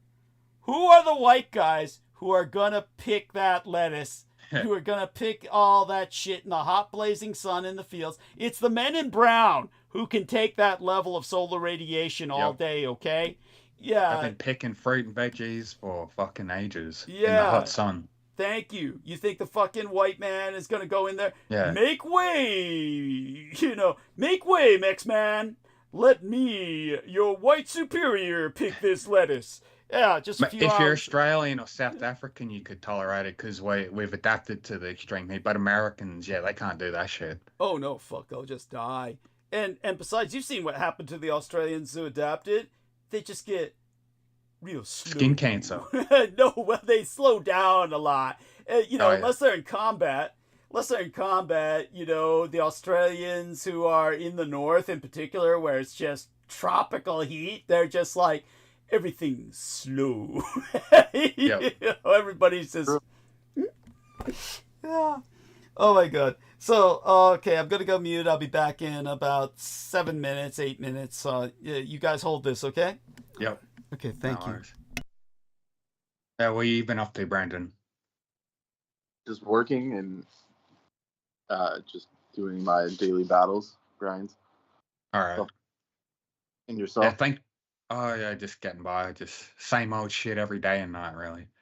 Cool. Thanks for sending me that info on the runes and stuff. I'm gonna have to start drawing them down and placing them around my home. Yeah, the runes are fun. They're like a, they're living beings. Like they're all very intense, like intelligences of a sort. Yeah. They're very to look into and use accordingly, and have the reverence for them and stuff. So, and it's fun to like your genetic lineage. Like if your ancestors are from the north, like Vikings, Nordic, you can get into that more in a fun way. So, yeah. Yep. I think most of my European families are mostly Western European, maybe a bit of North, but yeah. Yeah, but there's still runes. Like runes were used all the way to, pretty much to Turkey. So all of Europe using runes at one point, and they actually come from Sanskrit, anyways. So the whole Indo-European tree is based off of the runes, and you could find this information. Like what the different runes mean and how they came from originally, like the ancient languages. So they're a lot of fun in that way. Right. Now, I just started placing bowls of salt, sea salt around. Do I have to fill, like, how much do I gotta, like, I just have a big glass cup, but do I gotta fill that to the brim or just pour a little pile in there? Because I got it sitting in my room. You don't need much. You don't have to, like, go crazy with it. Just, like, the idea is to make a ward. So it's, like, a psychological, and like Doug said, it's like a refractory item. So it refracts any of the spell casts. Oh, yeah. So you don't need, like, a ton. Just, like, enough to make a line or, like, a visible barrier. Oh, cool. Yeah, so it's... Yeah, you don't need much. Yeah, fucking... Yeah, it was interesting. We were talking about that. What was that dude's name from the Hollywood guy that does all the rap music? Oh, Rick Rubin. Yeah, Rick Rubin. So he does all kinds of music, and he's like, one of these shorts came on the phone the other day. That's why I brought it up, is where he said, someone was asking him, how do you do it? How did you learn all this? And he said, I can't make music. I can't produce. I don't know how like what a mix deck does, the thing that you produce music on, like if you're an engineer or like a sound producer. Yeah. He's like, I don't know what a soundboard is. And then they're like, how do you do it? And he's like, I just feel it. Yeah, because he has an engineer with him to do the shit, and he's just there to give him ideas and stuff. Like, that's all he does, and just does spells and shit.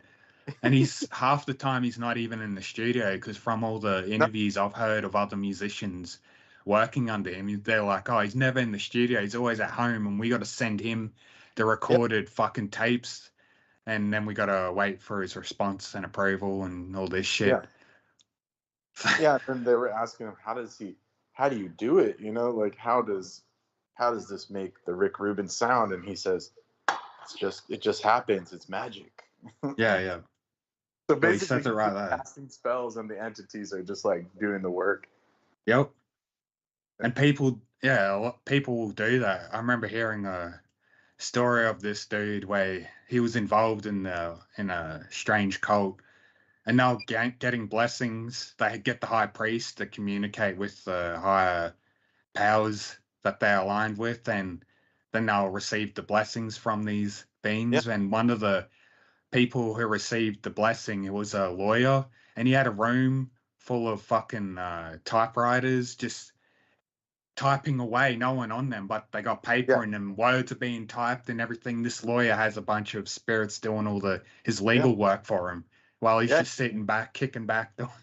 Whoa! I got time. While he's getting rich. Back. You won't be surprised. Got back just in time to hear this. What? Say this again. Share this with me. Who is this attorney who had genie or something working for him? What was this? Yeah, he had unseen spirit forces doing all his legal lawyer work for him, working on typewriters. Had a room full of them. Who was this?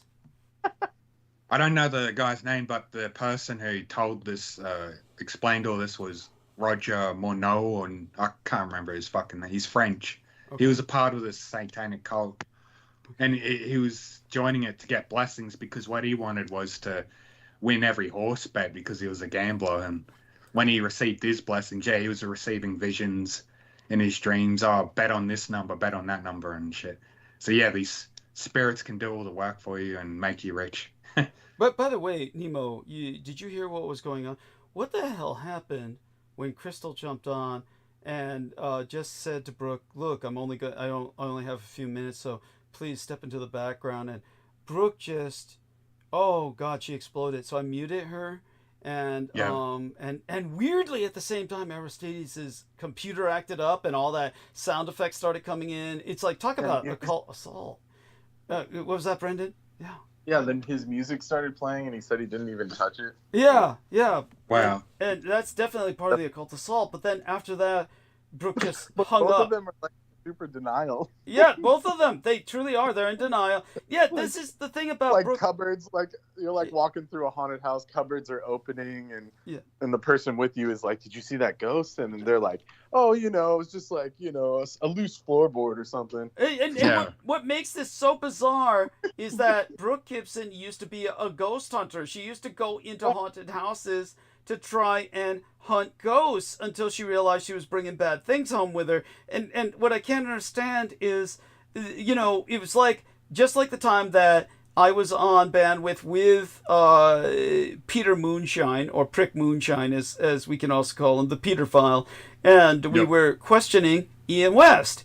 And I can't even remember what I was asking Ian West, but it was something where I kept repeating the question, very tactfully, not interrogationally, but my interrogative was, respectful. And I was just asking him, Ian, why this, why that, and he kept evading and kept repeating himself without answering the question. And Peter Moon said, he's inhabited by a demon. You're talking to a demon. I don't know if either one of you remembers that. Do you remember that, Brandon? No, I remember that. I don't doubt it. Yeah, Nemo remembers that, and it's not that Peter was wrong, but because Nemo was totally evading the question. It had something to do with probably Ian, and it was avoiding answering the question. Probably had something to do with pedophilia or something like that, And why is this subject something like that? But that's how Brooke was tonight. When I was trying to tell her, did you do these cleansings? Sit down, listen. It was like she did not want, she was doing everything she could to avoid the topic of what to do. Did you not get that vibe, Brendan? Yeah. Yeah, that's the same thing my mom continues to do. Yeah. It's bizarre. So I it's whoever's, whoever's being affected, they don't want to help themselves. It's just like, like, did you do the cleansing? Yeah. I tried, but something happened. Did you take a bath? Oh my God, the fact that she drew it upside down, exactly the way we told her not to, that's how strong the spell is. On that last episode, I said, do not do the peace sign, and especially not upside down. Yeah. And then apparently she comes back to it, and it's an upside down. Or it's a peace sign. Yeah. Like an actual peace sign. So, yeah. And that's how she drew it, and the spell is so strong that it turns the people, the victims, against themselves, and they sabotage their own desire to be helped. One of the ways she manifested that sabotage was when I said Ian West wants to come on, but I'm not going to let him on, at least not. And she kept insisting, bring him on. Remember that? Yeah. And if I had brought him on, there really would have been nothing that got done, because then it would have just been, the Ian West show where he goes into, his trips, his various trips. She did not want to confront this. But then what was the rage with the Crystal River thing? Simply because she felt I had, muted her, and she could have unmuted that. You can unmute. She comes off as a person who can easily take what you say the wrong way. Yeah, it's like, which I think is saying quite a bit, since she hurls all kinds of things at other people that can easily be taken. She's one of those people who say nasty things to other people, but if someone says something that she didn't like that wasn't even nasty or malicious, she'll freak out. Yeah, that's my guess. Sad. Yeah, that's because I've seen people, Dish it out, I can't take it. Yeah. Yes. You're like too lenient on some people, honestly. Yeah. Yeah. It's like, but oh my God, bro. Yeah. And Crystal River just said, "Yeah, I don't have much time. Like, could you just kick back and let me talk? Like, there's no reason to take that as." Oh yeah, and Brooke started. Offense. Did you hear? I had to mute Brooke because Brooke started saying, "Listen, bitch." I mean, you heard that part? Yeah. That was on. Yeah. Point of that. She didn't need to say that. Yeah. Oh, well. It was bizarre because it was right after I said, "Oh, Crystal is the one person that could help us." Yeah. Dispel. Right. Yeah. Right. Yeah. That's a nasty spirit. Dispel all of us, and then just instant explosion. It's like. Yeah, and instantly alienates Crystal, with the "listen, bitch." It's like, come on, Brooke. It's almost. It's the veil of confundity. Like, it's not. Yeah, but it's extreme. That's not normal. Yeah. It's like extreme. The veil of confundity taken to, it's like, oh my God. This is no Harry Potter curse. I mean, this is no charm. This is a curse. Yeah, it's an actual curse, and it is serious shit. Even Heather Holman, you saw Heather Holman's text, telling her, Brooke, listen, these people are trying to help you. This may be your only chance. And yeah. So Heather gets it, and I'm sorry. She's not wrong. Yes, thank you, and and what was that spell called again? It was like we had it, the name of it. Oh, well, I can look it up. Believe me, I got it down here. I sent it to Brooke. I made certain to cut and paste it and send that to her, and I'm glad she picked up on some elements of it. The Confundus charm, Confundo, but it's also known as the Veil of Misdirection.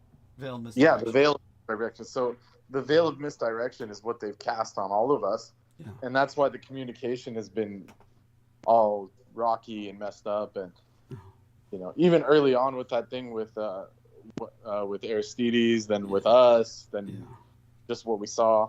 So yes, and it just bounds the speech to where we can't communicate properly. Yes, and everything's taken wrongly and stuff. But you notice this is what, if there's any veil of misdirection, and this confundo, this is what the enemy is always doing to themselves, because anything I say, if you ever take a look at the blog of Richard K. Cole Jr., anything I say is confounded and contorted into the exact opposite of whatever I say. This is what he does on his blog. He'll twist and pervert everything I say into something completely that I've never said. And that's what Stephen Outram did, and what he does, and of course now what Peter Moon is doing. This is what they always do, and it's part of their insanity. So if they're doing that all the time to themselves, so they can't hear anything right. Everything they hear is twisted and warped. So, but now it's the same way with other people who are around us. They're simply spreading their disease. It's like a mental illness. You would think almost like these people went to their blog spot and picked up that. Remember what would happen is these people would always go to their blog spot, and after reading it, then they'd get the disease and start doing the same thing.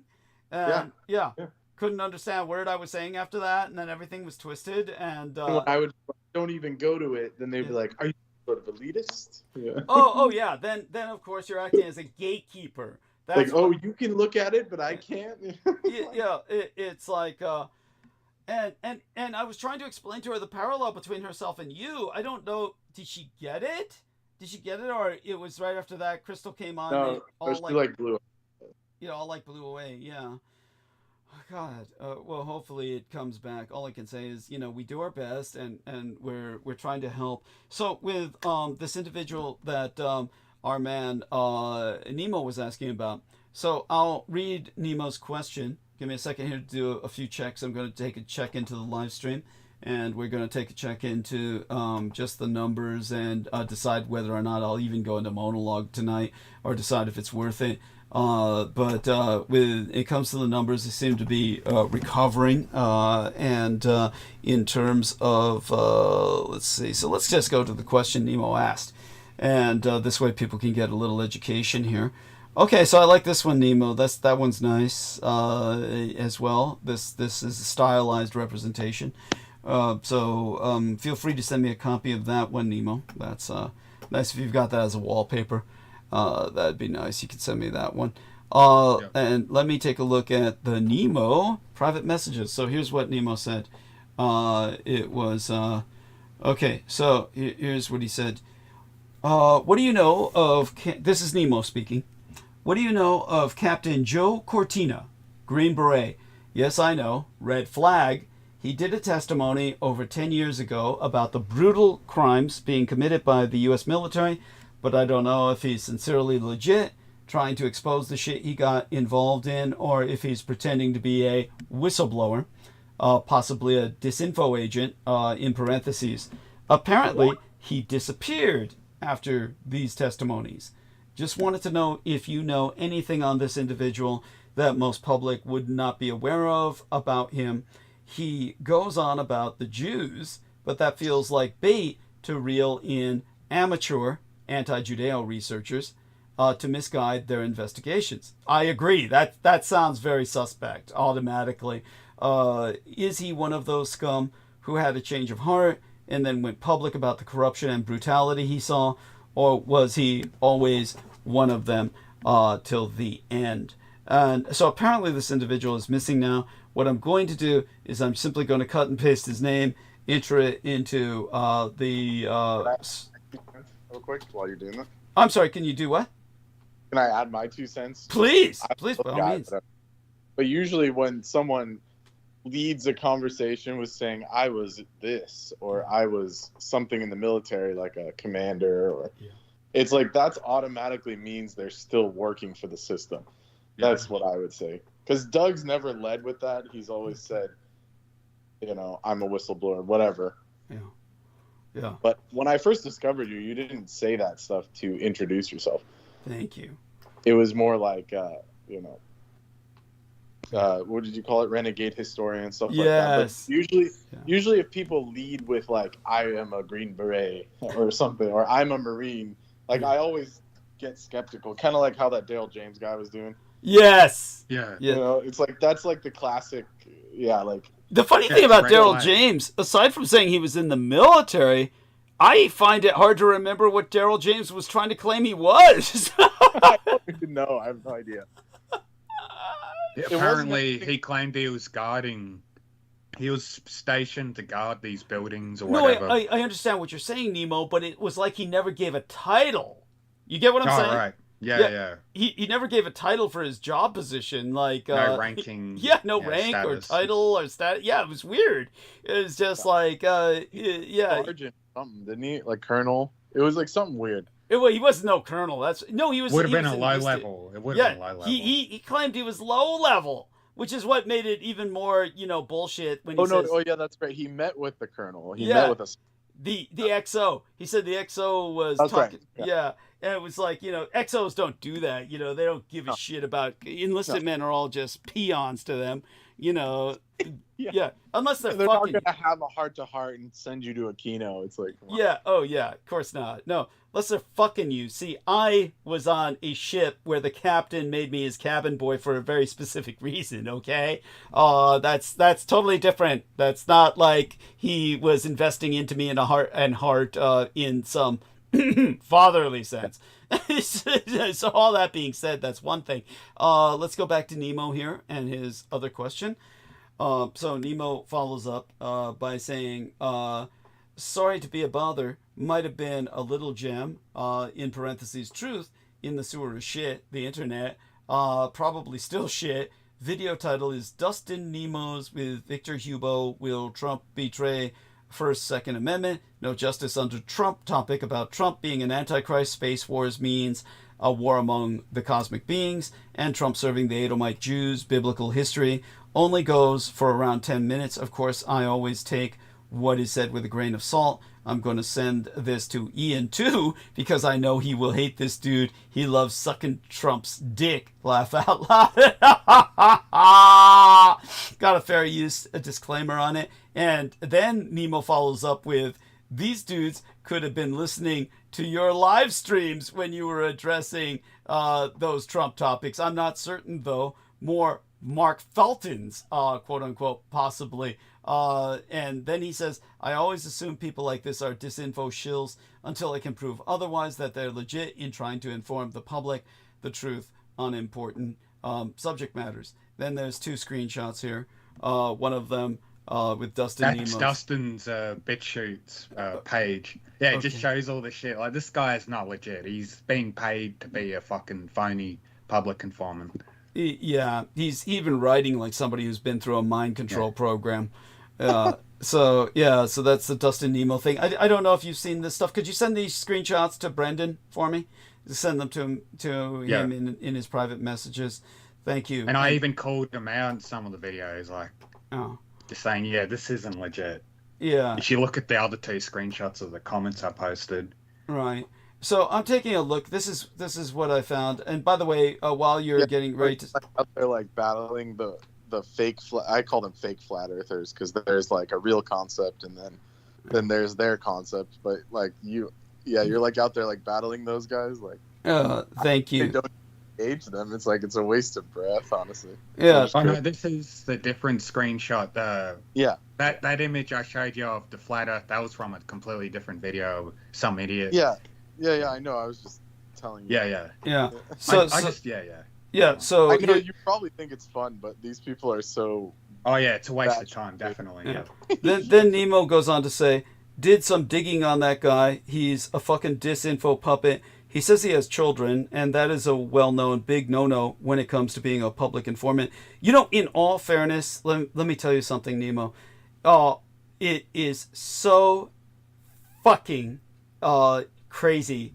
All these fuckers who are in high security positions all have families. They, know, Michael Aquino was the exception in that he didn't have children. He really was the exception to that. These guys, they all have families. They don't give a shit. Go on, Brendan. What were you going to say? Like Bill Cooper? Yeah, like Bill Cooper. But then Bill Cooper was a genuine whistleblower who was, he had a family. And he got killed. Yeah, and he got killed. Yeah. It's like, nobody That's ever... the thing. Yeah, you're going to get killed if you're publicly talking about all this stuff to a high degree. Yeah. And then, as Nemo says, never reveal that you have people you care about, because they will obviously be used against whoever opening their big mouth in public. He's just a more updated and improved disinfo shill, because he points out Alex Jones and Trump being a kike puppet in effort to lure in people fixated on the Jews running everything on the surface. Left some comments on one of his videos too. So some of these comments, you can send them as well to Brendan, as well as that disclaimer for the video that you had sent me. I'll send him. So I take it that you're the individual who's comes in as you, like you. You're the guy who wrote, that's me with the swastika. In the Iron Cross, the swastika and the Iron Cross. Yes, and thank you. I mean, you're saying the right thing, and but nevertheless. Yeah, understand these people. They all have families. They really, nobody thinks like that. Where you shouldn't have a family or have kids. You might remember, say for instance, in the movie The Untouchables, with the Kevin Costner, which of course, and Sean Connery. It's not the best of Untouchables films. I would just rank it up there as mediocre. It's a mediocre film, but one of the things that Kevin Costner as Elliot Ness, in the character of Elliot Ness, he says, I want none of our agents to have families, only single agents with no families in my unit. And so, okay, that makes perfect sense. Everyone should operate like that who's doing something serious. Unfortunately, almost nobody does.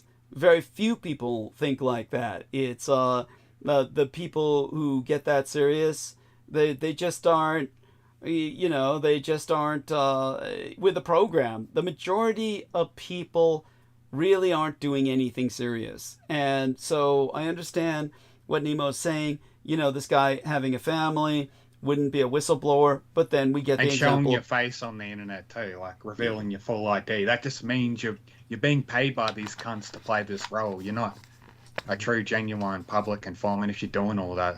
Unless, because he has no leverage or anything against the government. You do. That's why you can reveal yourself, and you have to let yourself be known. But this guy is just being fully careless. So he's not legit. He's not genuine. No, I appreciate your qualifying that. But then you take a look at someone who was real, obviously because they killed him, like Bill Cooper. And so here's a guy who had a wife and kids.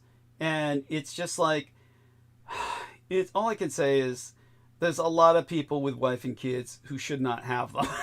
And yeah, it's just out there. But let me give you an example. I'll turn on the screen share.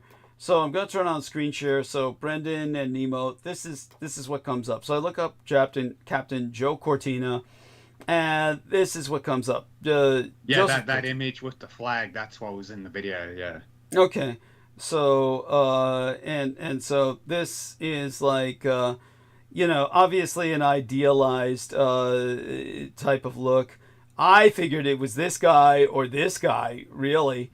And it just could just as easily be any of them. They've got obituaries. But if it's some quote unquote young guy with an American flag behind him, that's tacky as fucking hell. Yeah. If you put Green Beret next to his name, then maybe you might come up with more images. Maybe. And then he says unforgivable, and then this post is unavailable from this Subhashini Ali. So let's try that with some more images. Maybe we'll get them if we put Captain Joe Cortina Green Beret. Okay, Green Beret. All right.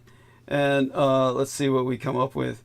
And it's like, oh, here's an untitled photograph, which could be him, Fort Moore. It's just, here's a Joe Cortina. Let's take a look at that. It's also on the X. These all look pretty unlikely to me. And of course, I'm not signed in, so I can't see X because it's Musk's personal echo chamber anyway. All of this looks like whatever. And this looks like, here, G.I. Joe Green Beret, Lieutenant Falcon, 6 scale. This is probably what they took the closest photograph that looked like that action figure. And put it up here. By the way, this is a fictitious character, Lieutenant Falcon, but they made it into a 1/6 scale like he was a real individual. Okay, let's turn off the screen share for a while, and I'll provide you both an image that is will really drive the point home. Sanimo brought this up. Here we are. This was the video I listened about him, American Green Beret. Speaks out. We've located additional testimony from Captain Joe. There you go. Let me see if I can find the correct images here that really stand out to me. Okay, give me a second, and I'll find the right file that it's in. If this is, let's see if I still. Oh, here we are. Okay, so let me look up the file here and open that file. And I left a long comment in that video too. I'll screenshot it. Okay. Yeah, please do. Please do. I think I know where to go. Okay, so let's go over here to... Okay. And then look up again what I'm supposed to be looking for and give you guys the this image. Okay.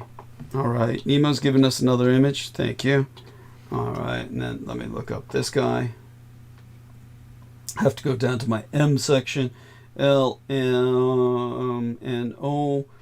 All right. And this will be like one of the most repulsive images that you can imagine. So I should be able to find it. I'm in the right file. I guess I'm gonna have to open up the file or something. What do they call It's that? always concerning when you have your files open and you say this is going to be the most repulsive. Let's put it this way. I don't know why I can't find it in the file. Let me see if I can. You take a look at what Nemo sent you in our latest file with the comment he left. Yes, see if you can read that out loud, Brendan. Yeah, and let me go. It might not. Where is it? What is he saying? Oh, it's in the text box. In the text box. Oh, let's see here. Yeah. Okay. Oh, that's why I couldn't find it. Okay. I can't read it. Oh, so small. Oh, you got to click into it for it to zoom in. Man, I'm too old for this thing. Oh, you're on your phone. No, he's on his phone. Yeah, so it's like impossible. Yeah, and what's my reading? Which obviously I know which one's you. Let's see. Let's see. Take what he says with a grain of salt. Most. Oh yeah, I read this. You sent part of this to me, right? Right. I think so. Yes. Yeah. American Green Berets are members of the Church of Satan or Temple of Set. The U.S. military's primary religion is Satanism. Green Berets rape, kill, and eat children. Idolize Michael Aquino, founder of the Temple of Set. By the way, all that is true. None of that is exaggeration. Yeah. It's not solely the J-Man running. Thank you. So here's the repulsive image I was going to tell you about. Take a look at this image. This guy is a U.S. Army Green Beret. Master fucking sergeant. The highest level you can get as a non-commissioned officer. And take a look at... I saw this post a while ago, recently. Yeah. And they're saying, like, this is a real man. Yes! This is a real soldier. Yeah. Yes! He looks like fucking... He could be related to Stephen King. Yeah, it's Stephen King looks more masculine than this guy, Nemo. I'm just saying, he looks real nerdy and blockheaded. Soldiers with big beards and muscles. Yeah. Yet in the end, it's usually people who look like this that get sent in when the U.S. government really wants to have shit done. Yeah, really. 4 eyes. This is Wally Cox. Look up Wally Cox. Is who this guy looks like. This is Wally Cox in a U.S. Army Green Beret Special Forces Master Sergeant's uniform. But yeah, how did he get so many chevrons? And what the heck is the star? Is that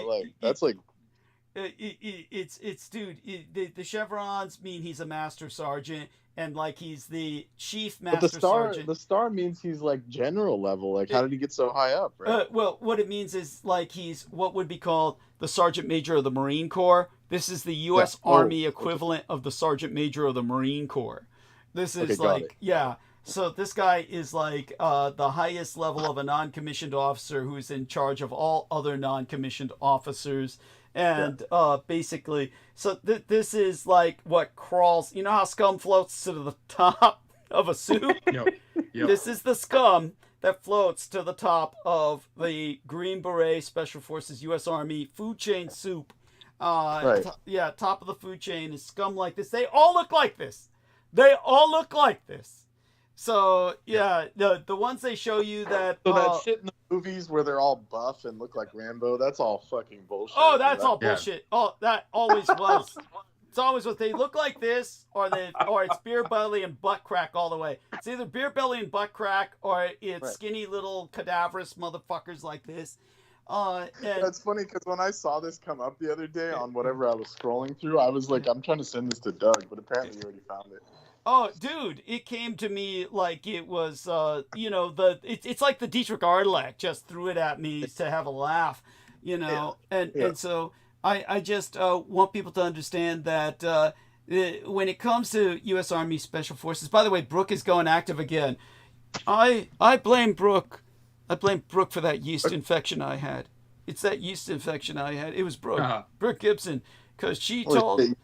Still dealing with that? What did it hit in your brain? I'm kidding. I'm making a joke to try and trying to lure her in. Trying to lure her in. Trying to lure her in. It was her fault. That's right. Call her. One of you gentlemen call her. See if she responds. Call her and see if she responds, and we'll see if she comes back on.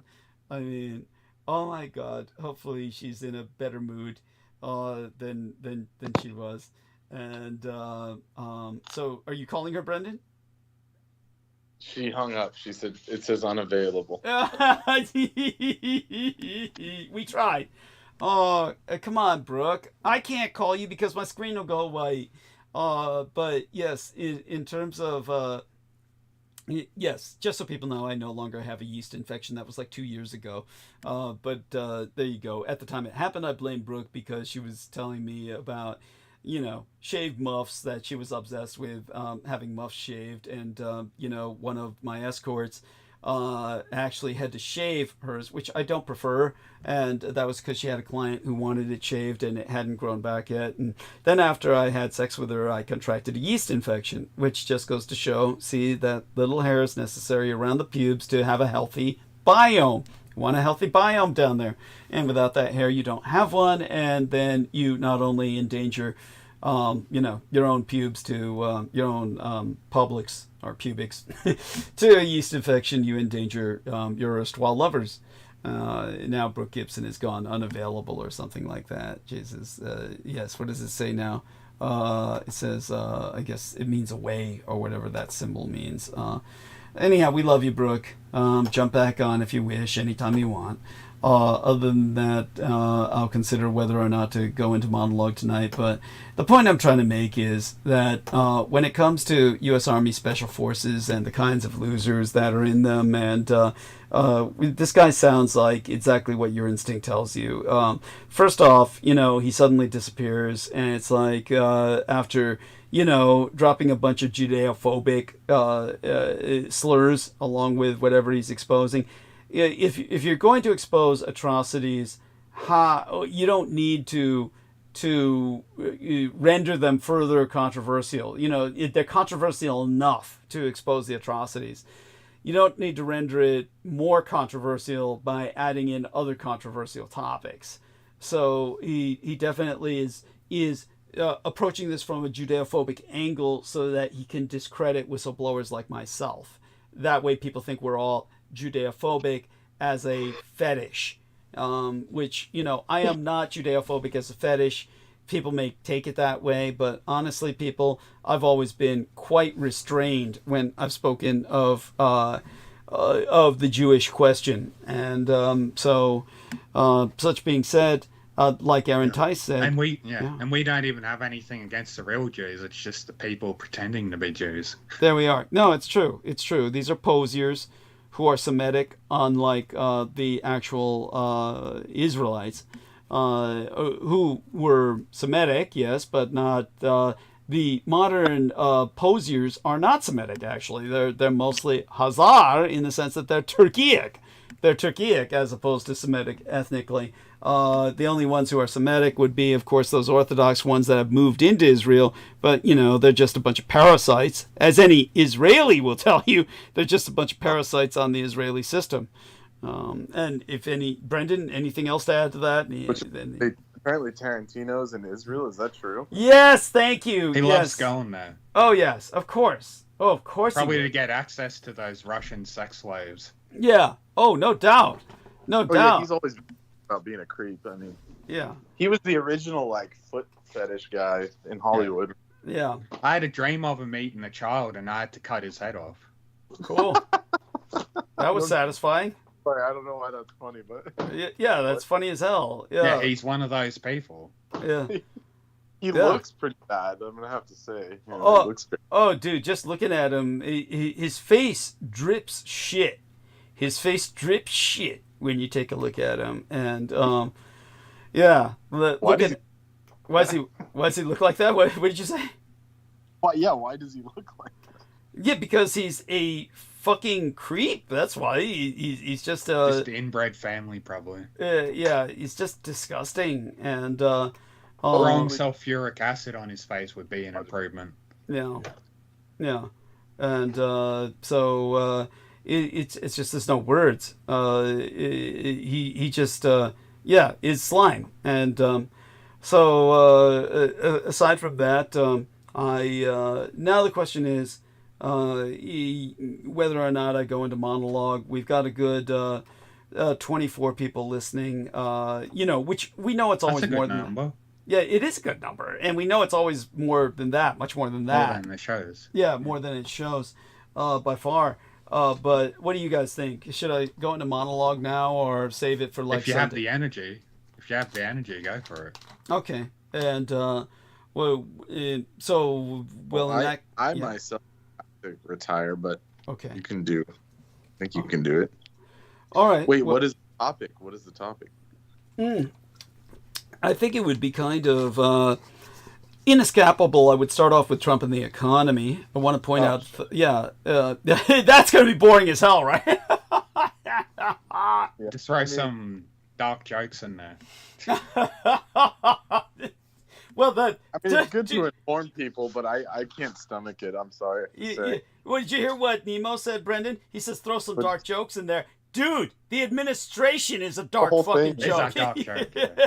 Yeah. Your own dark jokes, like your jabs on them. Yes. I mean, we're going into a straight train wreck, like, yeah. Yeah. I mean, this is like, you're watching a train about to crash into a brick wall. It's like I've got the mic and I'm in an elevator where the cable is snapped and I'm giving people a narrative on the way down. Yes. Yeah, and it's like, and it has nothing, it's nothing political. It's just like everything's aligning to just be the worst scenario possible. Yeah. Yes. And it has little to do with the politics. Yeah. Yeah. To where he has free reign. I mean, a lunatic with free reign, and and then all these people supporting him. It's like it's just going to end badly. Yeah. And he's going to be pumping more money into Israel. Yeah. Yes. Yeah. Oh God. Yeah. I mean, think of it. The majority of Americans have given him mandate. And he's got control of all branches of government. And we're fucked. We're in a dictatorship. Oh, great. Ian West says, call me. It's like, you know, not, if Brooke was on, I would. If Brooke were on, I would. But I'm not in the mood tonight, Ian. Maybe Sunday. If Brooke were on. I like what Ian West said when Crystal River came on. And Crystal River was going, you know, Pete's done. It's over. Move on. And then Ian writes, see, Crystal. He misspells her name with a C. See, Crystal agrees with me. Ha ha. And it's no, she wasn't agreeing. She was just saying there's no point talking about that old fucktard anymore. He's dying. He's a loser.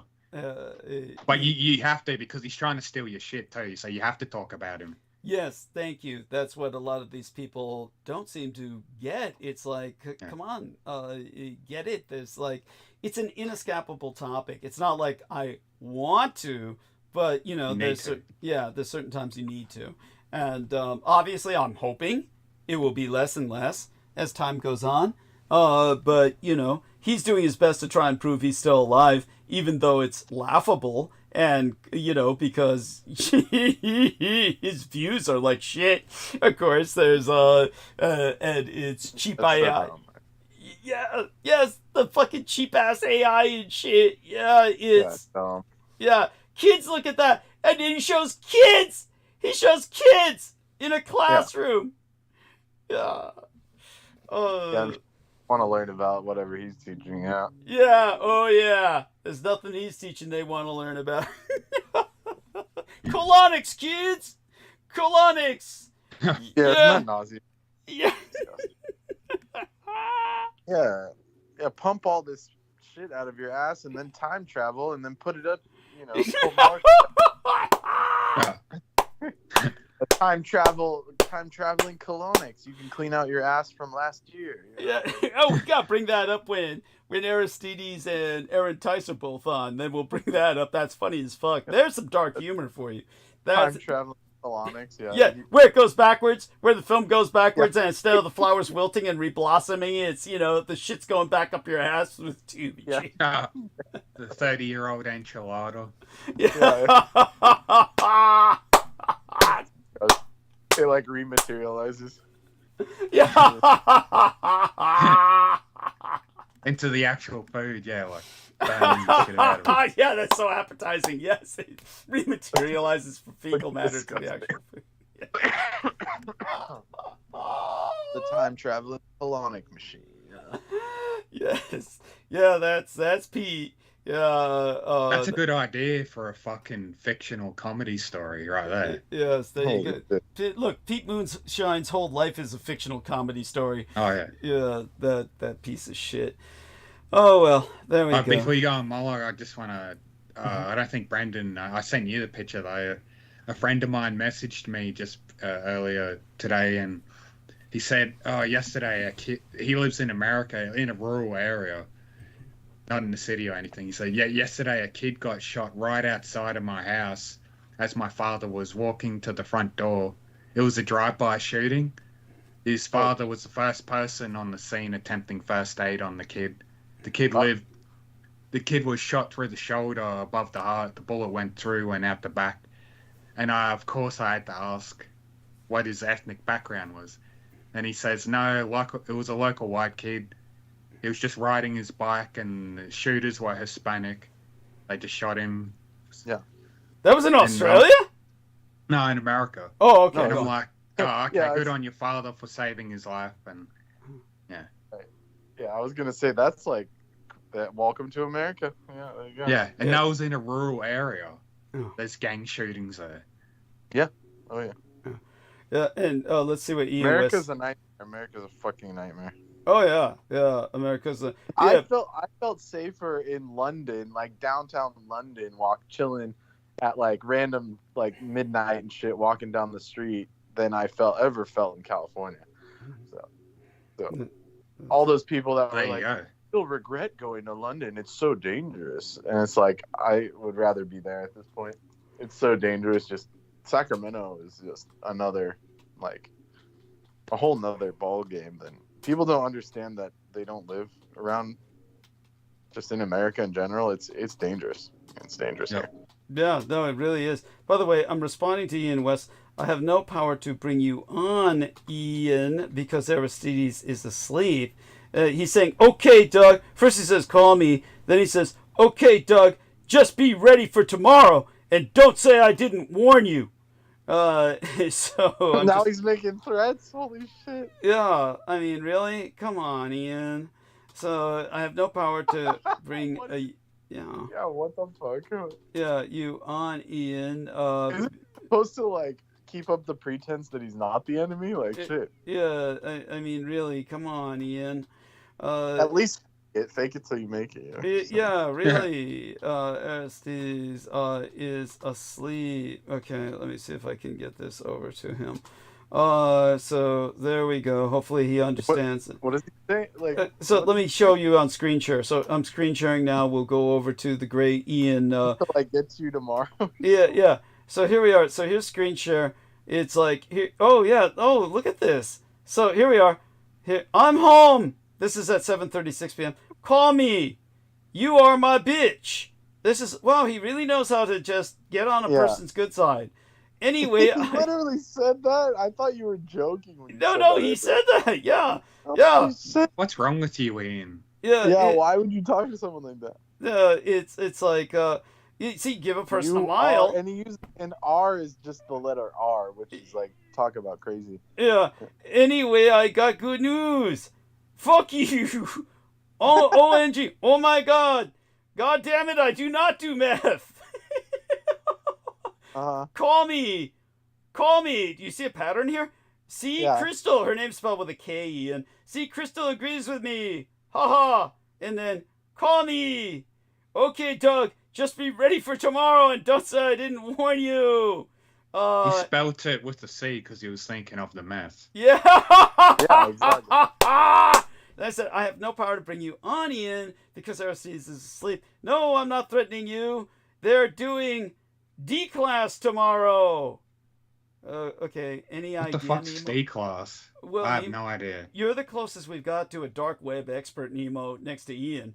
So there must be something we can look it up. What D-class is? That means nothing to me. Okay, it's his D-class driver's license. Go play Gran Turismo. Fuck. Right. Let's see what D-class means. Okay, this is what I'm getting. So I look up D-class on the search engine. This is what we get. What the fuck is this? Like a prison jumpsuit? Yeah. What the fuck? It's got, remember, D-class personnel are also people. So D-class, SPC, SCP. Okay, so it's this creepypasta shit. SCP Foundation D-class, Class D personnel. Okay, so this means, let's take a look at the most powerful D-class of all time. Yeah, so these are like prison games. So here we go. This is it. D-class. Like Squid Games. This is like fucking Squid Games and shit. Like, yes. D-class are typically death row inmates. given a second chance at life by working with the SCP Foundation, meaning that this is a paranormal investigators that are supposedly X-Files type unit. And however, they are treated inhumanely by the SCP Foundation and are at odds with them. D-Class do not trust the AFA either, as most operatives are government officers and they are technically escaped death row inmates. So here we go. Good example, Squid Game type shit, exactly like, Brendan said.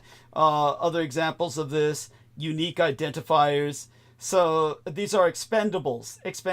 Right. So then the D-Class are hostile to every enemy in the game. This is what this is what Ian is living in, is a video game. Nemo is living in a video game. Yeah. So Ian is. And they're Ian, sorry. Well, Nemo lives in a video game too, in all fairness. You're right, Nemo. I mean, anyhow, the D-Class are hostile to every enemy in the game as well as the player. The D-Class appear in weapons testing, wave survival, the Area 12 common room inside the D-Class prison area, and Area 12, chapter. It's so it just goes on and on. Like Nazi zombies. I mean, this is like waves of enemies that you have to kill. Yes. Oh my God. So thank you, Ian. We now know what world you live in. I am so glad I do not live in that world. Thank you. Right. What do you mean by that? Yeah, it's like. Well, this shit. It's like this. So if you take a look at more of that SCP shit, here we are. D-Class containment breach. So there we go. It's rubber duckies melted into fucking, alien baby fetuses and shit that Ian's gonna say it's all, it's all the babies they were trying to eat. Yeah, here we are. That's what he saw in the tunnel. That's right. Yeah, there you go. Remember, D-Class personnel are also people needlessly waste of human life. This isn't even good English. They need to say, needless waste of human life will negatively affect your personnel's morale and department's budget. This is from the ethics committee. So yes, remember to treat Ian West nicely, even though Ian West is a convicted felon.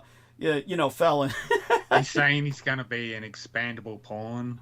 Some shit. I have no idea. He believes himself above all that. Ian, he says, okay, so let's go back to screen share to the Ian messages. Maybe it's drugs. He seems to be just really abusive tonight. It's like, you notice how I don't take it seriously. I'm not taking offense. But there's people who would. Come on, Ian, lighten up. You idiots won't know what I'm talking about until you fucking... And then in all bold, he didn't spell out the fucking for whatever reasons. Maybe the ethics. He always censors the swear words in there. There's no reason to do that. And then he says in bold letters, "Call me. Stop making yourself look like censored fucking idiots." Dude, I told you, I can't. The screen goes white and I can't produce if I call you. Aristides would be the guy who lets you on and he's asleep, dude. I mean, come on. Cut me some slack. Do you want Brendan or Nemo to call you? That's up to them. I give them their discretion. If either of you guys want to bring them on, your discretion. I cannot. So, up to one of you guys. I don't even know how to do that shit, so. Yeah, I have no idea. No. There you go, Ian. There you go, Ian. That's Aristides' job. Yeah. So, sorry, man. I mean, you're SOL. You're shit out of luck. Why so anxious?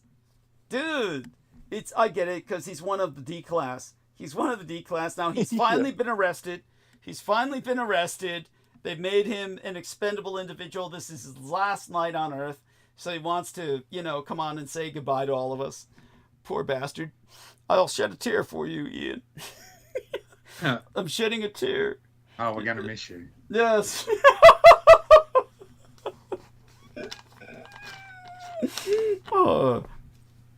I mean, honestly, Ian, that's like Sunday. If we're all still here, then hopefully, we'll bring you on. Yeah. Okay, I mean, I can add him, but I need to go to sleep. So I don't want to just add him and then leave you guys alone with them. Yes, that's it. It's like if Brendan does that, Ian, will you get me a chance to go into monologue? And then he calls you Brandon. Just really getting on your good side. I mean, Brandon Young. Yes. Let's do another screen share. See what the man says. Here we are. And I call you Manny, and I hope you fucking appreciate that. So here we are, screen share. Brandon always sounds like some cum-hungry power bottom for some reason to me. I don't know why. Brendan was just offering to bring you on. He was just offering to bring you on. Dude, is it the drugs? Are you determined to alienate everyone?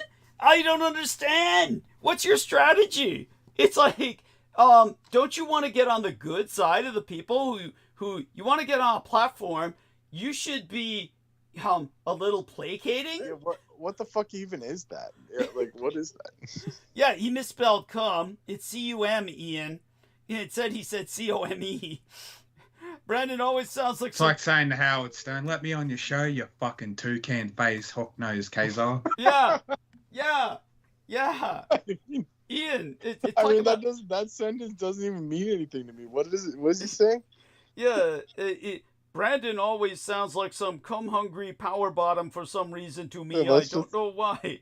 That's just funny. I mean, it's just... Yeah, it's just fun. First off, he could be talking about Brandon Young for all we know, but, I think he's referencing the Brandon who was about to let him on. I mean, this is like the same thing that Daniel guy was saying. Like, he's an elitist. He's hella gay and elitist. It's like, what?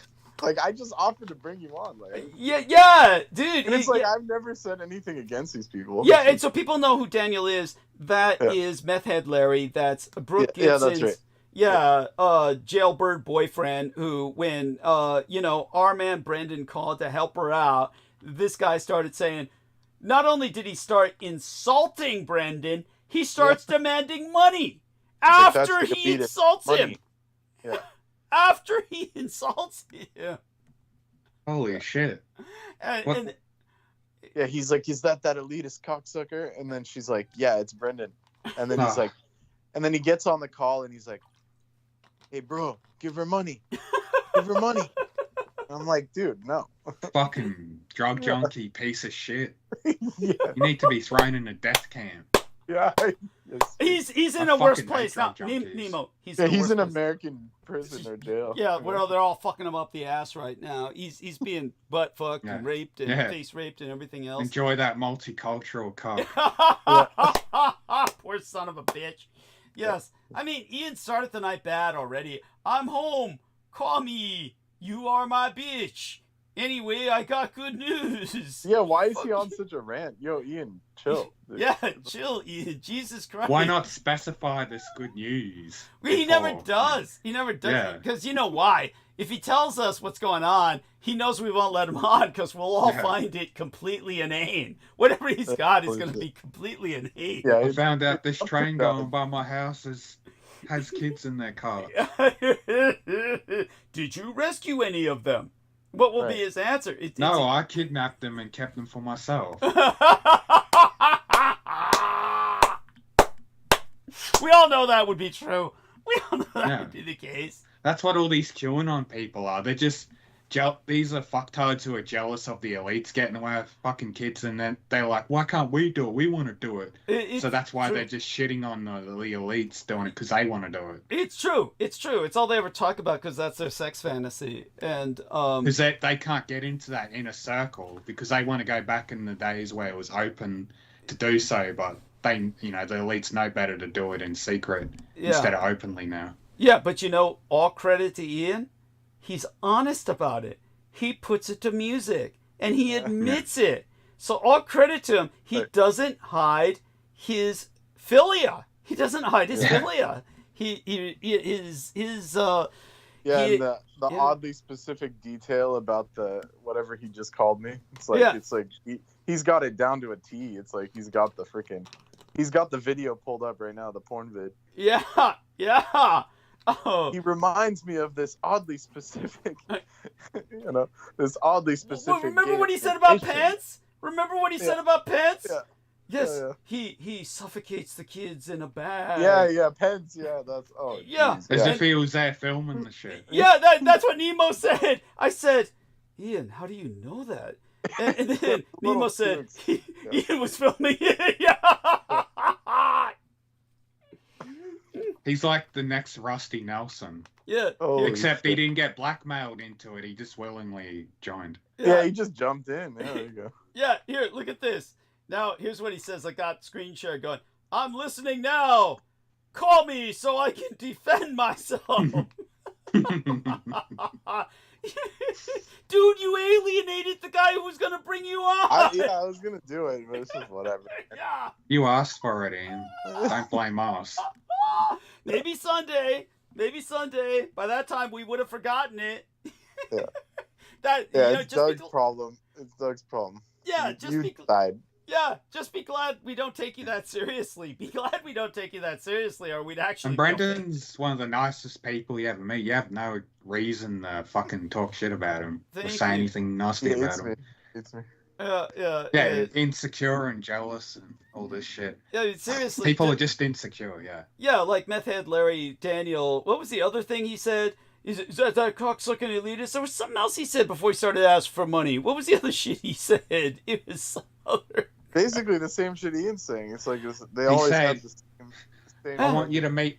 He said, I want you to meet my wife and sister, and that was just one chick. Hey, that's fucking funny. That's good. I like that. That's kind of like when that private detective I told you about, who was half black, half Italian, Gino Tonelli Neely, when he said to me about the Presidio, I fucked every woman on this military base except my mother and my sister. And I said, yeah, between you and me, we did them all.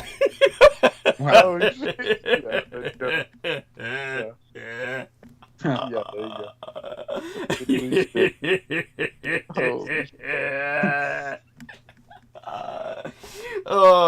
there you go. Shit.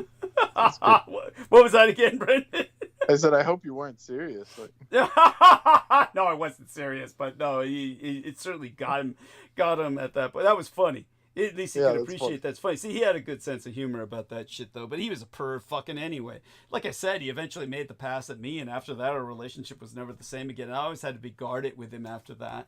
It was, though I saw it coming, and it really wasn't too much of a surprise when it happened. He gave me hints, if you were a girl, I'd fucking marry you. That kind of shit, it was coming eventually.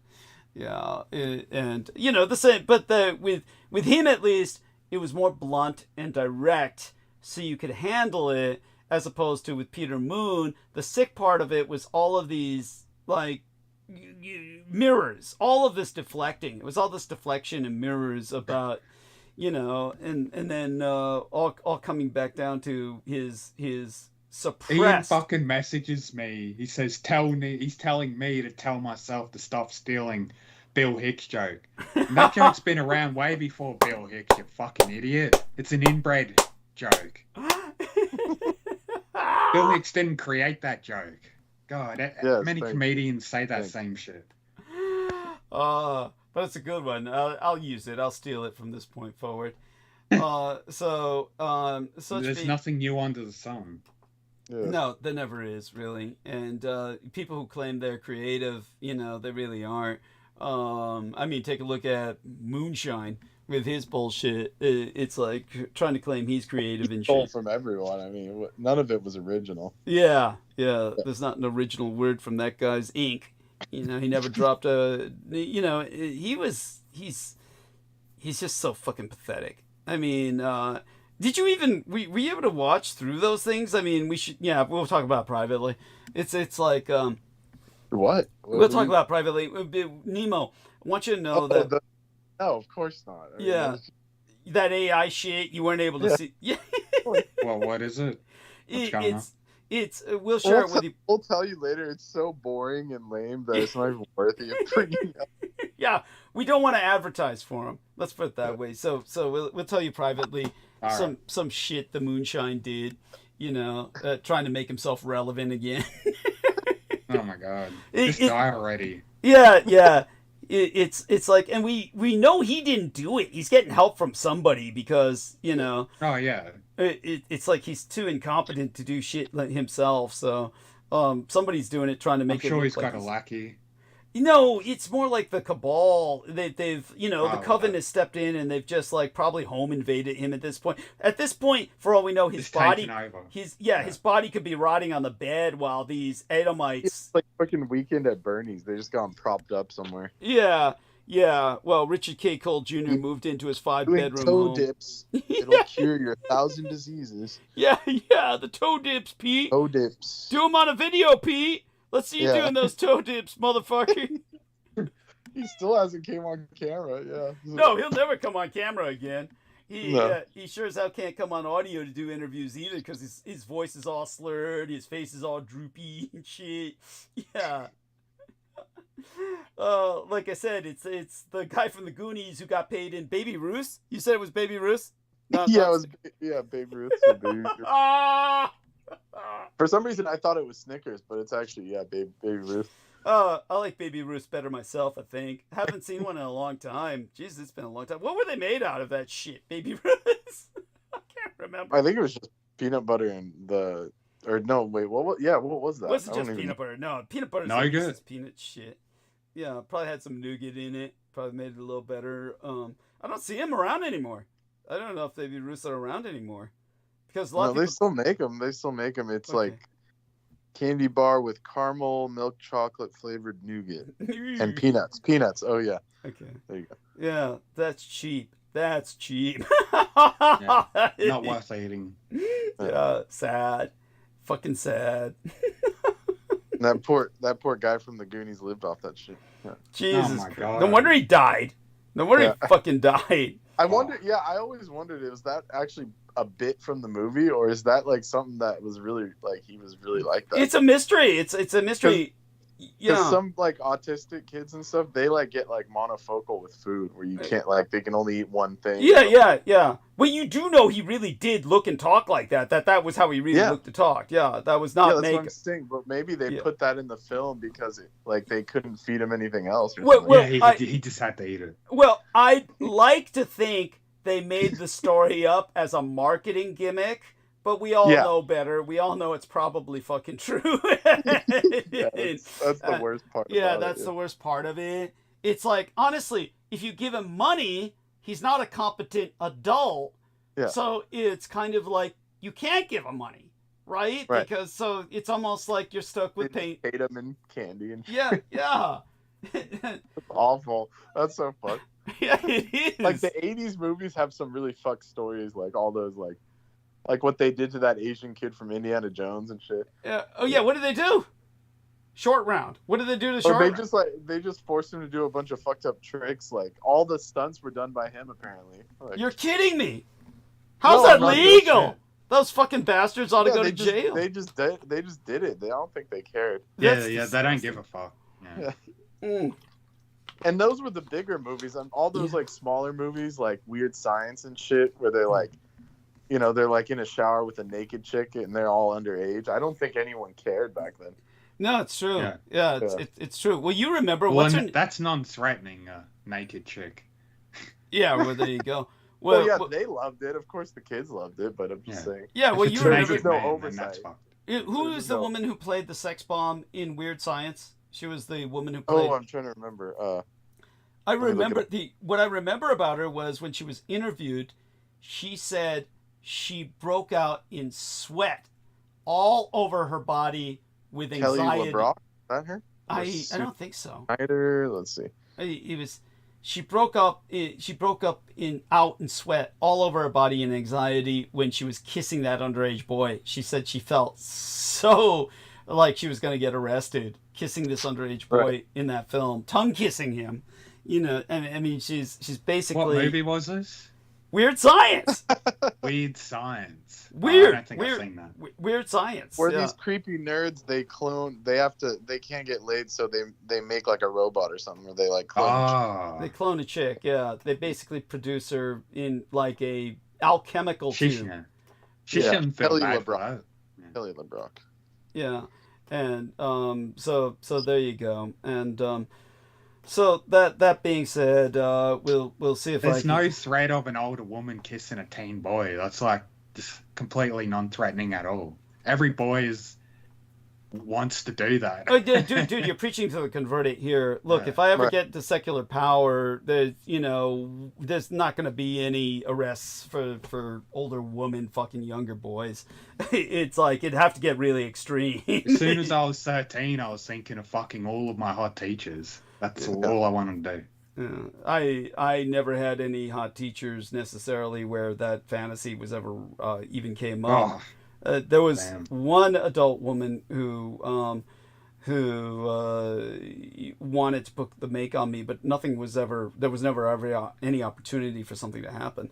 But in terms of in terms of genuine respectful affection, there was one black school teacher who my father's politics were such he didn't like the calendar she had, though he didn't mention it in front of her, but that she had a calendar of black women in history that would talk about black women in various civil rights and protest movements. And of course my father wasn't a fan of that, but he didn't share that with me until we were out of her company.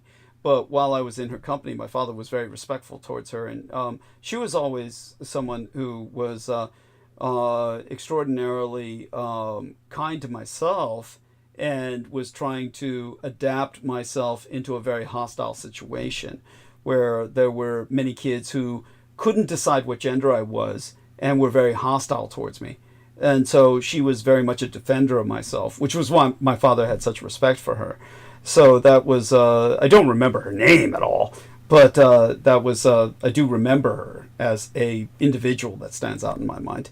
So, there's positive experiences that we have with such things. And I don't know if, how would I say it, Troy Bellamy ever listens anymore, or if he ever joins us again, but, hopefully he'll I think we offended him, Tim. He's so sensitive. He wants to be a fucking victim all the time when that word gets thrown around. Just get over it. Yeah, I get it too. I hate to say that, but then again, how come Ian doesn't go after him? He was like, you can't say that, and it's like, he really ripped into Ian. He ripped into Ian. I wasn't going to defend Ian, of course. Yeah, but Ian, what's Ian going to say? I mean, at what level of white skin do you have to be for it to not be able to say it? Like, I guess Ian's the cutoff or something. Well, when it comes to Troy Bellamy, he was listening to me forever, and he knows I've applied it to all races, basically, except whites. The only offensive term, because like Nemo said, it's hard to find an offensive term for whites, because cracker and some of these other terms, they're compliments. Yeah, they're not really insults. They're not really insulting. So the best I could come up with that I used quite a bit in the Revolution Radio days was white trash piece of shit.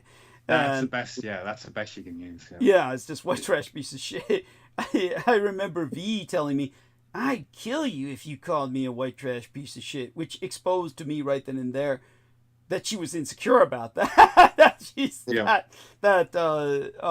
Because when I first met her, she had mentioned, she mentioned living in a trailer, and I had never met and in some facility for trailers. And so I said out loud, because I had never met anyone who lived in a trailer park before, I said, "You live in a trailer park?" And I said that with some incredulity, not with judgment, but with incredulity. I just had never met an honest to God white person who lived in a trailer park before. And then she grabbed me by both lapels and pulled me down eye to eye and said, "I live in a mobile home park." Yeah. And I was like, oh, that was... so she's real insecure about that. Yeah, they get really funny with the names, like they're called manufactured homes or something. Yes.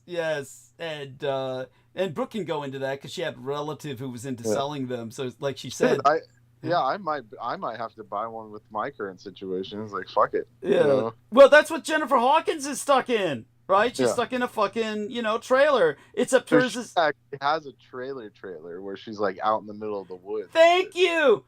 Yeah. Yeah. Like a manufactured home is like, they're like permanent, but they used to be a trailer, basically. They get trailered in and then they get a foundation later and then they get permanent plumbing.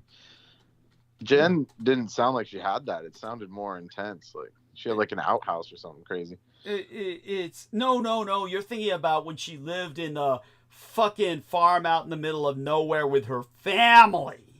Okay, that's right. Yeah, in the trailer she had, you know, a goddamn crapper in the trailer. She had that.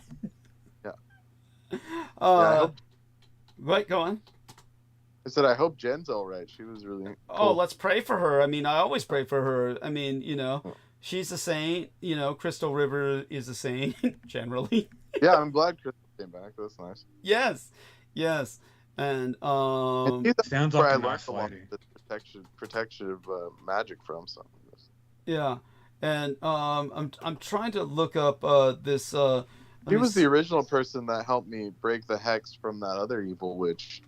Yeah. Oh, Nicole Froelich. Yeah. That's right. And like I said, the new name for Trampus Nicholson would be Nicole Froelichson. Yeah, Trampus Nicole Froelichson. Yeah. That's name for you. That's almost giving him too much credit. She was at least hot, Nicole. Yeah, that's right. Yeah, that's right. And Trampus came on camera once, and we were all just like, "Ooh!" Like, shit. Yeah. And this is the guy who wanted me to drink his fucking blood. Really? I mean, you know, what a fucking loser. And I'm trying to look up these classic. It was like Mark H. Remember when we were talking to Jennifer Hawkins, and then Mark H. asked her, "What do you think of this particular kind of mobile home?" And it was some like, you know, classic aluminum tube trailer home.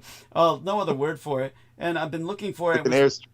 It was like this, like one of these things. You know, it looked kind of like this if it was big and long, like kind of like this. It's bigger and longer, and so he was like asking her about that kind of trailer home, and she actually responded. She knew about it and shit. And so it was more like this, except could drive itself. You could actually drive the fucker. So I guess it's more closer to this kind of affair. But yeah, it's just like. Are you putting it in a box or something? I'm sorry. I need to share. I wasn't sharing. So sorry about that. So I'm looking at these horrible pictures of these horribly depressing things that Mark H. was asking her about. What do you think of this kind of mobile home? And like I said originally, it's like this. It's like this. That's like 50s era shit. Yeah. Called an Airstream, yeah, these Airstream type they call them, and they were, and so she actually knew. They're actually very famous. Like they're worth a lot now. Yeah, for some god awful reason. Because why are they worth a lot? What's all that metal? Wouldn't that absorb a lot of heat and turn that into a fucking oven? Yeah, they're awful. They're not livable. Okay. When I was actually, my dad knew a guy that lived in one. He lived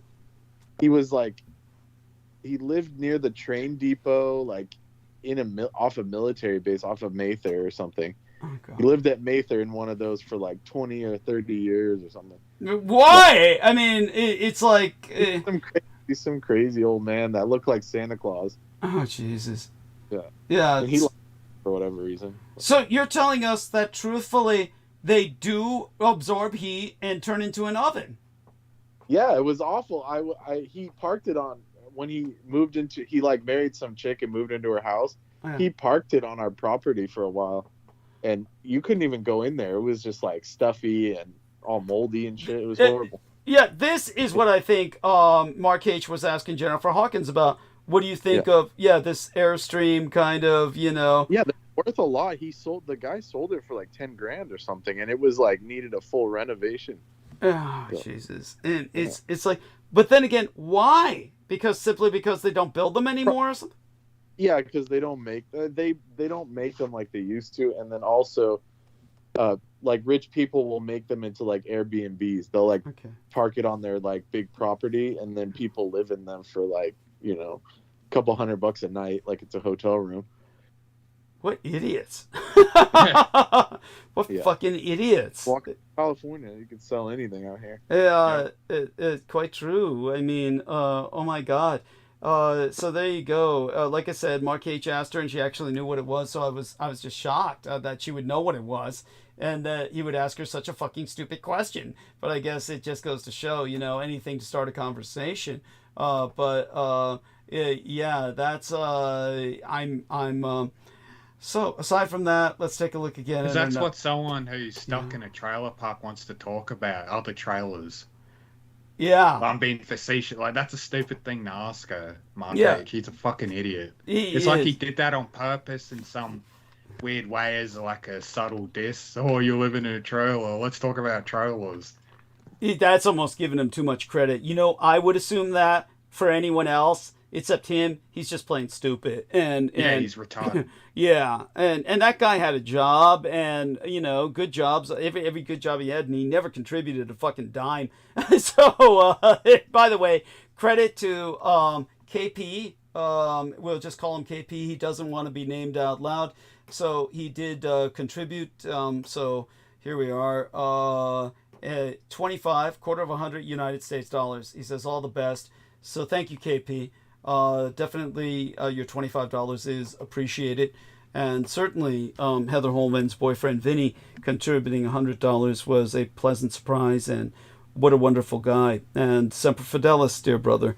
And so as for dear Brooke, I mean, I only hope that, you know, it's the spell. I think the spell has so profoundly affected her that she's like, you know, just on the rag. And it's just like, you know, she really didn't want to talk about it. She went into deep philosophical evasions like, oh, why does God, you know, create awful people like that? You know, it was like it's salad towards the end. Thank you. It was like, yeah, it's like she's just trying to avoid. Let's do something. It's like she's trying to avoid the solution. Look, you've got a problem. Now let's do something about it. And instead she wants to avoid it by talking about, like, you know, why does God allow this problem? It's like, you know goddamn well why. Because, you're put on this earth to fucking it's too suffer. late now. He's already fucked your life up, right? Yeah. The why of it is not the issue. The issue is, what do we do now to do what we can to recover what we can? If she does something now, she's gotten away light, you know, comparatively speaking. Though, it was like barely a full year, just like, you know, accept it. You know, oh, God. It I guess it was a little longer. I don't know. I don't get why Brooke is like susceptible to these attacks, because I always just felt like she was a powerful vixen in the form of a human. She should be able to crush these people trying to attack her just with their own power. Well, she did crush Richard K. Cole Jr. and Jambo the Reese Monkey, Jameson Reese. She crushed them both. And they were so devastated that they've declared her a blood enemy and are throwing everything they went and cried to the big guns. That's all right. Yeah, not to mention she also crushed Peter Moon. She devastated Peter Moon. That's what I'm saying. Yeah, like she's something else in human form, just beyond human. Yeah, and they hate her with a passion. But then again, you see, the point with Daniel was he's fuckable. So because he's fuckable and actually a big baby, you know, he hits all the wrong buttons for Brooke. Right. You know, the vulnerability buttons, the her mothering button. Her, you know, he's got a bent dick that she's just gotta get it in her head that any man who's a fucking drug junkie is not worth your time. It's not worth it. Yeah, it's not worth it. Yeah, you can't fix them. But at this point, just let him die. Let him OD. Fucking who gives a shit? Yeah. So probably best we talk about privately. But I presume that now, so she swallowed the drugs that put her in the hospital. Guess we'll talk privately about the potential legal repercussions of that, but hopefully she gets out of it. Like she said, her parents brought her all new locks, and it cost $2,000. That's out fucking rageous. Holy shit! Yeah. Does she have like a digital security system installed in that? Shit, right. She should have electrified barbed wire with razor wires coiled at the top for that shit all around her home. Jesus fucking Christ, that's bullshit. You know, it changed every lock, you know. And then you notice how she will not go for a solution. It's like, blockade the goddamn door for the dog. The goddamn dog. His stuff. I would have thrown that shit in the trash so quick. Well, I mean, I didn't even get a chance because she won't let me talk because she keeps distracting. I didn't get a chance to tell her the other solution. You put it in a goddamn rent-a-box and just pay for 1 month, and then you don't pay after that. You know, then they throw it out. Okay? Yeah. So you can say, I put it in the storage facility. Your parents can come get it, but, you know, that way you say, I put it in the storage facility, and it's no longer your responsibility. You no longer have to throw it out. They do. So, So it's, I'll try and tell her that. And, in fact, I'll enter, let me enter that to her in a message now. And, she's never going to read it. So I'll have to send it to her. I don't know if she ever reads this shit, so I'll try and call her and talk to her about it.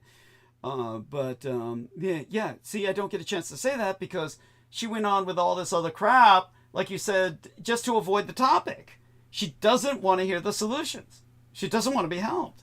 It's, again, the spell is so powerful, it causes the people suffering from it to destroy themselves. And, but again, this is the occult at work, and hopefully people listening understand that and really see it in action. Just like I said, when I'm saying something and then everybody thought I said the exact opposite, it was profound. We can talk about that later. But all that being said, okay, so I think, look, let's tell everybody one basic thing. If Trump mass deports all of the fucking cheap labor, our economy is going to fucking implode. The white men are not going to take those field jobs. They're not going to do all that scout work, and the end result is that's just one part of the implosion. Imagine all the tariffs on the fucking Chinese goods that make your cheap-ass toys from China cost, 600% higher. I mean, life is going to become fucking unlivable. If you people thought inflation was bad now, once Donald Trump gets in action with tariffs and mass deportations, oh man, you're not going to be able to afford to live, period. You'll be like, it's going to be as bad as Germany after World War One, where a loaf of bread's going to cost like a fucking $100. Well, it's going to be as bad as Russia is right now to start with. And then, honest to God, and like I said, then when, because he's going to give the Russians full leeway, they're nothing but a colony of China. That's going to strengthen China, and that's going to, convince the Chinese they can attack Taiwan, and that's going to, there's no place you can go with this that's good. We can only hope there's a civil war first. Once we've won that, then we can fight the world war. But that means, well, you just put it, we've got 4 years to watch America just go up in flames. It's just, this is what we're going to see. It's like, oh man. It's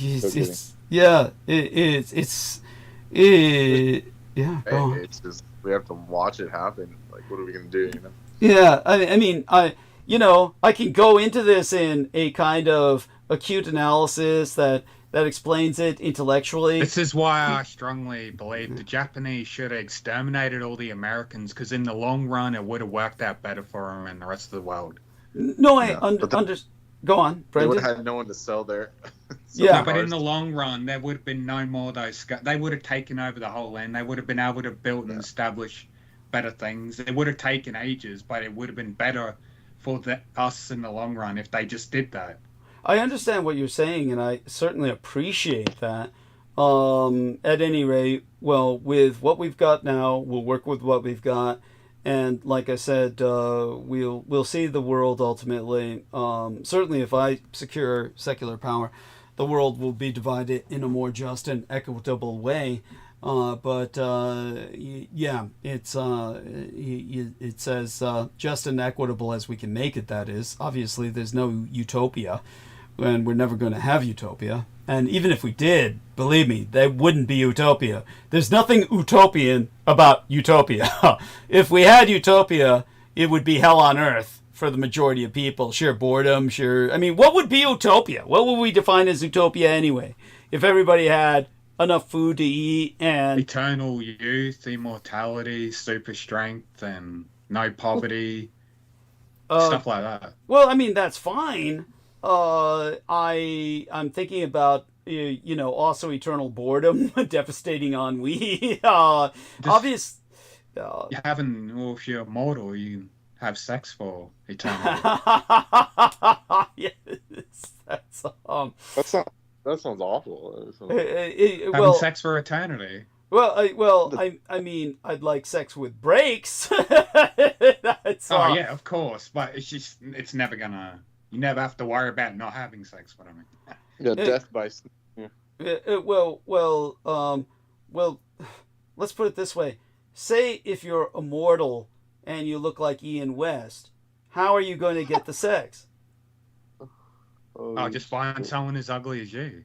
I guess. Or pay. No, ugly people won't be allowed to exist. Thank you. Now Nemo's saying what he would do if he was in charge. Okay, I dig it. Yeah. That's gonna turn like freaking like North Korea, where it's like he has all the hot chicks, but he's like ugly as fuck. Yeah. I'm actually just a regular looking guy. I can confidently say I'm not an ugly fuck like Ian. Okay, that's cool. And no, I'm talking about Kim Jong Un. He's like, that whole family, he's got they're all hideous, but then they like have all the hot chicks in their house.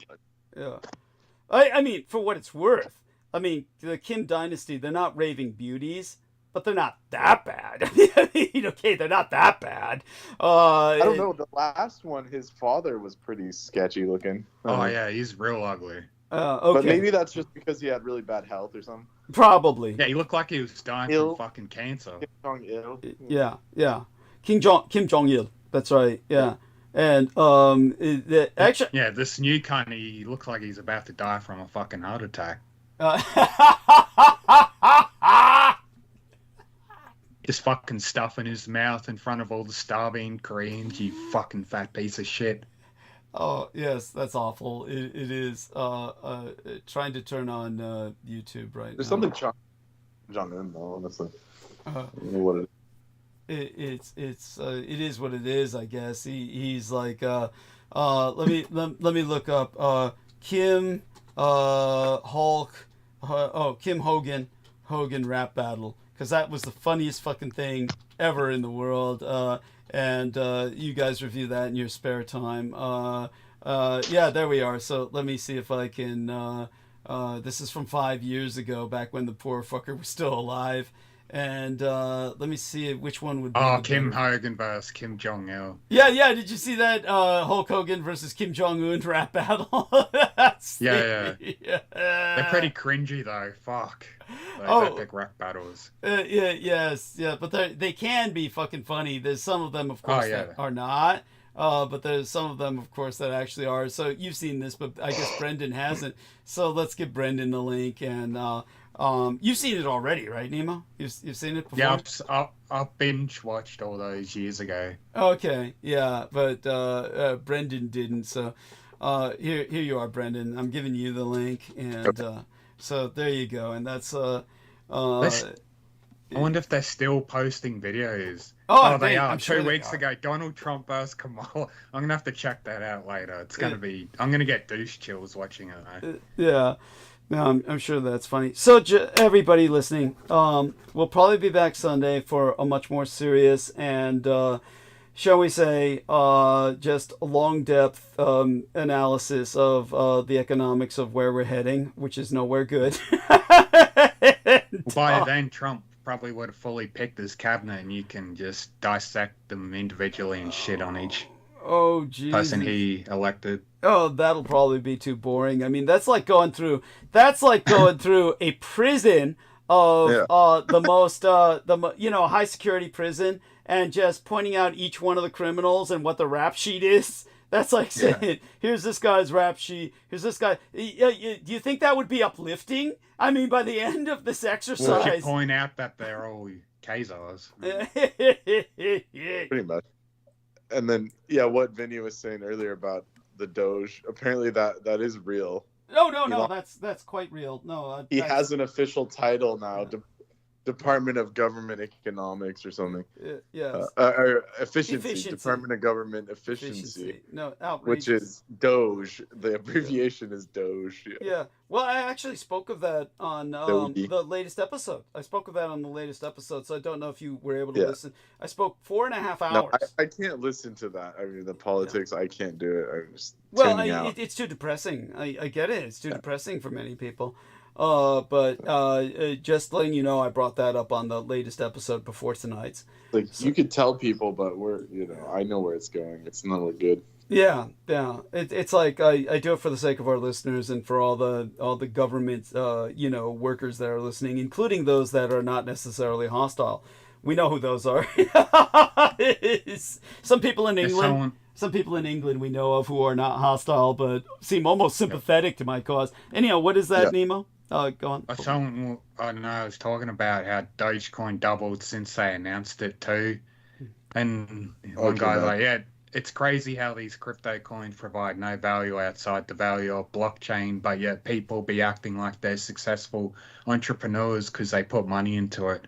And I'm like, most of those people who brag about making shitloads of money with crypto use cryptocurrency to buy child porn and hitmen services, among other illegal things. So if you brag about investing in cryptocurrency, you're an automatic suspect, criminal. Well, let's put it this way. Pedophile or fucking... If you're not one of those... drug junkie. Yeah, if you're not one of those, you're taking just a big, big risk. Good example, Victoria is one of the nicest people we know. She's on our side. We know she's a good person. She lost a lot on Bitcoin. And that's... she learned her lesson. She'll never touch it again. But, when it was flying high, just like a lot of people who are otherwise intelligent, they get suckered into these get-rich-quick schemes. Intelligent people are some of the easiest victims, most prone towards get-rich-quick schemes. And that's essentially what Bitcoin is. And it's riding on air, and of course it's... the people who are working with it seriously, career-wise, are career criminals. That's what it was designed for. But all these other people, normal people, get suckered into it, which is exactly what the criminals want, because that's the foundation of the system. So that the criminals can thrive in it, they need all of these innocent victims in it to hide among. Do you get what I'm saying? So there's plenty of innocent victims. Vinny Vinny is investing heavily in, I think, a lot of these cryptocurrencies, and so far he's doing okay. And he's adventurous. He's a lot more adventurous than I would ever be. But if he's feeling good about that, and it benefits him, like if he pulls out at the right times and gets, it's like a slot machine. If you pull out the right time, you'll get good money. I hope he just pulls out at the right time on a lot of these things. Maybe he's been doing this for a while. It strikes me he seems to be more successful at it than Real Tech Geek, who seems broke all the time. So, go on, Brent.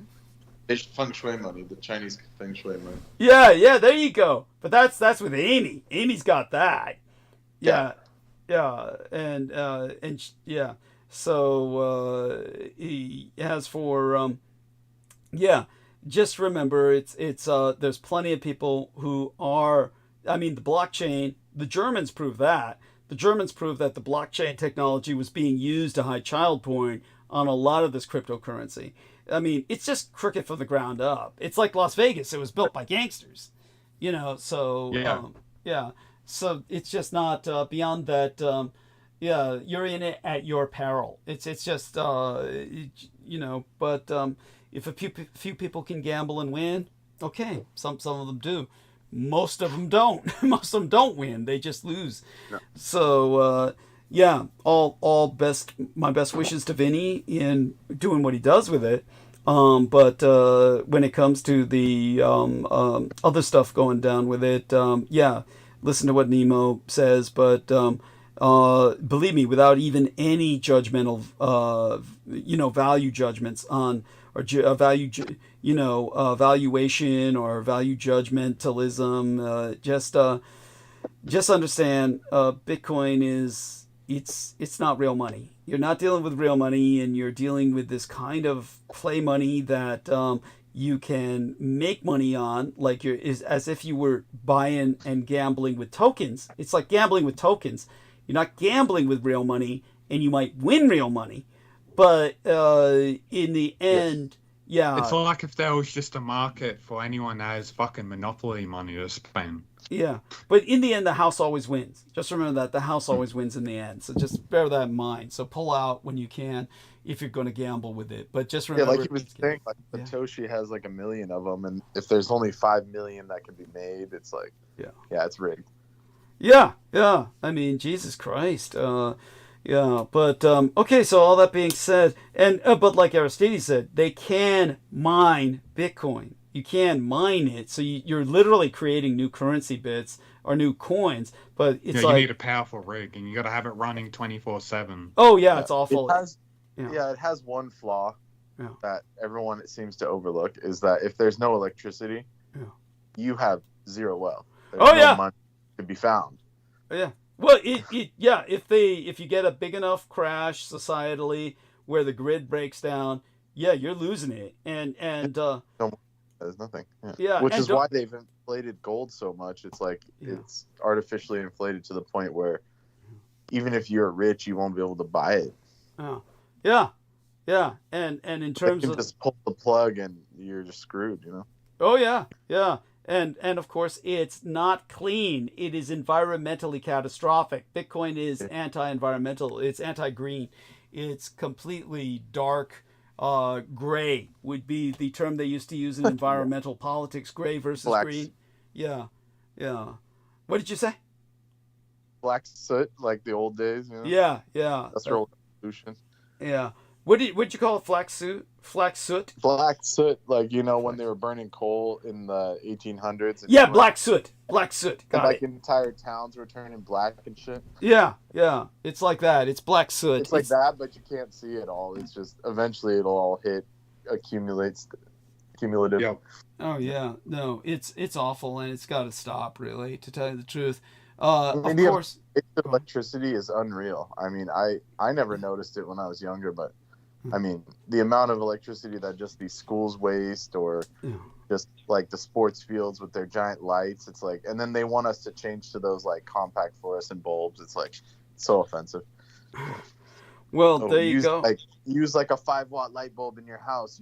You freaking plebe, you plebeians. Yeah, I mean, seriously? Yeah, the sports stadium has like 50,000-watt light bulbs and shit. Yeah, I know. It's like they expect us to go blind. Just attracting mosquitoes. There's like no one even in there. Yeah, thank you. I mean, seriously, they want us to go blind with these tiny, mini watt light bulbs. Like we're living in the dark. You might as well be lighting fucking candles. Just yeah.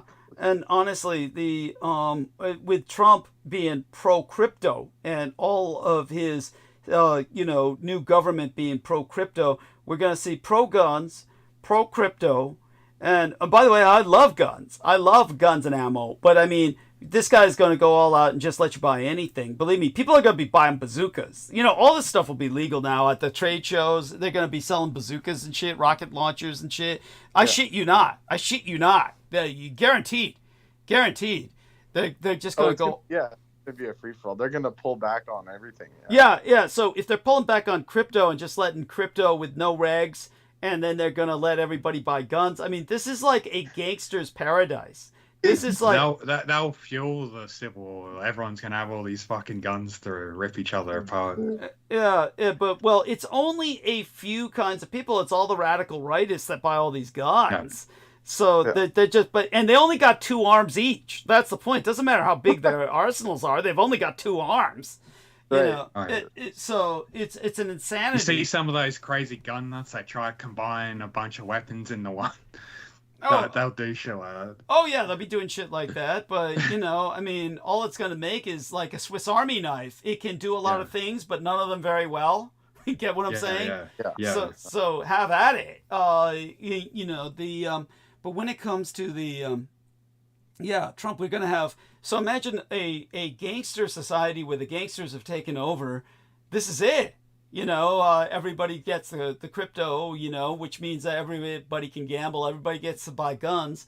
So you get everybody gambling and shooting at each other. It's like, think of the school shootings and the massacres, you know, the mass shootings that are going to take place more and more as the norm. And how will he respond to the school shootings that come up? He's going to say, the teachers should be carrying guns. The students should be carrying guns. Everybody buy a gun. I shit you not. That will be his response. And he'll say it's the victim's fault. They didn't buy guns. The only defense against a gun is another gun. So he's going to encourage kids to bring guns to school. I shit you not. Guaranteed. That's what's going to happen with the first school shooting. Well, it was kind of like that when Bush Jr. was in charge. Like, kids were casually carrying guns at school in certain states. Oh, yeah, but you didn't have a president encouraging it. No. It was just that. Yeah, you're going to have that now. And so there you go. So, Brendan, better arm yourself. You know, all the kids will be armed coming to your school sometime soon. Guaranteed. They already are. I had to chase kids off the roof earlier. They were like splashing water on that homeless guy that tries to collect cans for a living. Mm-hmm. And I had to go and like yell at them and be like, why the fuck are you harassing him out of all the people? Like, and then they just got mad because I caught them. And then they were like, why are you yelling at me? It's like, God damn. Yeah, after Trump's in office, I'm going to have to just like ignore them because they'll just come blast me. Yeah, they'll just open fire.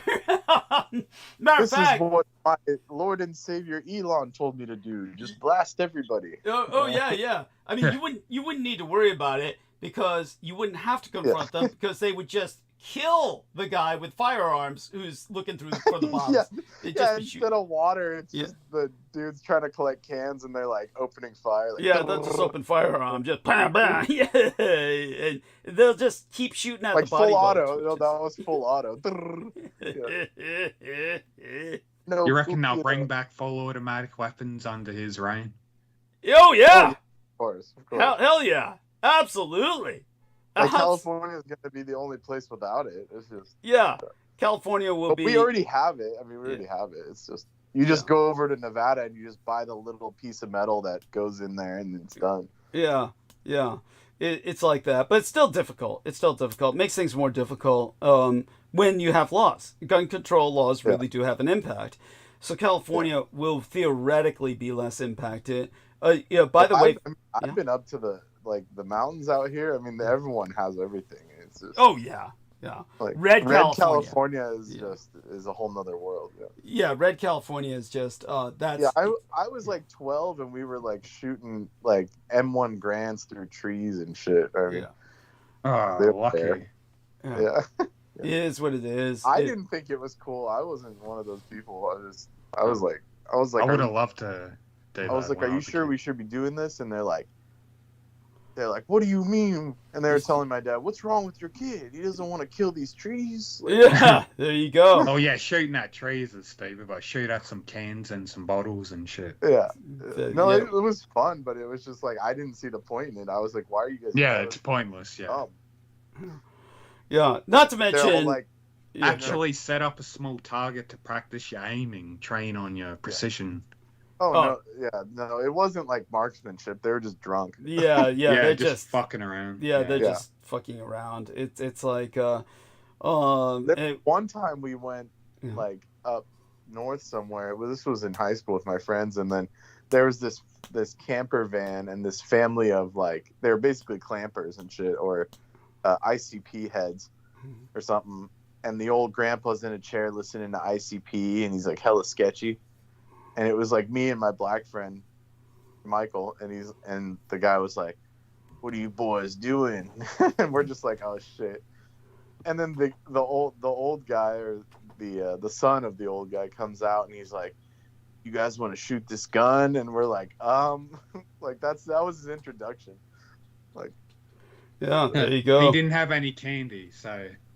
No, he let us have a beer or something. Then we smoked weed, and then he pulls out like a whole arsenal, and he's like, "You want to shoot this gun? It's a 6 hour." And he gave us the whole backstory, like it's a cop gun, and it has a hair trigger and all this shit. And then we're just like, like Sure, why not? Yeah. Jesus Sure. Christ. Yeah, And then you shot him. And then you killed him. Yes. Yeah, this No, gun no, fires we pretty just- well. No, we just shot the guns with him, and then we were sitting there smoking weed with him, and then we kept like taking out of his bag, and then it just like everything got sketchy. He was like, "All right, time to go," and we were just like, "Oh fuck."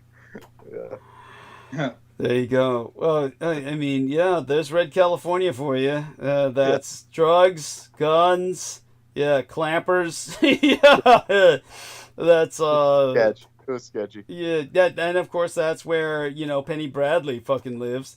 Yeah, of course, out there in bumfuck and Oh, she was. Wait, she was that from out? She was out here. oh, in Red Cal? Fuck yeah, she was as Red California as you can fucking get. Where the You fuck know- was she from? Holy shit. What was that? Where was she from? I don't remember. Honestly. Penny Bradley, I don't know. Don't remember where she was from per se, but I think she was always Californian, probably all red Californian. I don't think she ever left. It was just like she was always out there in bumfuck California, and what I call the Red Crescent, which is basically, you know, the upper counties and the counties down towards the Greater Bay Area. That upper northern coast of California, and then you go past that, and then the top counties of California, and then all the way down the California line that faces Nevada, essentially down towards Los Angeles. It stops at Los Angeles, but those counties along the rim of California, what I call the Red Crescent, that they're all solid red, and they're all like Hoosiers and fucking, you know, moonshiners and shit, and just clampers and Penny Bradley, you know, among them. Like, where else would she fucking fit? You And know? then there's Shasta. You know. Yeah. Well, Shasta's like, all part of that. Shasta's fucking We're all part of it. ascended masters and shit. Yeah, except that they're all white and they're all fucking hill crackers. Yeah, they're all a bunch of hill cracker whites who says that, you know, saying that they're all new age and shit. You know, descendants from Lemuria and shit. And they're all loaded with guns and they all love Trump. It's like, you know, how new age can you get? I mean, that's the thing about Jonathan Shalimar was he basically, Crystal River put out jokes about both Biden and Trump. She was nonpartisan. And he saw her put up a Trump joke, and she said, "You're disinvited from coming to, you know, my..." Yeah, you remember that? Yeah, he just went off. Yeah, went off on her and shit, and said Trump will save us all, and he's the, you know, great ascended master and shit, and yeah. There was like one guy I was watching, interviewing someone that I respected, and then he kept saying, "The angels told me, and the angels told me this." And then it's just like, and he kept saying it. It's like, why do you have to keep saying it? And then I realized this is just how they talk, because that's like their credibility. They think people are like, oh, this guy's channeling, so he's credible. That's how the people in Shasta talk. Yeah. My spirit guides told me this. Jesus Christ. Thank God I didn't grow up in that environment. Man. Yeah, it's fucking dumb. Yeah, it's like V told me her dad took her up to Mount Shasta to go hunting. You know, she never specified what. I presume it's other people. Yeah, I mean, there's not like Bigfoot. Like, what's up there? Yeah, thank you. Yeah, thank you. Yeah, no shit. Like, there are plenty of hunting spots near the bay, but you know. Yeah. But they're trying to get the big one. Yeah. I love it. Yes, the Bigfoot and shit. And then that's the whole thing about these kids shooting guns in the woods. You're going to wind up at some point killing somebody. You know, it's always the case. And then you have to, like, you know, run out of the area or bury the body or something. Half the time you could get away with it 50% either way. You know, either running out of the area or burying the body. Nobody's ever going to go to look. Well, if you just leave it out there, the animals will come. Oh, fuck yeah. And, oh, well, all such being what it like, was. There's an old joke in anthropology, like I forgot what the science is called with the bones. One, we had to study it for years. What the heck is it called? You mean how the bones disintegrate, the way that you count, you know? Yeah, there was like a joke that like you could put bones in a forest, like you can murder someone, put them in a forest, and no one will ever find their body because it's like There's no fossils in a forest. Like nature cleans its plate. It takes miracle upon miracle to create a fossil, which is why I think it's such a crime that the Chinese powder them up and turn them into medicine. But, right. Isn't that funny? Yeah. But, okay, so such being said, I'm going to end the live stream, people. We'll be back on Sunday. Do return to us. We'll try and get serious. We might for a little while if Ian shows up and is real nice. Might let him on. Osteology, that's right. Osteology. Osteology, cool. The scientific anatomical study of bones, their structure and function. Oh, cool. Okay. And their disintegration as well, I presume. Yeah, that would be the forensic side, or the what do they call that? Yeah, the decomposition. Yeah. Well, all I can say is Ian did not do himself a favor tonight. he did not do himself any favors. Bad drugs. He's bad drugs. It's like he was on bad trip.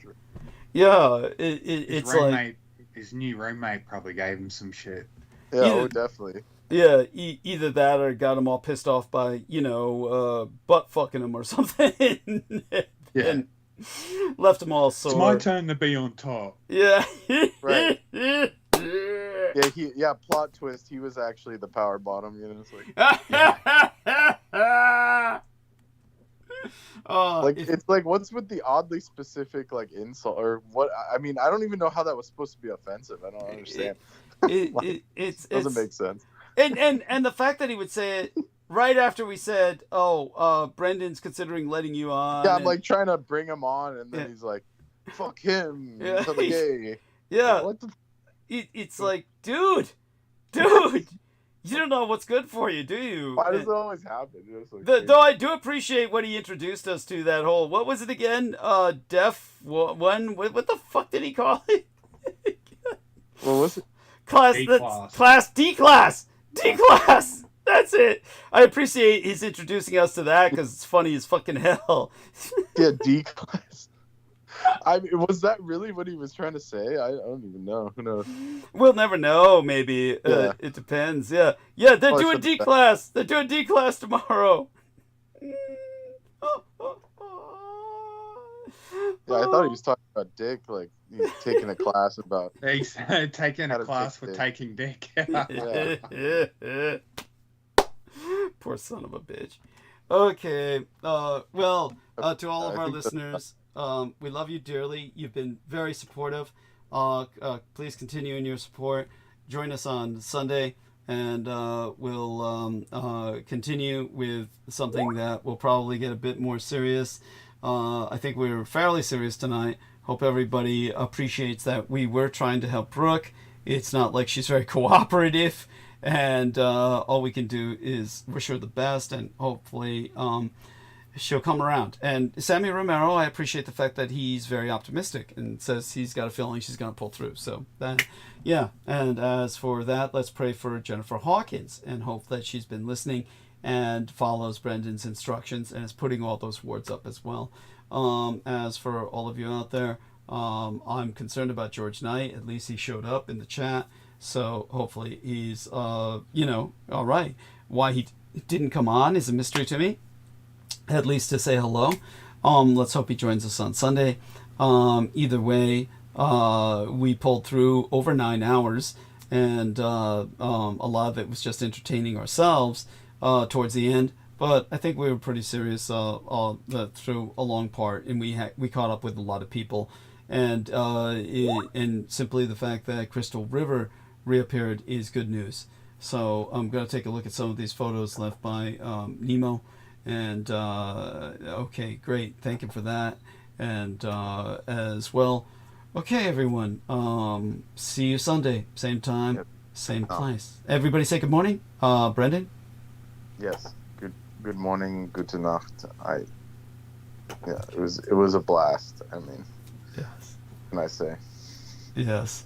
Thank you. And so, dear Nemo, say good morning. Good morning to everybody, and please support Douglas Dietrich any way you can. Send donations towards him via PayPal. Any amount you can afford is greatly appreciated. Thank you. I appreciate that profoundly. And to answer the other question in email, about my son's eyes. Yes, that is Kawasaki syndrome, imparted to my son through all the sperm I basically ejaculated into her when she was a girl throughout the period of time that she grew up with me. And that was apparently my nano plasma transfers through sperm, and therefore my genetic condition, which is not a condition in my case, just so much as something that is a physical trait, actually was transferred to another human being. And so apparently my nanoplasma can do that seminally. So fair warning to all women who are out there who do wind up having sex with me, though it wouldn't happen at once. So don't be afraid of casual sex. It couldn't happen overnight. It took a lot of effort to transfer Kawasaki syndrome into the young lady who became my son. Okay, so such being said, my love unto all. Join us on Sunday, same time, same place, and we're ending stream. Okay, stream end. A triple redundancy process.